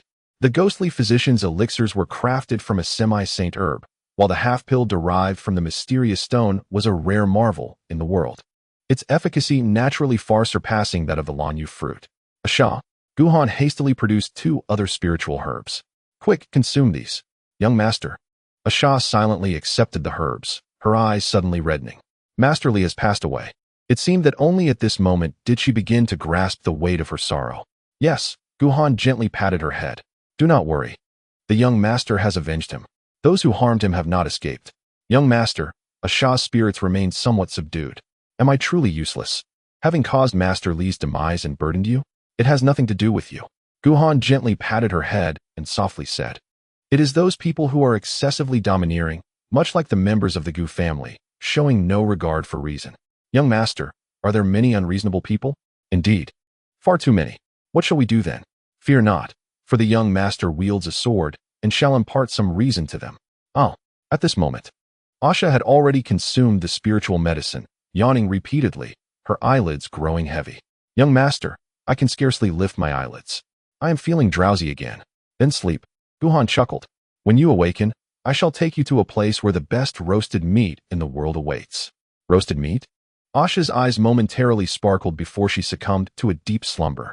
Outside, upon seeing Gu Han emerge with the slumbering Asha on his back, Morong Chuan's expression became somewhat complex. Have you made up your mind? Yes. Are you truly not going to reconsider? Senior. Gu Han smiled. Are you reluctant to part with me? Reluctant? Morong Chuan felt a twinge of emotion. It's not that there is much sentiment, but rather that your actions resonate with me. Senior. Gu Han pondered for a moment. What if I choose not to leave? I could stay on as the shopkeeper. Morong Chuan fell silent for a moment before waving his hand dismissively. No need to see you off. With that, the two exchanged glances and burst into laughter. After inquiring about the location of Fengwu Courtyard, Gu Han's expression turned serious. Senior. Until we meet again. No need for a formal farewell. After Gu Han had departed for some time, Morong Chuan remained motionless, deep in thought. Go.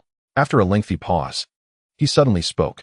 Follow him discreetly, and if he encounters any danger along the way, lend him your utmost assistance. Yes. Several shadows swiftly vanished into the night. Shopkeeper. Qian Lu said, puzzled. Why? In his recollection, the Morong family shadow guards had never been known to escort others. Qian Lu, Morong Chuan did not respond directly, but rather posed a question. If you were in the position of Steward Li, could you, knowing full well the certainty of death, still seek vengeance? Certainly not. Qian Lu shook his head. Few would dare. Indeed. Morong Chuan's face was marked by a sense of reflection. I would not either, yet he would, and he succeeded. Thus, this time, it is not about the ancestors, nor the young lady, nor any vested interest. I simply wish to indulge myself just this once. Fengwu Courtyard lay several thousand miles beyond the southern reaches of the great Qi capital, its location not difficult to discern. With Gu Han's current cultivation, if he exerted himself tirelessly, he could cover the distance in 4 to 5 days without rest. Outside the city, due to the absence of living beings, the landscape was desolate.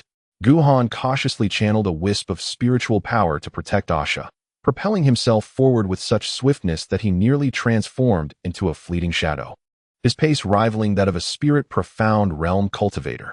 Along the way, apart from a few scattered cultivators, he encountered no one else. 2 days later, he had traversed more than half the distance. Young master, at that moment, Asha stirred from his back, awakening slowly. Awake? Gu Han felt a surge of joy in his heart, and quickly halted his steps, finding a secluded spot to gently set her down. Have you had any dreams? He inquired. None. Asha shook her head. Gu Han's expression dimmed slightly, despite Asha appearing considerably more spirited than before. Her vitality was still far from her previous brilliance. Young master, Asha glanced around in confusion. Where are we? Here. Gu Han was about to respond when his expression suddenly changed dramatically. He stood up abruptly, positioning himself protectively behind Asha. Young master. Asha's face mirrored his tension. What is it?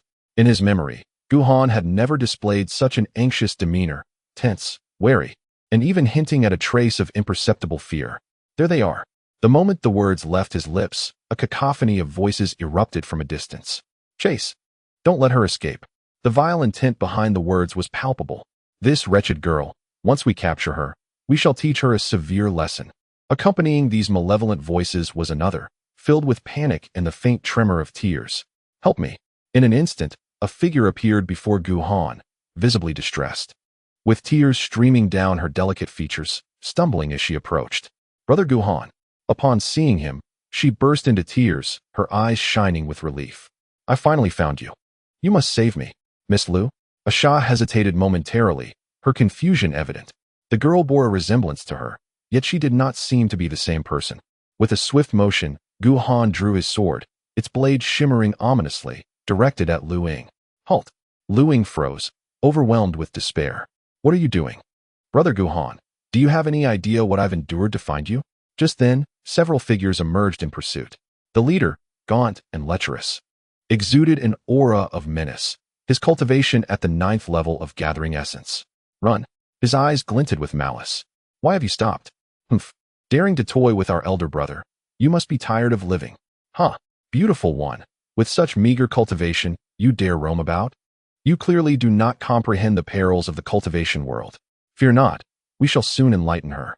As they spoke, they surrounded Lu Ying, their mouths spewing vile words incessantly. Brother Gu Han. Lu Ying's face turned pale, her expression one of despair. Save me.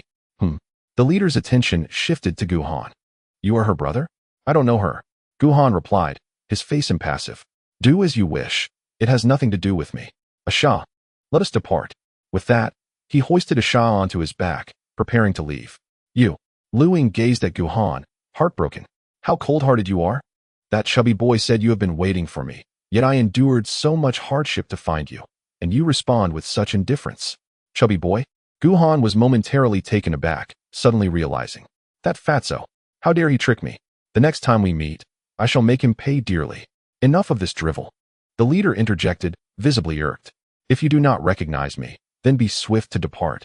Do not hinder my good fortune. Behind you, a man whispered to Asha. That young girl appears rather attractive, doesn't she? The leader's gaze swept over, and his eyes instantly sparkled with interest. Indeed. She is quite the beauty at such a tender age. Well then, you need not leave. Gu Han's movements faltered, and he regarded Lu Ying with a stoic expression. This is all your scheme, I assenti it? Brother, Lu Ying replied, her face etched with grievance. How can you unjustly accuse me? They harbored ill intentions upon seeing me, which compel me to flee here. Your words are truly hurtful. As she spoke, tears streamed down her cheeks. Ha! The leader was in high spirits. A great beauty and a young one too. My luck today is splendid, young man. He fixed a fierce gaze upon Gu Han. If you wish to live, leave that girl behind. You may take your leave. Gu Han remained silent and gently set Asha down. Heh, the leader said, a look of smug satisfaction on his face. You are somewhat perceptive. Suddenly, a flash of light cut through the air. Including the leader, the group momentarily wore dazed expressions, their consciousness fading to darkness as they collapsed, a half-inch long sword mark glaringly visible on their foreheads. Gu Han, brother. Lu Ying's eyes brightened. You are quite formidable. Is that so? Gu Han smiled. Why not give it a try yourself? Before his words could fully escape, 12 streams of sword energy surged forth from his long sword, targeting the vital points around Lu Ying. In an instant, Lu Ying's figure blurred momentarily as those sword energies pierced through her, severing numerous sturdy ancient trees along their path. Brother, Lu Ying's complexion turned pale as she gently patted her chest. You have a ruthless heart. Seeing Lu Ying's reaction, Asha glanced down at herself, suddenly feeling a pang of jealousy. Speak. The sword energy had not achieved its intended effect, and Gu Han was not surprised. He understood that the enchantress before him was exceedingly enigmatic. Although her cultivation was merely at the chi connecting stage, her true capabilities were likely terrifying. What do you truly desire? Lu Ying, her expression filled with longing, slowly approached Gu Han. You are so heartless. Not going to speak? Gu Han furrowed his brow deeply. Then I shall take my leave. Lu Ying paused for a moment before bursting into a fit of laughter, her demeanor a flurry of blossoms. Beside them, Asha felt a surge of envy. Gu Han, brother. After a while, Lu Ying's laughter abruptly ceased as she drew closer to Gu Han. From the very first moment I laid eyes on you, I sensed you were extraordinary. As if recalling something, her eyes shimmered with enchantment and reminiscence. For instance, what was that light that injured me in your consciousness space last time? And why is your soul power so potent and fragrant, so incredibly enticing? As she spoke, she licked her lips, a shadowy glint flashing in her eyes. I would love for my sister to consume you. Guhan sighed, having come to understand why this enchantress was so fixated on him. Soul power. His soul power was undeniably formidable, a consequence of absorbing a fragment of the demon lord's remnant essence. The demon lord, a figure who had reached the pinnacle of the demonic path, possessed an aura so potent that even a mere wisp of it was lethally enticing to practitioners of dark arts. Thus, Luing chuckled softly. Let me savor your essence once more, or perhaps share your secrets with me. As long as you acquiesce, I shall grant you anything you desire. A faint blush adorned her cheeks, her chest rising and falling in anticipation. Even that which you desire can be negotiated. Before Guhan could respond, Asha erupted in anger, her first encounter with such fury. How shameless. Seducing my young master. Bah. In Volume 1, Chapter 110, she exclaimed, Young master. Do not restrain me. I shall glare him to death. Little sister, Luing glanced at Asha, deliberately puffing out her chest, a glimmer of disdain in her eyes. No wonder you envy me. You are simply too young. Bah. Asha, infuriated by the double entendre, glared at Luing like an enraged lion. You foul woman. How shameless you are. Guhan, perplexed, thought, is Asha not a bit dim-witted? How can she grasp such words? But then he realized, wait, I understand them too. Huh. Seeing Asha's fury, Luing felt a surge of triumph. Oh, little sister, are you envious of me? My advantages are unparalleled, ones you cannot covet. Asha was thoroughly incensed. Despicable woman, I will glare you to death. Asha. Guhan was taken aback. Calm down. Given Asha's current state, he was certain that if she locked her gaze on Luing, Luying's fate would be uncertain, but Asha would surely perish. Young master. Asha was ready to pounce. Do not hold me back. I must glare her to death today. Guhan, dear brother, Luing taunted. It seems you have glimpsed something you should not have. Asha fell silent. Asha, Guhan lamented. Do not heed her nonsense. What say you? Lu Ying's tone dripped with seduction, her flowing white gown accentuating her allure. Would you care to come closer? I can offer you a better view. Luing. Guhan sighed. Perhaps I should not address you so, but it matters little. I cannot acquiesce to either of your conditions. If you wish to strike, then proceed. Cease these petty tricks. With that, he slowly raised his sword, a glimmer of murderous intent fixating on Luing. Guhan, dear brother, Luing feigned tears. Her expression sorrowful. Have I truly become so loathsome to you? Indeed, she replied, her countenance shifting to a smirk. But if I were to declare that you shall not escape today, would you truly take my life? Come. The sword emitted a sharp beam of light. Guhan remained expressionless. You may attempt it. What a cruel-hearted individual, Luing sighed wistfully. Alas, dear sister, after much difficulty, I have finally located you. How could I possibly allow you to depart so easily? You should obediently heed my words, for I shall not permit you to endure too much suffering. As she spoke, she continued to advance menacingly toward Guhan, the distance between them dwindling to but a few paces. Guhan felt as though he were facing a formidable adversary.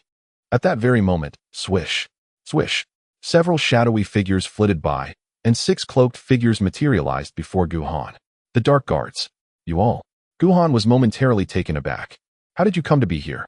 One of the dark-clad figures clasped his hands in salute, announcing, I am Dark 16, under the command of the steward. Here to escort you safely onward. Guhan felt a surge of gratitude. Senior, your kindness is duly noted. Oh dear. Upon the appearance of the Dark Guards, Luing seemed somewhat flustered. These individuals are exceptionally formidable, with several possessing the prowess of the divine realm. Sister is quite frightened. Humph. Asha raised her small fist defiantly. Now you comprehend fear? It is too late. Heh. Luing remained silent, casting a disdainful glance at her. Asha nearly erupted in anger. Not far away, the 6 Dark Guards were expressions of stoicism, seemingly awaiting Guhan's command. Brother Guhan. Luing gazed at him with longing. Even though you have summoned such a multitude of allies, sister still does not wish to let you go. What shall we do? Very well. Guhan's expression was impassive. Then you shall stay. As his words fell, the Dark Guards swiftly encircled her. You cannot genuinely believe that. Luing sighed softly. Do you think these individuals can impede me? This is dire. Gu Han's heart sank. He detected no trace of fear or panic upon the witch's countenance. She possesses a hidden card. Attack. As his command resounded, his murderous intent surged. With a flourish of his sword, a formidable beam of lethal energy erupted, piercing through Lu Ying's heart and swiftly disappearing into the distance. Alas, witnessing the gaping wound the size of a fist in her chest, Lu Ying's eyes brimmed with tears. Brother Gu Han, you truly are heartless. As she spoke, a luminous glimmer ignited in her gaze. In an instant, this ethereal light rapidly diffused, cascading over all present. Once touched by this spectral glow, Gu Han felt an oppressive weight settle upon him, rendering his movements sluggish, even disrupting the flow of his spiritual energy. It was not just him. The dark guards too found their actions hindered. Brother, Lu Ying fixed her gaze upon Gu Han, a fleeting glimmer of greed flashing in her eyes. Rest assured. Sister vows she will not harm you. Yet before her words could fully escape her lips, her expression shifted dramatically.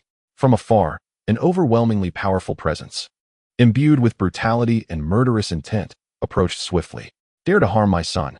Accompanying this was the thunderous voice of Gu Tian, laden with wrath and ferocity. I shall slay you. With a resounding roar, a tempestuous aura of demonic energy descended upon Lu Ying. A genuine demon? Lu Ying's eyes fixated on the encroaching dark energy, her previous composure and tranquility evaporating, replaced by a palpable sense of alarm. How is this possible? Bang! As the words left her lips, a figure, reminiscent of a deity or demon, descended with an overwhelming force, instantly sending several shadow guards sprawling. Master? Asha stood momentarily stunned. You're still alive? Young master. She clutched Gu Han's sleeve tightly, her joy unmistakable on her face. Did you see? The master is alive. For the past few days, she had remained in slumber, and Gu Han had not had the opportunity to inform her of Gu Tian's survival. You heard the sound? Gu Tian's form hesitated as he turned his head with difficulty, the pitch blackness in his eyes diminishing slightly. Asha, it's me. Asha wept tears of joy. I am Asha, master. A rare warmth flickered in Gu Tian's eyes. Good. Impossible. At this sight, Lu Ying's heart trembled violently. How can there still be true demons in this world, let alone one who retains their consciousness? Die. Boom. Gu Tian's attention was once again drawn to Lu Ying. His eyes turned pure black, and an aura of malevolence surged around him as he struck towards Lu Ying. Boom. A thunderous sound erupted, accompanied by a faint, distant scream. The arena instantly bore a deep pit of over 10 feet in diameter, and Lu Ying had vanished without a trace. Kill. Gu Tian's perception of the malevolent aura far exceeded that of others. He instinctively knew that Lu Ying had not perished, but had fled.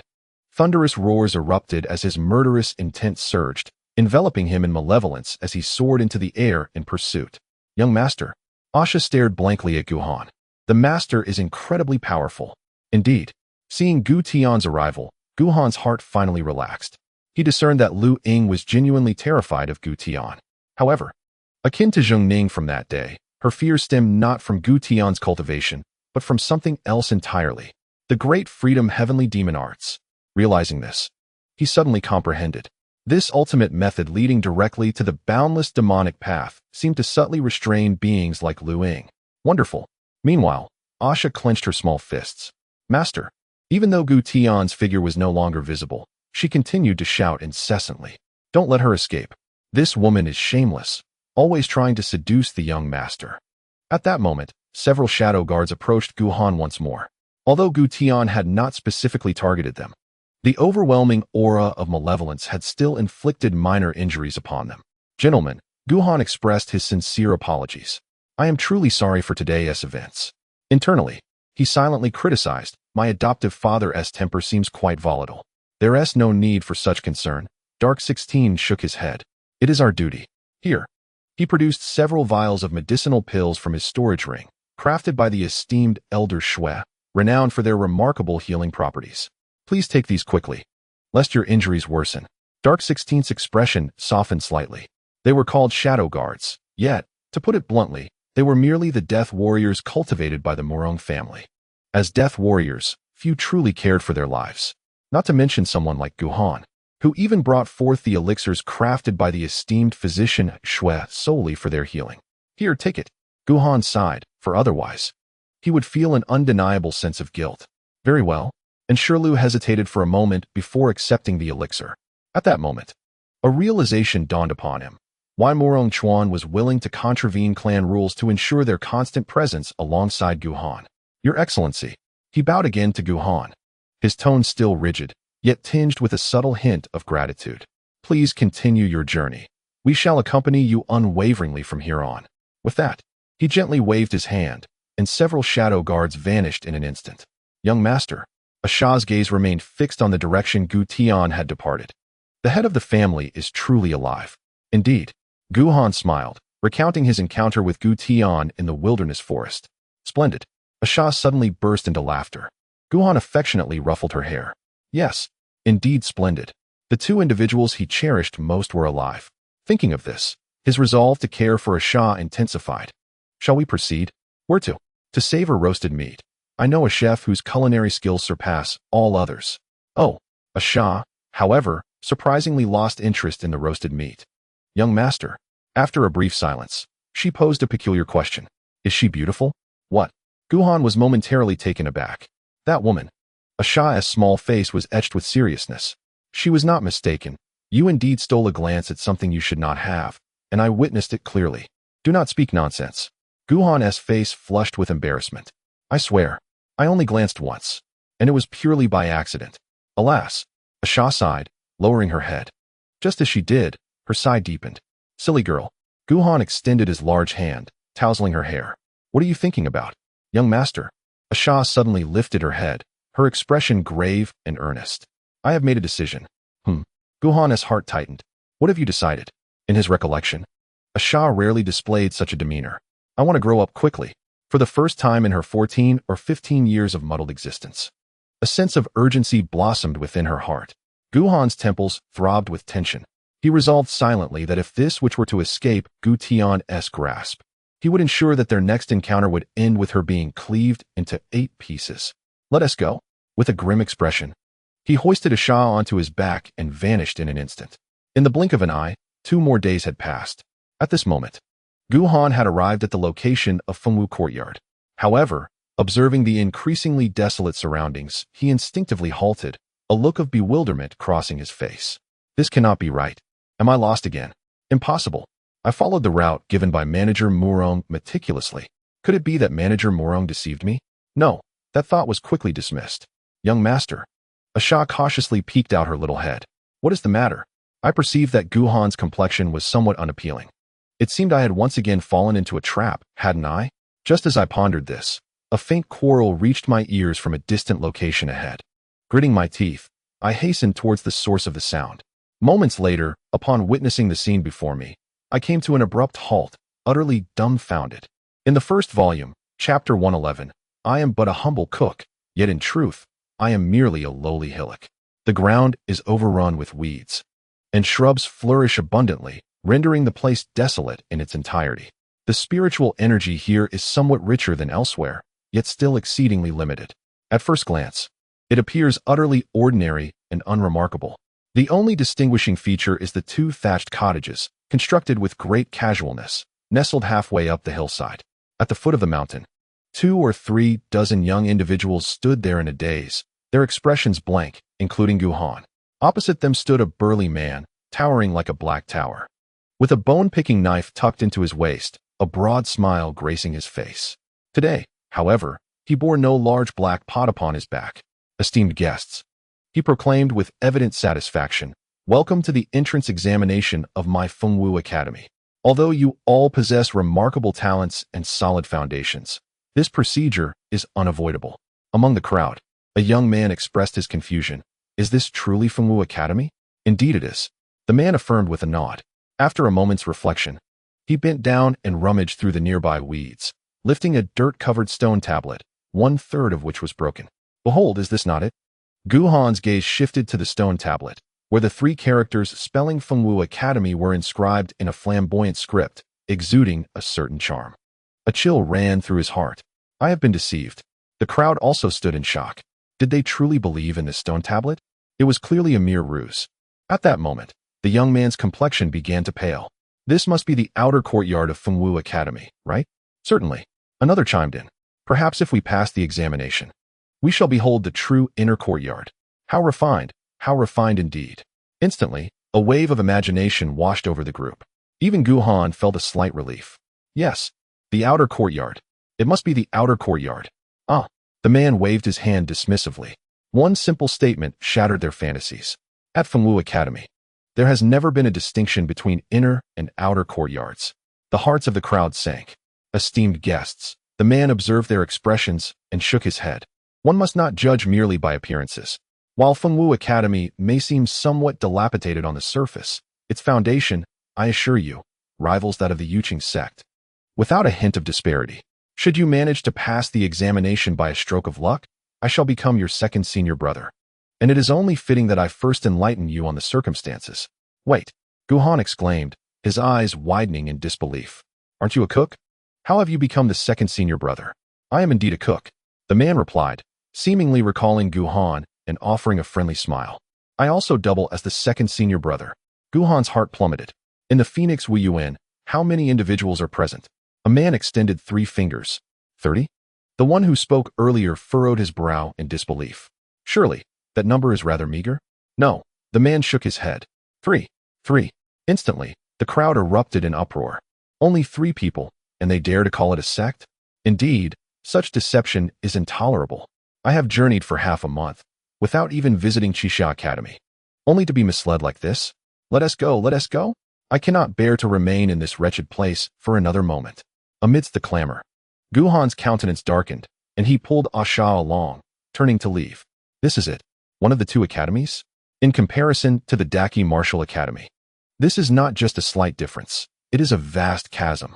At this moment, he was not alone. A multitude of 20 to 30 young individuals bore the same expression of being duped, and they swiftly turned to depart. Don't go. The man felt a pang of urgency. He had exerted tremendous effort to bring these uninformed souls here, and he could not allow them to leave so easily. Are you all willing to forfeit the position of chief disciple? The crowd hastened their pace. How dare you even mention that? With merely 3 individuals in the sect, is it meaningful to quibble over the title of chief?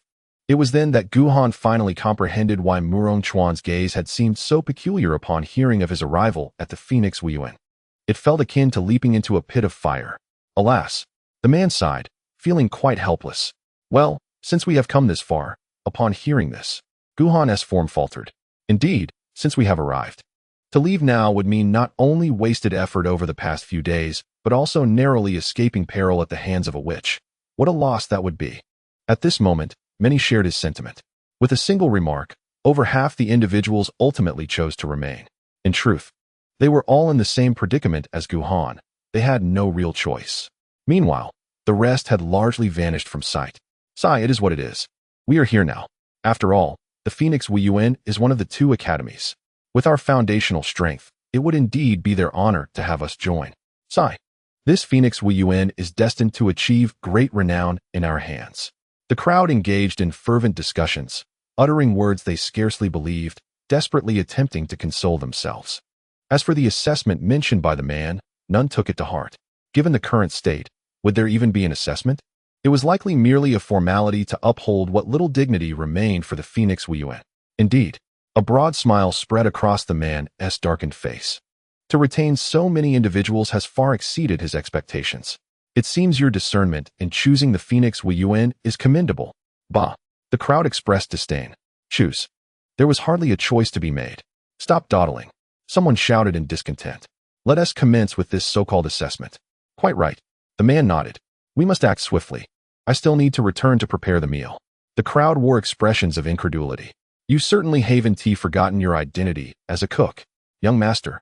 Upon hearing the word meal, Asha ruefully rubbed his belly, exclaiming, I am famished. Just a little longer. Gu Han gently patted her head, his expression somewhat stern. When the time comes, eat as much as you desire. He resolutely decided that even if they were unable to enter the Fengwu courtyard, they must at least indulge sufficiently. It would be a shame to have come all this way for nothing. The man remained unfazed by the crowd's reactions, smiling as he retrieved a piece of dark jade from his storage ring. It was palm-sized, pure white and flawless, with an ethereal glow. Strangely, atop the jade was intricately carved a magnificent, otherworldly phoenix adorned with 9 resplendent feathers. At just a glance, the onlookers felt as though the phoenix might spring to life. Enough, the man said with a grave demeanor. The assessment officially begins. Guhan glanced at the dark jade. Is this the test? The man nodded. Indeed. It's not difficult. Simply infuse your spiritual power into the jade. As he spoke, he exhaled a wisp of spiritual energy, and one of the phoenix's feathers suddenly ignited with a crimson hue. Light up 6 feathers, and you will pass the assessment. The crowd exchanged incredulous glances. Is this truly the entrance examination? How trivial. Undeterred by their skepticism, the man asked. Who will go first?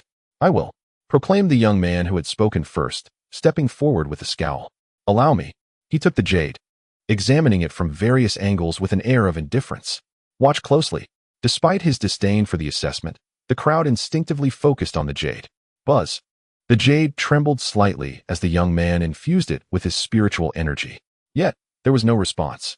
Aside from the initial quiver, the jade remained pristine white, devoid of any other color. The spectators exchanged puzzled glances. What is happening? Frustrated, the young man felt his pride wounded. Without holding back, he unleashed the full force of his cultivation at the 3rd level of the Gathering Essence realm. Boom. In an instant, a formidable aura surged forth from him. He poured his spiritual energy into the jade once more. This time, the jade reacted, a streak of crimson gradually creeping up from the base, slowly enveloping one of the phoenix's feathers. However, the progress was painfully sluggish, and as the red hue barely reached halfway up the 2nd feather, it faltered, unable to advance further. At this moment, the young man's face turned crimson, seemingly at his limit. Just then, the crimson hue on the feather began to recede, slowly dissipating. Sighing, the man shook his head in disappointment. He could discern that the young man's cultivation was considerable, among the best of the group. Yet, in the blink of an eye, the jade returned to its original color.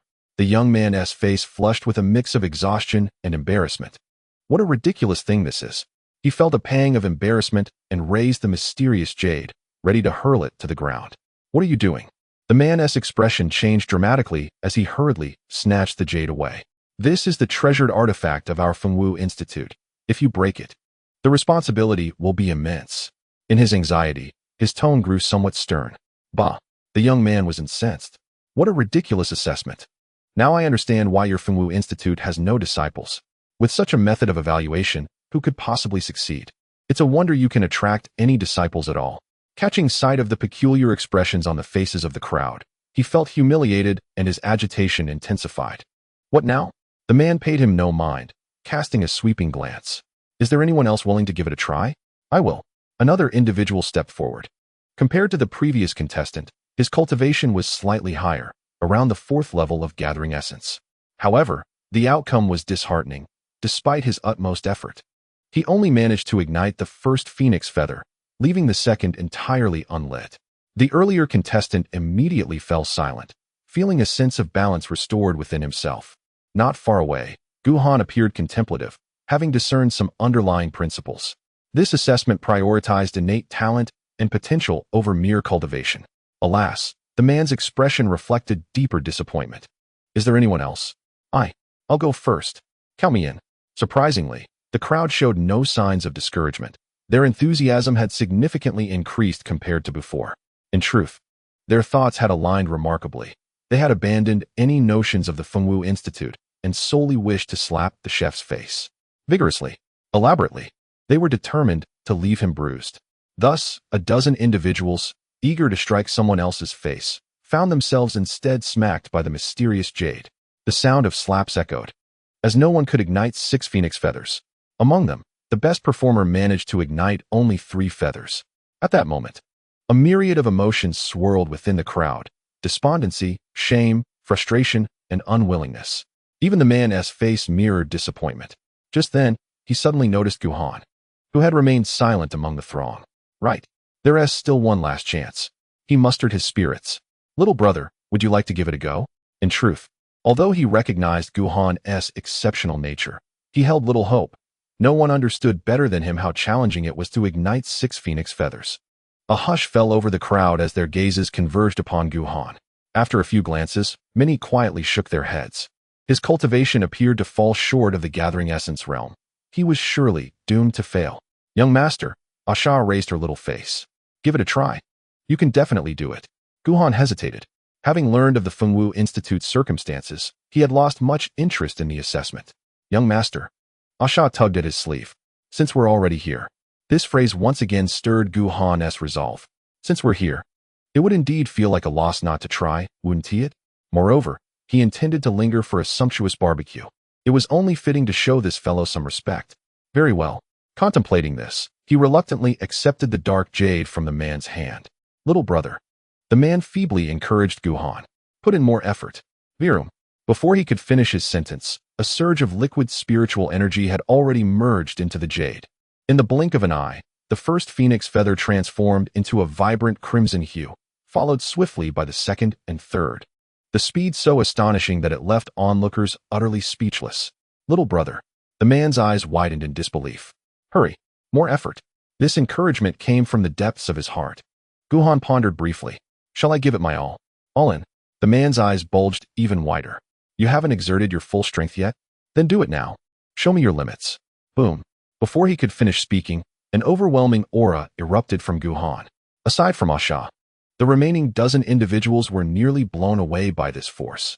As everyone struggled to regain their footing and look back at the jade, they were left in a state of utter astonishment. On the jade, not only were 9 phoenix feathers completely illuminated, but even the celestial phoenix itself transformed into a brilliant crimson. Compared to before, it appeared even more extraordinary and lifelike. As Gu Han's aura intensified, the red hue of the celestial phoenix deepened until it became as vivid as blood. Crack. At that moment, a barely audible sound reached the ears of the crowd. A crack, thinner than a strand of hair, quietly snaked its way up the jade. At this moment, silence enveloped the arena. Everyone was dumbfounded. The jade, which they had struggled so hard to illuminate, had been effortlessly shattered by this individual. Was there any justice left in the world? This was the end. Gu Han's expression stiffened. He had inadvertently exerted too much force. This sound, of course, did not escape the man's notice. Shattered? His eyes widened even further. Fixated on the jade. It shattered? As he spoke, he snatched the jade into his hands, staring blankly at the crack, momentarily forgetting about Gu Han. Gu Han discreetly stepped back. Young master, Asha gently tugged at his sleeve. Did he not just say that this is their treasured artifact? It seemed Gu Han, feigning calmness, had indeed mentioned it. Asha's little face instantly fell. We cannot afford to compensate for this. Indeed, Gu Han began to panic. He was currently quite impoverished. Young master, Asha also felt anxious. Shall we skip the barbecue and run away? Run? Gu Han snapped back to reality. Yes, we must flee. Stop. Just then, the man suddenly lifted his head, his gaze locked onto Gu Han with a dangerous intensity. What do you think you're doing? A formidable aura descended upon him, locking onto his presence. Gu Han's heart tightened, and he instinctively pulled Asha behind him. This is not my fault. Huh. The man paused, bewildered. What do you mean? This Xian Yu is far too delicate. Gu Han's mind raced. Besides, it was you who urged me to give it my all, prior to the assessment. You never mentioned that damaging the Xian Yu would require compensation, thus you bear full responsibility. Upon hearing this, the onlookers felt a deep sense of embarrassment, wishing for a crevice in the ground to swallow them whole. Too delicate? This is utterly humiliating. The man wore a perplexed expression. When did I say you had to compensate? Just a moment ago. Asha timidly peeked out, his voice lacking conviction. You even claimed this Xian Yu was the treasure of your academy. Ha ha. The man suddenly burst into laughter. In a flash, he stood before Gu Han, slapping his shoulder with vigor. You, my friend, are the true treasure of our academy. Little junior brother. His dark face radiated excitement. From this day forth, you shall be the chief disciple of Fengwu Academy. Gu Han's eyes sparkled. No need for compensation? Not at all. The man waved his hand dismissively. This Xian Yu was intended for assessment purposes, and now that a fitting candidate has been found, its condition is of little consequence. Moreover, as my little junior brother, even if you were to demolish Fengwu Academy, I would not hold it against you in the slightest. Gu Han instinctively looked around. Does it even matter whether it gets demolished or not? In the crowd, someone finally reacted. What about us? You? The man shook his head, a hint of regret in his eyes. Unfortunately, you did not pass the assessment of Fengwu Academy. However, he shifted his tone. I cannot let you leave empty-handed. After a moment's thought, he reached into his storage ring and produced a dozen strips of jerky. Gu Han's mouth twitched, while Asha, upon seeing the jerky, nearly drooled with anticipation. Take it. The man disregarded whether the crowd was willing or not, directly thrusting the jerky into their hands. You've come all this way. Surely. I cannot let you leave with nothing. The expressions of the crowd were exceedingly awkward. Should we accept it? It feels somewhat humiliating. But to refuse would mean, as the man said, their efforts would have been in vain. Moreover, they had all tasted the beast meat roasted by the man's own hands and understood the hidden spiritual energy within such an unassuming piece of jerky. After much hesitation, the crowd exchanged complex glances with Gu Han and silently departed. The jerky in their hands swayed gently in the wind, creating a peculiar sight. Little junior brother. Once the crowd had left, the man turned to Gu Han, his face beaming with pride and excitement. Come, let us ascend the mountain and meet your third senior sister. Just as Gu Han managed to utter a single word, he and Asha were swept up by the man's surrounding spiritual energy, their figures flickering before they suddenly found themselves before two thatched cottages halfway up the mountain. Junior sister, we found one. Ha. After all these years, we finally have someone. At that moment, the joy on his face was unmistakable. Is that so? A gentle and melodious voice resonated. In the next instant, a woman, adorned in a yellow dress, exuding an air of grace and possessing a strikingly beautiful countenance, emerged slowly from a nearby thatched hut. In her left hand, she held a piece of fabric that had been cut in half, while her right hand grasped a gleaming jade needle. Gu Han's eyes widened in astonishment. Was she truly a seamstress? Indeed, he lamented internally.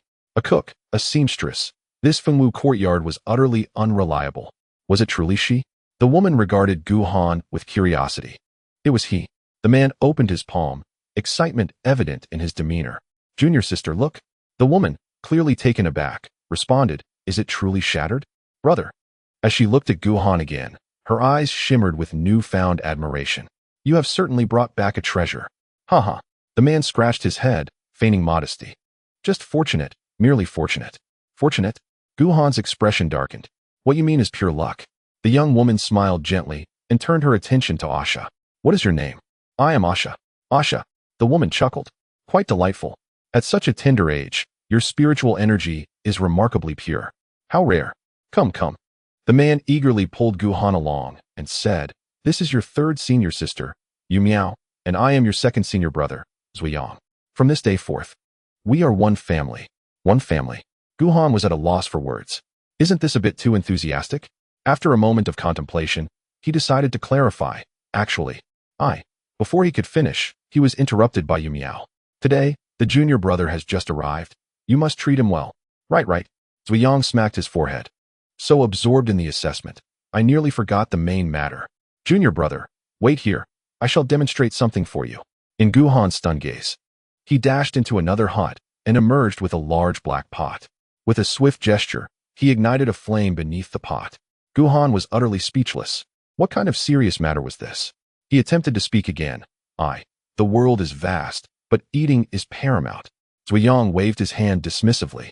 Let us eat first. We'll talk later.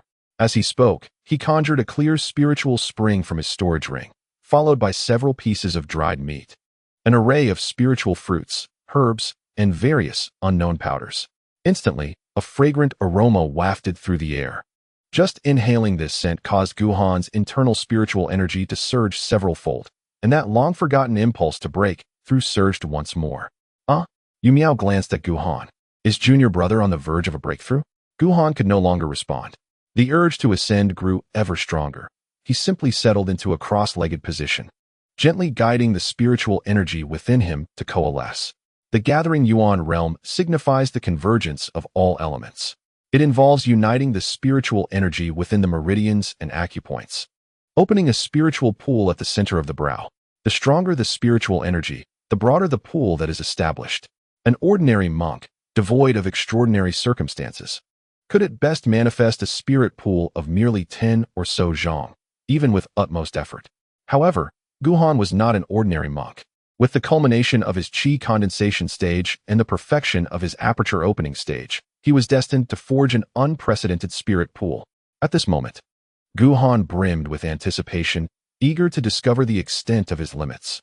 Rumbling, the spiritual power coursing through his meridians had reached its zenith, roaring with increasing intensity, echoing even beyond his confines. Senior brother, Yu Miao, increasingly astonished, gazed at the spectacle. This little junior brother is remarkable indeed. Indeed, Zhong exclaimed, his expression filled with awe. I was almost at a loss for words earlier. In the eastern wilderness, aside from that one place, it is doubtful one could find anyone with a foundation as profound as his. Junior sister, you are absolutely right. We have truly stumbled upon a treasure this time. Even if senior sister returns, we will have much to report.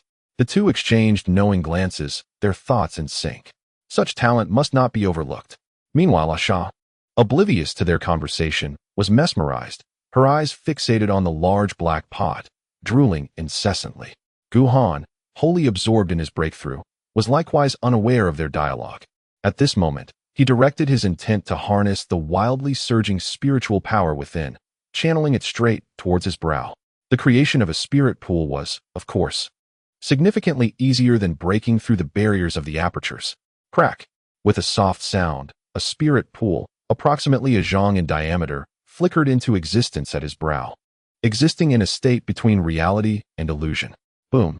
The tumultuous spiritual power within him seemed to have found its breach, surging in with reckless abandon. 10 zhong, 30 zhong, 50 zhong. In the blink of an eye, the spirit pool expanded to an impressive 90 zhong. A spirit pool of 90 zhong, if spoken of, would surely cause countless geniuses to blush with embarrassment. Yet, for Gu Han, it was still not the end. Boom! Under his guidance, the remaining spiritual power surged into the spirit pool. In an instant, the pool expanded to a full 100 zhong. 100 zhong, this was the limit. Throughout the ages, aside from a select few fortunate souls, no one had ever managed to manifest such a pool. Positioned at his brow, the spirit pool was naturally in close proximity to his consciousness space. The commotion from Gu Han's breakthrough was faintly sensed by the shadow lurking nearby. A breakthrough? It stared at the sky above, despair etched on its face as it murmured to itself. Was it not said that he was on the brink of death? These past few days had been torturous. It had been waiting for Gu Han's demise to seize the opportunity to escape, even going so far as to devise an intricate plan for gaining strength to prevent any unforeseen complications. Everything was prepared, awaiting Gu Han's death. Yet, as it waited in vain, Gu Han remained unyielding. Anxiousness gnawed at its heart, but it dared not inquire or hasten the matter, silently praying for Gu Han's swift demise. To its astonishment, Gu Han delivered a monumental surprise. Not only had he survived, but he had also achieved a breakthrough. You little rascal. At that moment, it was utterly bewildered. His heart was in ruins. Are you going to die or not? In the first volume, chapter 113, Little Junior Brother, from this day forth, you shall be the chief disciple of Fengwu Academy. The shadow remained oblivious. The current Gu Han had already forgotten him. Of course, it was a selective amnesia. At this moment, a vast spiritual pool, measuring 100 zhong, flickered into existence at Gu Han's brow, surrounded by an ethereal mist, seemingly crafted from transparent dark crystal, with a shallow layer of spiritual liquid adorning its bottom. He was at the first level of the gathering essence realm. The next step was to methodically fill the spiritual pool with the liquid, after which he could seamlessly break into the spiritual profound realm. However, without external assistance, filling this vast pool would likely prove far more challenging than reaching the pinnacle of the chi channeling realm. He exhaled a breath of turbid air, his mind instantly returning to the present. A cacophony of voices reached his ears. Junior sister, you ought to eat less. This was Zhong, his tone tinged with dissatisfaction. Just one more piece, came the plaintive reply of Yu Miao, her voice tinged with both embarrassment and innocence.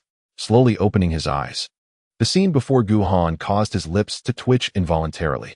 Before a massive black pot, Zhong gazed mournfully at the dwindling spiritual food within. Yu Miao had long since shed her previous demure demeanor, now voraciously gnawing on a piece of beast meat. Meanwhile, Asha had her petite face buried beneath a chunk of meat, her expression entirely obscured, nourished by the spiritual energy within the beast flesh. Her cultivation had swiftly ascended to the third level of the chi channeling realm, and she continued to rise. Young master, noticing Gu Han's awakening, her voice was muffled. You must eat, it's simply delicious. Indeed. Yu Miao nodded fervently, her hand instinctively reaching for the large black pot. If it weren't for your recent initiation, second senior brother Wu Ti ordinarily prepares such delicacies for me. Junior sister, Zhong could no longer restrain himself. Leave some for the little junior brother. Guhan cast a glance at the large black pot. Hiss. There's hardly any meat left. Without hesitation, he dove in. If he delayed any longer, he would be left with nothing but soup. Moreover, having come this far, how could he not indulge himself after the toil of the past few days? In mere moments, the three of them devoured the beast meat with the ferocity of a tempest, leaving not even a drop of broth behind. Delicious. Asha licked her fingers, yearning for more. At this instant, her cultivation had successfully breached the 5th level of the Qi channeling realm, rivaling years of arduous training for others.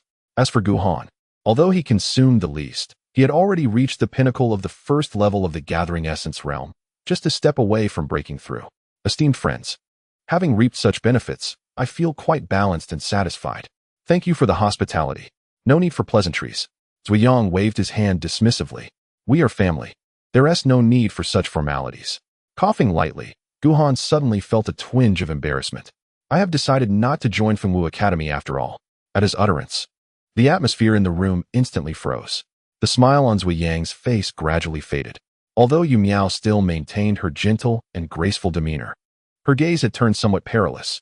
Young master, Asha instinctively sensed the impending danger and quietly slipped back to Guhan's side. Junior brother. Zhuang's eyes were deep and contemplative. Do you have any idea how much effort I, your senior brother, expended to procure this beast meat? Surely, you do not wish to consume it without offering due compensation? Guhan wore a look of exasperation. Haven't I already expressed my gratitude? Moreover, he pointed at Yu Miao. She has consumed even more than I. The atmosphere once again thickened with tension. Enough, Yu Miao suddenly interjected, her expression remarkably calm. Our Fengwu Academy is not devoid of reason. Should you insist on leaving, you may do so, but that piece of Xian jade you shattered must be compensated for. Asha was bewildered. Wasn't it stated that compensation wasn't required? Indeed, Zhuang replied nonchalantly. While our Fengwu Academy may be small, we adhere to certain rules. If it were merely our junior brother who broke it, it would be of little consequence. However, if an outsider were to damage our treasured relic and refuse to compensate, it would be a mockery of our academy. Guhan's lips twitched.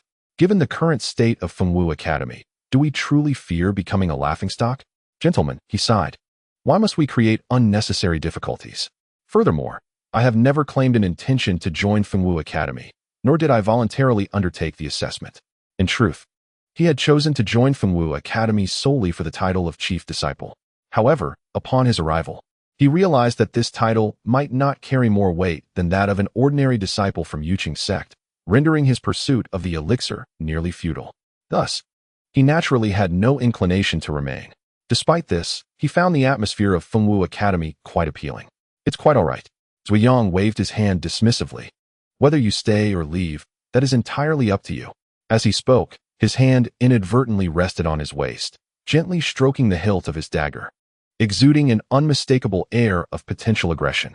Guhan's eyelids twitched violently. That piece of Xian jade, Asha timidly inquired. How much is it worth?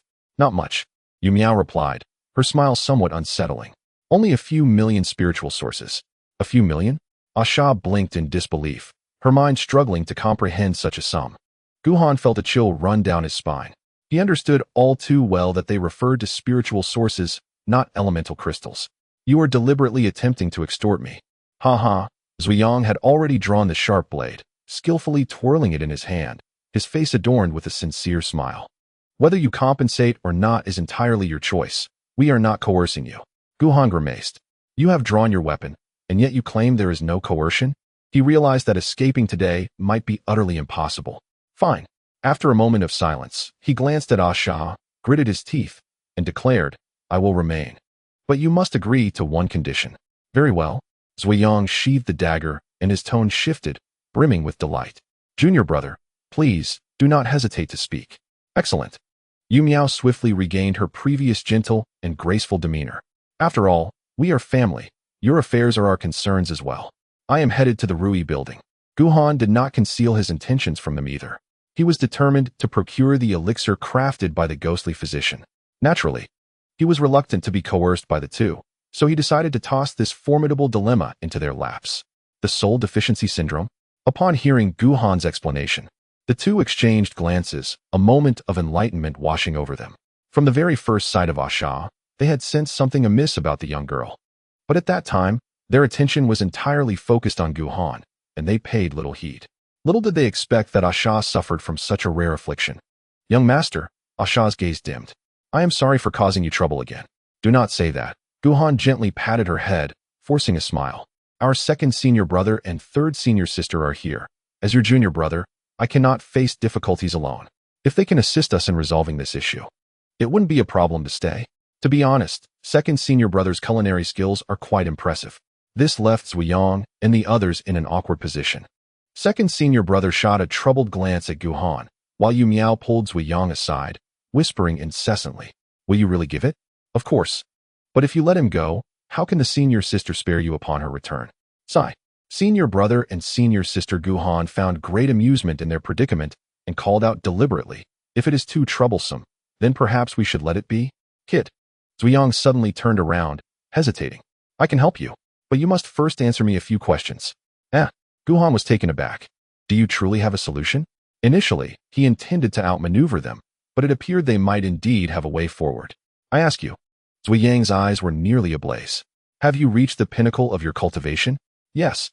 Gu Han did not shy away from the truth. Then, Zuyang continued, "How vast is the spirit pool you have just established?" He had made up his mind. If Gu Han's spirit pool surpassed 70 Zhong, he would grant him the item. Gu Han fell silent for a moment. Boom. The next instant, his internal spiritual energy surged explosively. An overwhelmingly powerful aura rising from him that seemed on the verge of piercing the heavens. Zuyang and Yu Miao exchanged a look, their astonishment no longer concealed. Is there truly such a formidable gathering Yuan realm cultivator in this world? And this is only his initial breakthrough? Second senior brother, third senior sister. Gu Han reigned in his imposing presence. What do you think? Zuyang fell silent. What do you think? He was utterly convinced that Gu Han's spirit pool had undoubtedly exceeded 70 Zhong. I can help you. After a lengthy pause, he finally spoke. But you must promise me one thing. All right. Gu Han agreed without a moment's hesitation. You do not wish to inquire what it is? Zuyang was taken aback by Gu Han's prompt acceptance. Anything. Gu Han affectionately ruffled Asha's hair. I shall agree to all. Very well. Zuyang regarded Gu Han with newfound respect, appraising him once again. This matter pertains to the eldest senior sister, and there is no rush. She will undoubtedly clarify everything upon her return. The eldest senior sister? Gu Han felt a stir within her heart. It suddenly dawned on her. There are indeed 3 individuals in Fengwu courtyard. When will she return? She. Yu Miao sighed heavily. She has not returned in 10 years. 10 years. Gu Han furrowed her brow. Then who is the master of Fengwu courtyard? What master? Both of them wore expressions of confusion. When we arrived, there was only the eldest senior sister present. We did not encounter any master. You too. Gu Han felt a surge of helplessness. How did you come here? Us. Zuyang proudly patted the dagger at his waist, declaring, the eldest senior sister claims my culinary skills are unparalleled in the world. I too. Yu Miao laughed, adding, the eldest senior sister asserts my tailoring skills are second to none. Gu Han felt a throbbing headache. Indeed, the people of Fengwu courtyard are increasingly unreliable. Asking such questions is utterly superfluous. That pill. He fixed a keen gaze upon the two, suspicion etched across his face. Do you truly have a way? You wouldn't be deceiving me, would you? This. Zuyang hesitated once more. Senior brother. Yu Miao remarked with some exasperation. The junior brother has already agreed to stay. Just give it to him. Very well. Zuyang gritted his teeth, flipped his hand, and retrieved an object from his storage ring. It was as thick as a thumb and approximately 3 inches long, its surface dark and somewhat slippery, rendering it unidentifiable. In an instant, an overwhelmingly sour, rancid odor pervaded the air, intensely unpleasant. Young master. Asha tightly pinched his nose, his face paling. It stinks terribly. Senior brother. Yu Miao instantly retreated several steps. You must give it to the junior brother. Sighing heavily, Zuyang cast a lingering glance at the stick-like object, his heart bleeding profusely, and reluctantly extended it towards Gu Han. Junior brother. Here. You can exchange this item for the pill. Gu Han's face turned green in an instant. She nearly retched up the beast meat she had just consumed. What expression is that? Seeing Gu Han's look of disdain, Zuyang became displeased. This is my treasured possession. Countless individuals have begged for a taste, yet I have never acquiesced. If you do not want it, then I have no other options. What? Gu Han's complexion darkened further. This thing is edible? Of course. Zuyang shot him a glare. This is the flesh of an extraordinary, great demon. Many years ago, he had inadvertently wandered into a forbidden area and fortuitously discovered a long-deceased, unidentified great demon. This piece of meat is derived from that very being. Unfortunately, he had arrived too late, and aside from a palm-sized area on its chest, the rest of the demon's body had lost all spiritual essence, rendering it utterly useless. This piece of beast meat, however, he had preserved through a special method, resulting in its current appearance before Guhan. What a pity! Upon reaching this point, he wore a look of regret. Had he arrived a bit earlier, he surely could have obtained more. Guhan harbored some doubts. Can it truly work? Forget it. No. With a firm resolve, Guhan seized the beast meat and placed it within his storage ring. It was wiser to test the waters than to expose his secrets outright. With that thought, he hastened to inquire with Zhong about the location of Yushan City, offering a few words of caution to a Shah before departing. Senior brother.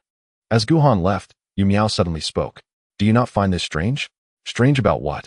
At that moment, Zhong remained preoccupied with his precious possessions, his mind somewhat adrift. Junior brother. Yu Miao regarded him, knowing that he had reached an extraordinary level of cultivation. Such brilliance could not easily go unnoticed. And the prominent families were not fools. How could they allow themselves to be so easily deceived? Cough, cough. Zhong felt a bit awkward. Junior sister. That is not called deception. It is a benevolent falsehood. Isn't it all the same? Zhong wisely chose not to engage in argument. Actually, I find it peculiar as well, he remarked, his brow furrowed. Junior brother hails from the prestigious Qi Martial Academy. It is hard to believe that even the Yuqing sect, let alone the Qing Yun Pavilion, would overlook such talent. At that moment, both their gazes fell squarely upon a Shah, who appeared bewildered. What's wrong? A Shah, Zhong said kindly, casually pulling out a piece of dried meat. Is it fragrant? Indeed. A Shah's mouth watered in anticipation. Then, a triumphant smile spread across Zhong's dark face as he conjured a flame with a flick of his finger. Shall we dine while we converse? Although Fengwu Courtyard was somewhat remote, it was not far from Yushan City, merely a few hundred miles away. With Guhan's current cultivation, he reached the imposing city, magnificently grander than the royal capital of Qi, within merely 2 hours. As he entered the city, he encountered a growing throng of people. Among them were solitary cultivators as well as those from various sects and families. Ignoring the wary glares of the onlookers, he quickened his pace, swiftly arriving within the bustling Yushan City. Instantly, a wave of prosperity washed over him. A wide bluestone avenue stretched endlessly before him, flanked by an array of shops, both large and small, offering countless wares. Medicinal pills, magical artifacts, spiritual food, everything a cultivator might need seemed to be available for sale. He even noticed several solitary cultivators squatting nearby, displaying a hodgepodge of peculiar items, their eyes darting about, wary of missing a potential buyer. Just then, a pale-faced individual rushed past Guhan, closely followed by several men exuding murderous intent, their expressions grim. Yet, the passers-by paid them no heed. Such occurrences appeared to be utterly commonplace within Yushan City. Suddenly, a voice filled with sentimentality resonated from behind Guhan. In the world of cultivation, the law of the jungle prevails. There are no right or wrong, only the weak, who bear the original sin. Young man, if you cannot comprehend this principle, it would be wise for you to refrain from rashly venturing here. Guhan grimaced in annoyance. Who is this person? Such a bothersome individual. Moreover, what is with this familiar tone? Upon turning around, he beheld a middle-aged man of slightly plump stature, wearing a broad smile as he fixed his gaze upon Guhan. Guhan regarded him with suspicion. Are you speaking to me? If you believe so, then indeed it is so. Guhan felt a strong urge to strike him. He bears an uncanny resemblance to someone I once encountered. Ha. The man waved his hand dismissively. In the tumult of life, we are all but fleeting travelers. Our meeting signifies a connection, so why dwell on the past? With that, he wore an enigmatic expression and departed with an air of nonchalance. Guhan's lips twitched. Were it not for the inability to discern this man's strength, he would have certainly given him a thorough beating today. This young brother, noticing Guhan as a newcomer, a wandering cultivator eagerly gestured towards several tattered, lifeless artifacts strewn on the ground, spitting out words in a flurry. Come and take a look. These treasures are what I risked my life to procure from an ancient relic. Choose freely, and if any catch your fancy, I shall part with them for merely 600 or 800 spirit crystals. Guhan turned and walked away. An ancient relic? You, a mere cultivator at the opening vein stage. How could you not claim to have acquired these from a forbidden zone? While he lamented the chaotic nature of this place, his pace did not falter. After about a quarter of an hour, he finally located the Rui Tower. Upon casting a single glance, he found himself unable to tear his gaze away. This Rui Tower boasted a staggering 9 stories. Its construction was both imposing and magnificent, dwarfing the surrounding edifices. In comparison, the Murong families seemed somewhat diminished in grandeur, while Tian Heng's treasure pavilion lacked the solemnity necessary to compete. They were utterly incomparable. At that moment, the exterior of the Rui Tower was thronged with people. Faintly, cries and curses echoed from the crowd. Excuse me. With Guhan's cultivation level, he effortlessly navigated to the front and discerned the unfolding events within. A young boy, around 7 or 8 years of age, stood before an elderly man with graying hair and a hunched back. Opposite the boy was a rather attractive round-faced girl. Her eyes reddened as she fervently attempted to explain herself.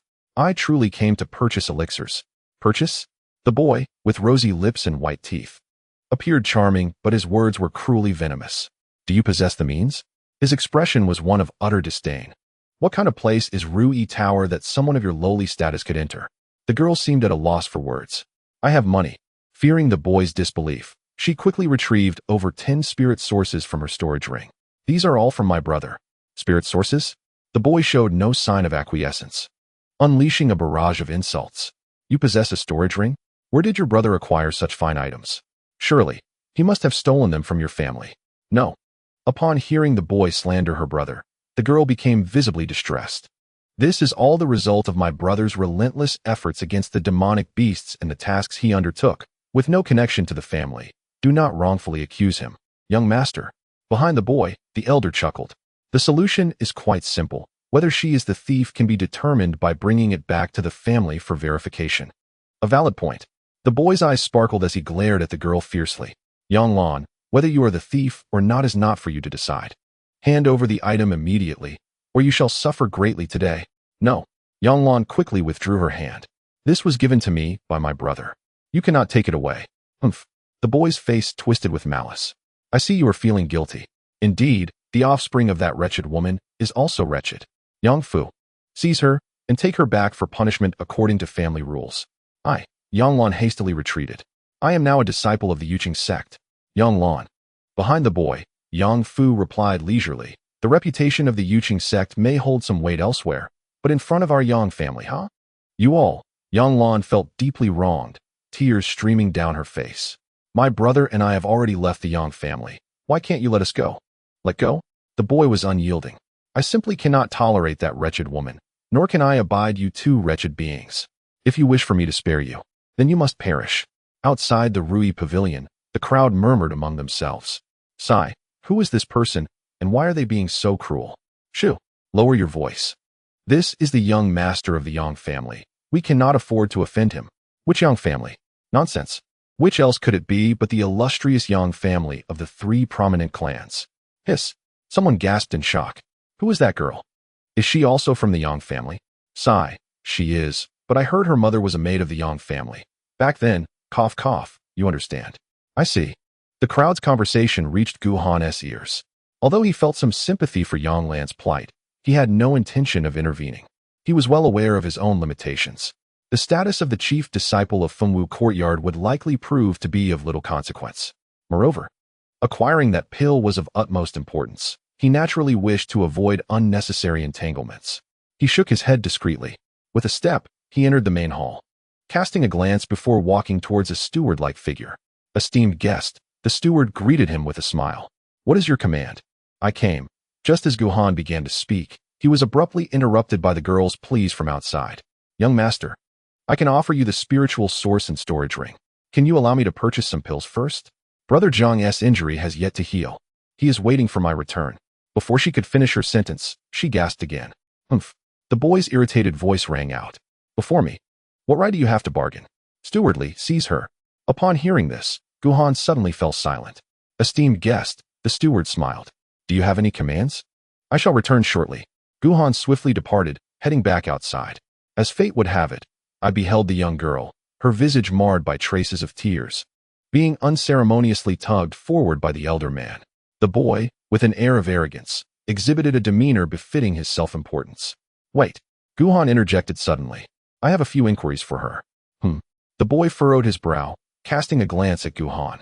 Are you addressing me? I am asking you. Guhan disregarded him entirely, turning his gaze towards Yang Lan. Is the brother Zhong you mentioned named Jiang Hong? Yes, how did you know? Yang Lan replied, a hint of surprise in her voice. Guhan did not respond, but posed another question. What is your relationship with him? A faint blush crossed the girl's face as she faltered, unable to continue. Observing this, Guhan felt a wave of understanding wash over him. He was rendered speechless. Who would have thought that the seemingly honest Jiang would? It had only been a few days since their last encounter. Yang Lan, the boy, keenly attuned to her expression, wore a malevolent look. You've barely stepped into this world and already entangled yourself with another? TSK, brother Jiang? Such familiarity. Just like your mother once seduced my father, you too are following in her footsteps. Truly, the offspring of a shameless woman inherit her ignobility. You. Yang Lan was momentarily taken aback, tears welling in her eyes from indignation. You speak nonsense. My mother is not. Release her, Guhan suddenly interjected. The matter concerned Jiang Hong, and he could not remain a passive observer. What? The boy regarded Guhan with incredulity, as if he had just heard a ludicrous jest. Repeat that? I said, Guhan stated impassively. Let her go. The crowd fell silent, their eyes widening in astonishment as they regarded Guhan. Who was this newcomer? Bold enough to seize someone from the grasp of the young master of the Yang family? Who do you think you are? The boy, having been raised in privilege and accustomed to indulgence, had never encountered defiance. His temper flared, his face turning crimson as he glared fiercely at Guhan. Do you even know who I am? He was but a child, yet his eyes bore no trace of innocence. Instead, they glinted with malice and coldness. Young master. Not far off, Yang Fu gripped Yang Lan firmly while stroking his beard, a sardonic smile playing on his lips. This individual appears to be a stranger, perhaps unaware of your esteemed reputation. A youth so naive as to meddle in affairs beyond his understanding, he may well find himself risking his very life. Just then, a mocking voice rang out from nearby. Who do we have here? Why, it is the young master Yang Fei. Pray tell, which unfortunate soul has dared to provoke you? Step aside. Clear the way. A voice, laced with impatience, resounded. The throng that had formed a circle was abruptly pushed apart, allowing a cadre of men and women to stride forth. As the crowd turned to voice their grievances, they fell silent. This group, regardless of gender, was clad entirely in resplendent white, their attire astonishingly uniform. Moreover, their appearances are quite remarkable, and adorned with these garments, they exude an ethereal charm that captivates the eye. At the forefront stand a man and a woman, whose looks and demeanor far surpass those of the others. Brother Meng Yu, Sister Meng Qian. Upon seeing these two, Yang Fei unexpectedly shed his prior malice, revealing a cheerful countenance, his tone laced with surprise. What a coincidence! What brings you here? Boredom, Meng Yu replied with a smile. I came out for a casual stroll and happened to hear some commotion, so I thought I would join in the excitement. Little one, Meng Qian's beautiful eyes twinkled. What's wrong? Have you encountered some trouble? Not really, Yang Fei said, feeling somewhat embarrassed. I merely ran into an insufferable little bug, and I've made Sister Meng Qian laugh at my expense. How so? Meng Yu frowned slightly. Do you require our assistance? No. Yang Fei waved his hand dismissively, his expression nonchalant. It's just a rogue cultivator who appeared out of nowhere. Manager Yang can easily handle him. Why the formality? Meng Yu glanced at Meng Qian, a teasing smile gracing his lips. We are all family. Your affairs are inherently my affairs. Brother. Meng Qian's face flushed a deeper hue, adding to her allure. What nonsense are you spouting? Hee. Yang Fei grinned mischievously. Sister Meng Qian, you've been with my elder brother day in and day out, and in 3 months, you will wed, becoming a member of the Yang family. Why are you still so shy? At that moment, he appeared innocent and carefree, a stark contrast to the earlier malice and coldness. Bah! Meng Qian shot him a glare. You little rascal. Within the crowd, some listeners were bemused, prompting a well-meaning individual to clarify. It turned out that this group of white-clad men and women were all disciples of the Qixia Academy. The brother and sister duo were also members of the esteemed Meng family. As for the young boy, Yang Fei, his elder brother Yang Lin was not only the heir of the Yang family, but also the chief disciple of Qixia Academy, betrothed to Meng Qian. After reprimanding Yang Fei, Meng Qian's gaze shifted to Yang Lan. Is she not the daughter of that wretched servant? Indeed, Yang Fei replied with a grin. Having joined the Yuqing sect, she now holds her head high, forgetting her lineage, daring to pilfer spiritual resources from the family. Shouldn't she be punished? Precisely, Meng Yu nodded, saying with a calm demeanor.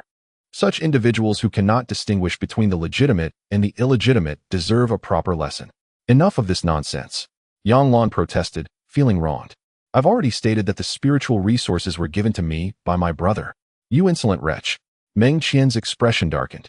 The previous warmth in her smile vanished, replaced by an aura of impending wrath. You have no right to speak here. Little one, my brother is right. These lowly beings should not be afforded even a modicum of kindness, lest they presume to ride upon your neck. Let us not rush. Yang Fei scratched his head, pointing at Gu Han. First, I'll deal with this meddlesome fellow. Him? The two of them scrutinized Gu Han for a moment. Naturally, they held themselves in high regard, regarding Gu Han with disdain. Little one, Meng Qian's beautiful eyes shifted. I wish to discuss something with you. Please, go on. Meng Qian cast a fleeting glance at Gu Han and said, Sister, I am in a good mood today and would prefer to avoid a bloody scene. Why not spare his life? Sister, Yang Fei wore a look of grievance. But he insists on meddling in my Yang family's affairs. Never mind. Meng Yu waved her hand dismissively. One should show mercy when possible. Young one, given your standing, it would tarnish the reputation of the Yang family if you were to hold grudges against someone like him. Upon hearing these words, the crowd began to murmur amongst themselves. They were taken aback by the kindness shown by the Meng family. Indeed, the fairy Meng was not only beautiful but also possessed a kind heart. How fortunate for young Master Yang to have her as a bride. Sighing, Yang Fei hesitated for a moment before conceding. Very well, I shall defer to my elder siblings. Whatever you decide will be acceptable. Rest assured, Meng Qian said with a fond glance at him. Sister will surely ensure you vent your frustrations.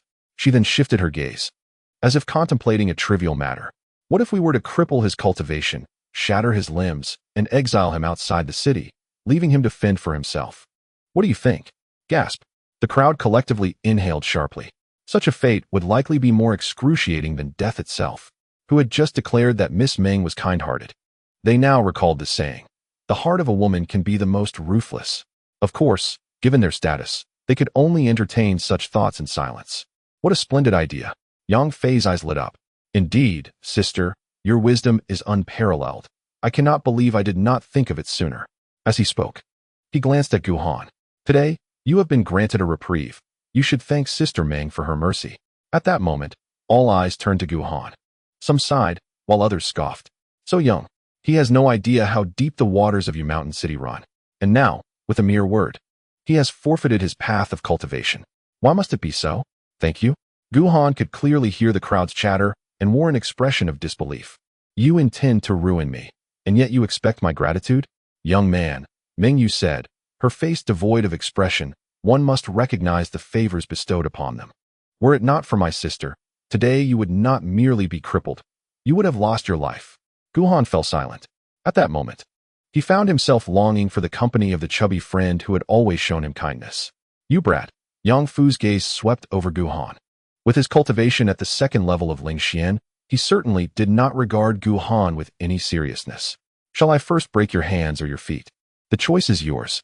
His tone was flat, as if he had committed such acts many times before. Young master, Yang Lan suddenly interjected. I will hand over the spirit source to you and return with you. Please spare him. He had no malicious intent and is in no way connected to this matter. Her gentle nature could not bear to see Gu Han suffer. Even at the risk of her own safety, she sought to plead for him. Girl. Yang Fu tightened his grip slightly. You can barely look after yourself, yet you wish to protect someone else? TSK. Do you perhaps have feelings for him? Nonsense. Yang Lan's delicate face turned pale with pain. With a deep sigh, Gu Han unexpectedly drew the attention of those around him, just as they anticipated his capitulation. He uttered an utterly irrelevant remark. Are you Yang Lan? Indeed. Gu Han nodded, acknowledging Zhong's perceptiveness. What? The crowd was momentarily stunned. At such a critical juncture, you still indulge in nonsensical banter. Have you lost your senses, or do you simply fear no consequence? I have already stated my intentions. Gu Han's gaze locked onto Yang Fu as he slowly unsheathed his sword. Why can't you comprehend my demand to release your hold? Are you deaf or merely blind? What? The collective expression of bewilderment swept through the assembly. At this moment, you still cling to such trivial matters? Furthermore, if you wish to resist, at least wield a more formidable spiritual weapon. Is this broken sword merely a jest? Indeed, Meng Yu's countenance darkened. Such an ungrateful wretch will never grasp the essence of gratitude. My sister should not have interceded on your behalf. Intercede? Guhan shot him a glance. What are you all, in truth? Impudent.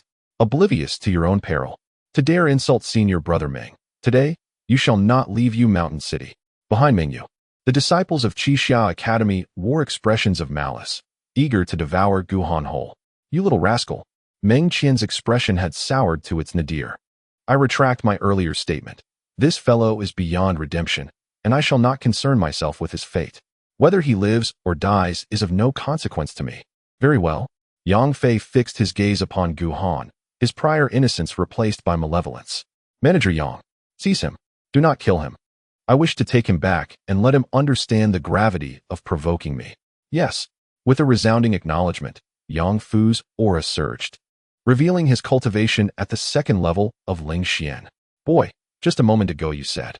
Guhan slowly raised his sword, interrupting him. Shall I sever your hands first or your feet? I return this question to you. Choose wisely and inform me. What audacity! Young manager's countenance darkened. When you face the consequences, do not plead for mercy. Enough. Guhan shook his head. Allow me to decide for you. How about your hands first? As he spoke, he could no longer suppress the murderous intent surging within him, a chilling aura locking onto Yang Manager. In that instant, Yang Manager felt his mind buzz as he lost focus momentarily.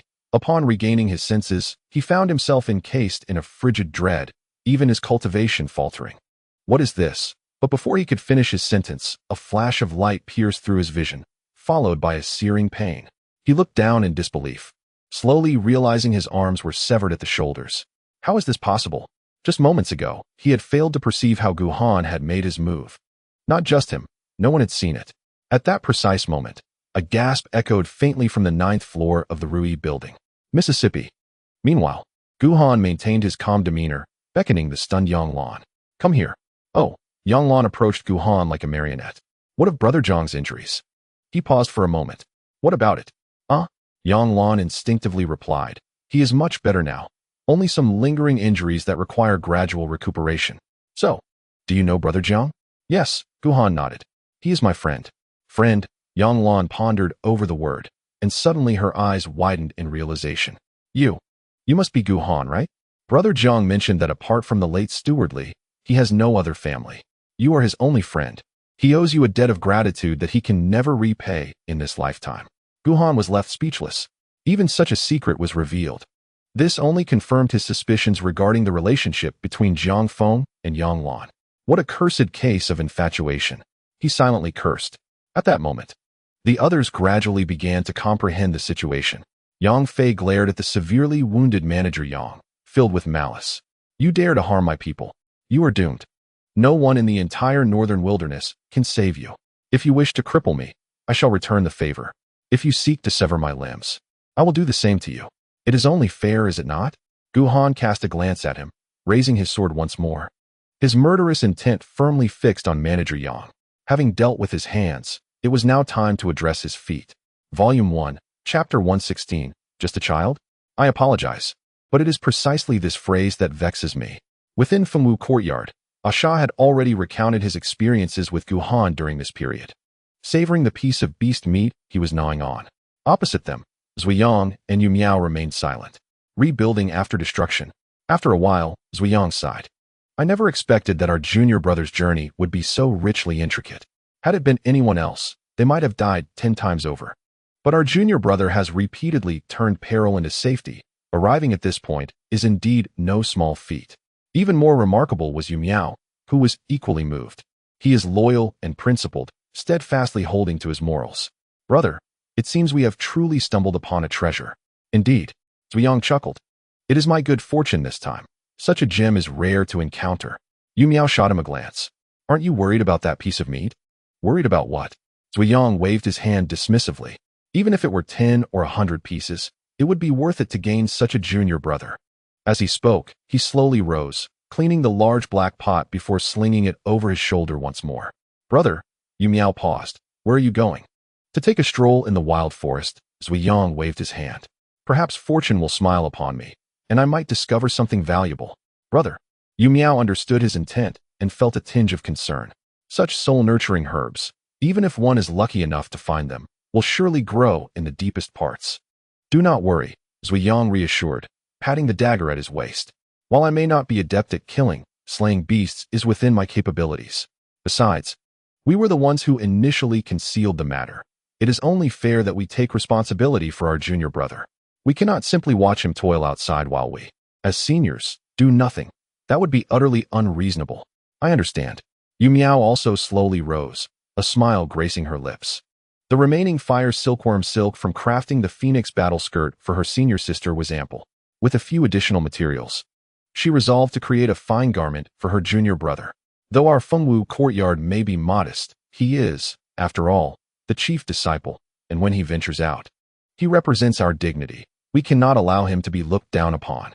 Asha. She cast a glance at Asha, who was engrossed in devouring meat. From now on, let this place be regarded as home. Home. Asha lifted her head, her small face smeared with grease, an expression of innocence adorning her features. I will listen to young master. Her thoughts were simple. Wherever Guhan was, that was home. Enough. Zui Yang chuckled.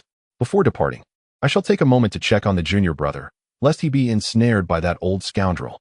With that said, he stepped forward and immediately arrived at the foot of the mountain. Another step, and his figure vanished from sight. Yu Mountain City. Outside Rui Pavilion. As Guhan approached, Yang Fu was struck with horror. Over the years, having followed Yang Fei, he had cultivated an arrogant demeanor. Those weaker than him he dispatched with ease, while those of greater strength were deterred by the Yang family, and thus remained silent. Accustomed to a smooth-sailing existence, he never imagined he would encounter someone as unpredictable as Guhan today, leaving him flustered. He blustered weakly. I am a member of the Yang family. If you dare to harm me, I will ensure you have no place to be buried. Not just you, but all associated with you shall perish. Indeed, Yang Fei's face contorted with malice. I have said that no one can save you, and indeed no one shall. Guhan abruptly halted his steps. Yang Fu's heart soared with delight. He believed his threats had taken effect and hastily positioned himself behind Yang Fei. Losing both arms would render him nearly helpless, and his standing within the Yang family would inevitably plummet, erasing any remnants of his former glory. Kneel. With that thought, a surge of hatred filled him. If he could bow and apologize to the young master, perhaps his death might be less agonizing. Gu. Brother Gu. At that moment, Yang Lan hurriedly rushed in front of Guhan, her face etched with worry. You must leave at once. Leave? Guhan glanced at her. Why would I depart? Besides, if I leave, what shall become of you? Yang Lan was on the verge of tears. I am fine, at worst. They will take me back, and I will endure some hardships. With my brother around, they dare not truly harm me, and once he returns from his mission, he will rescue me. If I leave, Guhan shook his head. I would have no face to meet Brother Zhong again. As he spoke, his gaze fell sharply upon Yang Fu. I have changed my mind. What? Yang Fu's panic began to subside. Was he about to kneel and beg for mercy? Had he known. Halfway through his thoughts, his body stiffened. He felt a murderous intent, magnified many times over, locking onto him. Not only was his cultivation stifled, but even breathing became a struggle. As for Yang Fei, he was also affected, his face turning pale with fear, unable to utter a single word. Stop. Meng Yu naturally sensed that something was amiss. If you dare to make a move, you shall face the wrath of my family. Before the words could fully escape his lips, a flash of light surged forth, swifter and more lethal than the last. In an instant, Yang Fu's expression froze. A thin line of crimson swiftly spreading across his neck, and his head rolled away, hot blood splattering onto Yang Fei. Silence enveloped the scene. Everyone stood in stunned disbelief. They had never anticipated that Guhan would actually dare to take a life, especially that of a member of the Yang family. What was more alarming was that they had failed to perceive how Guhan executed his strike. Brother Zhong has informed you, hasn't he? Guhan cast a blank stare at the dazed Yang Lan. I possess a rather resilient spirit. I have never fancied being threatened, nor do I enjoy capitulating. Yang Lan instinctively nodded. Indeed, Jiang Hong had spoken of it. However, hearing it was one matter, witnessing it was entirely another. Yang Fei touched his face, now drenched in blood.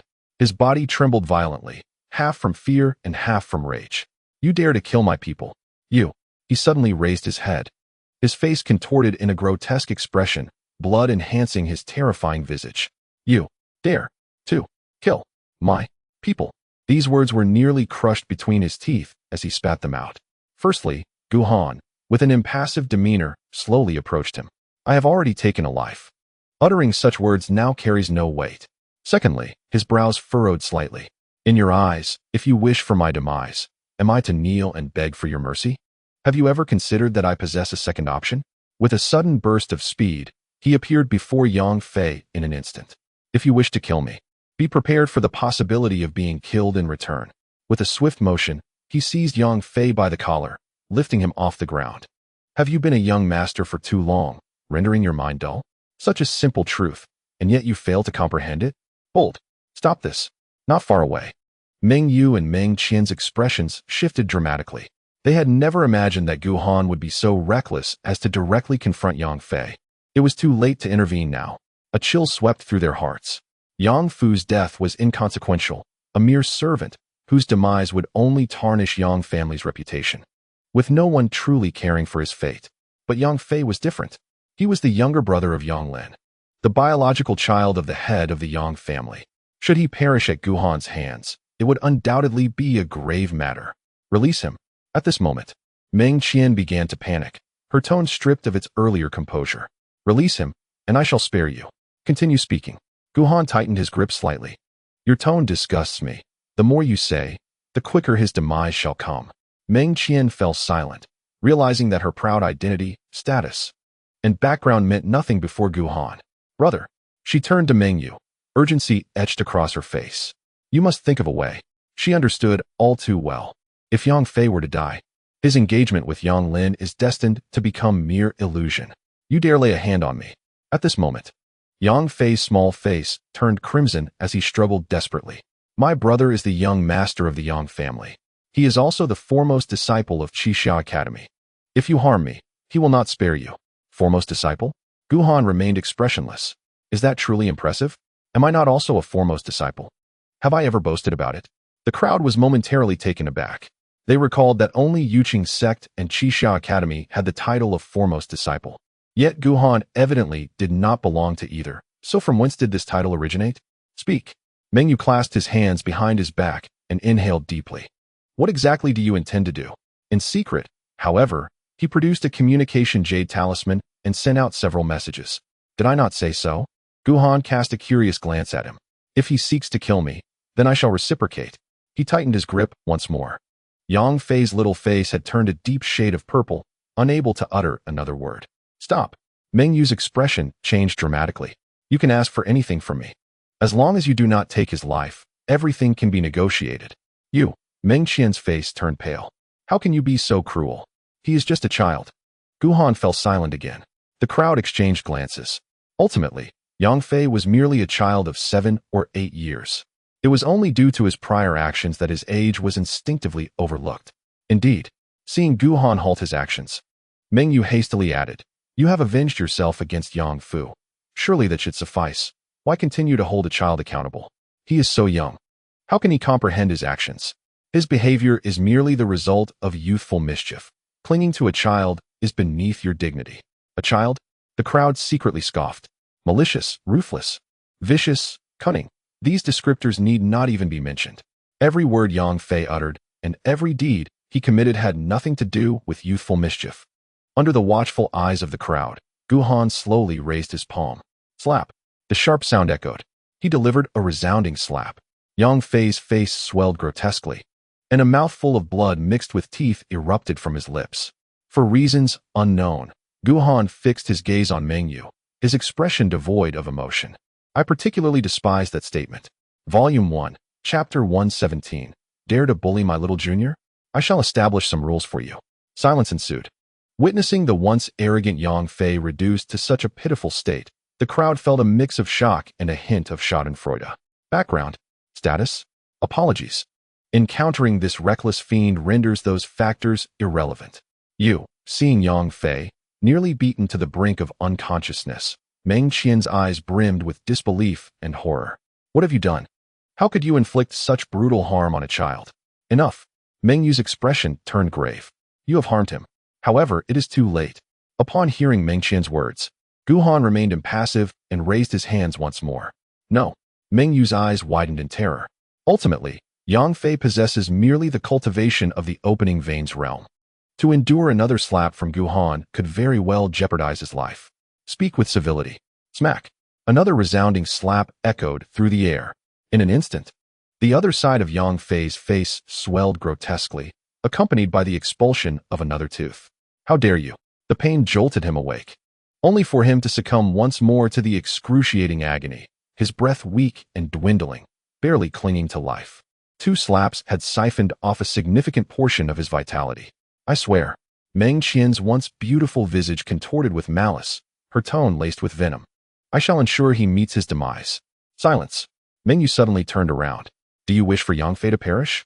Meng Qian hesitated, her words caught in her throat. Unable to respond. Let him go? Meng Yu inhaled deeply. I guarantee, by my honor, that no one shall trouble you today. You may depart. Honor? Gu Han regarded him with curiosity. Do you possess such a thing?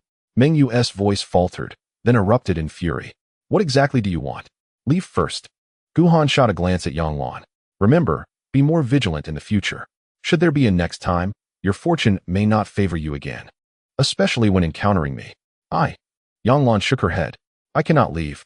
You saved me. I cannot act foolishly. Gu Han's brow furrowed suddenly. When I say to leave, you leave. What is with all this unnecessary chatter? What can you possibly contribute by staying? A mere opening veins cultivator. A burden to me. Do you wish to endanger my life? Hasn't Brother Jiang informed you that I detest those who hinder my progress? The onlookers winced at his words. A mere opening veins cultivator? Are you not also merely at the gathering essence realm? Yang Lan was taken aback, utterly unprepared for Gu Han's brazen and caustic demeanor. I understand now. She clenched her teeth. Brother Gu, wait for me. I shall return promptly with assistance. Indeed, clever. Gu Han nodded in satisfaction. A glimmer of understanding. Humph. At that moment, a cold snort filled with ire resonated from above. Leave. None shall depart. Boom. As the words fell, a powerful aura descended, causing the gathered crowd to stagger in disarray. You, young man. You possess quite the audacity. A figure slowly descended, hair gray and clad in a gray robe, exuding an air of authority. Uncle. Upon seeing the newcomer, Meng Yu and Meng Qian were elated, hastily bowing in respect. The city of Yuanshan was under the watch of several families in rotation, and this time it was the Meng family's turn. This elder was Meng Da, the individual chosen to oversee the city. Uncle. Meng Qian seized the opportunity like a lifeline. Please save Yang Fei. He is on the brink of death. And this man. She glared at Gu Han, her face twisted with resentment. He must not be spared. Uncle. Meng Yu also breathed a sigh of relief. I entrust this matter to you. Young man. A glimmer of murderous intent flickered in Meng Da's eyes. Release him, and I shall ensure you remain whole. How very amusing. Gu Han replied, a smirk of derision adorning his face. The young one has been struck down, and now the elder has arrived. This repetitive and cliché scenario is becoming tiresome. Do you perceive me as feeble, like an easy target? Speak up. He cast a sidelong glance at Yang Lan. Summon our allies. Yang Lan was thoroughly flustered and instinctively nodded. Very well. Boom. The murderous intent on Meng Da's face intensified, his energy fixated firmly on Yang Lan. I have stated before, today, no one shall leave. Is that so? Gu Han raised an eyebrow. With a swift motion of his sword, a brilliant flash illuminated the scene, revealing a gaping chasm in the stone ground, the depth of which was indeterminate. Come. The sword glided menacingly near Yang Fei's neck. Let us see whether your speed surpasses that of my blade. Meng Yu's expression was as dark as water. Gu Han's sword energy was too swift. He dared not gamble. Especially given Yang Fei's unique status, he could not afford to take even the slightest risk. The commotion grew louder, and more people rushed from afar to witness the spectacle. What was once a broad stone avenue was now packed tightly, with layers of spectators pressing in, nearly impenetrable. They were irresistibly curious. Who had the audacity to confront the Yang family head-on? Who dared to take on the Meng family? Who would challenge the guardians of Yu Mountain Town? This ferocious individual. Where had he emerged from? Uncle, witnessing Gu Han's readiness to kill Yang Fei, Meng Qian was now somewhat at a loss. What should we do, boy? Mengda took a deep breath. Are you trying to stall for time? Unfortunately, the longer you delay, the more tragic your demise will be. Did you hear that? Gu Han glanced at Yang Lan once more, his expression grave. In my effort to support you, I may have to risk my own life. This made Yang Lan burst into tears. I am so sorry for dragging you into this. Stop dawdling. Gu Han snapped, his eyes blazing. Go find help. Morong Yen, Xin Xian, and Master Zhong's esteemed mentor. Oh, and Elder Morong. Bring him as well. Gu Han was far from reckless. In truth, from the moment he took action, he had already devised an escape plan. After all, regardless of the circumstances, Morong Yuan owed him a personal favor. Why not leverage it? Which Elder Morong are you referring to? Yang Lan was utterly confused. The Grand Elder. Oh, the crowd was left in a state of bewilderment. The Grand Elder? Could it be that this formidable figure is backed by the venerable ancestor of the Morong family? No wonder he exudes such confidence. Mere bluster. Mengda remained expressionless. He did not believe Gu Han's words. Today, no one could save you. His full attention was fixed on Gu Han. If Gu Han displayed even a hint of carelessness, he would strike him down in an instant. Is that so? Before Gu Han could respond, a voice suddenly rang out from the outskirts of the crowd. Why would I not believe it? Following the sound, at the very edge of the throng stood a burly man, as imposing as a black tower, who was shouldering a large black pot while attempting to push his way through the crowd. Excuse me, pardon me. The onlookers were left speechless. Who was this newcomer? The atmosphere grew tense, as a somewhat irritable cultivator, jostled by a burly man, expressed his impatience. You are so tall, surely you can see outside? The man shook his head, continuing to push his way through. That is my junior brother. Someone is bullying him, and I must lend him my support. Of course, that someone was Zhong. The crowd fell silent. Even Gu Han was taken aback.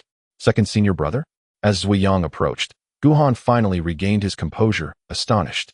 What brings you here? I had some matters to attend to, Zhong replied with a smile. I thought I would stop by to see you. As he spoke, he noticed Yang Fei in Gu Han's hand, his brow furrowing slightly. What is this? How could you let my junior brother be treated in such a manner? The onlookers exchanged bewildered glances. Meanwhile, Meng Yu and Meng Qian were nearly bursting with indignation.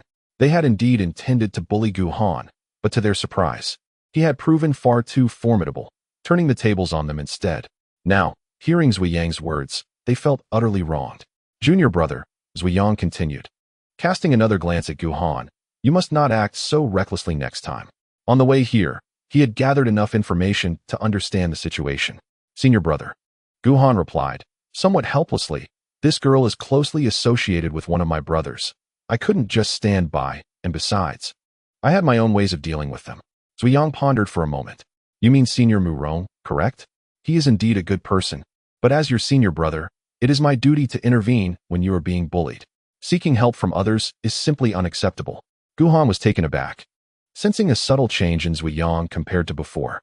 Across from them, Meng Da's eyes flashed with confusion. Zhuang, in truth, had it not been for that conspicuous large black pot, he might not have recognized him at all. After all, Zhuang rarely made appearances in public, and the presence of Fengwu Academy was so faint that many had nearly forgotten this faction existed in the northern region of Eastern Wilderness. Please forgive my intrusion, Zhuang said, bowing slightly. It is I? Meng Da narrowed his eyes. And what is your connection to him? He is my junior brother, Zhuang replied proudly. He just entered the academy today, and by the way, he is also the chief disciple of Fengwu Academy. Fengwu Academy. At the mention of these 3 words, the crowd was taken aback. How many years had it been? This sect still existed, and it had even accepted a chief disciple? Surely, this must be some sort of misunderstanding. They had unwittingly guessed correctly. What of Fengwu Academy? Meng Da's expression darkened. He must pay the price for his actions today. Indeed, Zhuang nodded. My junior brother has just joined, yet you have cornered him here and bullied him. You shall face the consequences. Just you? Seeing Zhuang's unwavering confidence, Meng Da could not suppress his laughter. A mere cook? The crowd cast a glance at the large black pot behind Zhuang, then at the bone-cutting knife at his waist, and their expressions instantly transformed into something extraordinary. Indeed, he was truly a chef. Zhuang sighed, reminiscing about the past. When the senior sister was here, you all lacked the courage to bully us. Humph. Meng Da scoffed. That was all in the past. She hasn't returned in 10 years. Zhuang fell silent for a moment. It seemed that after a brief pause, he suddenly sighed again. Our Fengwu Academy has truly been underestimated. Initially, I didn't care about such things. I was content to focus on my cooking while you said whatever you wished. But now, things have changed. As he spoke, he cast a glance at Gu Han. Now that my junior brother has arrived, if I continue as before, he will undoubtedly be bullied mercilessly when he goes out. And that is unacceptable. Even if I cook, I would not have peace of mind. Such audacity. Meng Da's expression remained impassive. Zhuang, the only reason we have not expelled you from Fengwu Academy is because of her. As for you, you are not worthy. It matters not. Zhuang shook his head. I merely wish to establish some rules so that when my junior brother ventures out, I can feel more at ease.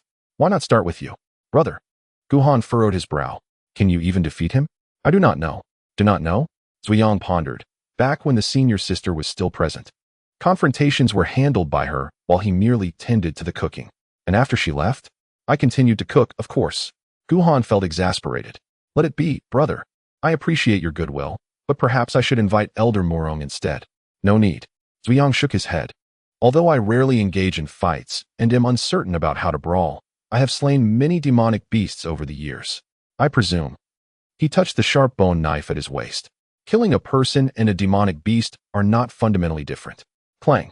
With that, the knife was drawn. The murderous intent surged. In Chapter 118, the unnamed blade technique, specializing in slaughtering beasts, Zhuang held the sharp knife aloft, aimed directly at Meng Da. Since you rely on your cultivation to bully my junior brother, do not blame me for using my cultivation to bully you in return. The Zhuang who drew his blade was a stark contrast to his usual affable demeanor. His eyes roamed over Meng Da, subtly infused with a hint of bloodlust. This is bad. Meng Da felt a chill run down his spine, his heart racing. So strong. Zhuang is incredibly formidable. In truth, both the Meng family and the others were aware of Zhuang's existence, yet they had never regarded this chef, who had never lifted a hand in battle and was solely dedicated to cooking, with any seriousness. Who could have anticipated that Zhuang's strength was so fearsome? Zhuang. Meng Da was drenched in sweat, already showing signs of yielding. How about we each take a step back regarding today's matters? Not a chance. Zhuang shook his head. If I had not come, would your willingness to compromise have extended to my junior brother? He continued, his voice resolute. He suddenly blurred for a moment, vanishing from the sight of the crowd, and reappeared before Meng Da. Since rules were to be established, the bloodthirstiness in his eyes intensified. How could there be no bloodshed? With a swift motion of his hand, the sharp blade descended abruptly upon Meng Da's vital point. Although he was committing murder, the onlookers experienced a peculiar illusion. This man was slaying a beast. He regarded Meng Da as a monstrous creature. How dare you? Meng Da roared in sudden fury. This is too much. Boom. Before his words could fully escape, an overwhelming aura erupted from him, sending the spectators flying far away. Those of lower cultivation spat blood, suffering grievous injuries. You bullies, Zhuang shook his head. It has always been you. The blade fell instantly. What was initially an ordinary bone-cutting knife, in his grasp, transformed into what seemed like an extraordinary divine weapon, the blade's momentum flowing like water, imbued with an inexplicable charm. Even Gu Han was captivated. He wielded a sword while Zhuang wielded a knife. Though their paths were different, there was much to learn from one another. Brother's swordsmanship, he murmured, has reached a profound state. Puff. In a flash, a soft sound echoed. The immense force in the arena vanished in an instant. Drip, drip. Only the sound of liquid dripping remained. The crowd's gaze returned to the center, utterly dumbfounded. At that moment, Meng Da stood there in a daze. A gruesome wound extending from his left shoulder to his right waist, nearly cleaved in two by Zhuang's strike. Blood gushed forth. Yet Meng Da seemed oblivious to it. Confusion filling his eyes as he struggled to speak. What kind of technique is this? I don't know. Zhuang glanced at him, slowly sheathing the blade. There is no name for the technique used to slay beasts. Thud. Meng Da's body swayed and fell backward. Uncle, Meng Yu and Meng Qian, filled with terror, hurried to support him. At this moment, Meng Da was not dead, but even if he could be saved, he was utterly ruined. Indeed, Zhuang observed Meng Da with some dissatisfaction. I still lack combat skills. That strike was somewhat misdirected. The crowd exchanged glances. He had nearly cleaved a man in two. It still claimed to lack combat prowess. This chef was rather audacious. However, contemplating Zhuang's strength, they felt at ease. He had the right to be arrogant. It would be nearly impossible to find another chef of such caliber in the world. Junior brother, Zhuang smiled, noticing Gu Han still frowning in contemplation. Did you gain anything? Brother, Gu Han sighed. That last strike of yours was seamless. How did you achieve it? Seamless? Zhuang shook his head. Not quite. That strike was rather ordinary, merely the result of repeated practice. It suffices against an average opponent, but if your cultivation matched mine, I would surely lose. Brother. Gu Han's curiosity deepened. What is your cultivation level? Not high. Zhuang waved his hand dismissively. Just the third level of earth tribulation. Hiss. The crowd gasped in astonishment. If this isn't considered high, then does that mean we might as well perish? In that instant, they shared the same sentiment as Gu Han at that moment. If even a mere cook possesses such formidable skills, then the Fengwu courtyard must be a veritable treasure trove of talent. Of course, they were unaware of the underlying truth. In reality, the cook was the most powerful individual currently in the Fengwu courtyard. Senior brother, Gu Han remarked, his expression tinged with curiosity. Why have I never seen you fly? This was a major factor in his misjudgment of Zhuang's prowess. Zhuang paused for a moment, then replied, I prefer walking. What? Gu Han was taken aback. Isn't it akin to cooking, merely a matter of personal preference? I always feel that flying lacks a certain grounding. Gu Han was left speechless. This response was indeed quintessentially second senior brother. Enough, Zhuang waved his hand dismissively. Let us not dwell on that. Hand this fellow over to me. He gestured towards the unconscious Yang Fei in Gu Han's grasp. What do you intend to do with him? Gu Han inquired, intrigued. To reason with him. Zhuang replied matter-of-factly. Although my thoughts do not dwell on such trivial matters, I am well aware of their character. Some of those old geezers are utterly shameless. They excel at bullying the weak. Naturally, I must have a word with them. Junior brother, he continued, his expression growing serious. Now that you have become a part of our Fengwu courtyard, I have the responsibility to protect you. Gu Han fell silent, increasingly sensing that Zhuang had changed. Although Zhuang had previously shown concern, it had seemed superficial, more deceptive than sincere. Yet in this moment, he could feel that every word Zhuang spoke came from the heart. Junior brother, sensing his thoughts, Zhuang patted his shoulder. Asha has told me everything about you. Reaching this point has not been easy. If you wish, Fengwu Courtyard shall be your home from now on. Home. The mere mention of the word tugged at Gu Han's heartstrings. The next moment, he bowed deeply, respectfully greeting Zhuang. I have the honor to meet second senior brother. Junior brother, you are too courteous. Zhuang chuckled, returning the bow. He understood that, at this moment, Gu Han had willingly chosen to stay in Fengwu Courtyard. Senior brother. Gu Han expressed concern. Though your cultivation is high, the Yang family stands alongside the Murong family as one of the three great clans. Their foundation must be formidable. Fear not. Zhuang laughed heartily. In terms of foundation, our Fengwu courtyard has never feared anyone. Even if I were to extend my neck before that old fellow, he would not dare to act against me. Do not be misled by our current low profile.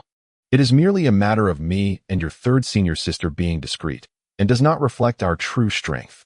Gu Han blinked. Discreet? Shouldn't the primary reason be your obsession with cooking? Rest assured, I, Gu, am also a person who cherishes the delicate. Zhuang's expression turned serious once more as he patted Gu Han again. In this moment, as the esteemed chief disciple of our Fengwu Academy, the responsibility of elevating the Academy's reputation and making it renowned throughout the Eastern Wilderness and Northern Territories now rests upon your shoulders. Brother, Gu Han replied with a look of helplessness. Surely, you would find this task easier than I would. Ah, little junior brother. Zhuang spoke earnestly. The art of culinary mastery is vast and profound, not any less complex than the path of cultivation. Even I have only grazed the surface. How could I divert my focus to matters that are unrelated? Gu Han's lips twitched in response. Indeed, you are merely being indolent. He couldn't help but wonder. If Zhuang had not devoted so much effort to cuisine, his cultivation would surely have surpassed the tribulation stage by now. Moreover, Zhuang pointed towards Yang Fei and then gestured to the pale-faced Mei Yun and others nearby. As your senior brother, I shall only shield you from those old geezers. When it comes to the younger generation, you must rely on your own strength. This is, in fact, a form of tempering for you. I understand. Given Gu Han's nature, he would naturally not seek Zhuang's protection in every circumstance. Furthermore, fortified by two formidable realms, his combat prowess was exceptional. And he indeed wished to engage in a meaningful contest with the prodigies from various clans. Brother, he shifted the conversation to another matter. Since you are here, why not accompany me inside to procure that pill? No. Zhong waved his hands vigorously. If the two of us were to meet, it would likely end in conflict again. You need not worry. If anyone dares to deceive you, I shall hold them accountable. On the 9th floor, a faint and chilling snort echoed. Engage in conflict? Just as Gu Han was about to inquire further, he found Zui Yang's figure had vanished. His expression stiffened. Surely, I have not been tricked again. Elder brother Gu, nearby, saw the situation concluding and approached cautiously, gratitude evident on his face. Thank you for today. Had I not encountered you, enough. Gu Han waved dismissively. There is no need for thanks. Just ensure that you maintain a good rapport with brother Jiang, understood? His words trailed off as he suddenly sensed something amiss. Earlier, amidst the tense atmosphere, he had paid little attention to Yang Lan's appearance, but now, upon closer inspection, an uncanny familiarity struck him. He furrowed his brow. It seems I have seen you before. It must be because you have met my brother, right? Who is your brother? Yang Ying. At the mention of this name, admiration flickered in Yang Lan's eyes. My brother has spoken of you, stating you are incredibly formidable, the most impressive among those he has tested. Yang Ying. Gu Han blurted out. The one who is driven by greed. This thought immediately came to mind. While he considered himself sufficiently passionate about elemental crystals, he recognized that compared to Yang Ying, he was merely a small player in a grander game. Elder brother Gu. Yang Lan's face flushed crimson, wanting to retort, but hesitating. My brother, he is not like that. As she spoke, she began to clarify. It turns out the biological mother of the Yang siblings was originally a servant of the Yang family, thus lacking any semblance of status. From a young age, the siblings endured scorn and humiliation, and incidents like today's were not uncommon, even after Yang Ying joined the Yuqing sect and entered the Qingyan pavilion, which slightly improved their circumstances. Moreover, with the presence of the brothers Yang Lin and Yang Fei, the Yang siblings found themselves deprived of any resources within the Yang family. To sustain their cultivation, they were compelled to devise every possible means to earn elemental crystals, which ultimately fostered their obsession with wealth. Realization dawned upon Gu Han. He discerned that although Yang Lan's cultivation was modest, her spirit energy was remarkably pure, evidently akin to a sha, cultivated from the spiritual source. You have a wonderful brother, he remarked. Indeed, Yang Lan responded with a radiant smile. He is the best brother in the world. Gu Han sighed. With such a fiercely protective brother, I hope brother Jiang takes care. Not far away, Mei Yun and his sister silently exhaled in relief. Having been accustomed to their own arrogance, they lacked the concept of bullying the weak. They had anticipated that Zui Yang would directly confront them, yet were taken aback when he chose to leave instead, which both puzzled and relieved them. At that moment, Mingda was in a dire state.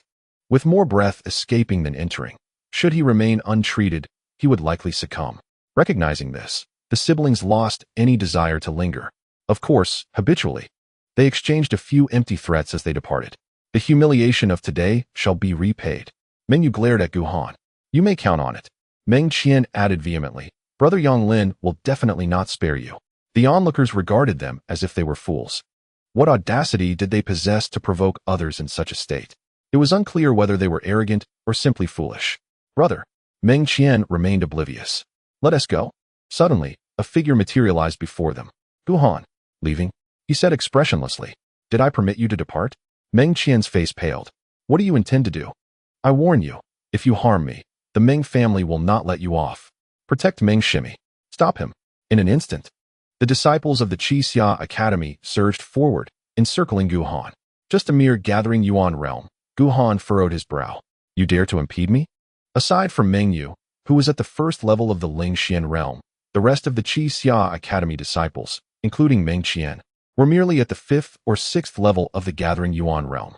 The crowd blinked in disbelief. Mere? They thought. Aren't you also in the gathering Yuan realm? Kid. Meng Yu's expression darkened. Do not be so arrogant. Boom. Before he could finish, a formidable wave of spiritual pressure erupted from Gu Han, instantaneously descending upon the crowd. In an instant, aside from Meng Yu, the others spat blood and were sent flying. You. Meng Yu's face flushed crimson, clearly struggling to withstand the onslaught. Before he could finish his sentence, a formidable hand slammed down before him, accompanied by an even more domineering and potent surge of spiritual energy. Bang! The sound of bones cracking echoed through the air. Meng Yu was sent flying several dozen feet, crashing heavily to the ground. The onlookers swallowed hard, recognizing the ruthlessness of the individual before them. Instinctively, they took several steps back, wishing to distance themselves from Gu Han. As they retreated, only Gu Han and the stunned Meng Qian remained in the center of the arena. With an expression devoid of emotion, Gu Han approached Meng Qian, scrutinizing her from head to toe. She was indeed quite beautiful. Gasps of disbelief arose from the crowd. Surely, in broad daylight and amidst so many witnesses, this was not the appropriate time or place for such actions. Meng Qian, finally snapping out of her stupor, felt a flash of indignation cross her face. What do you intend to do? Not far away, Yang Lan looked on in shock. Could it be that Brother Gu was that sort of person? Despite his good looks, Gu Han suddenly shook his head, pondering the dissonance between appearance and character. Drawing closer, he stood merely a foot away from Meng Qian. Do not come any closer, she exclaimed, her composure unraveling. Rest assured, Gu Han replied after a moment's thought, I am, in fact, a connoisseur of delicate sentiments. With that, he raised his arm and delivered a resounding slap. Chapter 120. You may retaliate, but the cost will be the demise of your entire clan. The slap rang out, sharp and thunderous. Although Gu Han did not strike with lethal intent, he certainly did not hold back entirely. Instantly, Meng Qian's fair and flawless face transformed into a ghastly shade of black and purple. Following that, a shrill, desperate scream pierced the air. The crowd was left in stunned silence. This was not what they had envisioned. Though it was exhilarating, a hint of disappointment lingered in their hearts. Meng Qian could barely stand, trembling as she pointed shakily at Gu Han, her words garbled. I will kill you. Crack.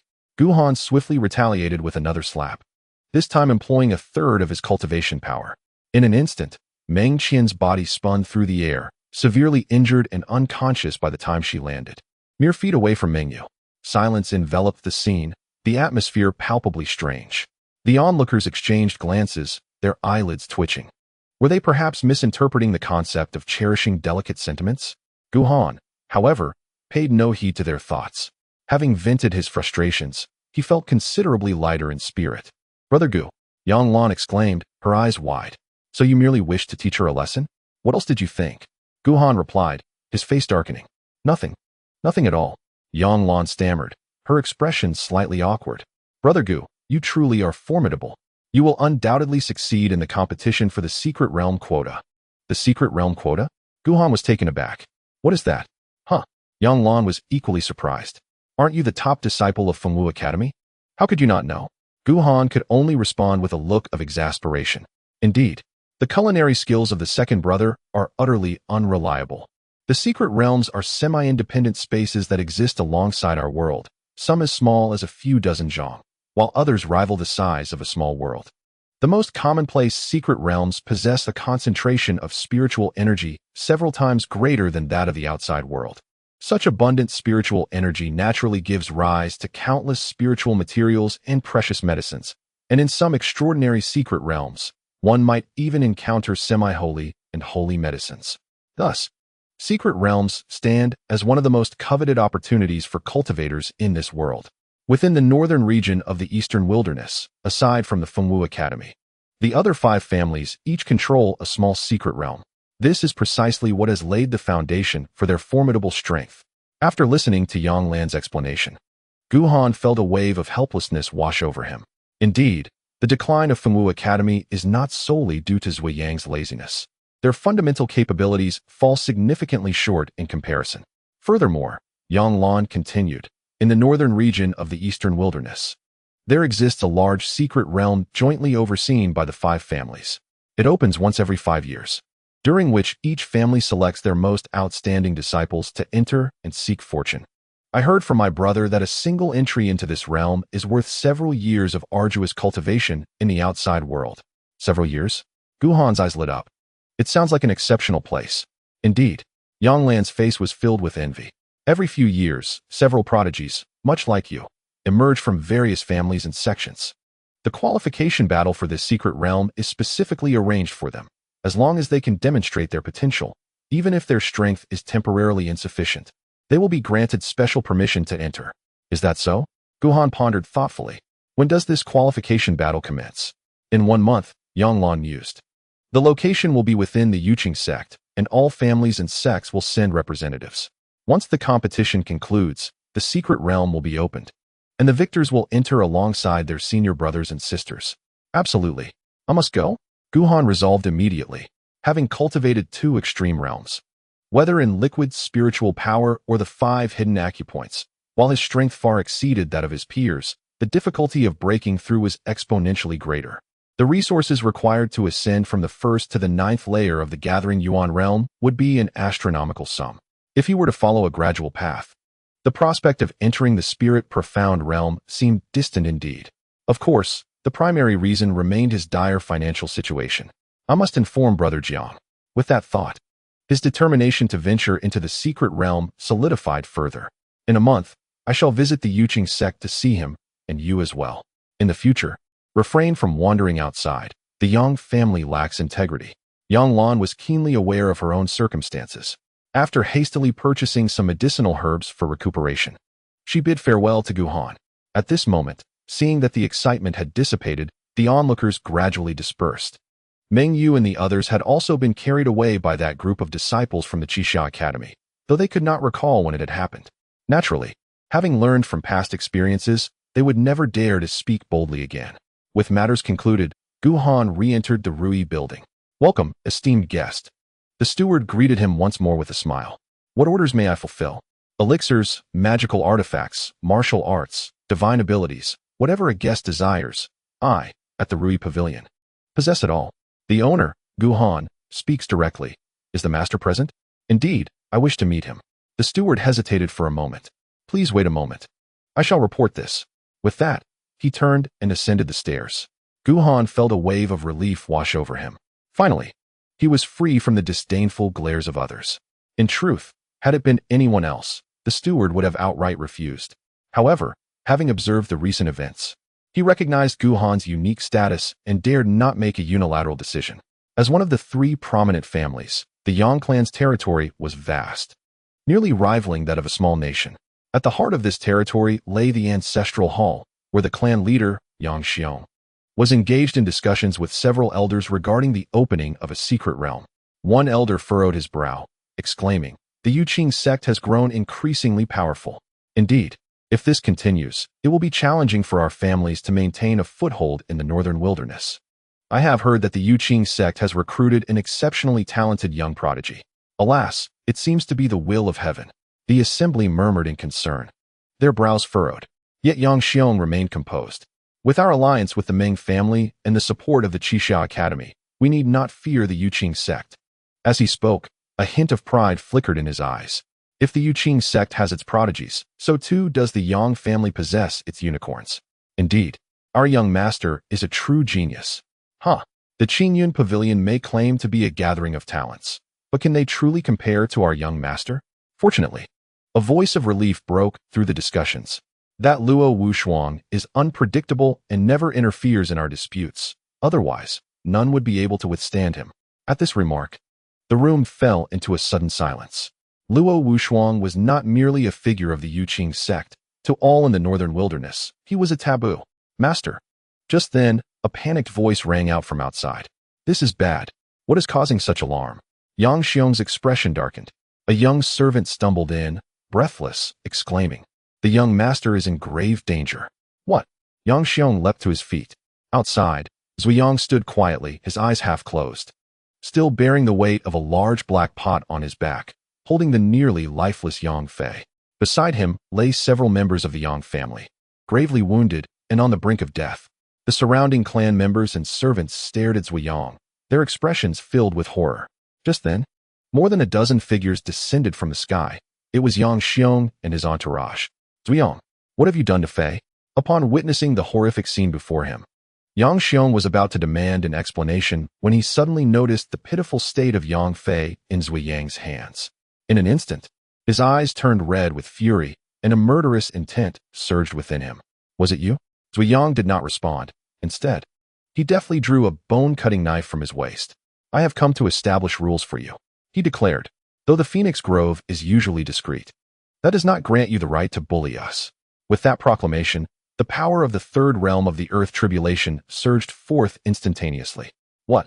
Except for Yang Xiong, The other's pupils constricted in disbelief.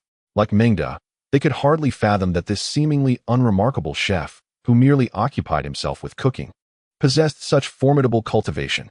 I ask you, at this moment, Yang Xiong was beyond rational thought, nearly losing his sanity. Is it you who did this? Sort of. Kill him.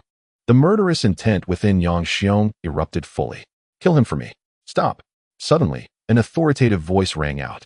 An elderly man with a head of white hair appeared in the midst of the scene. It was Yang's ancestor, Yang Tong.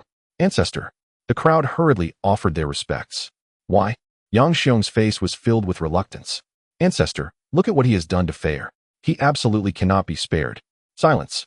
Yang Tong admonished again, then turned his gaze to Zhuang, his eyes glinting with coldness.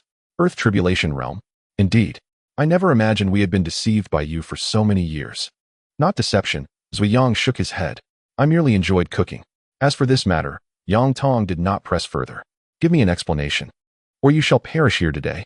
As his words fell, a faint yet potent aura locked onto Zhuang. I am pressed for time.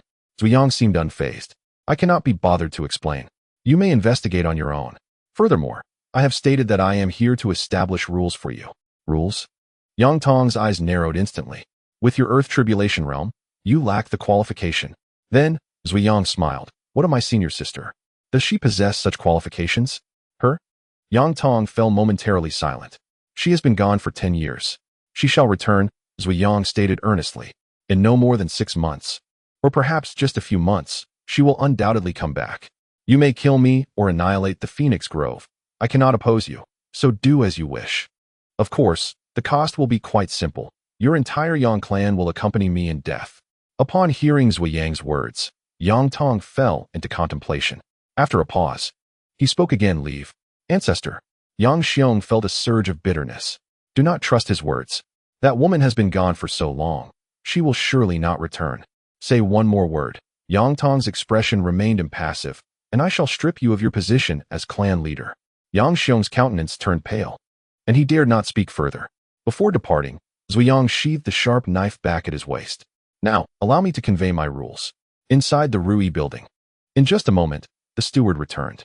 Esteemed guest, he bowed slightly. I apologize, but the owner is currently unavailable for visitors. Unavailable? Guhan showed little surprise. In the esteemed establishment of Rui Tower, where even the face of Murong Yuan is disregarded, it is only natural that the presence of a mere gathering Yuan realm cultivator would hold little significance. Please convey this message to the master of the tower. His expression turned grave. Inform him that the esteemed disciple of Fengwu Courtyard, Zhuang's junior apprentice, seeks an audience. The steward's countenance grew somewhat awkward. To be frank, esteemed guest, it is precisely due to your status that the master is disinclined to meet with you. Guhan felt no irritation. Indeed, it was as he had anticipated. Caught unawares, he found himself ensnared by his second senior brother. In a moment of uncertainty, he pondered. To force his way in? That would be inappropriate, risking the complete alienation of Rui Tower. Moreover, with his current cultivation, he doubted he could breach their defenses. Perhaps some kind words? Yet, that too seemed futile. Given the master's resolute demeanor, he sensed that no amount of flattery would sway the decision. Very well. Suddenly, he gritted his teeth. You have left me no choice. Guest. The steward misinterpreted his intent, his expression turning stern. In Rui Tower, we strictly prohibit. Before he could finish, a foul stench assaulted the air. His face paled. Guhan, gritting his teeth, pinched between his fingers a dark, elongated substance, the odious aroma emanating from it nearly overwhelming him. How repugnant. Not even the excrement of a demonic beast could compare. I can't take it anymore. I feel ill. Which scoundrel is responsible for this? Step forward. In an instant, the other patrons in the hall erupted in curses, their gazes darting about in search of the culprit. Bah! What a despicable act. How outrageous. It's me. Guhan, suppressing his nausea, cast a cold glance over the crowd. Any objections? Hiss. Upon recognizing Guhan, the patrons collectively inhaled sharply, no longer daring to utter a word. So it is this formidable individual. Oh well, a little stench is preferable to losing one's life. Esteemed guest, the steward nearly pleaded. Please, do put that away. What do you know? Although Guhan too was struggling to endure, he clenched his jaw and persisted. This is a rare treasure, seldom seen in 100 years. I've brought it as a gift for your esteemed master. If you lack appreciation, do not speak out of turn. The steward wore a bitter expression. He suspected, no, he was certain, that Gu Han was harboring resentment, deliberately seeking to humiliate the master of the tower. The onlookers also wore peculiar expressions. A treasure? If this is indeed a treasure, I would willingly sever my own head. Of course, had it been anyone else, they would have likely begun to mock him. Yet facing Gu Han, they lacked the courage to voice their thoughts, settling instead for silent scorn. Esteemed guest, the steward could no longer contain himself. If you wish to cause a disturbance in Rui Tower, you have come to the wrong place. Mid-sentence, he seemed to hear something, his expression abruptly shifting to one of bewilderment. Esteemed guest, the master requests your presence. With a swift motion, achieving his aim, Gu Han promptly stowed away the large piece of demonic flesh. That was close. He felt a lingering trepidation. Just a moment, I was about to retch. Upon seeing Gu Han ascend the stairs, the crowd exchanged glances, disbelief etched on their faces. Could it be true? One murmured softly. Is this thing truly a treasure? Absolutely. A glimmer of trepidation flashed in another's eyes. If we were to assess its lethality, it undoubtedly ranks as the finest treasure in the world. The crowd nodded in agreement, their reverence for Gu Han deepening further. Such a tactic, inflicting 1,000 wounds upon the enemy while sustaining 1,200 upon oneself, indeed reveals a ruthless character. At the Yang residence, Zui Yang had already departed. Observing the nearly incapacitated Yang Fei in his arms, Yang Xiong's heart seethed with rage. A mask of unwillingness on his face. Ancestor. Suddenly, he turned to the silent Yang Tong. Are we truly permitting him to depart unscathed? What? Yang Tong cast him a sidelong glance. Did you not hear the words he spoke? Yet Yang Xiong remained unconvinced. What if he is merely bluffing? That woman may never return. Not return? Yang Tong did not spare him a glance, sweeping his sleeves aside as he departed, leaving behind a cold remark. Humph. For the sake of a worthless being, I shall never gamble the lives of my entire Yang clan. Yang Xiong fell silent, daunted. Patriarch.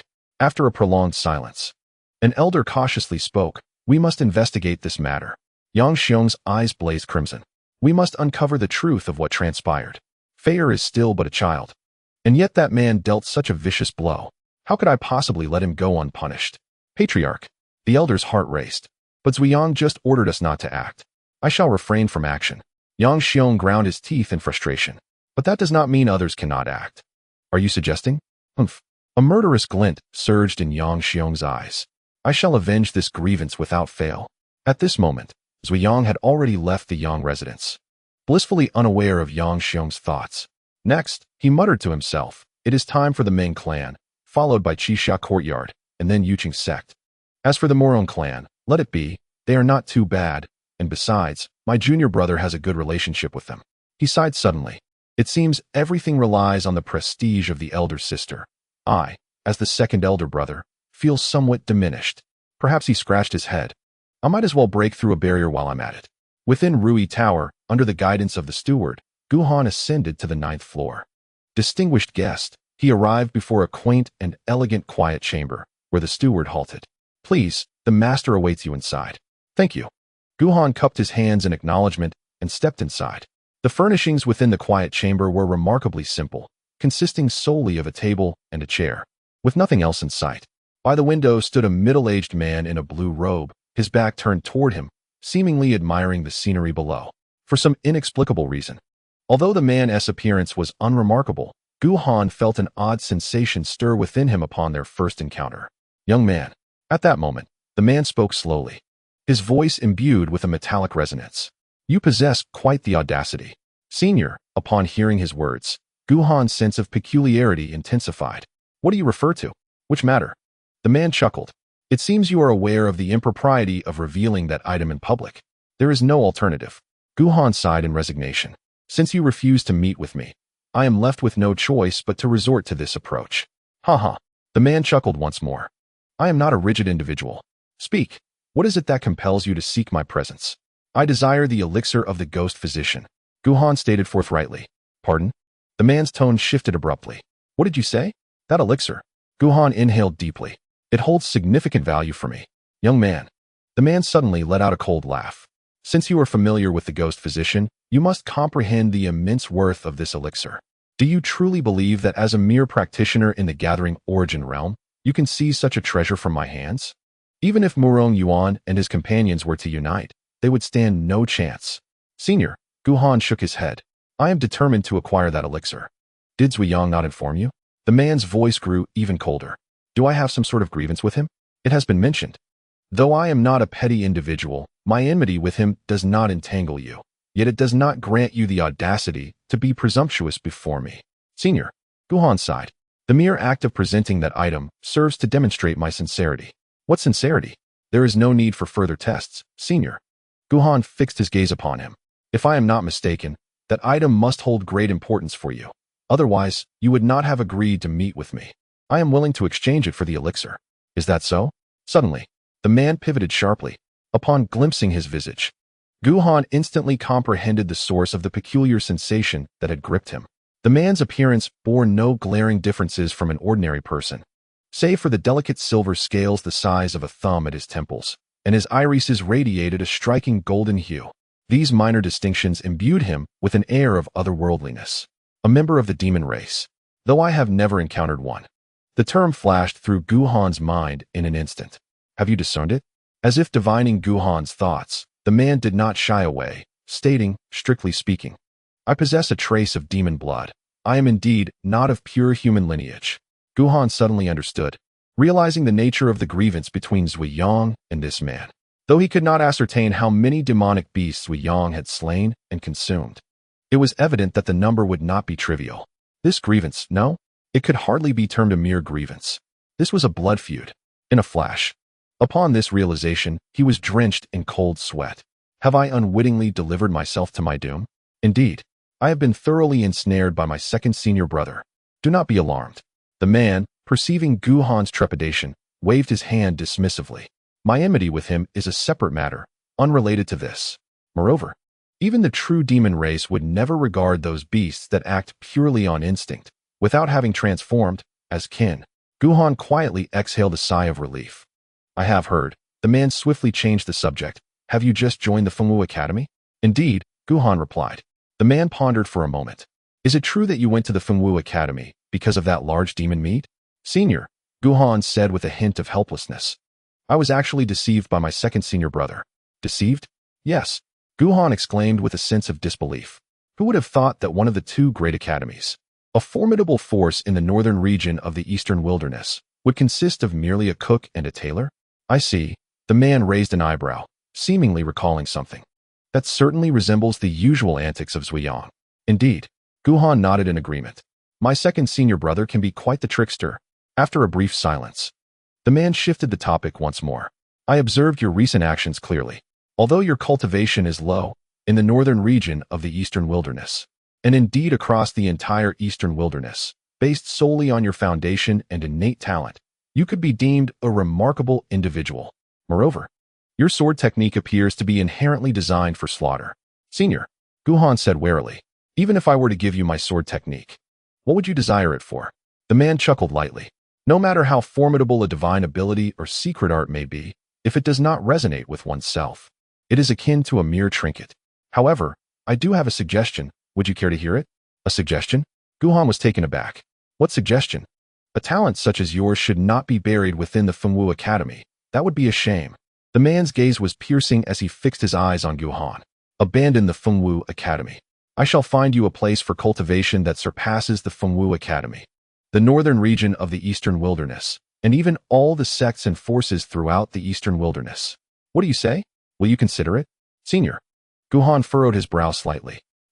Do not be hasty in your refusal, the man chuckled. If you agree, from this point forward, any resources from my Rui Tower shall be at your disposal, free of any cost. Furthermore, he flipped his hand and produced a jade box. This ghost doctor's elixir. I can gift it to you without charge. Chapter 122.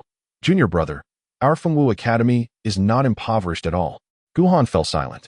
Whether it be cultivation resources or the ghost doctor's elixir, both were desperately needed by him. It could be said that the man's discerning gaze had struck directly at his vulnerabilities with every condition he proposed. Senior, after a moment's pause, Gu Han spoke again. If I refuse, will you not exchange for that elixir? What do you think? The man replied with a smile. Gu Han took a deep breath. I refuse. The man's smile froze upon his face. Why? He seemed perplexed. If you are worried about Zhong, there is no need for concern. Simply return the demon meat, and if he seeks trouble, I shall obstruct him. As for the proud figure behind him, she certainly would not bother a mere lowly cultivator like you, and even if she does come, there are others who will stand up for you. Additionally, there are the Yang and Ming families. He continued to raise the stakes. With just a word from you, the Eastern Wilderness Northern region shall no longer have these two families. The senior, Guhan, offered a bitter smile. Stop talking, if you say any more. I might truly be swayed. Why? The man's brow furrowed even deeper. He could discern Guhan's growing inclination, yet there remained no sign of concession. I do not know, Guhan replied, shaking his head. Had my second senior brother not arrived today, I would have certainly acquiesced. However, the truth is, his refusal stemmed from a singular, uncomplicated reason: family. The senior repressed his emotions, revealing a countenance of disappointment. Since you are unwilling to make a trade, I shall take my leave. With that, he turned to exit the tranquil chamber. Wait, the man intercepted him. Did I not say I would not exchange? Huh. Guhan was taken aback, then elated. So, shall we exchange? Nonsense. The man, visibly irritated by Guhan's previous rejection, snapped impatiently. This is a surefire deal. Why would I not pursue it?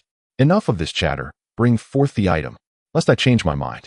All right, Guhan exclaimed with delight.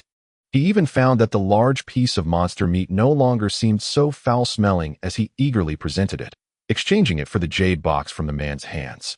With utmost care, he opened the box to reveal a golden elixir nestled within. Success! A profound sigh of relief escaped him. Ah, foolish one. There is hope. He bowed deeply. Thank you. He understood that while the piece of monster meat was indeed precious, the initiation of this exchange was his own doing. Had the man sought to complicate matters out of spite, Guhan would have been powerless. Yet, the man did not act thus, demonstrating his integrity. This alone commanded Guhan's respect. Very well. The man's demeanor shifted drastically. The trade is done. Do you have any further matters? None. Then I shan't see you out. Guhan, receiving a few curt remarks, bore no anger, bowed once more, and turned to depart the tranquil chamber. Humph. The man remained vexed. Such an ungrateful wretch.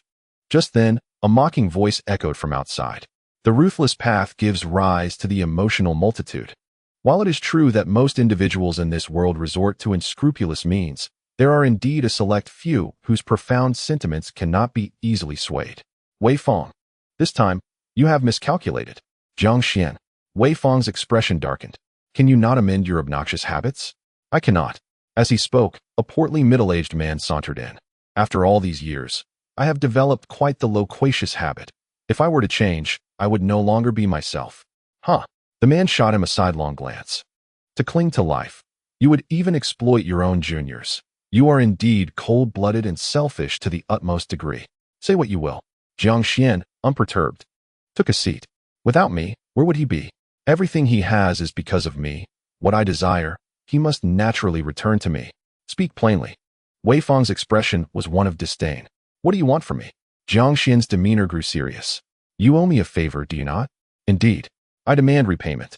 Speak. A month from now, Jiang Xian's gaze was deep and profound. I wish to enter that place. You shall provide cover for me. Are you mad? Wei Fong's expression changed drastically. Do you comprehend the magnitude of what lies within? If this matter comes to light, I too shall be in dire straits. There is no other choice. Jiang Xian shrugged his shoulders. That little one's bloodline can only extend my life for a few more years. If I do not find a solution soon, I shall truly perish. Perish? Wei Fong scoffed. Doesn't the Yuqing sect have a descendant of yours? I have heard he has also awakened a special bloodline. Him? Jiang Xian sighed. That little fellow is rather remarkable, and unless absolutely necessary, I would be loath to lay a hand on him. Of course, even with him, it is merely a temporary fix. To resolve my predicament entirely, there is but one path to take. Assist me, for the sake of our past acquaintance. Wei Fong paused for a moment in silence. Very well. After this, we shall owe each other nothing. Ha ha. Jiang Xian was overjoyed. Indeed, you are the Wei Fong I know.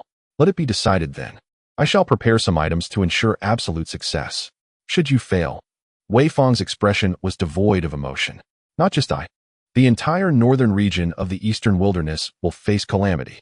Fear not. Jiang Xian waved his hand dismissively. I have my own measures. By the way, just as he was about to depart, He suddenly recalled something, a mischievous glint in his eyes. I remember back in the day. You attempted to win over Luo Wushuang as well, did you not? Unfortunately, tsk, you were left severely beaten. Get lost. Farewell. Gu Han was blissfully unaware of the happenings within the quiet chamber. Having obtained the elixir, he was filled with immense joy as he hurried back, taking even less time than on his journey to the location. Young master. From a distance, he spotted a small figure at the foot of the mountain. In her left hand, she held a piece of jerky, while her right hand waved energetically. As she nibbled away, she called out. Seeing her radiant happiness, Gu Han felt that his choice had been undeniably correct. Asha. With a few leaps, he reached the young girl's side. Is it delicious? Delicious. Asha nodded vigorously. Come. Gu Han smiled and retrieved a jade box. First, consume the elixir. Young master. Asha was taken aback. Did you truly bring it back? Indeed. Gu Han opened the jade box, and a fragrant aroma wafted forth. Thanks to second senior brother. Young master. Asha picked up the elixir but did not consume it immediately, instead gazing earnestly at Gu Han. Just now, second senior brother told me to consider this place as home. Is that so? Gu Han gently patted her head. And what are your thoughts? Here. Asha furrowed her delicate brows. Second senior brother's roasted meat is delicious, and third senior sister is very gentle. I quite like it here. Good. Gu Han smiled. Then we shall consider this place our home. Although she still did not fully understand what home meant, Asha felt an overwhelming sense of joy. Halfway up the mountain, within a thatched cottage, surrounding Yu Miao were numerous strands of varying colors, and a jade needle darted through them, leaving behind ethereal traces as if weaving something intricate. The young girl seemed to have overheard the conversation between Gu Han and the other, and a smile graced her lips, revealing a hint of conscience. While speaking, she waved her hands incessantly, imbuing the strands with profound and esoteric seals. At that moment, senior brother Gu Han had settled the sleeping Asha, who had consumed a medicinal pill, and arrived at the humble abode. Before he could finish his sentence, the jade needle whisked by his nose with astonishing speed. Quick, too quick, he thought, secretly astonished. With his current cultivation, he could barely trace the needle's trajectory, let alone defend against it. Back already? Yu Miao glanced at him. Have you seen second senior brother? I have. Gu Han recounted the events that transpired outside the Rui building.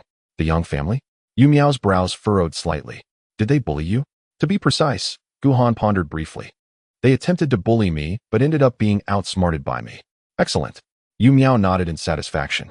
As expected of junior brother, my judgment of you is not misplaced. If they wish to bully, let them. The aftermath can be left to second senior brother. He is so lazy. It's about time he had some tasks to occupy him. By the way, Gu Han seemed to recall something and mentioned the matter of the secret realm. You intend to venture into the secret realm? Yu Miao's expression shifted, and she immediately ceased her movements. That place requires caution. Caution? Gu Han was taken aback. Is it dangerous inside? I've never been there. Yu Miao shook her head. I haven't been there either, but I remember hearing senior sister mention it long ago. It seems there are hidden treasures within, far more complex than they appear. Why would you want to go to the secret realm? Gu Han looked exasperated. Isn't it obvious? I wish to cultivate. I aim to break through. Our Fengwu Academy is impoverished, lacking even a secret realm. If I don't devise a plan soon, I fear I won't reach the Lingxian realm for years to come. I must admit, I overlooked that, Yu Miao acknowledged. In truth, our Fengwu Academy is not destitute. We may even be wealthier than some of those families. Gu Han surveyed the leaky, dilapidated hut, and was tempted to question if Yu Miao was dreaming. Indeed, Yu Miao insisted earnestly. We possess a secret realm and lack not in divine techniques. As for Yuan Jing and medicinal pills, we have an abundance beyond counting. Really? Gu Han blinked in astonishment. Where? In senior sister's possession. When she returns, everything will be yours. Senior sister. Gu Han felt a wave of helplessness wash over him. You carry on. I shall return to check on Asha. Wait, Yu Miao called out, tossing him a storage ring. Second senior brother has accumulated a considerable number of beast cores from the demon beasts he has slain over the years. Take this to use first. If it's insufficient, we can think of something once he returns. Beast cores. Gu Han's heart surged with excitement. However, a glance within the storage ring caused his brow to furrow once more. The beast cores, though of high quality, were limited in number, with only a handful of 5-tier cores available. Senior sister, he said, puzzled. Is this truly the extent of the beasts that second brother has slain? Certainly not. Yu Miao gestured towards the silken threads surrounding her. The rest have, over the years, been transformed into these items. Just in time for your arrival, senior sister. I shall craft a fine garment for you, lest others underestimate our Fengwu Academy. Gu Han felt a warmth in his heart. At that moment, he realized that matters of secret realms, elixirs, and mystical arts seemed of little consequence. The royal palace of the Great Qi dynasty had become a desolate ruin following the recent battle. Due to the haste of events, it had yet to undergo reconstruction, and there was no new king to ascend the throne. Amidst the ruins, Jiang Xian strolled leisurely, hands clasped behind his back. Years ago, it was I who witnessed the palace's construction, yet alas, the younger generations have proven unworthy, leading to its destruction. As he spoke, he arrived at the location of the main hall. With a gentle sweep of his sleeve, he revealed the pockmarked blue stone floor below. Strangely, one solitary piece of stone remained smooth as jade, seemingly untouched by the devastation. He chuckled, gazing at the stone with a sense of nostalgia. It has been a long time since I encountered the god-slaying formation. In the Fengwu Academy, due to the exceedingly rudimentary conditions, Gu Han found himself compelled to follow the example of Zhuiyang and the others, constructing a thatched hut. Inside the hut, Asha slowly opened her eyes, meeting the worried gaze of Gu Han. "Young master," said Asha. Upon seeing her expression, Gu Han sighed softly. "Did you have another dream?" "Yes," she replied, her gaze dimming. "Young master, I saw you covered in blood." "Fear not," Gu Han reassured her with a smile. "That blood surely belongs to others. Have you forgotten? Since the Gu clan, how many life and death trials have I escaped? Even if your dream holds truth, I shall endure this time." "Yes." Gu Han's words instilled a measure of confidence in Asha. "Let us go." Gu Han rose. "We shall visit third senior sister." However, upon reaching Yu Miao's dwelling, they were unceremoniously ushered out, as she declared that the garment was in a critical stage of crafting and requested Gu Han to wait 3 more days. In truth, Gu Han had intended to venture once more to Yu Mountain City. Yet, intrigued by Yu Miao's words, he opted to remain, accompanying Asha as they explored every corner of the little hill, allowing themselves a much-needed respite. These 3 days proved to be the most tranquil time he had experienced in years. In the blink of an eye, the 3 days had passed. "Junior brother." Yu Miao's voice, tinged with fatigue, reached Gu Han and Asha, who were basking in the sun atop the hillside. "Come, try this on." With that, she elegantly revealed a neatly folded long robe before Gu Han. It was predominantly black, interspersed with threads of crimson and adorned with flecks of silver.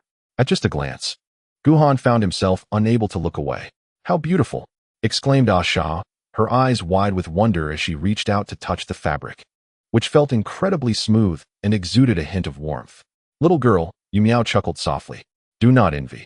I shall create something even more exquisite for you shortly." "Ah." Asha nodded excitedly. "Thank you, third senior sister. What are you standing there for?" Observing Gu Han's sparkling eyes, Yu Miao couldn't help but chuckle. "Hurry, give it a try." "All right."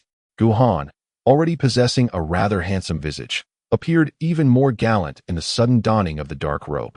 "Young master," Asha's cheeks flushed. "You look truly splendid." "Indeed." Yu Miao nodded with satisfaction, finally resembling a person. Gu Han's lips twitched. As expected, the Fengwu courtyard truly inherits a unique charm, even in the manner of flattery. Then, with a graceful wave of her slender hand, Yu Miao abruptly struck her palm in front of Gu Han. "Let us test the defense, shall we?" Visible to the naked eye, the robe shimmered in golden, crimson, and silver hues. Bang! Her seemingly effortless strike concealed immense power, instantly sending Gu Han flying dozens of feet away. "Young master," Asha exclaimed in astonishment. "Cough, cough," from a distance. Gu Han struggled to rise. "I'm fine, senior sister." He gasped in pain. "At least give me a warning." "I did warn you." Yu Miao glanced at him. "Had you been on your guard, the true defensive capability of this garment would not have been revealed." "Oh right." Asha suddenly realized. What third senior sister said makes perfect sense. Gu Han fell into contemplation, sensing something amiss. "Not too shabby." Yu Miao offered a candid assessment. Below the sky-soaring realm, it can withstand 50% of an opponent's assault. Above that, around 30%. Although it ultimately depends on the opponent's capabilities. Of course, with second senior brother around, no reckless sky-soaring realm practitioner would dare to strike at you. Wearing this garment, you would possess the means to protect yourself even in a secret realm. Below the sky-soaring realm, 50%? Guhan's heart soared with joy. A treasure garment. It is undeniably a treasure. He could scarcely fathom that such formidable defensive prowess could reside in what appeared to be merely an article of clothing.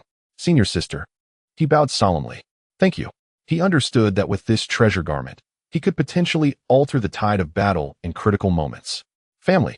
Yu Miao waved her hand dismissively. No need for such courtesy. Now, go about your business. I shall take a rest. In fact, under normal circumstances, crafting this treasure garment would require 10 days. But with some special techniques, she had significantly shortened that time, resulting in considerable expenditure. Watching her depart, Guhan felt a surge of warmth in his heart. At that moment, Asha seemed to recall something, her delicate brows furrowing once more. What is it? Guhan gently patted her head. Didn't senior sister say she would make you something even more beautiful? Alas. Asha sighed inexplicably. Young master has become more handsome. Guhan blinked, failing to grasp her meaning. Young master. Asha lifted her little face, suddenly posing an unrelated question. Do you think the family head is still pursuing that witch? Guhan looked on in bewilderment. He harbored no concerns for Gu Tian's safety. In the treacherous northern wilderness, where even Murong Yuan felt trepidation, the number of beings capable of inflicting harm upon Gu Tian was exceedingly scarce.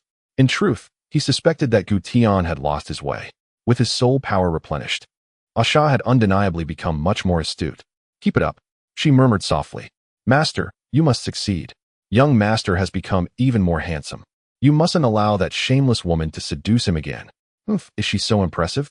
Guhan's lips twitched. Alas, Asha had picked up some bad habits. In reality, Guhan was right. At this moment, Gu Tian, while not lost per se, was not far off. Within the wild forest, a voice filled with brutality and murderous intent rang out. Kill. The demonic energy surrounding Gu Tian had nearly solidified, his eyes transformed into a pitch-black void, seemingly in pursuit of something as he surged deeper into the woods, sending the surrounding beasts fleeing in terror.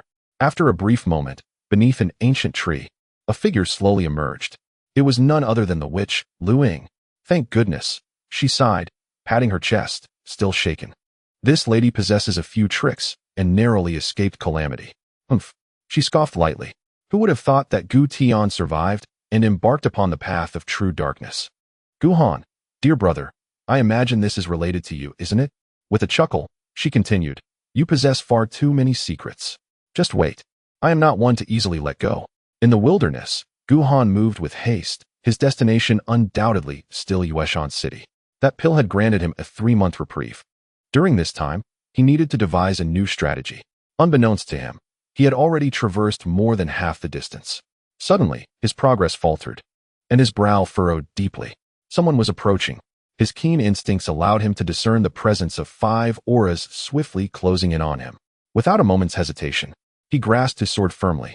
In the next instant, 5 figures converged upon him from various directions, blocking his escape route within mere breaths. Guhan's gaze swept over the 5 individuals, his frown deepening further. All 5 were at the spirit profound realm. The weakest among them was at the 7th level, while the strongest astonishingly reached the 9th. Moreover, these 5 bore a striking resemblance to one another, exuding a faint scent of blood and a palpable aura of menace. Clearly seasoned by years of battle and slaughter, far more formidable than ordinary spirit profound cultivators like Hua. Is it him? Among the 5, the man with the highest cultivation glanced at Guhan, his expression impassive. Indeed, a companion beside him nodded. I witnessed him emerge from Fengwu courtyard. His age and appearance matched perfectly. You. Guhan inhaled deeply. Who are you? A foreboding sensation gripped his heart. It seemed these individuals harbored ill intentions. Today, he feared he was about to be ensnared in a fierce battle. Attack. The leader commanded decisively, offering no explanation and granting Guhan no opportunity for delay. As he swept forward with a vigorous motion, though Guhan's cultivation was merely at the gathering origin realm, he still exerted himself to the utmost. Even before his arrival, his power had already surged forth, unleashing a formidable aura that descended in an instant. Death. Midway through, he deftly drew forth a pitch-black long blade, its edge gleaming with a chilling light, and swung it towards Guhan. Boom.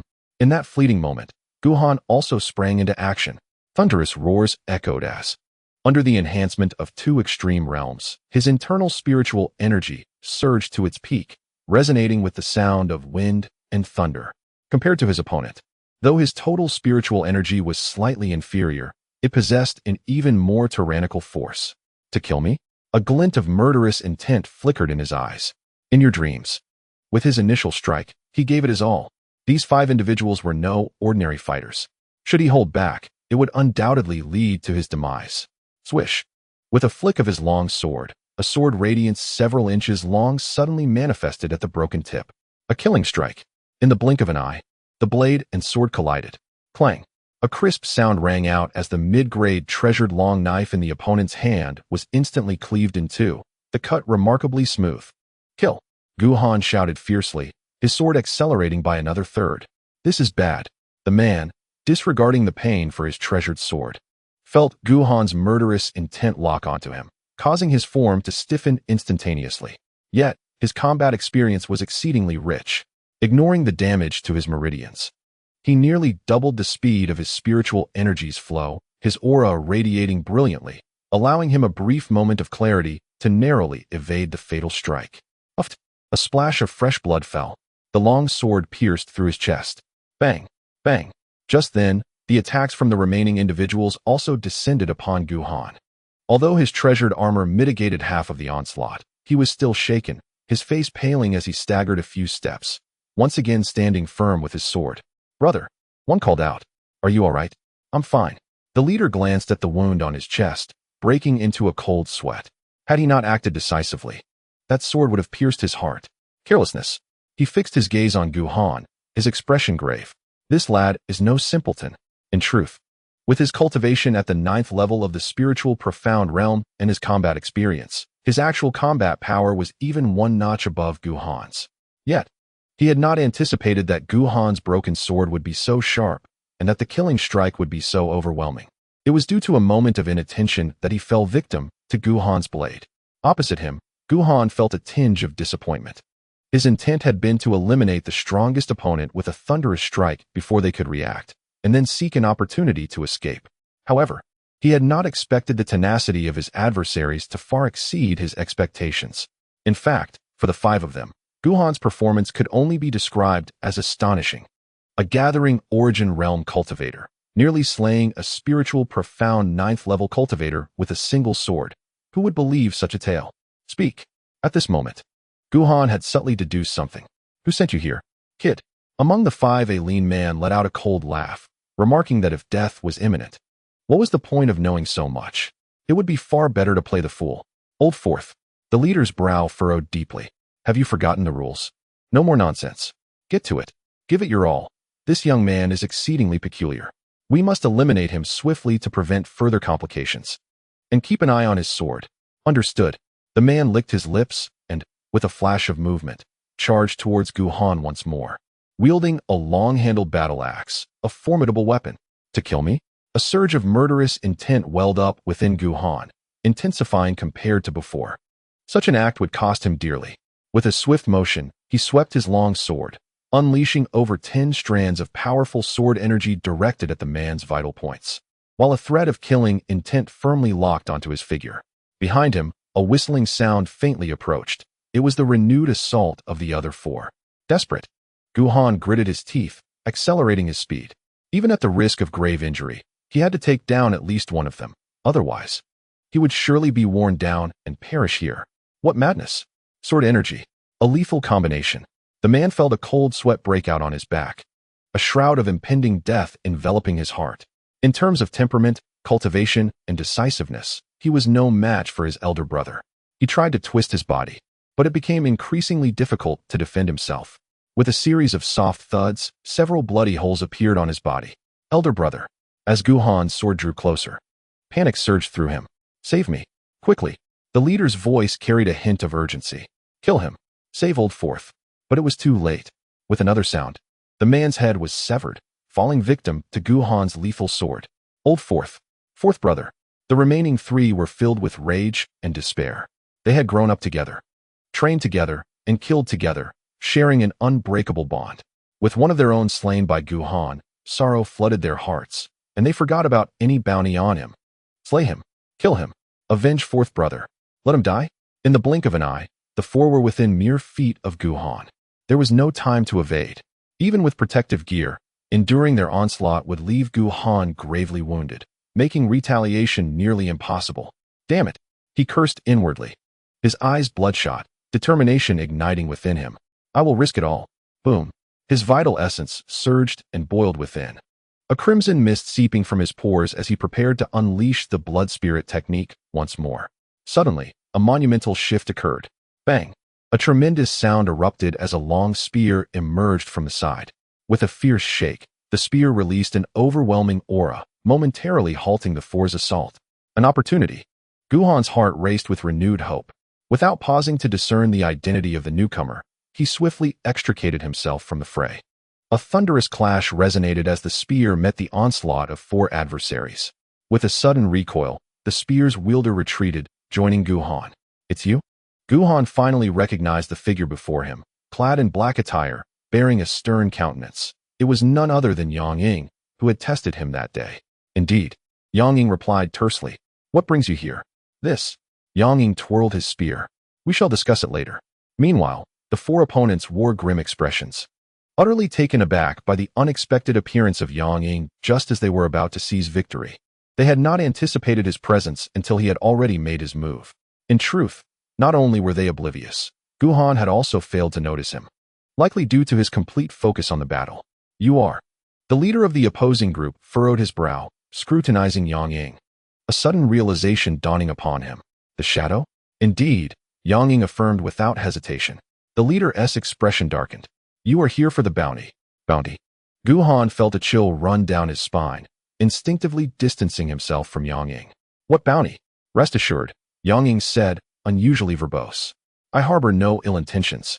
This revelation was not lost on the leader, who remained skeptical. Such a substantial reward could hardly fail to attract the infamous shadow. After a moment's contemplation, he proposed. Let us join forces to eliminate him, and I shall share a portion of the bounty with you. Brother, one of his companions exclaimed in alarm. Silence. The leader shot back, fixing him with a glare. I am capable of making my own decisions. To forge an alliance with the shadow is our honor. What say you? Esteemed one. Withdraw, Yang Ying replied, unmoved. Or perish, the leader retorted, his expression hardening. You have quite the appetite. Do you wish to claim the bounty for yourself? I have made my position clear. Yang Ying continued to shake his head. Refuse to retreat, and you shall die? Very well. The leader scoffed. I intended to be generous and share the bounty with you, but it seems you lack appreciation. Do not assume my brothers, and I fear you. That man has just slain my fourth brother, whether for bounty or not. I shall take his life to avenge my kin. Withdraw, Yang Ying stated with unwavering resolve. Then you shall die. In an instant, he transformed into a fleeting shadow, the spear radiating a formidable aura as it aimed directly for the leader's brow. The leader had not anticipated that Yang Ying would launch an attack so swiftly. Stop. First eliminate him, then deal with that brat. In the blink of an eye, the four surrounded Yang Ying, unleashing a torrential barrage of assaults upon him. Despite facing four adversaries, Yang Ying was merely at a slight disadvantage, showing no signs of defeat, and even seizing opportunities to retaliate. In truth, his cultivation was not superior to that of several others. However, in battle, he employed a life-for-a-life strategy with each strike, instilling caution in his opponents, thus rendering them hesitant to unleash their full potential. Coupled with his elusive movements and astonishing speed, this created a stalemate. In the distance, Gu Han also raised his longsword. Although uncertain whether Yang Ying had come to kill him or to assist him, one thing was clear. The four individuals before him were there to take his life. With this thought, he swung his longsword, unleashing over 10 streaks of profound sword energy that shot forth towards the weakest among them. Old Fifth, the leader exclaimed in alarm. Dodge. Yet, under Yang Ying's restraint, the man had no opportunity to evade, despite his intentions. Thud, thud. Accompanied by a pained scream, the man was instantly grievously wounded. Kill. Seizing this golden opportunity, Gu Han was resolute. His murderous intent surged forth, and he thrust his sword directly at the man's brow. Brother, the man cried out in despair. Thud. Another soft sound echoed as a slender sword mark appeared on his brow, and the corpse collapsed lifelessly to the ground. Old Fifth, the leader ground his teeth, fixating his gaze on Gu Han. You dare kill my brother. What? You are permitted to kill me, but I am not allowed to retaliate? Guhan sneered coldly. The man's heart brimmed with hatred. He abandoned Yang Ying and charged directly at Guhan. I'll slay you. However, he had already been injured by Guhan's sword and had lost his formidable weapon, causing his strength to diminish significantly. As he approached, Guhan slowly closed his eyes, and his murderous intent flared anew. Kill. Just as the man was mere feet away, Guhan opened his eyes once more. Suddenly, he met Guhan's gaze, filled with lethal intent. His form hesitated, as if trapped in an icy abyss. Thud. In the next moment, a searing pain surged through him. Guhan's long sword had pierced his body once again. Ah, brother. At that moment, screams erupted behind him from the other two men. In a one-on-two scenario, Yang Ying's prowess ensured a steady victory. It required little time before he dispatched both of them on the spot. Second brother. Third brother. The man's face contorted with unwillingness and hatred. Shadow. You are ruthless. Don't move. Guhan's expression remained impassive. If you move, death will come swifter. You? The man glared at Guhan, managing a grim laugh. Do you believe that by killing me, you can escape? You are Navi. Do you truly think Shadow is here to assist you? I am curious, Guhan replied, unfazed. We are strangers. Why do you seek to kill me? No need to inquire further. Yang Ying's voice came from the side. They are the Ma brothers, ranked highly on the black market assassin list. Together, even those in the divine realm have fallen to their blades. Assassins? Guhan narrowed his eyes. Who seeks to kill me? I do not know. Yang Ying shook his head. The identity of the employer is kept absolutely confidential. How do you know these things? Guhan inquired with a chuckle. The man opposite him sneered, introducing himself as Shadow, a name that stood alongside my 5 brothers on the assassin's leaderboard. I never imagined that the illustrious reputation of my 5 brothers would be tarnished by a mere cultivator at the gathering of Essence Realm. Before he could finish his taunt, the long sword trembled lightly, and the spark in his eyes dimmed swiftly. An assassin? Guhan scoffed. You're quite the chatterbox. He then turned his gaze to Yang Ying. His brow furrowed. Are you also an assassin? Indeed, Yang Ying admitted candidly. Then, Guhan redirected his sword towards Yang Ying. You two have come to kill me? Not at all. Yang Ying shook his head. As I've stated, I am here to assist you. Assist me? Guhan was incredulous. We have no prior acquaintance. In fact, we should have some grievances. Yang Ying paused for a moment.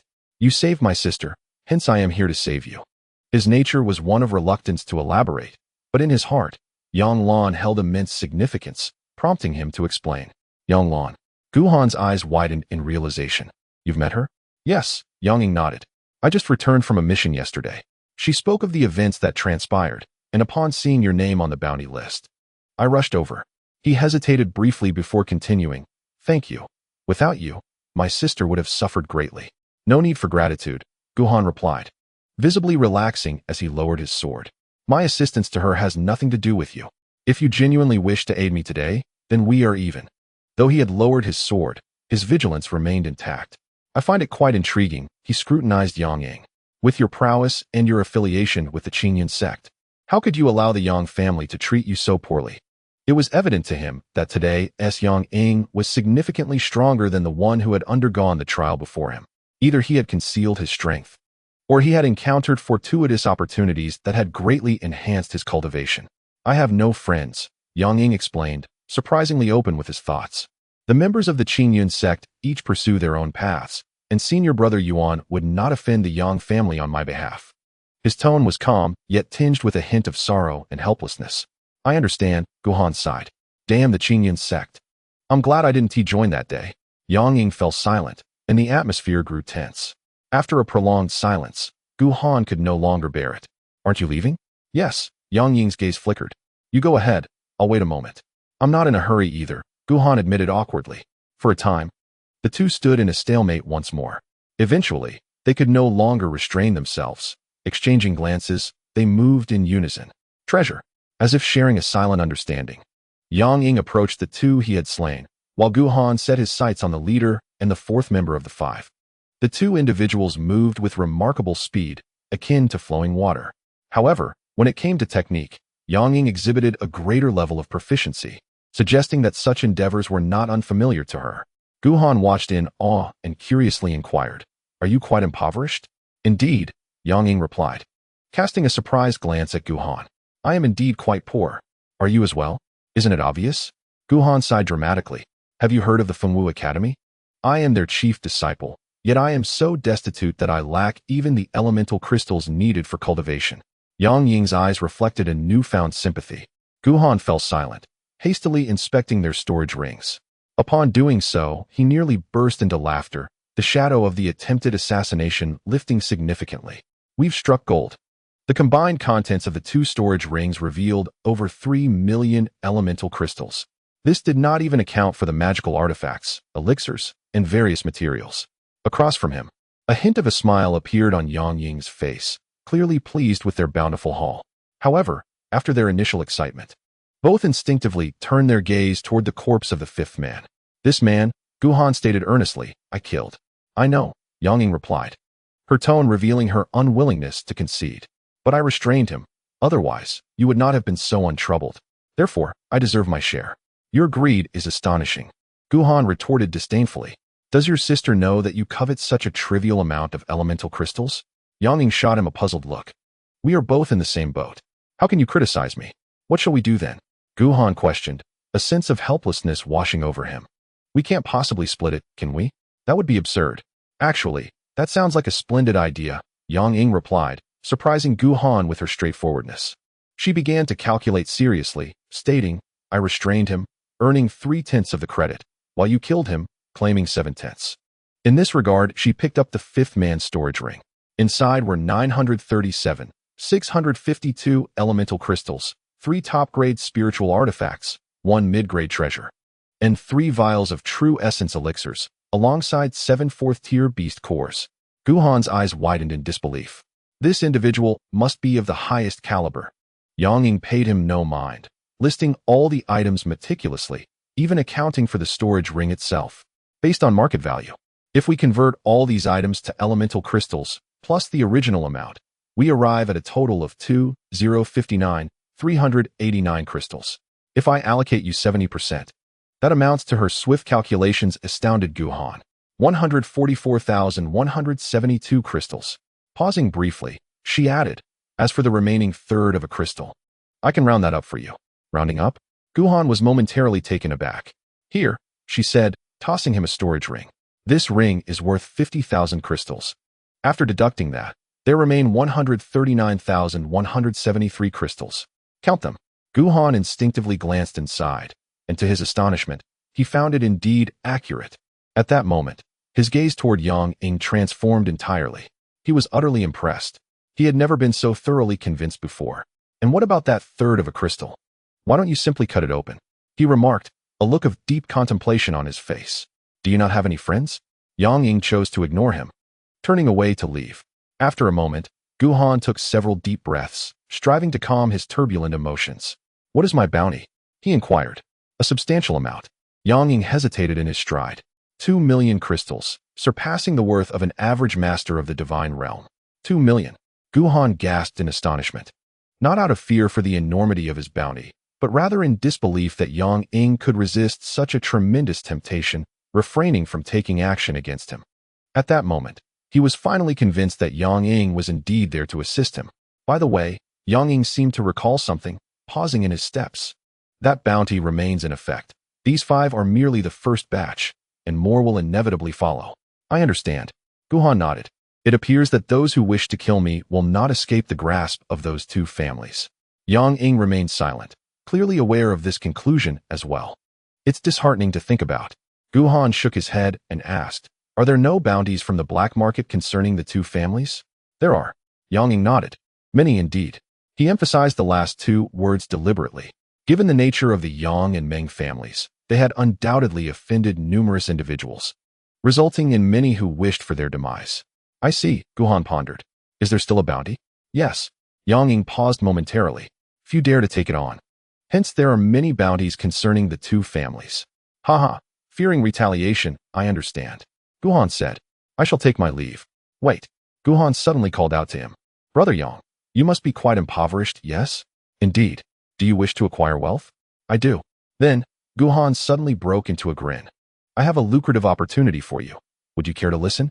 Volume 1, Chapter 125, Assassin Gu Han, Codename, Fatty Fu. A lucrative opportunity? Yang Ying paused. Slowly turning around, casting a skeptical glance at Gu Han, clearly unconvinced. If you truly had a way to generate wealth, would you still be this poor? What is that? Gu Han raised an eyebrow. Do you not believe me? I do not, Yang Ying replied bluntly. But you may share your thoughts. He secretly reassured himself that listening would entail no loss. After all, perhaps he might indeed possess a solution. Gu Han looked at him with disdain. Indeed, you are one who values wealth above all else. You just mentioned, he continued without holding back, licking his lips, on the bounty list. There are many from the Yang and Meng families. Consider the total sum. What a great fortune it would amount to. Farewell. Yang Ying turned to leave. Is that all? A way to generate wealth? Anyone could deduce that with a mere thought. The question is, who would dare risk their life to claim such a bounty? One might have their life to claim it, yet no life to spend it. Brother Yang, Gu Han furrowed his brow. I find you to be a decent person, and I believe we could collaborate. Thus, I share this with you. Are you not the least bit intrigued? Not in the slightest. Yang Ying responded with unwavering clarity. Do not speak of me. Even those assassins ranked higher than I would not dare to recklessly engage with such individuals. If you fear not for your life, valuing money over existence, then pursue it alone, and do not involve me. Brother Yang, Gu Han was not easily dissuaded. Consider it once more. This is an opportunity for immense fortune. Why? Yang Ying fixed his gaze upon him. Are you seeking my involvement? Your prowess is formidable. Gu Han did not conceal the truth. The bounty list undoubtedly harbors individuals of the spirit profound realm and above. Undertaking this alone feels precarious. Should we cooperate? We need not speak of the spirit profound realm. Indeed, even against those in the divine realm, we could achieve a swift victory. In truth, strength is but a secondary concern. Yang Ying understood this clearly. Although he valued wealth dearly, he was not avaricious. What is more commendable is his discernment of enmities and allegiances. He never took what was not rightfully his, making him the ideal partner for collaboration. Take care. He offered Gu Han a parting blessing. Without looking back, Yang Ying strode forward with purpose. Brother Yang, Gu Han's voice echoed once more. Are you truly content? Yang Ying remained silent, his pace unwavering. I have heard whispers. Gu Han suddenly sighed. The years you and your sister have endured have been fraught with hardship. Not only have you received no assistance from your family, but you have also suffered humiliation and disdain. Yang Lan spoke of how, many years ago, your mother secretly hoarded some essence crystals to aid your cultivation, only to be discovered and nearly beaten to death. Yang Ying's footsteps faltered for a moment. Unbeknownst to him, a fire ignited within his heart. And what of Yang Lan? Gu Han's gaze was fixed upon him. If even a servant dared to treat her with such contempt, they must have committed far worse acts in private. Brother Yang, can you truly accept this? And what of it? Yang Ying abruptly halted, his fists clenched tightly. At the mention of past grievances, the deep-seated hatred within him flared to life, causing his body to tremble. His emotions surged. I naturally despise them. I yearn to eradicate every individual who has wronged my sister and my mother. Yet, he suddenly turned, his eyes ablaze with fury. I dare not gamble. This vendetta, I cannot pursue. If I strike, they will undoubtedly trace it back to me. At that moment, he sighed despondently. It would lead to an irreversible fate. Thus, Gu Han's eyes were fixed upon him. Let us collaborate. You shall restrain them, while I shall execute the deed. In this manner, they shall never suspect your involvement. Yang Ying fell silent once more. Very well.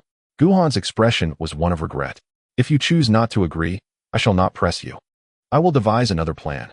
Regarding today's matters, he spoke, clasping his hands in gratitude towards Yang Ying. I thank you nonetheless. As he watched Gu Han depart, a struggle flickered in Yang Ying's eyes. Beatings, humiliation, scorn. The tribulations endured by the three of them, mother and children, rose vividly in his mind. Wait. By some uncanny twist of fate, he called out to Gu Han. Brother Yang. Gu Han turned instantly, elated. I knew it. You possess the spirit of a true man. You. Yang Ying disregarded the flattery. Are you truly confident of achieving a swift victory? Brother Yang. Gu Han pointed at the lifeless body of Lao Wu, his dissatisfaction palpable. You witnessed my sword strike with your own eyes. Not even a being of the divine connection realm could possibly withstand it. Yang Ying fell silent once more. Although his strength surpassed that of Gu Han, he too harbored doubts about being able to fend off such a strike.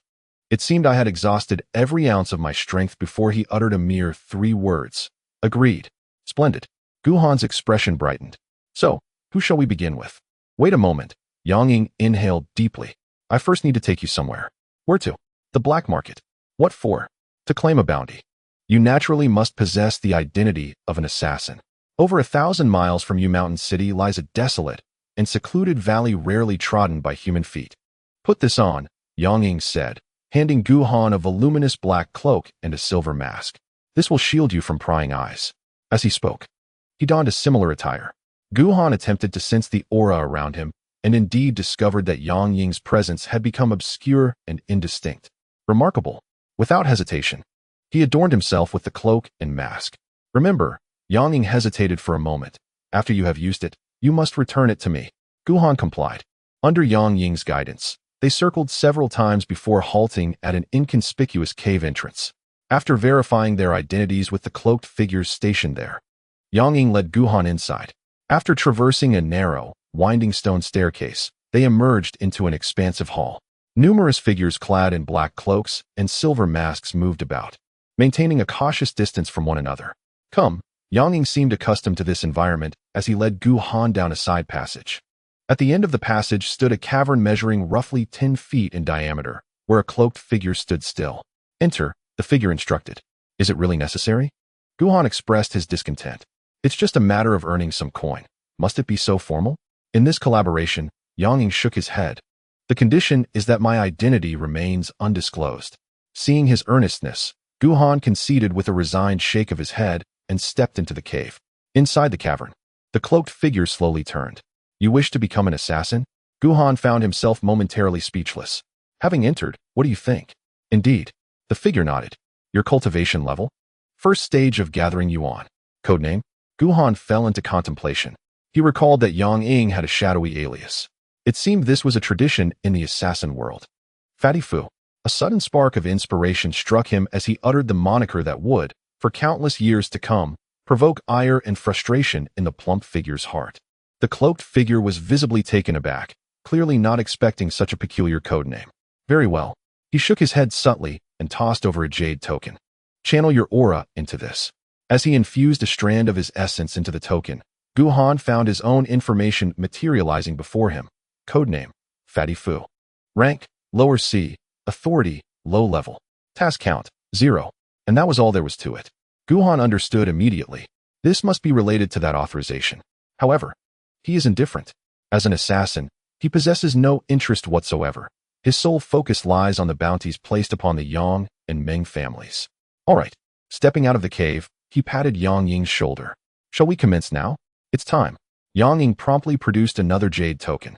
Within it lies a compilation of bounties published in the black market. You can directly accept and deliver tasks using the identity token in your hand, eliminating the need for constant back and forth. Remarkable. Gu Han examined the jade token with great curiosity. It appears this object holds some secrets. But are they not concerned about potential forgeries? No one dares. Yang Ying's tone was exceedingly serious. There are dedicated personnel in the black market responsible for verifying the completion of these tasks. Should anyone be found guilty of deceit, the repercussions for forgery are dire. Gu Han appeared contemplative. Evidently, the black market is far more intricate than it seems. Naturally, Yang Ying nodded. The black market possesses formidable and enigmatic backing, which is the reason for its survival over the years. Moreover, the realms they engage in are exceedingly vast. This is merely the tip of their influence. Bounties, assassinations, exploration, treasure hunting, whatever you can conceive, they encompass it all. Gu Han suddenly grasped the situation. The existence of the black market beneath the noses of several families undoubtedly indicates the presence of a superpower. However, he glanced at the jade token, his brow furrowing once more. Why do I not possess such a thing? Yang Ying fell silent for a moment. Your rank is too low. You are still in the assessment period. Gu Han remarked. This jade token is remarkably convenient. Not only can one view the posted bounties by time, but one can even actively input the target's name.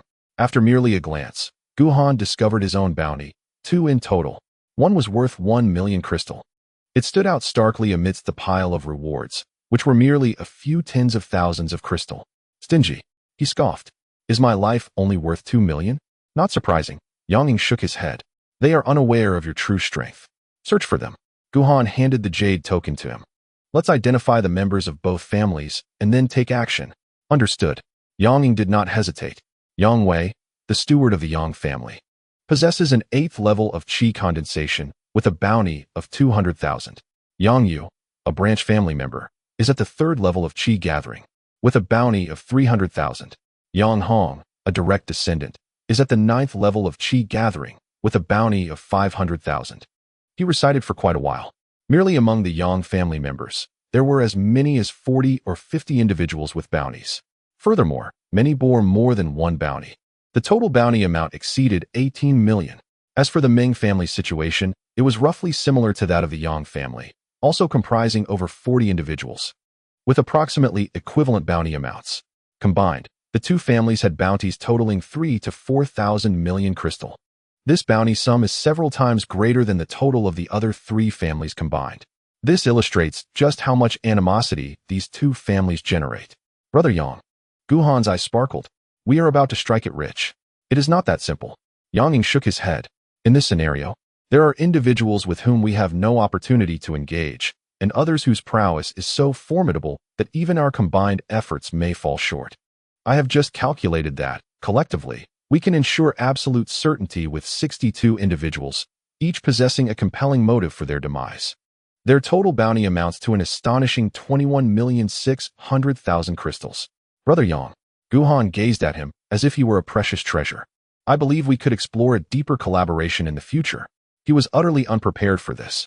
In the mere span of moments, Yang Ying had managed to compute such extensive details. He even discerned with clarity whether those individuals deserved to perish. A true talent. Indubitably a remarkable individual. The sensation of being able to act without the burden of further considerations was immensely gratifying.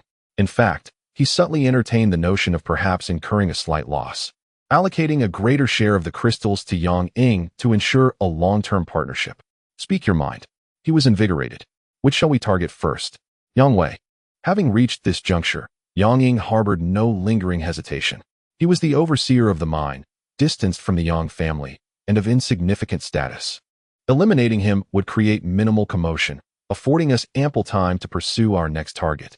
Excellent. Guhan naturally did not oppose this. You are familiar with this place.